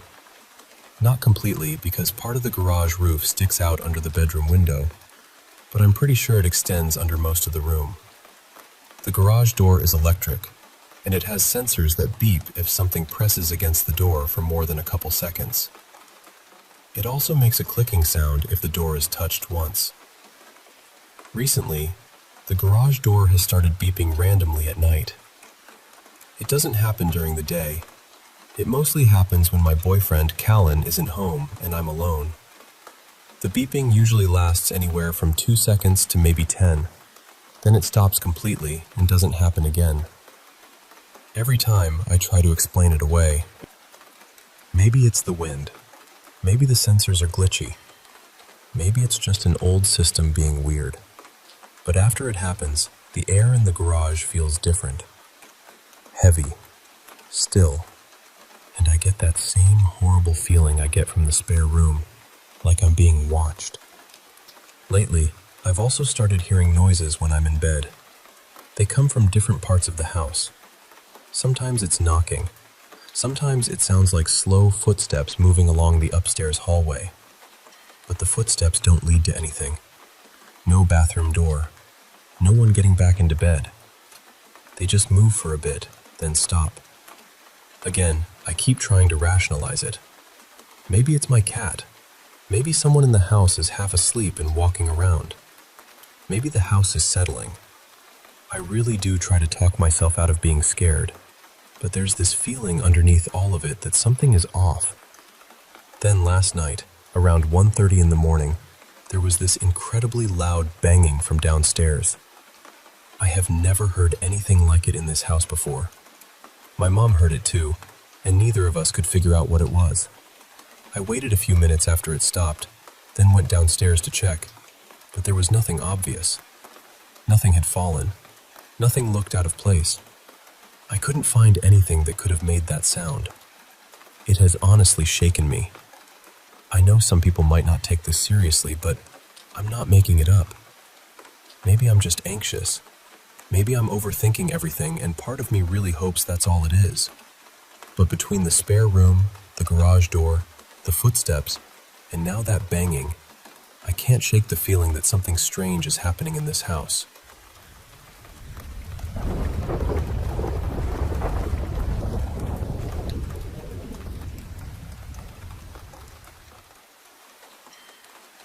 I had something happen to me a few years ago that I still don't really know how to explain. And honestly, I'd love to hear what you think about it. Before I get into it, I should mention that I'm not writing this in my first language. I'm using AI to help translate it, just so I can explain everything as clearly as possible. At the time, I was living in an old apartment in Belgium, right in the city center of Liège. The building had once been part of an old distillery, so it already had that heavy, historic feeling to it. The kind of place where the walls seem to remember more than they should. One night, I was lying in bed, unable to fall asleep. That was pretty normal for me. I've always needed a long time to drift off. I was just staring into the room, trying to relax, nothing unusual happening. My bedroom door was closed, but not completely. I always left it open just a little so my cat could come in if she wanted. I didn't like seeing the hallway at night, so I never left it wide open. Then, out of nowhere, I started feeling this deep pressure of fear coming from the direction of the door. It wasn't just normal anxiety. It felt focused, almost like the fear had a source. I kept staring at the gap in the doorway, and the longer I looked, the worse it got. I had this awful feeling that the door was slowly opening on its own, even though I couldn't tell if it was actually moving, or if my mind was making it seem that way. I pulled my blanket tighter around me and shifted closer to the wall. I remembered gripping the fabric so hard my hands hurt. Then suddenly, my head tilted back on its own, or at least that's what it felt like, and I started seeing these bright, violent spirals of color. They were spinning and rushing everywhere, almost attacking my vision. I was shaking badly. It only lasted several seconds, but it felt much longer. Somehow, I managed to reach up and turn on the light. There was a switch right above my bed. Once the room was bright again, everything stopped. I sat there trying to breathe normally. I drank some water, stayed awake for a while, and eventually managed to fall asleep. The next morning, my father told me something that made the whole thing worse. He said he had gotten up during the night to use the bathroom, and when he passed my room, he looked in to see if I was asleep. He said he saw a dark figure standing near my desk, beside the chair. At first, he thought it was me. But I had been in bed the whole time. I still don't know what to make of that. Around that same period, I had a few other strange experiences too. One of the strongest happened while I was asleep, although I hesitate to call it a dream. It felt completely different from my normal dreams. Usually, my dreams are like little chaotic stories, strange places, strange people, things happening for no real reason. But this was not like that. In this experience, I wasn't myself. I wasn't even a person.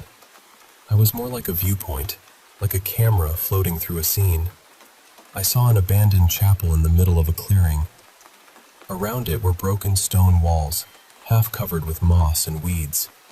The place looked forgotten, but not peaceful.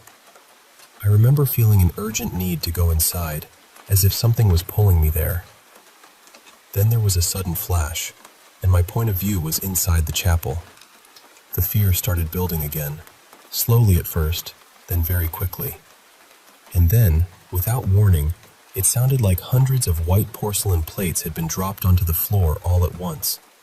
They shattered everywhere. The noise was impossibly loud. I woke up instantly, sitting in my bed with my hands over my ears. Again, I turned on the light right away. I don't know what happened. I don't think it was sleep paralysis because I could move. I don't think it was a lucid dream either, because I wasn't aware I was dreaming and I didn't have control over anything. There's also something else that might be relevant. I'm 20 now, and I come from a Slavic family. Not long ago, I found out that on my mother's side, in Belarus, there were women in the family who were believed to be witches. One of them was my mother's grandmother. Some relatives say she practiced dark magic, or at least harmful forms of witchcraft, and that it brought bad luck onto the family. For example, I have a cousin on my mother's side who was born with a disability, and some people in the family believe it could be connected to whatever my great-grandmother was involved in. I want to be clear, though. I only became interested in paranormal things recently. Back when these experiences happened, I wasn't reading about ghosts or spirits or witchcraft. I wasn't looking for that kind of explanation. That's why I'm still torn. Part of me wants to believe there's a rational explanation, something related to sleep, stress, or the mind playing tricks in the dark. But another part of me can't stop thinking about the figure my father saw, the old building, the visions, and the strange stories from my family. I'm open to any explanation, rational or paranormal. I just want to understand what happened.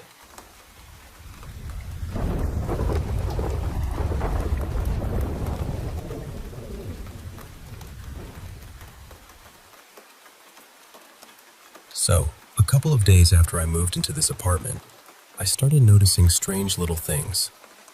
And honestly, the longer I've been here, the more they've been piling up. I've been living here for almost a month now, and the last couple of weeks especially have felt off. One of the first things that really got to me was this huge poster board I made back in middle school. It's about 3 feet wide, and it means a lot to me in this very specific, nostalgic way. When I first moved back in, I looked at the wall where it used to be, and it just wasn't there. I remember standing there, staring at that empty spot, thinking, I guess my parents must have thrown it out when they were staying here. And that made me kind of sad, because I had a lot of emotional memories attached to it. Over the next few weeks, I thought about it more than once. Just little moments of wondering where it had gone. Then one day, I came home from work, and there it was, just hanging on the wall like it had never left. I even asked my mom if she and my dad were messing with me somehow, like maybe this was some weird prank. But she swore it had been there the whole time. And I know myself, I would have noticed it. I mean, this thing is huge, and it matters to me. There is absolutely no way I would have missed it. The most annoying part is that every photo I had taken of that area somehow cuts off right where the poster would be, by barely a fraction of an inch. So I can't even prove to myself whether it was there or not. And yes, before anyone asks, I do have a carbon monoxide detector. It's literally right underneath where the poster board is, which almost makes the whole thing funnier in the worst possible way. But that wasn't the only thing. One night, around 2 a.m., I was sitting up on my computer when I saw this shadowy figure. It looked about 5'10", just standing there for a second. I haven't experienced anything like that in years, so it really caught me off guard. Then there are all these small things that keep appearing and disappearing. Nothing huge enough to make me feel completely certain, but enough to make me pause. Like I'll look at my water bottle 1 minute, and then the next time I'm glaring at it, the amount of water looks way different, even though I haven't touched it. Another time, one of my cats had an accident on the floor, so I put both cats in the bathroom while I cleaned everything really thoroughly. 12 hours later, there was fresh cat poop in the exact same area, even though the cats had supposedly been in the bathroom the entire time. I've also had 2 episodes of sleep paralysis since moving in, and I barely had any at all last year. One of them felt like someone was holding me down, not just the usual frozen feeling, but like there was actual pressure there. My cats have been acting strange too. Before I saw that shadowy figure, They kept staring into the exact same spot, like something was already there. You know how animals do that thing where they lock onto empty space and suddenly the whole room feels colder? It was like that. Then one morning, I woke up and found my cats in a totally different room from where I had left them when I went to sleep. I tried to explain that one away. Maybe I sleepwalked, even though I've never done that before. Maybe I moved them and forgot. But it still felt weird. Another time, I got up and felt my hair being pulled. I turned around, and somehow it was caught on a curtain rod, even though I hadn't been sitting anywhere near the curtain. Then one night, I heard my apartment door handle shake. Not once. 3 times. Like someone was testing it. I checked, and nobody was there. And the wind doesn't make that sound. I know the usual noises of this place by now, and that wasn't one of them. The strangest part might be how I feel inside the apartment. I've been feeling completely drained, like all the energy has been scooped out of me. Not just tired, but hollow. Almost like something is feeding off me. And then one day, I left the apartment for more than 12 hours, which is rare for me because I'm usually such a homebody. But while I was gone, I felt almost euphoric. Light. Free. That almost never happens for me, so it really stood out. The thing is, none of this has made me paranoid or terrified. The poster board thing definitely made me go, what the actual hell? But even the sleep paralysis hasn't really scared me. It's more annoying than anything. I just keep getting this feeling that whatever this is, whatever you want to call it, doesn't have good intentions. It feels like it's feeding off the depression I already had, using it like fuel. And the funny part is, I don't even really believe in ghosts being annoying like this.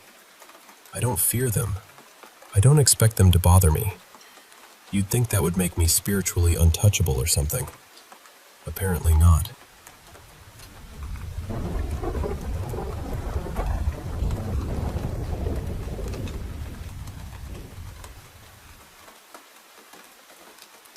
I was freelancing for a design firm in a big city about 10 years ago, and most of the time I worked out at client sites. But every now and then I had to go into the actual office so I could sit down with the team and work through things face to face. Back then, my kids were still little. One was in preschool and the other was just starting elementary school. So my husband and I had this whole daily dance worked out around drop-offs, pickups, car line, work schedules, all of it.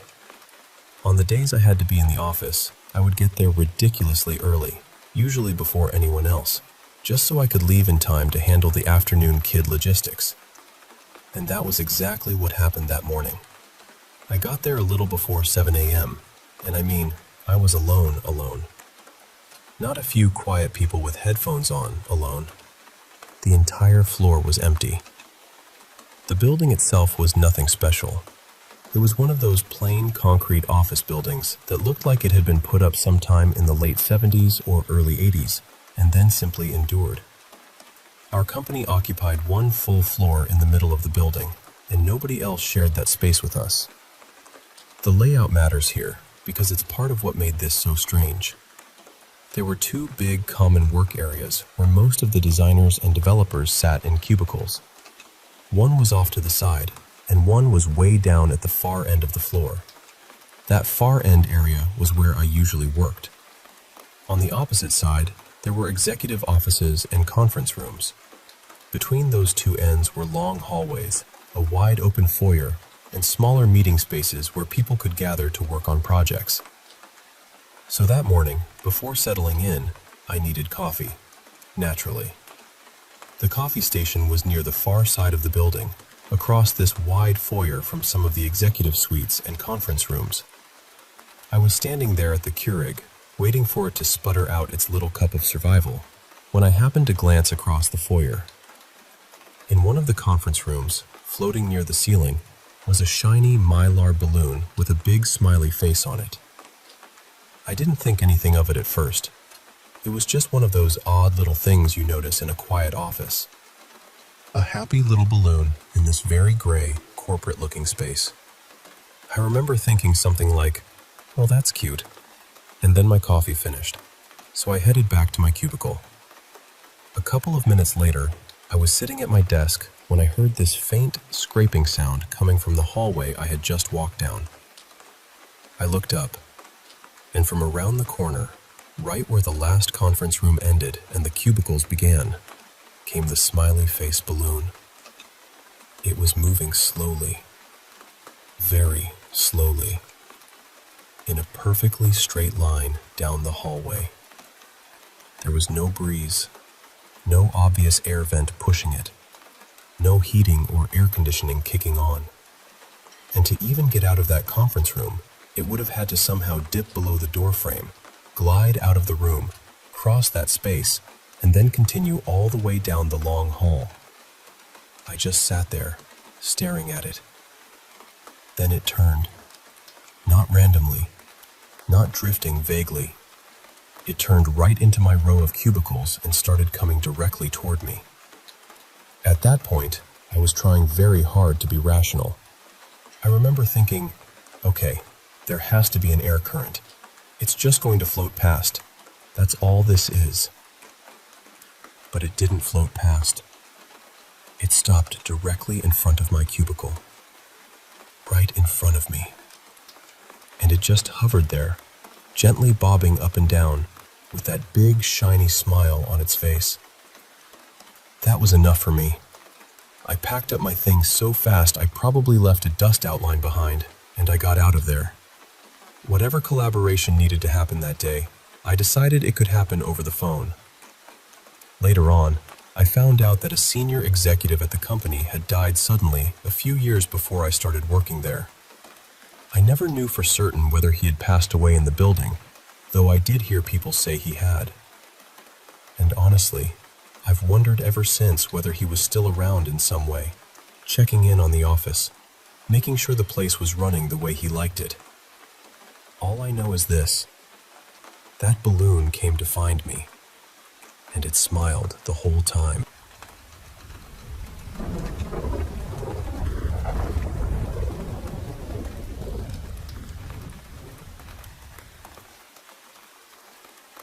I'm still in high school as I'm telling this, and the things I'm about to talk about happened to me and some of my classmates over the past couple of years.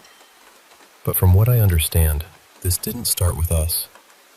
These stories go way back, even to when one of our teachers was a student here. For now, though, I'm only going to talk about the things I personally saw, heard about directly, or was involved in. And I want to be clear about something before I get into it. I'm a creative person, yes. I'm an artist. I write, I imagine things, I love stories. But this was not something I made up. This happened. I joined drama during my sophomore year, and honestly, it ended up being one of the best decisions I've made in high school. The people in that group were warm, loud, funny, and just genuinely good to be around. I really do think being part of that class changed me for the better. After every production, we have this tradition. Since we do 2 shows a year, that means twice a year we have a cast party.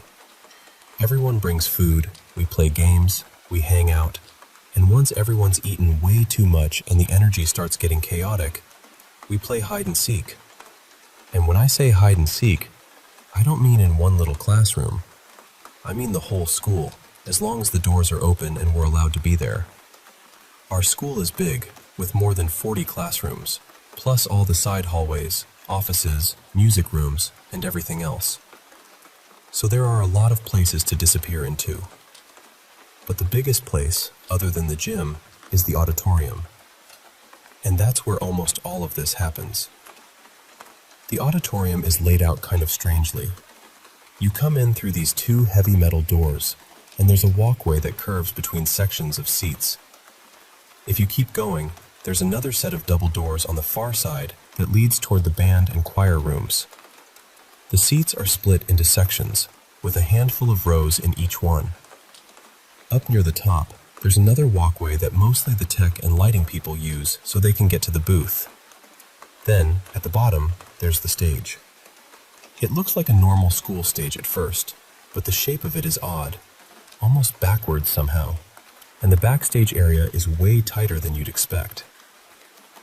I'm explaining all of that because, for some reason, that room is the center of everything.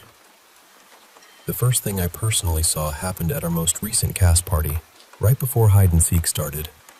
I was walking around the school, checking possible hiding spots, and trying to plan where I might go once the game started. At one point, I thought, why not walk through the auditorium? All the lights were on, thankfully. The place was a little messy because the set from our last production was still being taken apart. I walked across the curved walkway toward the doors on the other side. Then, for some reason, I decided to turn the lights off. I figured hide and seek would be more fun if the auditorium was dark, so I flipped the switch. Then, just because, I glanced back.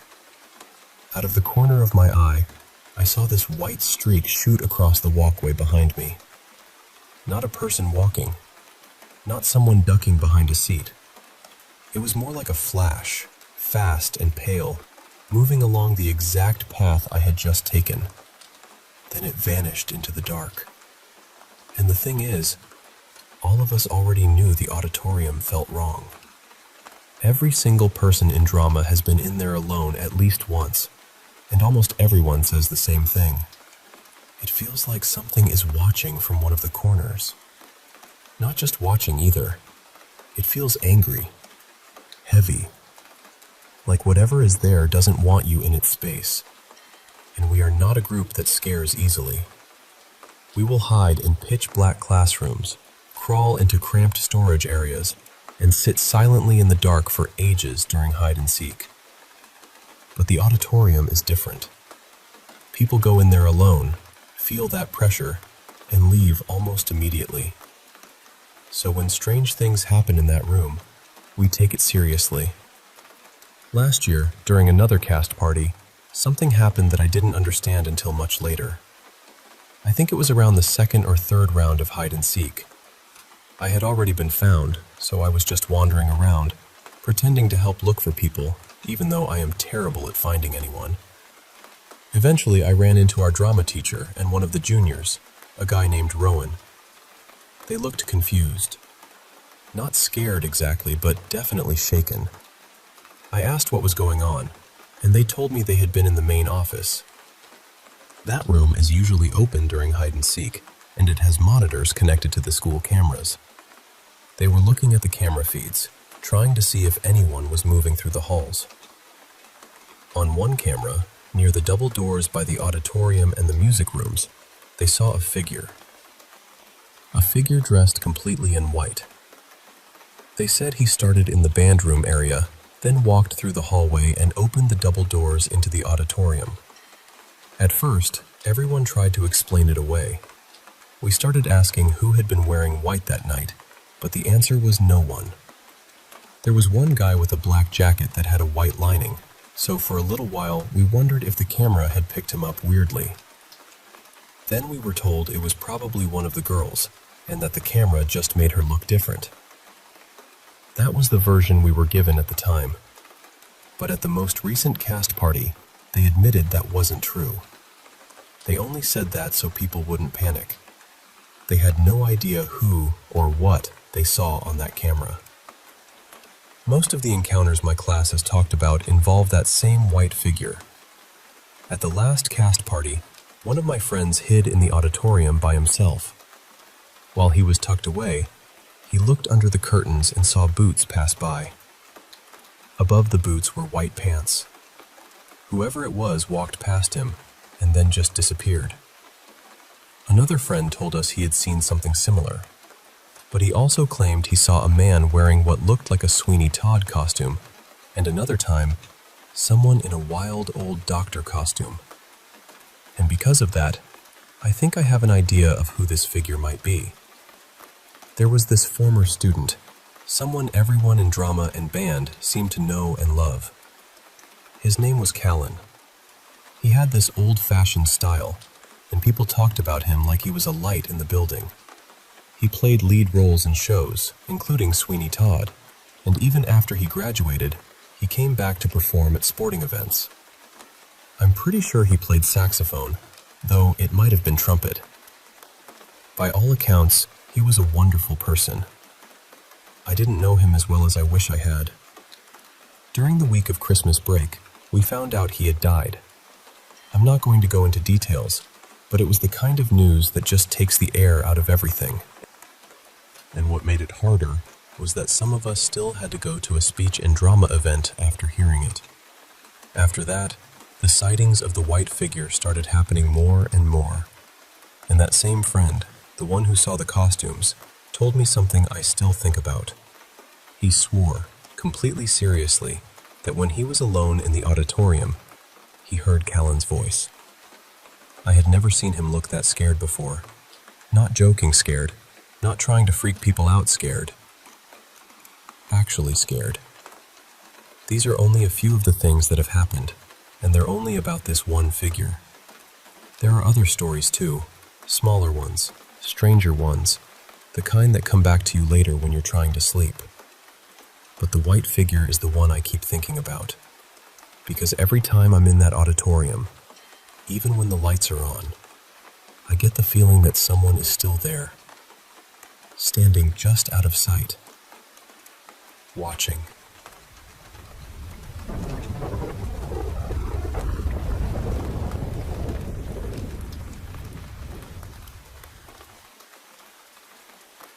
You know, my dad and my aunt grew up in the same old family house, and by the time my parents got married and had me and my brother, most of my dad's family was still connected to that place somehow. We were there constantly in the summers, especially on weekends, because the house had this beautiful in-ground pool out back with a diving board, and everybody would show up for cookouts. It was one of those places that should have felt warm and busy and safe. But even as a kid, I remember feeling like something was off. Nobody ever sat me down and said, "Hey, this house is strange," or anything like that. I didn't know any of the stories yet. I just knew I hated going inside alone. If I had to use the bathroom, I would make my brother or one of my cousins come with me and stand right outside the door until I was done. Nothing actually happened to me in there. I never saw anything. I never heard anything. It was just this heavy feeling, like the house was watching from the corners. Years later, when I was older, my dad and the rest of his family finally started telling us what they had experienced there. The house was a ranch-style place, with 3 bedrooms all lined up off the same hallway. My dad said that at night, something would walk up and down that hall. He could hear it moving, and while it moved, it would scratch along the walls. Back and forth. Back and forth. He also told me once that he saw a dark, hooded figure in the house. He didn't know what it was, exactly, but he said he could feel something awful coming from it. Not just scary, evil, like the air around it had gone bad. Eventually, the house changed hands within the family. My cousin's in-laws bought it first and remodeled the whole place. Later, after they moved into a retirement community, my cousin and her family bought it from them. I go over there pretty often now, and honestly, I don't feel that same thing anymore. The upstairs and main rooms feel normal now. But the basement? No, absolutely not. That part of the house still makes my skin tighten. I always feel like whatever used to be upstairs has settled down there instead, tucked away in the dark like it's waiting. My cousin's daughter has mentioned that she's experienced a few things too, though thankfully nothing too terrible. The second story is about another family house, the one that used to belong to my great-grandmother on my mom's side. I remember her really clearly, because my grandmother used to watch me and my brother when we were little, and she took us over there all the time. My grandmother's younger brother, Uncle Carl, lived with my great-grandmother. He never married, and he helped her take care of the house. He was quiet, dependable, and always around. When my great-grandmother passed away, the house went to Uncle Carl. Not long after that, my parents were getting ready to host a family reunion at our house. The day before, my dad was steam cleaning the carpets. He was being careful and walking backward while he cleaned, so he wouldn't leave footprints in the wet carpet. When he finished, he turned around to put the cleaner away. Then he looked back. There were boot prints in the carpet. He didn't think much of it at first. He figured maybe he had done it somehow and just hadn't noticed. So he got the cleaner back out, went over the carpet again, smoothed everything out, and put the machine away. Then he turned around. The boot prints were back. Same kind of marks. Right there in the freshly cleaned carpet. He still tried to brush it off. He cleaned them one more time and went on with the rest of the house, probably telling himself there had to be some normal explanation. The next day was the reunion. It hadn't even been a year since my great-grandmother had died. Uncle Carl showed up late, which was strange because he was never late. He also seemed a little off, like something was weighing on him. Later that day, he collapsed on my parents' kitchen floor and died from a massive heart attack. After that, another uncle of mine bought my great-grandmother's house so it would stay in the family. He moved in with my aunt and their little boy, Kyle. Kyle was very young at the time, probably around 3 or 4, and he ended up sleeping in Uncle Carl's old room, which was the only bedroom upstairs. A little while after they moved in, my aunt heard Kyle upstairs playing with his toy cars and talking to someone. When she asked him who he was talking to, he said, "My friend Carl. He's playing cars with me." And that was the part that made everyone go quiet, because Uncle Carl loved cars. Not just regular cars either, racing cars. He and another great uncle had owned a racing parts shop, and Uncle Carl even had a garage at the house where he worked on race cars. Kyle didn't know any of that. He was too little. Nobody had sat him down and told him stories about Uncle Carl and his cars. Then one day, my aunt found Kyle coming down the stairs backward. She panicked, grabbed him, and told him he should never be on the stairs without a grown-up. And Kyle just looked at her and said, "Carl told me to go down backwards so I wouldn't get hurt." I still get chills when I think about it. Both houses had their own kind of darkness, but that second one felt different. Less like something trying to scare us, and more like someone who had stayed behind to look after what he loved.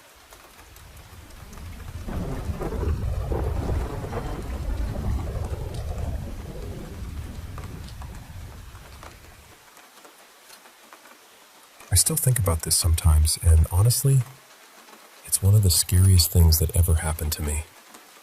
I was around 10, and my little brother, Nate, was about 7. We were both really into spooky stuff back then. We loved ghost stories, scary movies, anything that gave us that nervous little thrill. One day, we picked up some kind of game from a movie or a show, and while our mom was busy inside the house, we slipped out into the garage. We climbed into the car, turned off all the lights except that small light in the middle of the ceiling, and started playing. At first, it was just kids being kids, laughing, trying to scare each other, acting braver than we actually were. But somehow, after going in and out a few times, we ended up in the trunk again. And this time, it wouldn't open. I remember the exact moment I realized we were trapped. That cold flash of panic hit me, even though the trunk itself was hot and stuffy. I started kicking at the side panel because I'd seen something on TV about emergency features in cars, where you could kick out a weak spot near the trunk light if you were trapped inside. But our car was older. There was no safety panel. All I did was kick out the trunk light. So then we were trapped in total darkness. It got hot so fast. The air felt thick, like it was disappearing every time we breathed. We were both panicking, and that made it worse. I could hear Nate struggling beside me, crying, pushing, trying anything he could think of. And then something in me just stopped. I stopped kicking. I stopped yelling. I stopped fighting. I lay there in the dark, and this strange calm came over me. Not peaceful exactly, but empty. I remember thinking, this is it. We're going to die in here. I started thinking about my life, which is such a strange thing for a kid to do. I thought about my mom, my family, the people I'd never see again, the things I'd never get to grow up and do. But Nate didn't stop. He kept fighting the whole time. He managed to wedge his little arm between the back seats and tried to reach the latch. He couldn't open it, but the space he made let in the tiniest bit of air. That little gap might honestly be the reason we survived. Afterward, his arm was bruised from shoulder to wrist, black and blue all over. While I was lying there listening to him struggle, I heard a voice. Not out loud. Not like someone was standing beside us. It was inside my head, and it told me everything was going to be okay. It told me I had lived the best life I could for my age, and that no matter what happened, whether I lived or not, things would still be okay. I know how that sounds. I know it sounds impossible, but I heard it clearly, and Nate didn't hear anything. A few moments later, my mom came into the garage. She had been inside deep cleaning, talking on the phone with my grandmother, when suddenly she got this overwhelming feeling that she needed to check on us. Not later. Right then. The strange part is, she went straight to the car. That still gives me chills. We had never played in that car before. We didn't usually play in the garage. There were so many other places she could have checked first, but somehow, she just knew. She opened the trunk and found us. To this day, she says she can't explain it. She just had this sudden feeling, this instinct, like something pushed her toward us.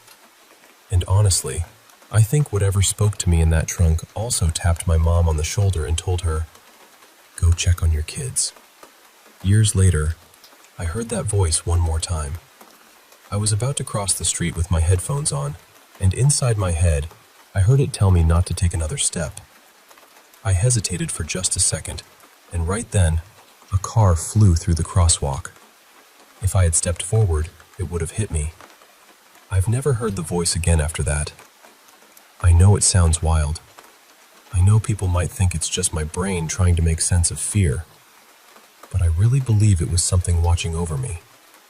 Maybe an ancestor, maybe a guardian spirit, maybe an angel. I don't know. But I do know this. Somebody or something was there, and I've never forgotten it. So yeah, don't play games with things you don't understand. Don't go knocking on doors unless you're ready for whatever might be waiting on the other side.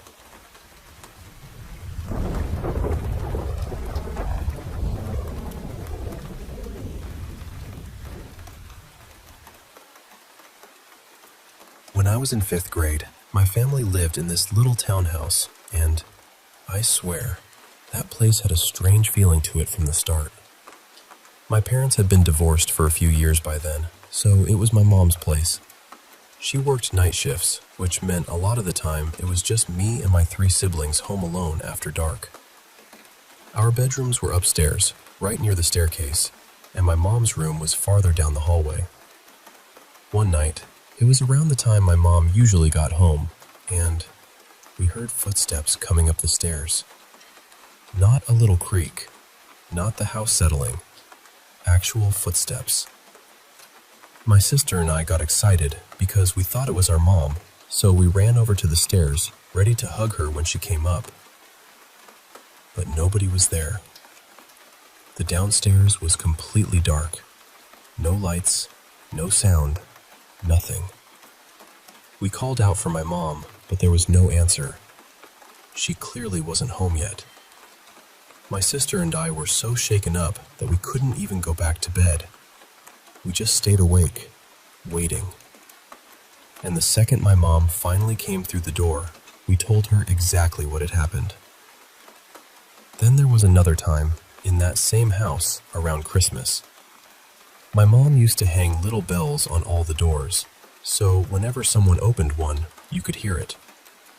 I was playing on the stairs by myself when, I heard bells ringing upstairs.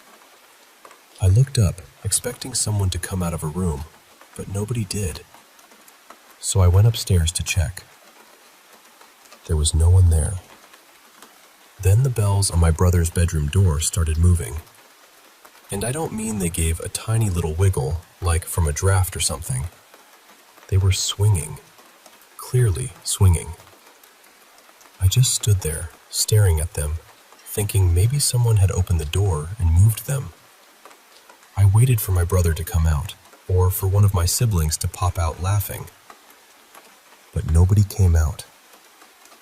Then, while I was still watching, the bells moved again, right in front of me. No hand, no door opening, no reason. I ran downstairs so fast I probably touched 3 steps total. My siblings were all in the living room watching TV, and my mom was in the kitchen. Nobody had been upstairs. I tried telling everyone what happened, but nobody wanted to come check with me. They just brushed it off. So I tried to convince myself it was probably my older brother, hiding one of his friends in his room or something, because he was always the rebellious one. That was the only explanation my brain could tolerate at the time. But honestly, I never really believed it. Years later, I lived in Okinawa, Japan, and that place had its own kind of heaviness. There are so many haunted stories connected to the island, especially because of World War II. At the time, my then-boyfriend Mason had just been stationed there, and he was living in the Air Force ammo dorms. I think the building had 4 floors. I stayed there with him for a while, and one night he was asleep, but I was still awake. Out of nowhere, he sat straight up in bed and pointed toward the corner of the room. I asked him, "What are you pointing at?" He didn't answer. He just kept pointing for a moment, then laid back down and went right back to sleep. The strange thing is, I wasn't as terrified as I probably should have been. I had already dealt with weird things before. Plus, I'd had a lot of sleep paralysis experiences, so I told myself he was probably dreaming. The next day, I asked him about it. He didn't remember anything. A few nights later, I had a dream about a shadow figure crouched on top of the fridge, sitting there like some kind of gargoyle. It had red eyes. Again, I tried to brush it off. I told myself, it was just a dream. Don't make it into something bigger.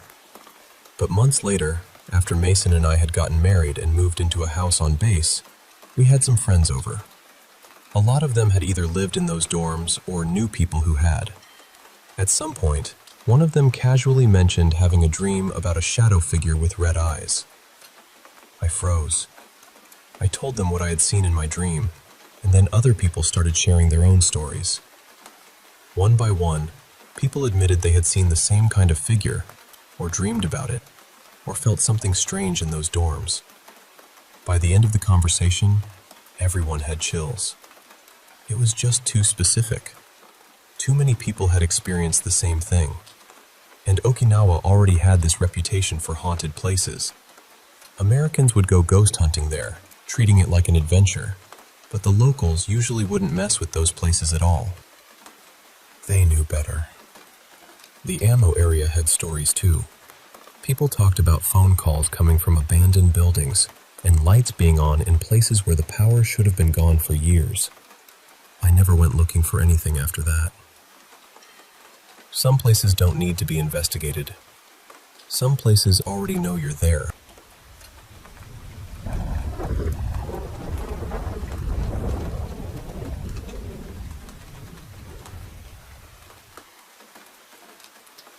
Honestly, I'd try not to panic too much about the torn shirt. Clothes just aren't made the way they used to be, and a rip can happen so easily. It could have snagged during the move, or even torn when you pulled it out of a drawer, a bin, or wherever you had it stored. I know it can feel unsettling when it happens at the wrong moment, but I wouldn't let that one detail feed your fear. And that's kind of the big thing here. Whether there is something spiritual going on or not, fear is not something you want to keep handing over. If there is an entity, don't give it a buffet of anxiety. The same goes for the mold concern. In one of my old places, We had a serious mold problem and somehow never smelled a thing.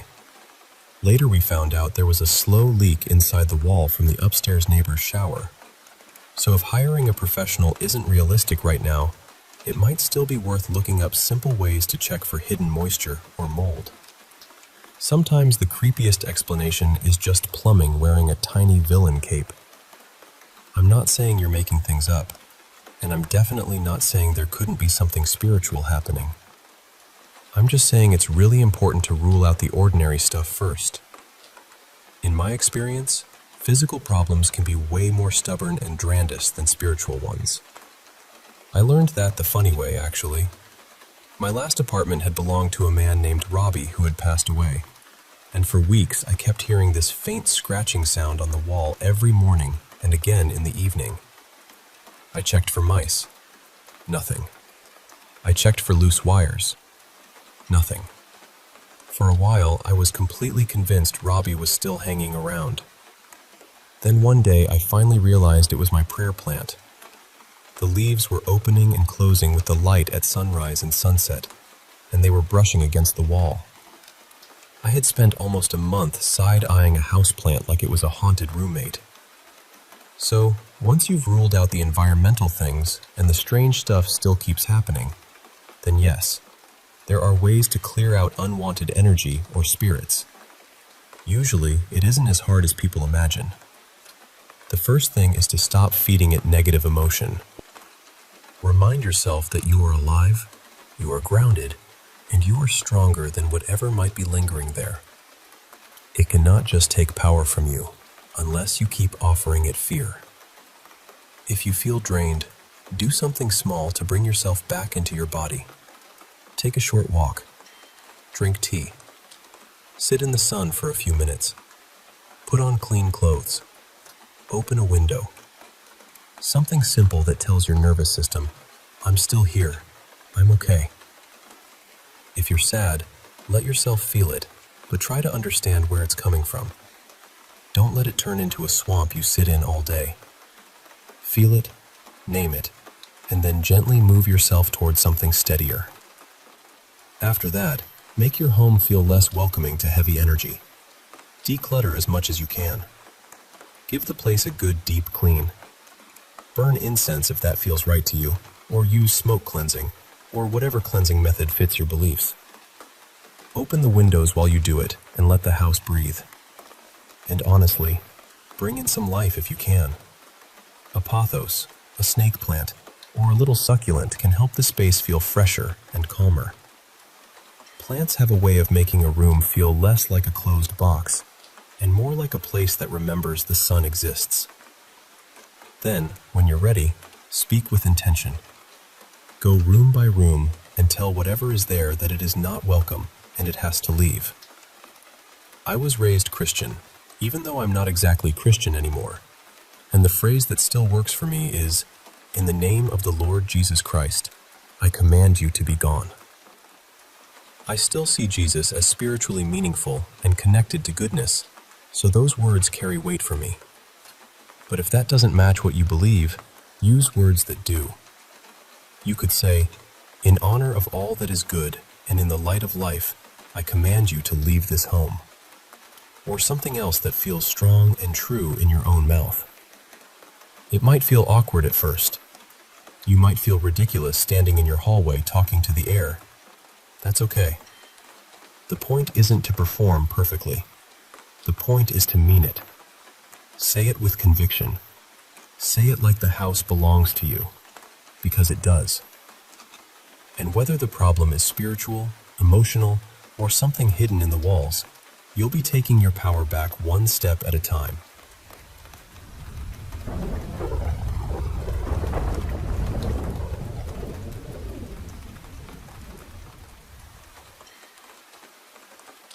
I want to tell you about something that happened with our second oldest boy, Milo, when he was around 6 years old. He was sick that day, running a fever, and honestly, the whole thing still sits with me in a way I've never been able to fully explain. Before I get to that part, there's a little background you need to know. For about 5 years, our family lived in a house that belonged to my close friend's parents. To me, they were more than just family friends. They were almost like a second mom and dad. I had known them most of my life, and they had always treated me like one of their own. Both of them eventually passed away in that house, a couple of years apart. And behind the house, not far from the back door, they were laid to rest in a small mausoleum. So their presence, in one way or another, never really felt far away. Now, I should say this clearly. I'm a skeptic. I've always been the kind of person who wants a real explanation for things. I'm in my 50s now, and I still think that way. But there were things that happened in that house that were hard to brush off. Not just things I noticed either. My wife had experiences. Other family members did too. Even my friends' parents had talked about strange things before they died.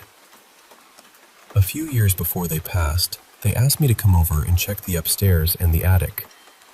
They were convinced something was up there. My second dad told me, very seriously, that he thought it was ghosts, and that he had somehow made one of them angry. So I went up there. I checked everything. The rooms, the corners, the attic space, all of it. And I found nothing. I didn't hear anything. I didn't see anything. I didn't feel anything strange. The only thing I remember noticing was a Bible sitting right there in the attic, placed near the opening, almost like someone wanted it to be the first thing you saw when you lifted the lid. The reason they asked me, and not their own son, was simple. He had moved to another state for work, and I was nearby. I helped them with things the way a son would. Later on, though, I found out he probably wouldn't have gone upstairs anyway. He was too afraid of that part of the house. But back to Milo. He was lying on the couch, burning up with fever, restless and miserable. My wife was taking care of him. He had a wet cloth on his forehead, and he kept holding his head like it was pounding. Then he started saying, "Mommy, those kids won't stop running on the roof. They're making my head hurt." My wife knew there weren't any children on the roof. There was no one upstairs either. She figured it was the fever talking, that half-dreaming, half-awake state kids can get into when they're really sick. She tried to calm him down, then went into the kitchen to rinse the cloth again. When she came back, Milo looked calmer. He said, "It's okay now, Mommy. The nice lady told the kids to stop." That made my wife pause. She asked him, "What lady?" He told her he could still see her.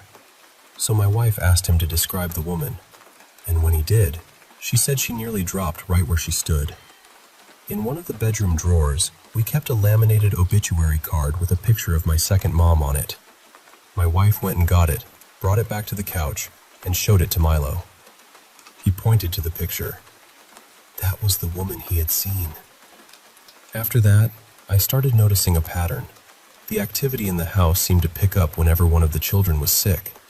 Another time, our youngest was home from school, lying on the couch not feeling well, and I was there for that one. I won't get into every detail right now, but there was a sudden rush of activity through our bedroom, the kitchen, and the utility room. It felt like the whole house had woken up at once. The strange thing is, none of it ever felt cruel. Unsettling, yes. Hard to explain, absolutely. But not threatening. We just learned to live with it. There were other experiences too. A few of them still make me shake my head. My daughter had one she told us about. My twin nieces had their own stories, and one of their fiancés did too. Some of those stories had a little danger in them, and some had humor, which feels strange to say about a haunted house, but it's true. That house had a personality, and whether I can explain it or not, I know what my son said he saw that day. A sick little boy asked for peace, and somehow, that nice lady gave it to him.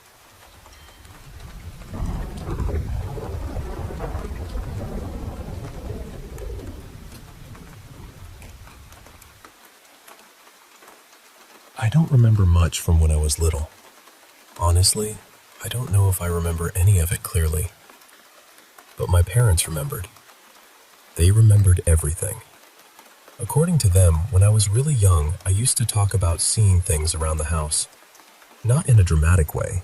I wasn't screaming or hiding under blankets. I'd just mention it casually, like it was completely normal. There was one figure in particular I used to talk about. I called him the gentleman. My parents said he wore a neat, old-fashioned hat and carried a folder tucked under his arm, almost like he was on his way to an appointment. I'd point him out sometimes and say things like, "He's standing over there," or "He's watching us," or "He just walked past." To me, apparently, it was no stranger than noticing someone crossing the room. My parents were religious, so they believed I might have been seeing a spirit. But since I never seemed afraid of him, they didn't think of him as something bad. My mother always said there was a calmness around the whole thing, at least from my side. I just accepted him. There's one story my dad used to tell that always stuck with me, mostly because he was the kind of person who believed in things, but still wanted a logical explanation. He liked science. He liked reason. He liked being able to say, "Here's why that happened." But this one, he never really explained. I was still a baby then, too young to talk. One night, I was restless and crying, the way babies do. My dad picked me up and carried me through the hallway, walking back and forth, trying anything to settle me down. He turned off the lights, hoping the darkness would help me fall asleep again. He said it went on for a while. Then suddenly, I stopped crying. Just stopped. He looked down at me and realized I wasn't looking at him. I was staring up into one corner of the hallway ceiling. There was nothing there, just a plain corner where two walls met. My dad turned his body slightly, thinking maybe I was looking at a shadow or a crack or something catching the light, but every time he moved, my head shifted just enough to keep that corner in view. Then I smiled, and after that, I started laughing. Not a tired little baby noise either, according to him. A real laugh. Then I reached both arms up toward that empty corner, like I expected someone to take me. That was the part that scared him. My mom had her own story too. She said one morning, when I was about 3, I woke up and seemed different somehow. Not upset exactly, just very still, too serious for a child that age. She came into my room and said good morning, and I guess she noticed right away that something felt off. She asked me what was wrong, and I told her, very calmly, "It's finished now." She asked me what I meant. I looked at her and said, "I just came back from visiting heaven." That was all I would say. Now, could I have been making things up? Of course. Could it have been a dream? Absolutely. Kids say strange things all the time, and memory is such a slippery little creature. It changes shape when you try to hold it. But there are two things I know. The first is that my parents said it all stopped when I was around 3 or 4. No more talking about the gentleman. No more pointing at empty rooms. No more mentioning people walking through the house. My mom said it was like a door quietly closed, and I forgot it had ever been open. The second thing is that I do have a memory. Or maybe it was a dream. I still don't know. It's old, whatever it is. Very old. More like fragments than a full scene. I remember people moving around the house, but not clearly. They were shadowy, like figures seen through smoke. They walked through walls and doors as though those things weren't really there. They didn't seem interested in me. They weren't frightening. They just went about their business like I was the one who didn't belong.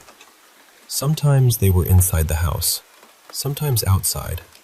And what I remember most is that I felt used to them. A lot of them wore old-fashioned clothes. Long dresses, suits, hats. Things that didn't look like they belonged to my time. I don't remember conversations. I don't remember faces. I don't remember feeling scared. I only remember the sense of them passing through, quietly and endlessly, as if the world I lived in had another world folded right over it.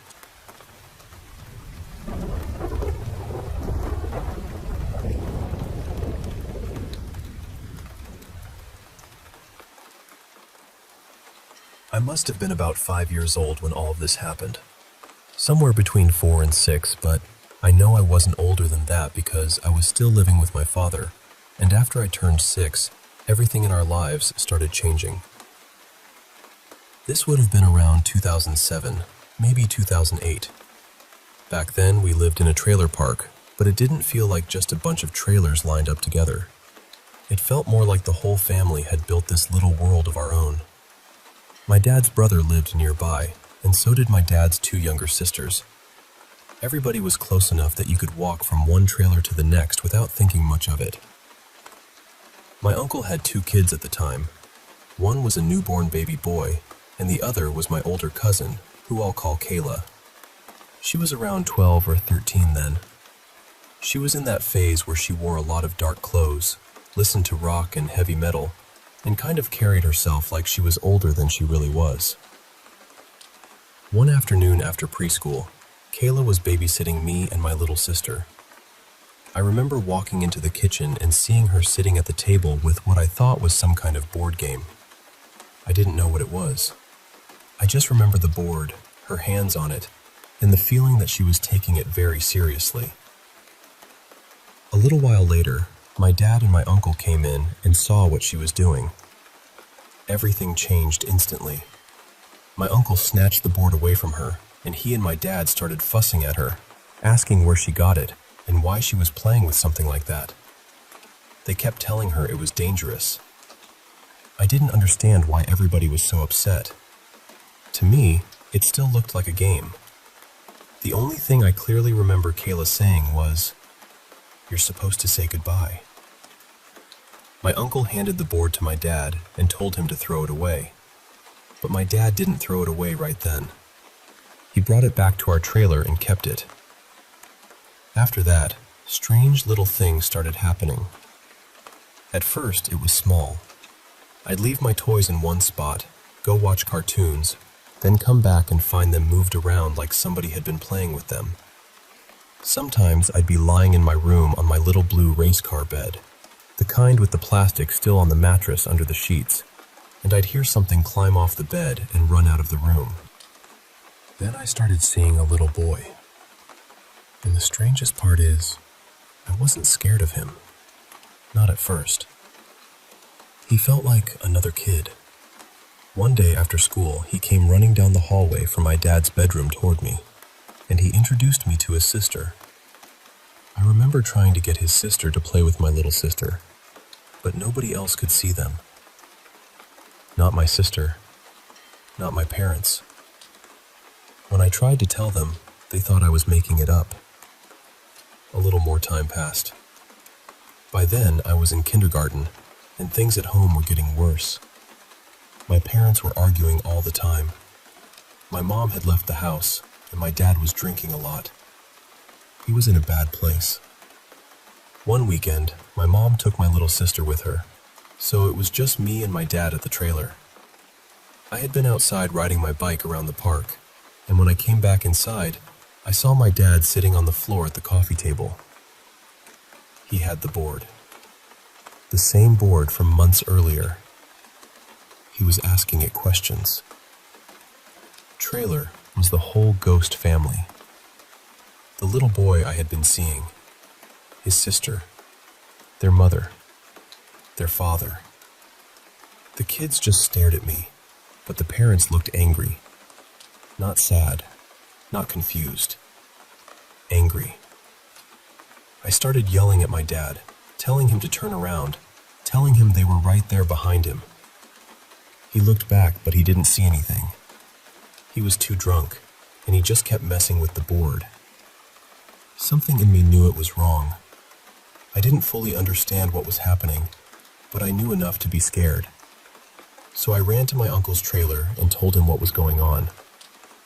He came back with me, and by then my dad had stopped. We all watched him take the board outside and throw it into the dumpster. I remember feeling relieved, even though I still didn't really understand what that board was or why it mattered so much. But that night, things got worse. I didn't want to sleep in my room because there was a dark shadow standing in the corner. I kept running out and telling my dad, but every time he checked, he said nothing was there.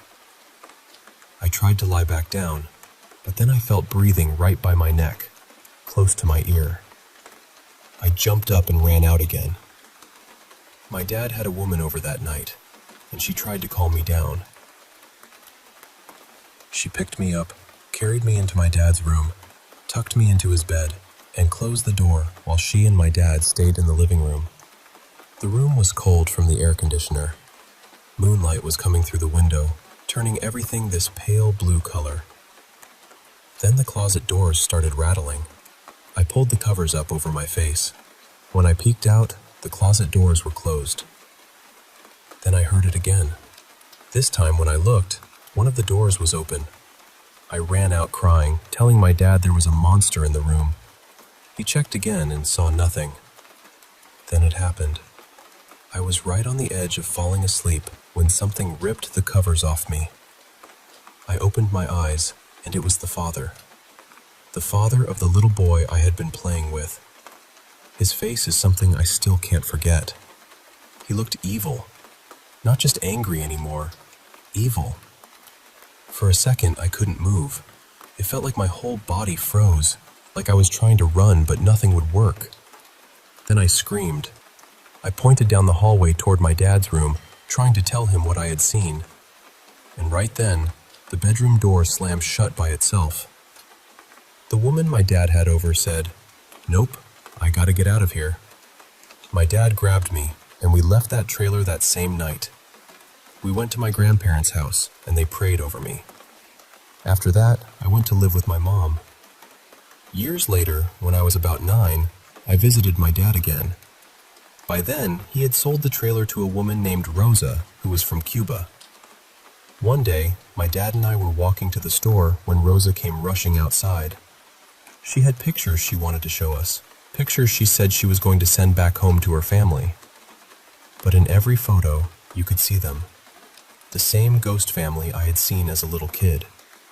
The mother and father only seemed to show up in what used to be my dad's old bedroom. My dad looked at the pictures and said, "My son told me about that." Then Rosa started telling us about the things happening to her in the trailer.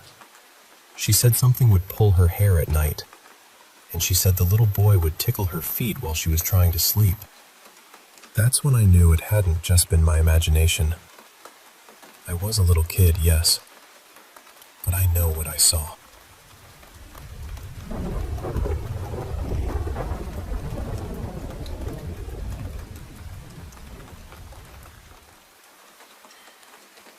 It honestly looks like a black dog to me.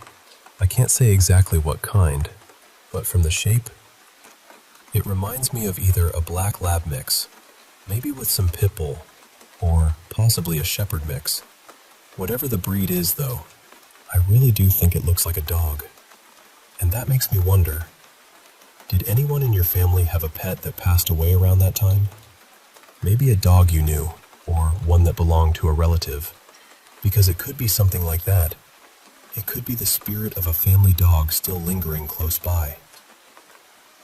I remember reading something a while back about a couple who looked into paranormal activity involving animals. They had a case connected to their cousin's old dog, and that dog had been incredibly close to a little girl in the family. Whenever she stayed over, the dog would sleep beside her. The two of them had grown up together in a way, and they were almost inseparable. At night, the girl would sometimes have terrible nightmares, and that dog would always comfort her. It would stay near her, calm her down, and help her sleep again. It was very protective of her. Later on, after the dog had to be put down because of cancer, the family started noticing strange things. The investigators said they captured images that looked just like that same dog. And what really stood out was that the dog seemed to appear whenever the girl was having night terrors, almost like it was still coming back to comfort her, the way it always had when it was alive. So if you were close to a relative's dog when you were younger, or if there was a family pet that had a bond with you, maybe something similar is happening here. Maybe it isn't something dark at all. Maybe it's something familiar, something protective. At the same time, I also want to say this. I've dealt with sleep paralysis myself, especially on and off when I was in my early 30s, so I know how terrifying it can feel. I did a lot of reading about it after it happened to me, and from what I learned, doctors and sleep researchers don't usually connect it to anything demonic, even though that's what it can feel like in the moment. What seems to happen is that the brain gets caught between deep sleep and waking up. Our body is still in that sleep state where it can't move, but your mind is partly awake. Your breathing can feel shallow, your chest can feel heavy, and it can seem like something is sitting on you or pressing the air out of you. And then your brain tries to explain that fear. That's when the hallucinations can happen. People see shadow figures, strange faces, dark shapes, or things hovering over them. It can feel completely real because, in that moment, your body is panicking and your mind is still half dreaming. When it happened to me, I was dreaming that a violent spirit was trying to hurt me and my kids.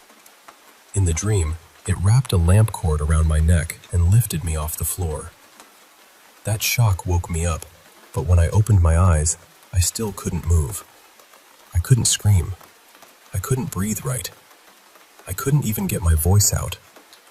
And because I already had PTSD, that feeling sent me straight into a severe anxiety attack.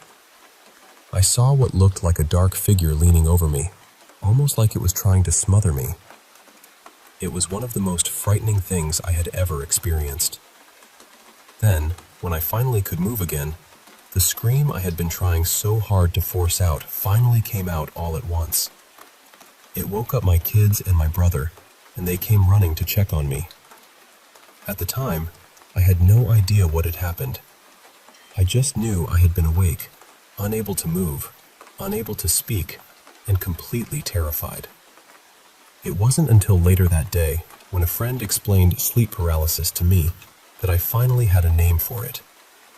After it happened a few more times, I started researching it seriously. I wanted to understand why it was happening and what my brain and body were doing. Eventually, I talked to my psychiatrist about it too, and that helped me understand that what I was experiencing had an explanation. So I guess what I'm saying is, it could be something spiritual, especially if there's a connection to a dog from your past. But it could also be sleep paralysis creating something that feels very real and very frightening. Either way, I don't think you should automatically assume it's evil.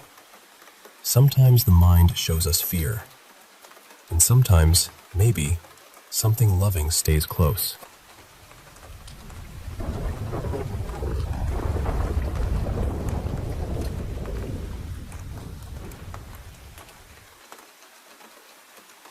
When I was little, we lived in this narrow 2-story townhouse, the kind where every floorboard had its own little complaint. My bedroom was upstairs, and there was this crawl space in my room that stretched out over the stairwell. I hated it. I mean, really hated it. I never had a good reason exactly. It was just one of those places that felt like it was listening. Back then, my stepfather Martin was usually a pretty calm guy. Quiet, but kind. The sort of man who fixed things without making a big show of it. But over time, he started to change. He got more controlling, more short-tempered. He kept to himself a lot, and he spent more and more time down in the basement. And he made one rule very clear to me and my older brother Caleb. We were not allowed down there. Not for any reason. Not even for a second. My mom told us it was because Martin kept power tools in the basement, and it wasn't safe for kids.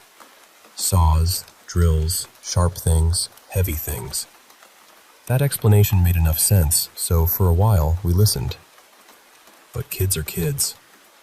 One afternoon, the school bus dropped us off, and when we got inside, nobody was home. No mom, no Martin, no car in the driveway.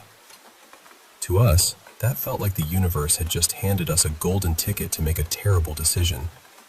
Caleb looked at me and said we should finally go see what was down there. Just a quick look. Nothing major. I didn't want to, not really. But I was younger, and I followed him everywhere. So we went into my mom and Martin's room, opened the closet, and there it was. The basement door tucked away behind hanging clothes and old shoes. We decided to leave the door open, just in case we heard the car pull in. That way we could run back upstairs fast and pretend we had been innocent little angels the whole time. I went down first, which still annoys me to think about, because I'm pretty sure Caleb was using me as a tiny human shield. At the bottom, I flipped the light switch. The lights buzzed and flickered on, and at first, it was just a basement. Gray concrete floor, chipped white paint on the walls, wooden beams overhead, a few cardboard boxes in the corner with Christmas decorations inside. There was an old workbench along one wall, covered in tools. Honestly, it was almost disappointing. I remember thinking, this is it? This is the forbidden basement? Then we stepped farther in. And that's when the circular saw on the workbench suddenly turned on. Not started slowly, not sputtered. It screamed to life. And I saw the cord. I know what I saw. It wasn't plugged into anything. At the same time, one of the Christmas ornaments rolled out of a box, crossed the floor by itself, and shattered a few feet away from us. We both panicked. Caleb turned and bolted for the stairs so fast he nearly knocked me down. He was halfway up before I even got my foot on the second step. Then the basement door slammed shut above us. We ran up the stairs together, pushing and clawing at each other, trying to get the door open. It wouldn't budge. Then the light went out, just like that. The saw stopped, and in the dark, we heard footsteps on the concrete below us. Slow ones, pacing, back and forth at the bottom of the stairs. I couldn't see anything clearly, but I swear there was something down there. Something darker than the dark around it. It stood at the bottom of the stairs, turning toward us. That's when I started screaming. Caleb started screaming too, and we grabbed onto each other so hard it hurt. We were crying, shaking, begging for someone to open the door. I have no idea how long we were trapped there, but I do remember one thing very clearly. Right before my mom opened the closet door from the other side, I saw that dark shape take one step up the stairs. My mom found us collapsed against the door, sobbing. It took her hours to calm us down. She ended up bringing us to our aunt's house for the night because neither of us would stop crying long enough to sleep. When Martin found out we had gone into the basement, he was furious at first. I thought he was just angry because we had broken the rule. But a few days later, after we came home, I heard him talking to my mom in the kitchen. His voice was low, but I heard him say, "I told you I wasn't crazy." And that's when something clicked for me. Martin hadn't been changing because he hated us.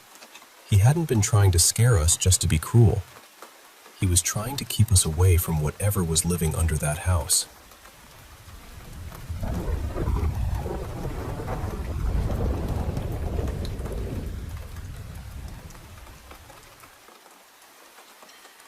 Hey, I want to share something that happened to me a while back when I was living in Wilmington, North Carolina, with some of my old high school friends.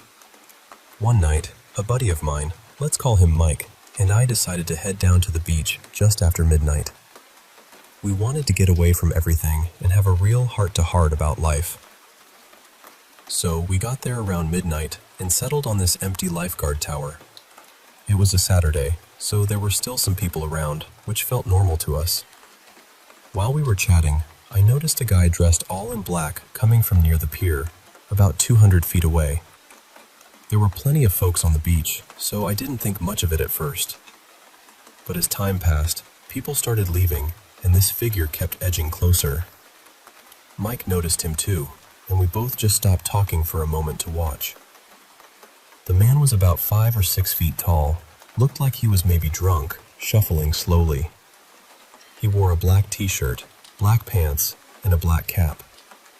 What really got to me was his face, or well, the lack of one. There were no features at all, just a blank, black void where his face should have been. Earlier, we'd seen other people and could make out their faces just fine, so this was different, unsettling. The figure headed straight for our lifeguard tower, and Mike and I instantly went into fight or flight mode. We fell silent, eyes fixed on him as he shuffled right under the tower. Then, just like that, poof, he vanished. There was nowhere he could have gone without us seeing, but he was just gone. We didn't stick around after that and didn't talk much on the ride home. But honestly, that faceless black void still haunts me.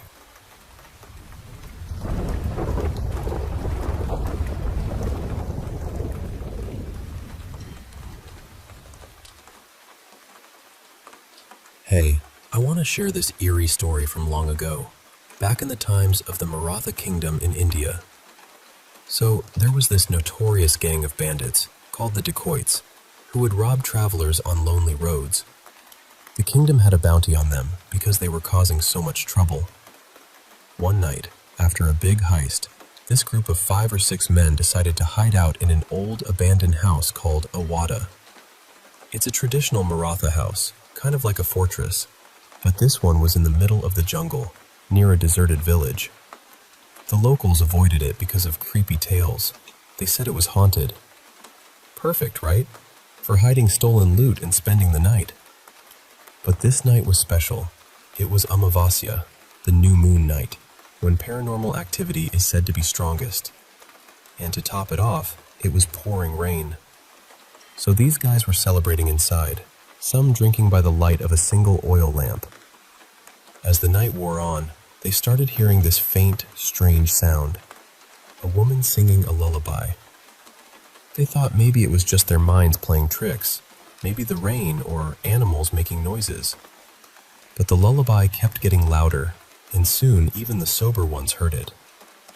2 of the bandits decided to check the house, thinking someone might be spying on them, but they found nothing. They shrugged it off and went back to arguing over who would keep what from the loot. Greed was really getting to them. Suddenly, in the middle of their fight, a baby's cry echoed from a dark room around the corner. All the men froze, weapons drawn but trembling.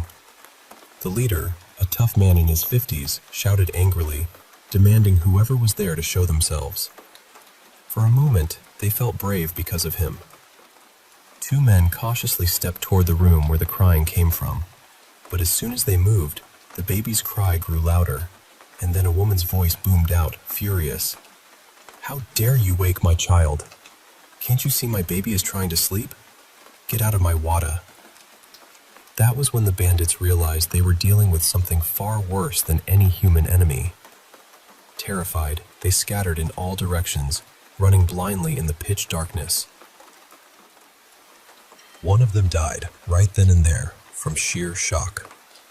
They were screaming for help, calling out to Mother Kali, the goddess, but it was like karma had turned on them. Lost in the old, rusty house that suddenly felt like a maze, they barely escaped. One lucky bandit made it to a nearby village where soldiers tracking the gang caught him. Shaken and bruised, he told them everything: the singing, the crying, the angry voice. Even though it was a prime chance to catch the whole gang that night, the soldiers decided not to pursue further. Some things, they said, are better left alone.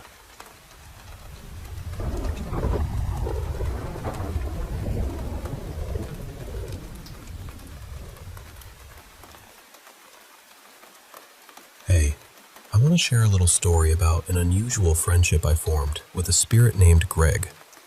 So, when I first moved into this old house, Greg and I didn't exactly hit it off. He was pretty restless. Imagine hearing stomping footsteps upstairs, drawers opening and closing on their own, and doors slamming shut. It mostly happened when I was either in my room upstairs or downstairs in the living room. At first, I thought someone had broken in, so I'd grab whatever I could, sometimes a baseball bat, sometimes a kitchen knife, and cautiously check through the house. But after this happened a few times, I slowly realized it wasn't an intruder. It was something else entirely.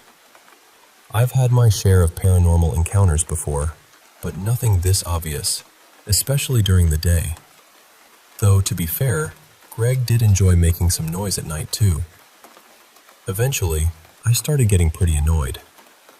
One evening, I was watching TV downstairs when, out of nowhere, The master bedroom door slammed shut, and the stomping and drawer noises began again. I'd been downstairs for hours, so I knew it wasn't a break-in.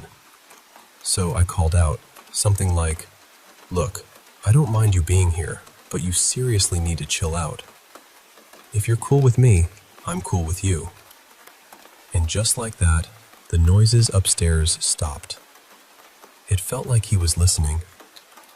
After that, Greg mostly toned it down, though I'd still catch little signs of his presence now and then. I guess he just wanted to be acknowledged.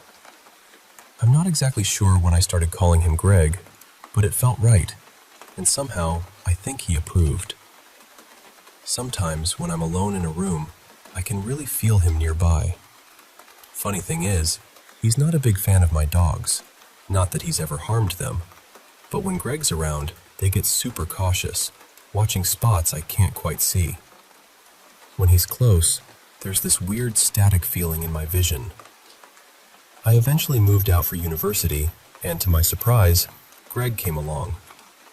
He mostly leaves me alone now, but every so often I hear him messing around, especially with my roommate. Things get moved to totally different rooms. Appliances switch off randomly, and sometimes my roommate finds their bookmark pulled out of the book they're reading. I can't remember all the little pranks, but it's clear Greg's still around. Now, as I'm about to move again, I feel a bit sad thinking Greg might not follow me this time. It's oddly comforting knowing he's nearby. Maybe he's decided to hang out with my roommate instead. So, if you ever have a noisy, meddling spirit around, maybe they're just looking for a little company. Coexisting peacefully might just be possible.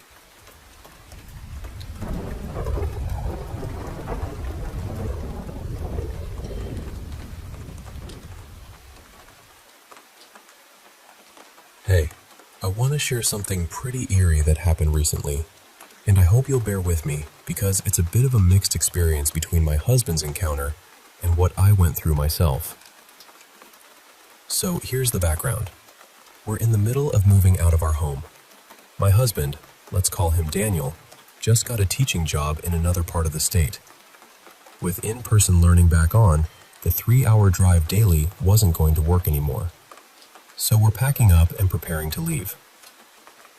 Last week, Daniel was cleaning the bathroom tiles in the shower, just scrubbing away like he usually does, and suddenly, 2 of the tiles just popped off. When he pulled them away, there was this crumbled sheetrock behind it. Honestly, this house was never really built properly. The walls are kind of a mess. A few days after that, Daniel told me something that gave me chills. He said he saw a figure in the bedroom, something he could only describe as a mix between Samara from The Ring, you know, that ghostly girl with long hair covering her face, and Cousin It from the Addams Family. So kind of this strange, eerie shape with hair all over, but standing upright. It was about chest height to him, and he's a tall guy, around 6 feet. The weird part? It just stood there in the doorway, less than 5 feet away. And then Daniel just walked straight through it, like it wasn't even there. He kept walking right past it and into the vacuum cleaner against the wall. Now, here's where my part comes in. We've been sleeping with just the covers on top lately because it's been way too hot for blankets underneath. One night, I'm not entirely sure if I was already asleep or just about to drift off, but I remember looking toward the doorway of our bedroom. And there it was. The same kind of figure Daniel saw. Same height, same eerie long hair covering the face. But this time, it did something different. It made this grabbing motion with its hand, palm turned inward, like it was reaching out to me. My heart just stopped. I was so startled that I slid under the covers and didn't dare look again for the rest of the night. This isn't the first time I've had ghostly encounters. Our dearly departed dog, Max, still feels like he's here sometimes, especially when we hear that familiar snore in the quiet moments. But this was the first time I clearly saw a human-like ghost, not just a shadow or a trick of the mind. It felt real. I also remembered something a client of mine once told me when I worked at her house for a few weeks. She mentioned a ghost in her closet that grabs female caregivers if they don't enter carefully. Apparently, the last tenant in her home had hung himself in that closet. Creepy, right? Because ever since then, I've always made sure to knock and say out loud why I'm entering any room, just to be respectful and cautious. Back to our house. I don't know any history about it, no stories or legends that I'm aware of. Daniel thinks maybe the spirit is unhappy about us leaving. I don't want to be scared to fall asleep, but honestly, it's hard not to be. I keep wondering if there's something more going on here, or if it's just a weird coincidence. But the feeling in the room is definitely heavy, and that figure in the doorway still haunts my thoughts. I guess all I want to know is, should I be worried? Or is this just one of those things that happen when you're moving on from a place that's held so much of your life?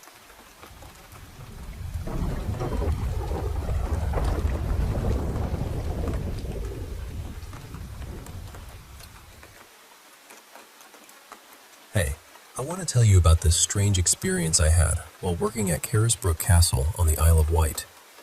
It was during winter, and I was part of a private security team hired for an event there. There were about 10 to 15 of us spread out across the castle grounds, which were completely dark at night. No streetlights or anything nearby, just the castle's ancient walls and the cold air.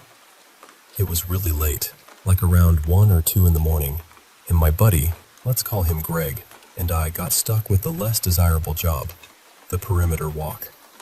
This meant we had to patrol the entire castle wall, where it was pitch black except for the light from our handheld torches. On our right, there was the moat, silent and still, wrapping around the castle like a dark ribbon. As we started our second lap along the longest stretch of the wall, I suddenly heard footsteps. They were soft, but definitely not ours.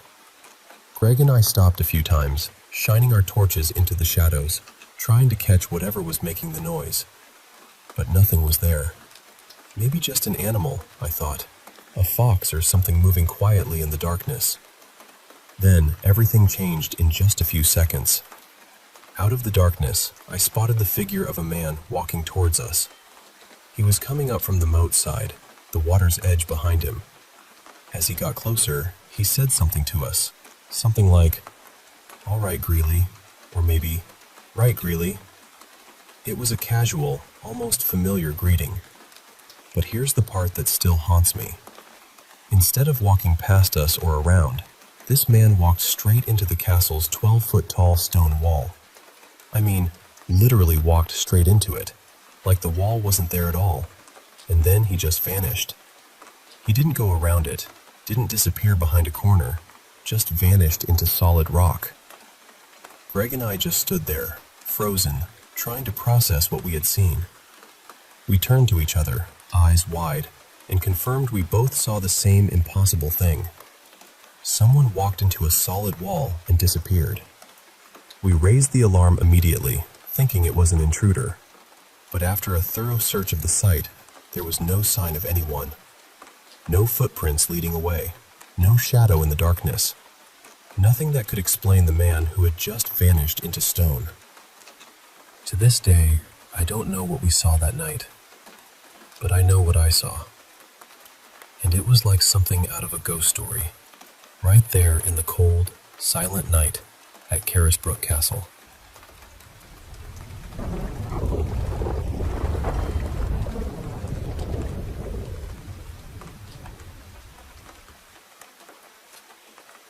Hey, I want to share something that happened to me recently. Something pretty eerie, but also strangely moving. So, I'm a 23-year-old guy living in this community housing project. Imagine a place that's kind of a mix between a hotel and an apartment complex. One big building with 3 floors, each floor having about 20 little studio rooms.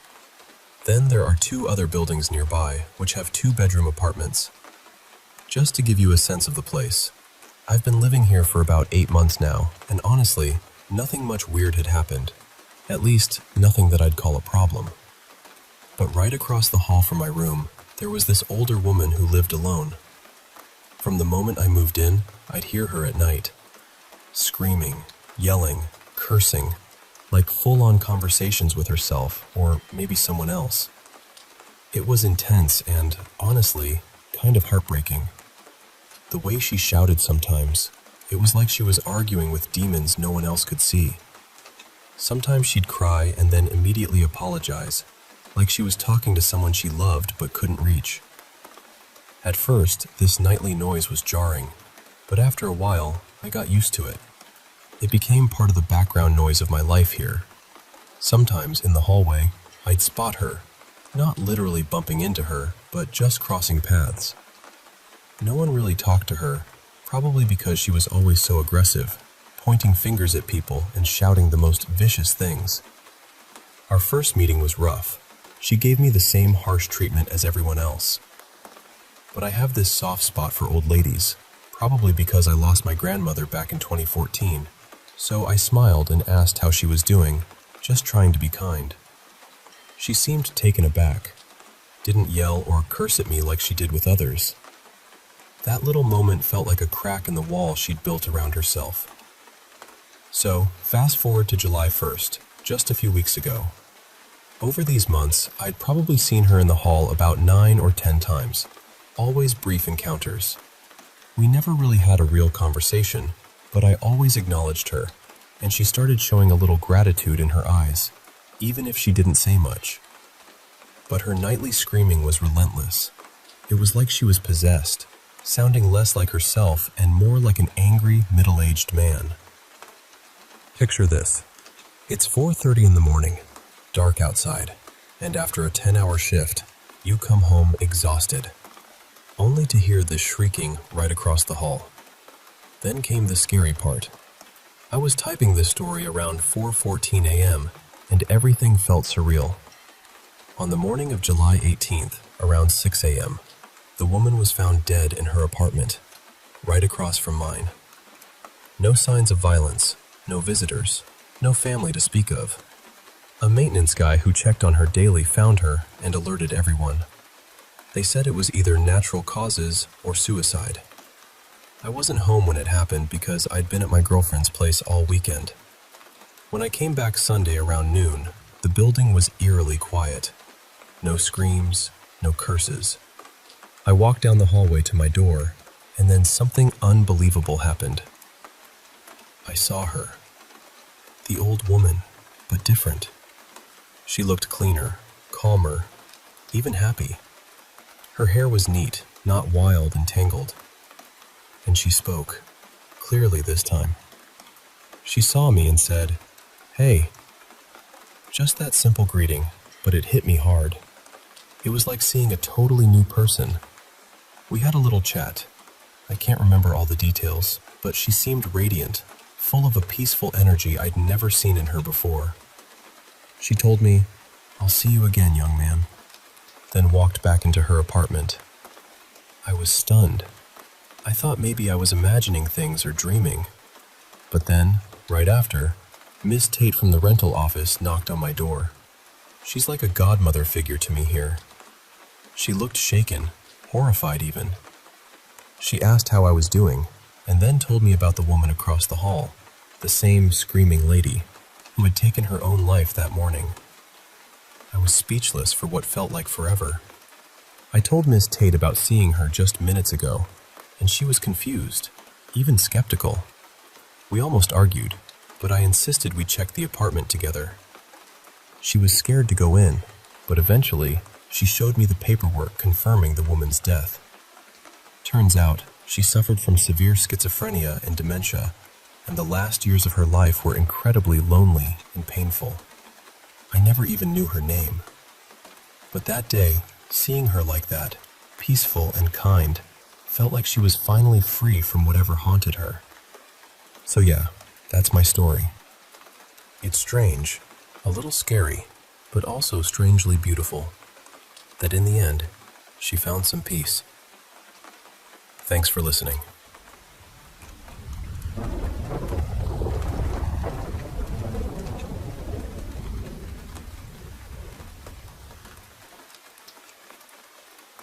I was somewhere around 11 when it started, maybe a little younger.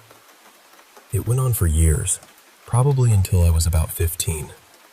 And the strange thing is, it never felt random. It felt like whatever was in that house knew exactly who it wanted to bother. Mostly it seemed focused on me and my sister. I've thought about it a lot over the years, and I still don't really know what it was. Part of me wonders if it was just some harmless spirit making itself known. But another part of me remembers the feeling in that house, and honestly, it didn't feel harmless. It felt watchful, heavy, almost annoyed that we were there. There are a few things I remember clearly, even now. One night I had gone to bed around 10. I was lying there trying to sleep, and the very second I closed my eyes, there was this massive bang right beside me. I don't mean a normal bang. I mean it sounded like something exploded next to my head. My ears were ringing. My whole body reacted before my brain even caught up. I ran upstairs crying to my parents. They had heard it too, which made it even worse somehow, because it meant I hadn't imagined it. We all went back down to my room, and right beside my bedroom door there was this cardboard moving box. It had a deep, shoe-shaped dent in it, like someone had kicked it as hard as they possibly could. There was no one there. No one could have done it and disappeared. It was only a couple of meters from where I had been lying. Another night, I was home alone at around 3 in the morning. I was upstairs watching TV, trying to act normal in a house that never really felt normal. Then I heard footsteps. They started at the bottom of the staircase. Slow, heavy, deliberate footsteps. Not creaks, not the house settling. Actual footsteps, one after another, coming up the stairs. I remember turning from the sofa and just staring at the staircase. I couldn't move. My whole body went cold, like all the blood had decided to leave at once. The steps kept coming, all the way up. The moment they reached the top, I ran. I bolted out of the house wearing just a t-shirt, and it was freezing outside, something like -3 or -4 degrees. I stood out there shaking for hours until my parents came home. That fear is hard to explain unless you felt it. It wasn't just being scared. It was like staring into something that was staring back. There was another time when my childhood friend Marcus was over. We were in my room in the middle of the day, playing video games. Broad daylight, nothing creepy about it at first. Then we both heard footsteps coming down from the second floor. They stopped right outside my bedroom door. We looked at the handle, and both of us watched it slowly turn. Then the door opened by itself. Nobody was there. That one still bothers me because someone else saw it too. It wasn't just me being tired or scared. Marcus saw the same thing happen right in front of us. My sister had her own experiences too. I didn't witness all of them myself, so I can't say with total certainty exactly what happened. But after what I went through, I believe her.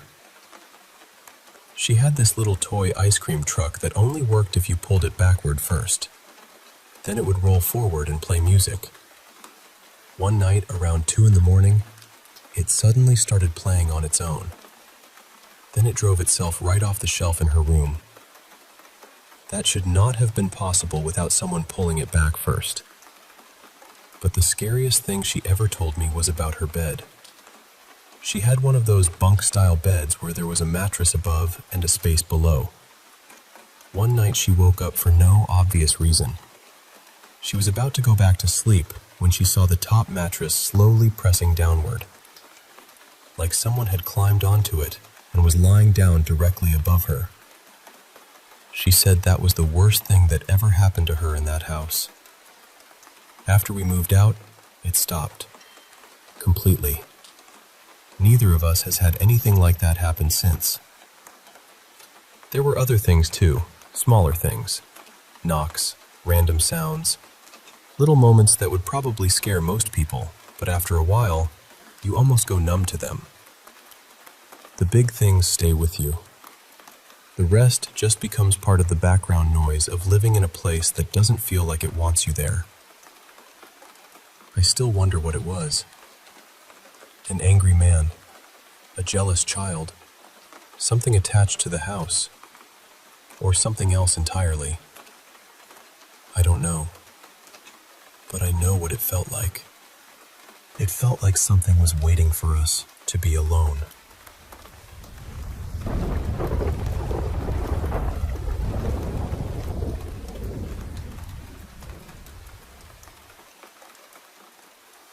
I've never thought of myself as a skeptic, but I wouldn't say I'm completely convinced either.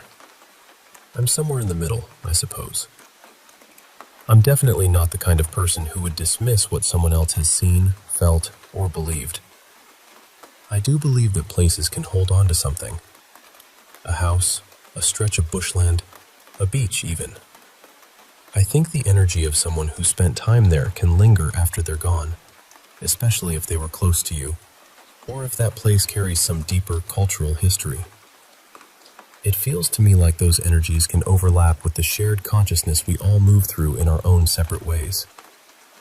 But I don't really believe in seeing ghosts, not in the simple sense.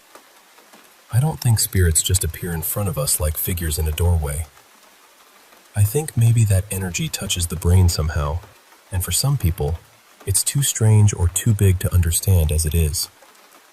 So the mind gives it a shape. It creates an image we can process. And saying all that, I have this memory. It's one I come back to every now and then, usually out of nowhere. I thought about it again tonight. It doesn't frighten me. It never really has. It's just one of those memories I keep tucked away, something quiet that I sit with. I was about 11, maybe 12. We were camping near the beach, just me, one of my parents, and a family friend. It was early morning, right before sunrise, and I'd gone out for a surf. The sun hadn't quite broken over the horizon yet. The water was almost unnaturally smooth, like glass stretched out forever.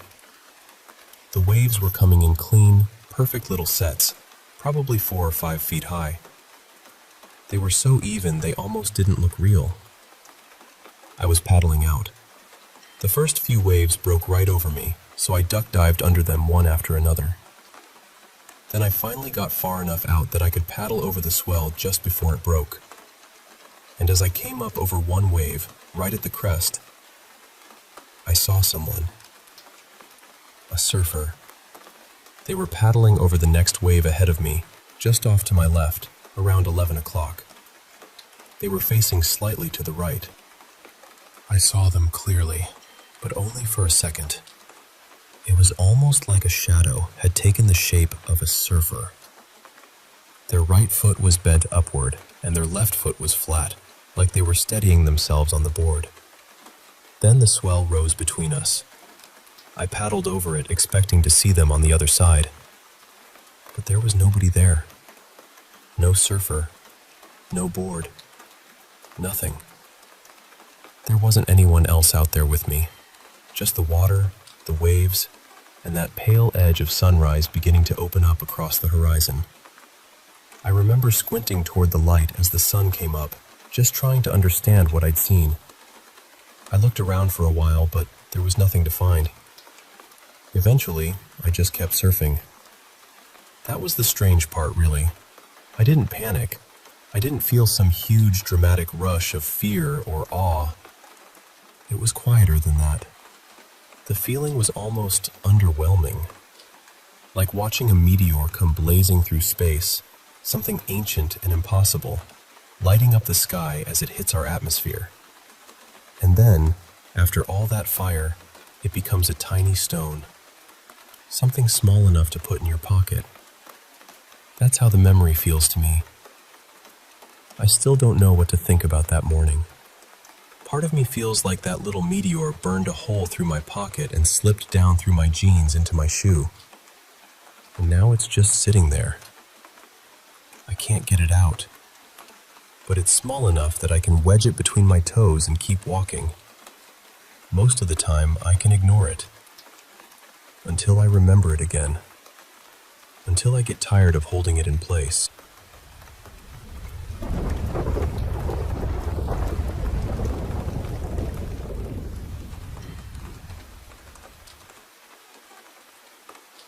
This happened about 5 years ago, but I still think about it sometimes, and every time I do, I get that same cold feeling through my whole body. My dad passed away more than 9 years ago. We were never extremely close, mostly because my parents separated when I was little, but he was still around. We saw each other, spent time together, and even with everything that had happened in our family, he was still part of my life. When he died, I was upset, of course, but I didn't break down the way people might expect. I didn't fall into some deep grief. It hurt, but it didn't consume me. And for years after that, life just kept moving. Then, several years after his death, when everyone in the family seemed to have found some kind of peace, especially my grandparents on his side, I had a dream that changed the way I think about all of it. At the time, I was working a night shift. On quiet nights, if there was nothing urgent going on, we were allowed to sleep for a couple of hours. So I lay down and drifted off. In the dream, I was at my grandparents' house, on my father's side. I remember it felt like I had just woken up there in the morning, but something was wrong right away. The house was too quiet. The street outside was too quiet. Usually, you could hear cars passing, birds, little sounds of the day starting. But there was nothing, just this heavy silence. I walked out into the hallway, and there he was, my dad. He was standing there packing a travel bag, putting things inside like he was getting ready to leave for a train or a long trip. I remember feeling surprised, but not scared at first. I just asked him something like, "Where are you going this early?" He didn't answer. Then I noticed other people standing nearby. My mom was there, my grandparents were there, my sister was there too. But they were all young, maybe 18 or 20 years old. And somehow, even that didn't make me realize I was dreaming. It all felt completely normal, completely real. They just stood there quietly, watching us. My dad kept packing. And then, all at once, it hit me. He was dead. He couldn't be there. He couldn't be standing in that hallway with me. The second I understood that, he finished packing, picked up the bag, and walked toward the front door. He opened it and started to leave. I panicked.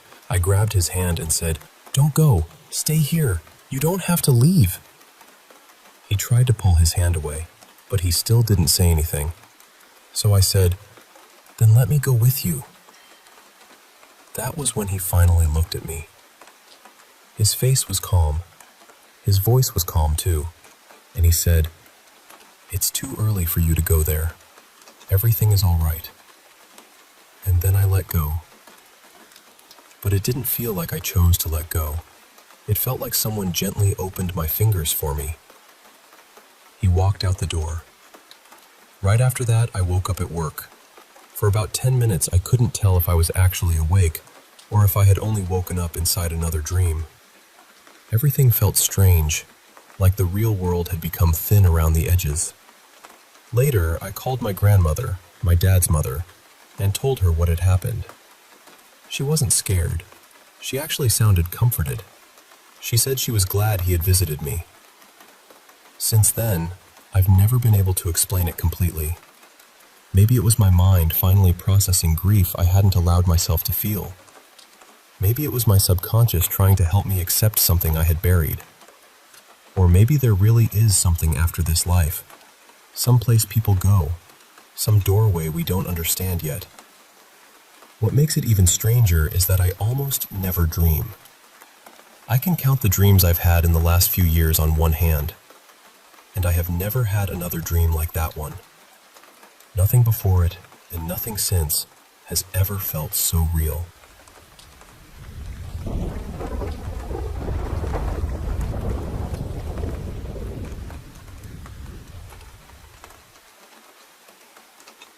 My dad passed away in 2019 when I was 26. It was sudden and awful. The kind of loss that splits your life into before and after. I loved him so much, and I've always wanted to keep his memory close. But honestly, some days, it still hurts too much to touch. My little girl was born in May of 2023. That first Christmas after she arrived, my brother's wife gave me a gift that absolutely undid me.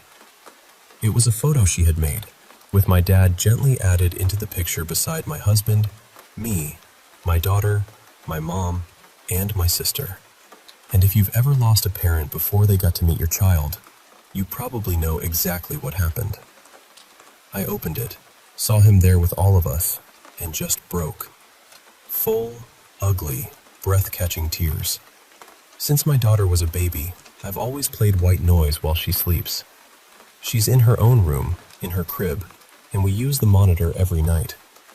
And I know how this sounds, but both my husband and I swear we've heard my dad's voice through it. Not long conversations, nothing dramatic, just little things. A soft hello. Once, something that sounded so much like all my heart. And that was his phrase. Every night when I was little, he would say, "Sweet dreams, baby girl. I love you with all my heart." Before our daughter was born, my husband asked me what I'd want her to call my dad. I said, "Papa." That's what I called my favorite grandparent growing up, and somehow, I felt like that's exactly what my dad would have wanted too. When my baby was around 9 months old, I showed her the photo my sister-in-law had made. The second she saw it, her whole face lit up. I mean, the biggest smile. She pointed straight at him and said, "Papa, that's Papa."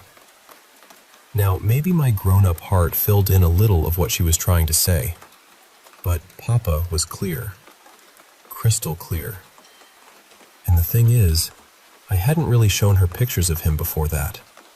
I meant to. I truly did. But that first year of motherhood was tender and heavy. I had this beautiful baby, and at the same time, I was grieving the fact that my dad would never hold her. Add postpartum hormones, exhaustion, and all the changes that come with becoming a mother, and I just couldn't look at his photos very often. So when she saw him and seemed to know him anyway, it felt like something opened in my chest. She's 3 now. A little while ago, we were drawing together, and she asked me to draw our family. I asked her who she wanted me to include. She said, "My papa. He has blue eyes, just like mine." And they do. They have the exact same shade of blue eyes. By then, I had shown her a few pictures of him, but they were mostly from far away. Not close enough for her to really notice his eye color. I know not everyone believes in things like this, and that's okay. But I really do believe children can sense more than we can. Their minds are so new. They haven't built all the walls we adults carry around. So I like to believe my daughter and my dad know each other somehow. Maybe not in the way I wish they could have. Not in the way where he could scoop her up and make her laugh. But in some quiet, beautiful way. And that thought fills my heart so completely, I don't even know what to do with it.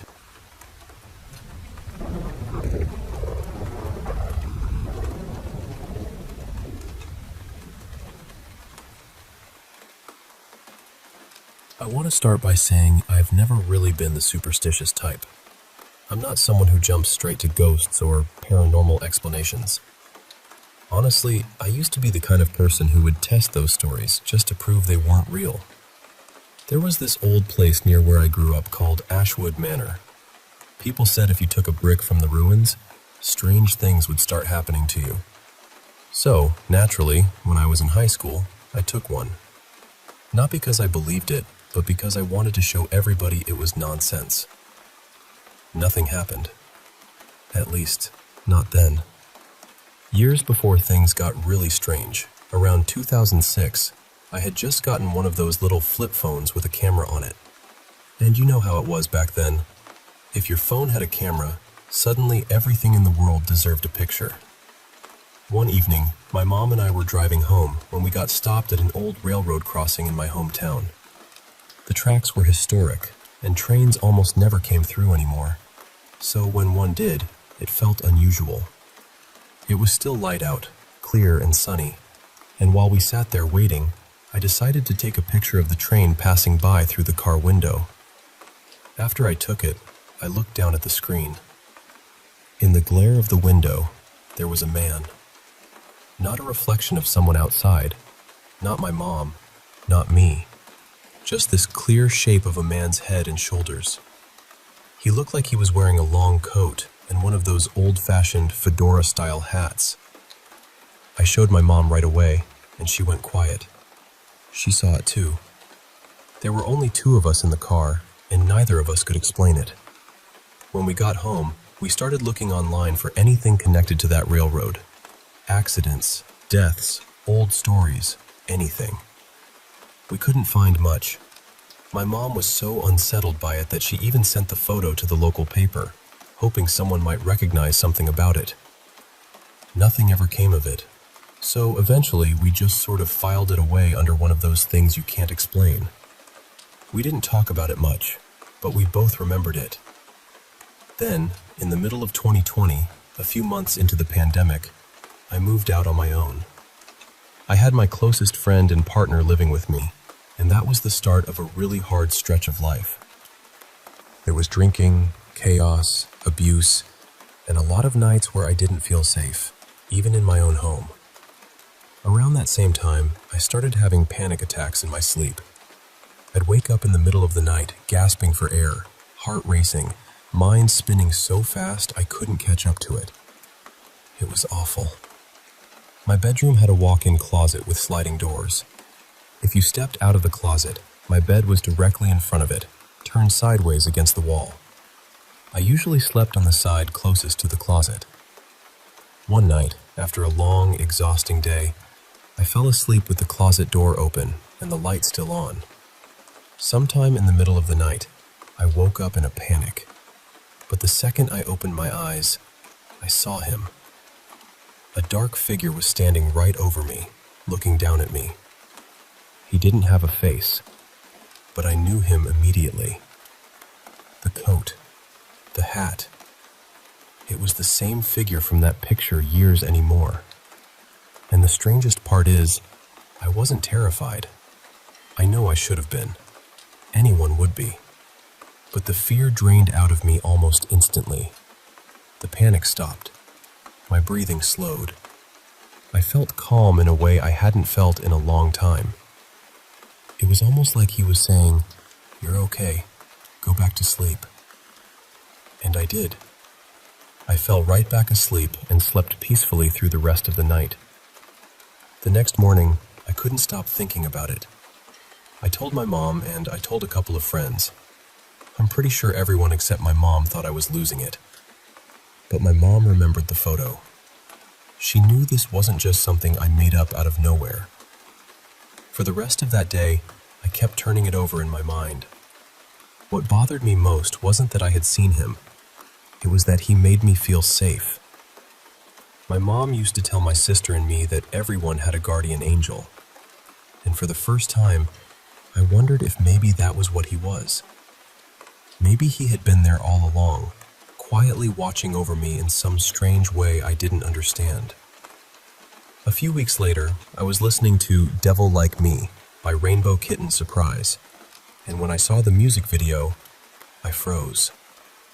It was in black and white, and it followed this tall man in a long coat and a hat. There he was again. I know it was just a person in a music video, obviously, but it looked so close to what I had seen that it sent a chill through me. After that, I started searching online for stories about figures like him. That's when I realized other people had seen something similar too. A dark figure, a coat, a hat, the Hat Man. That was honestly the part that shook me the most, because I still don't consider myself someone who believes in ghosts or paranormal things. But I know what I saw, and even now, as strange as it sounds, I still like to think he wasn't there to hurt me. Maybe he was there to protect me.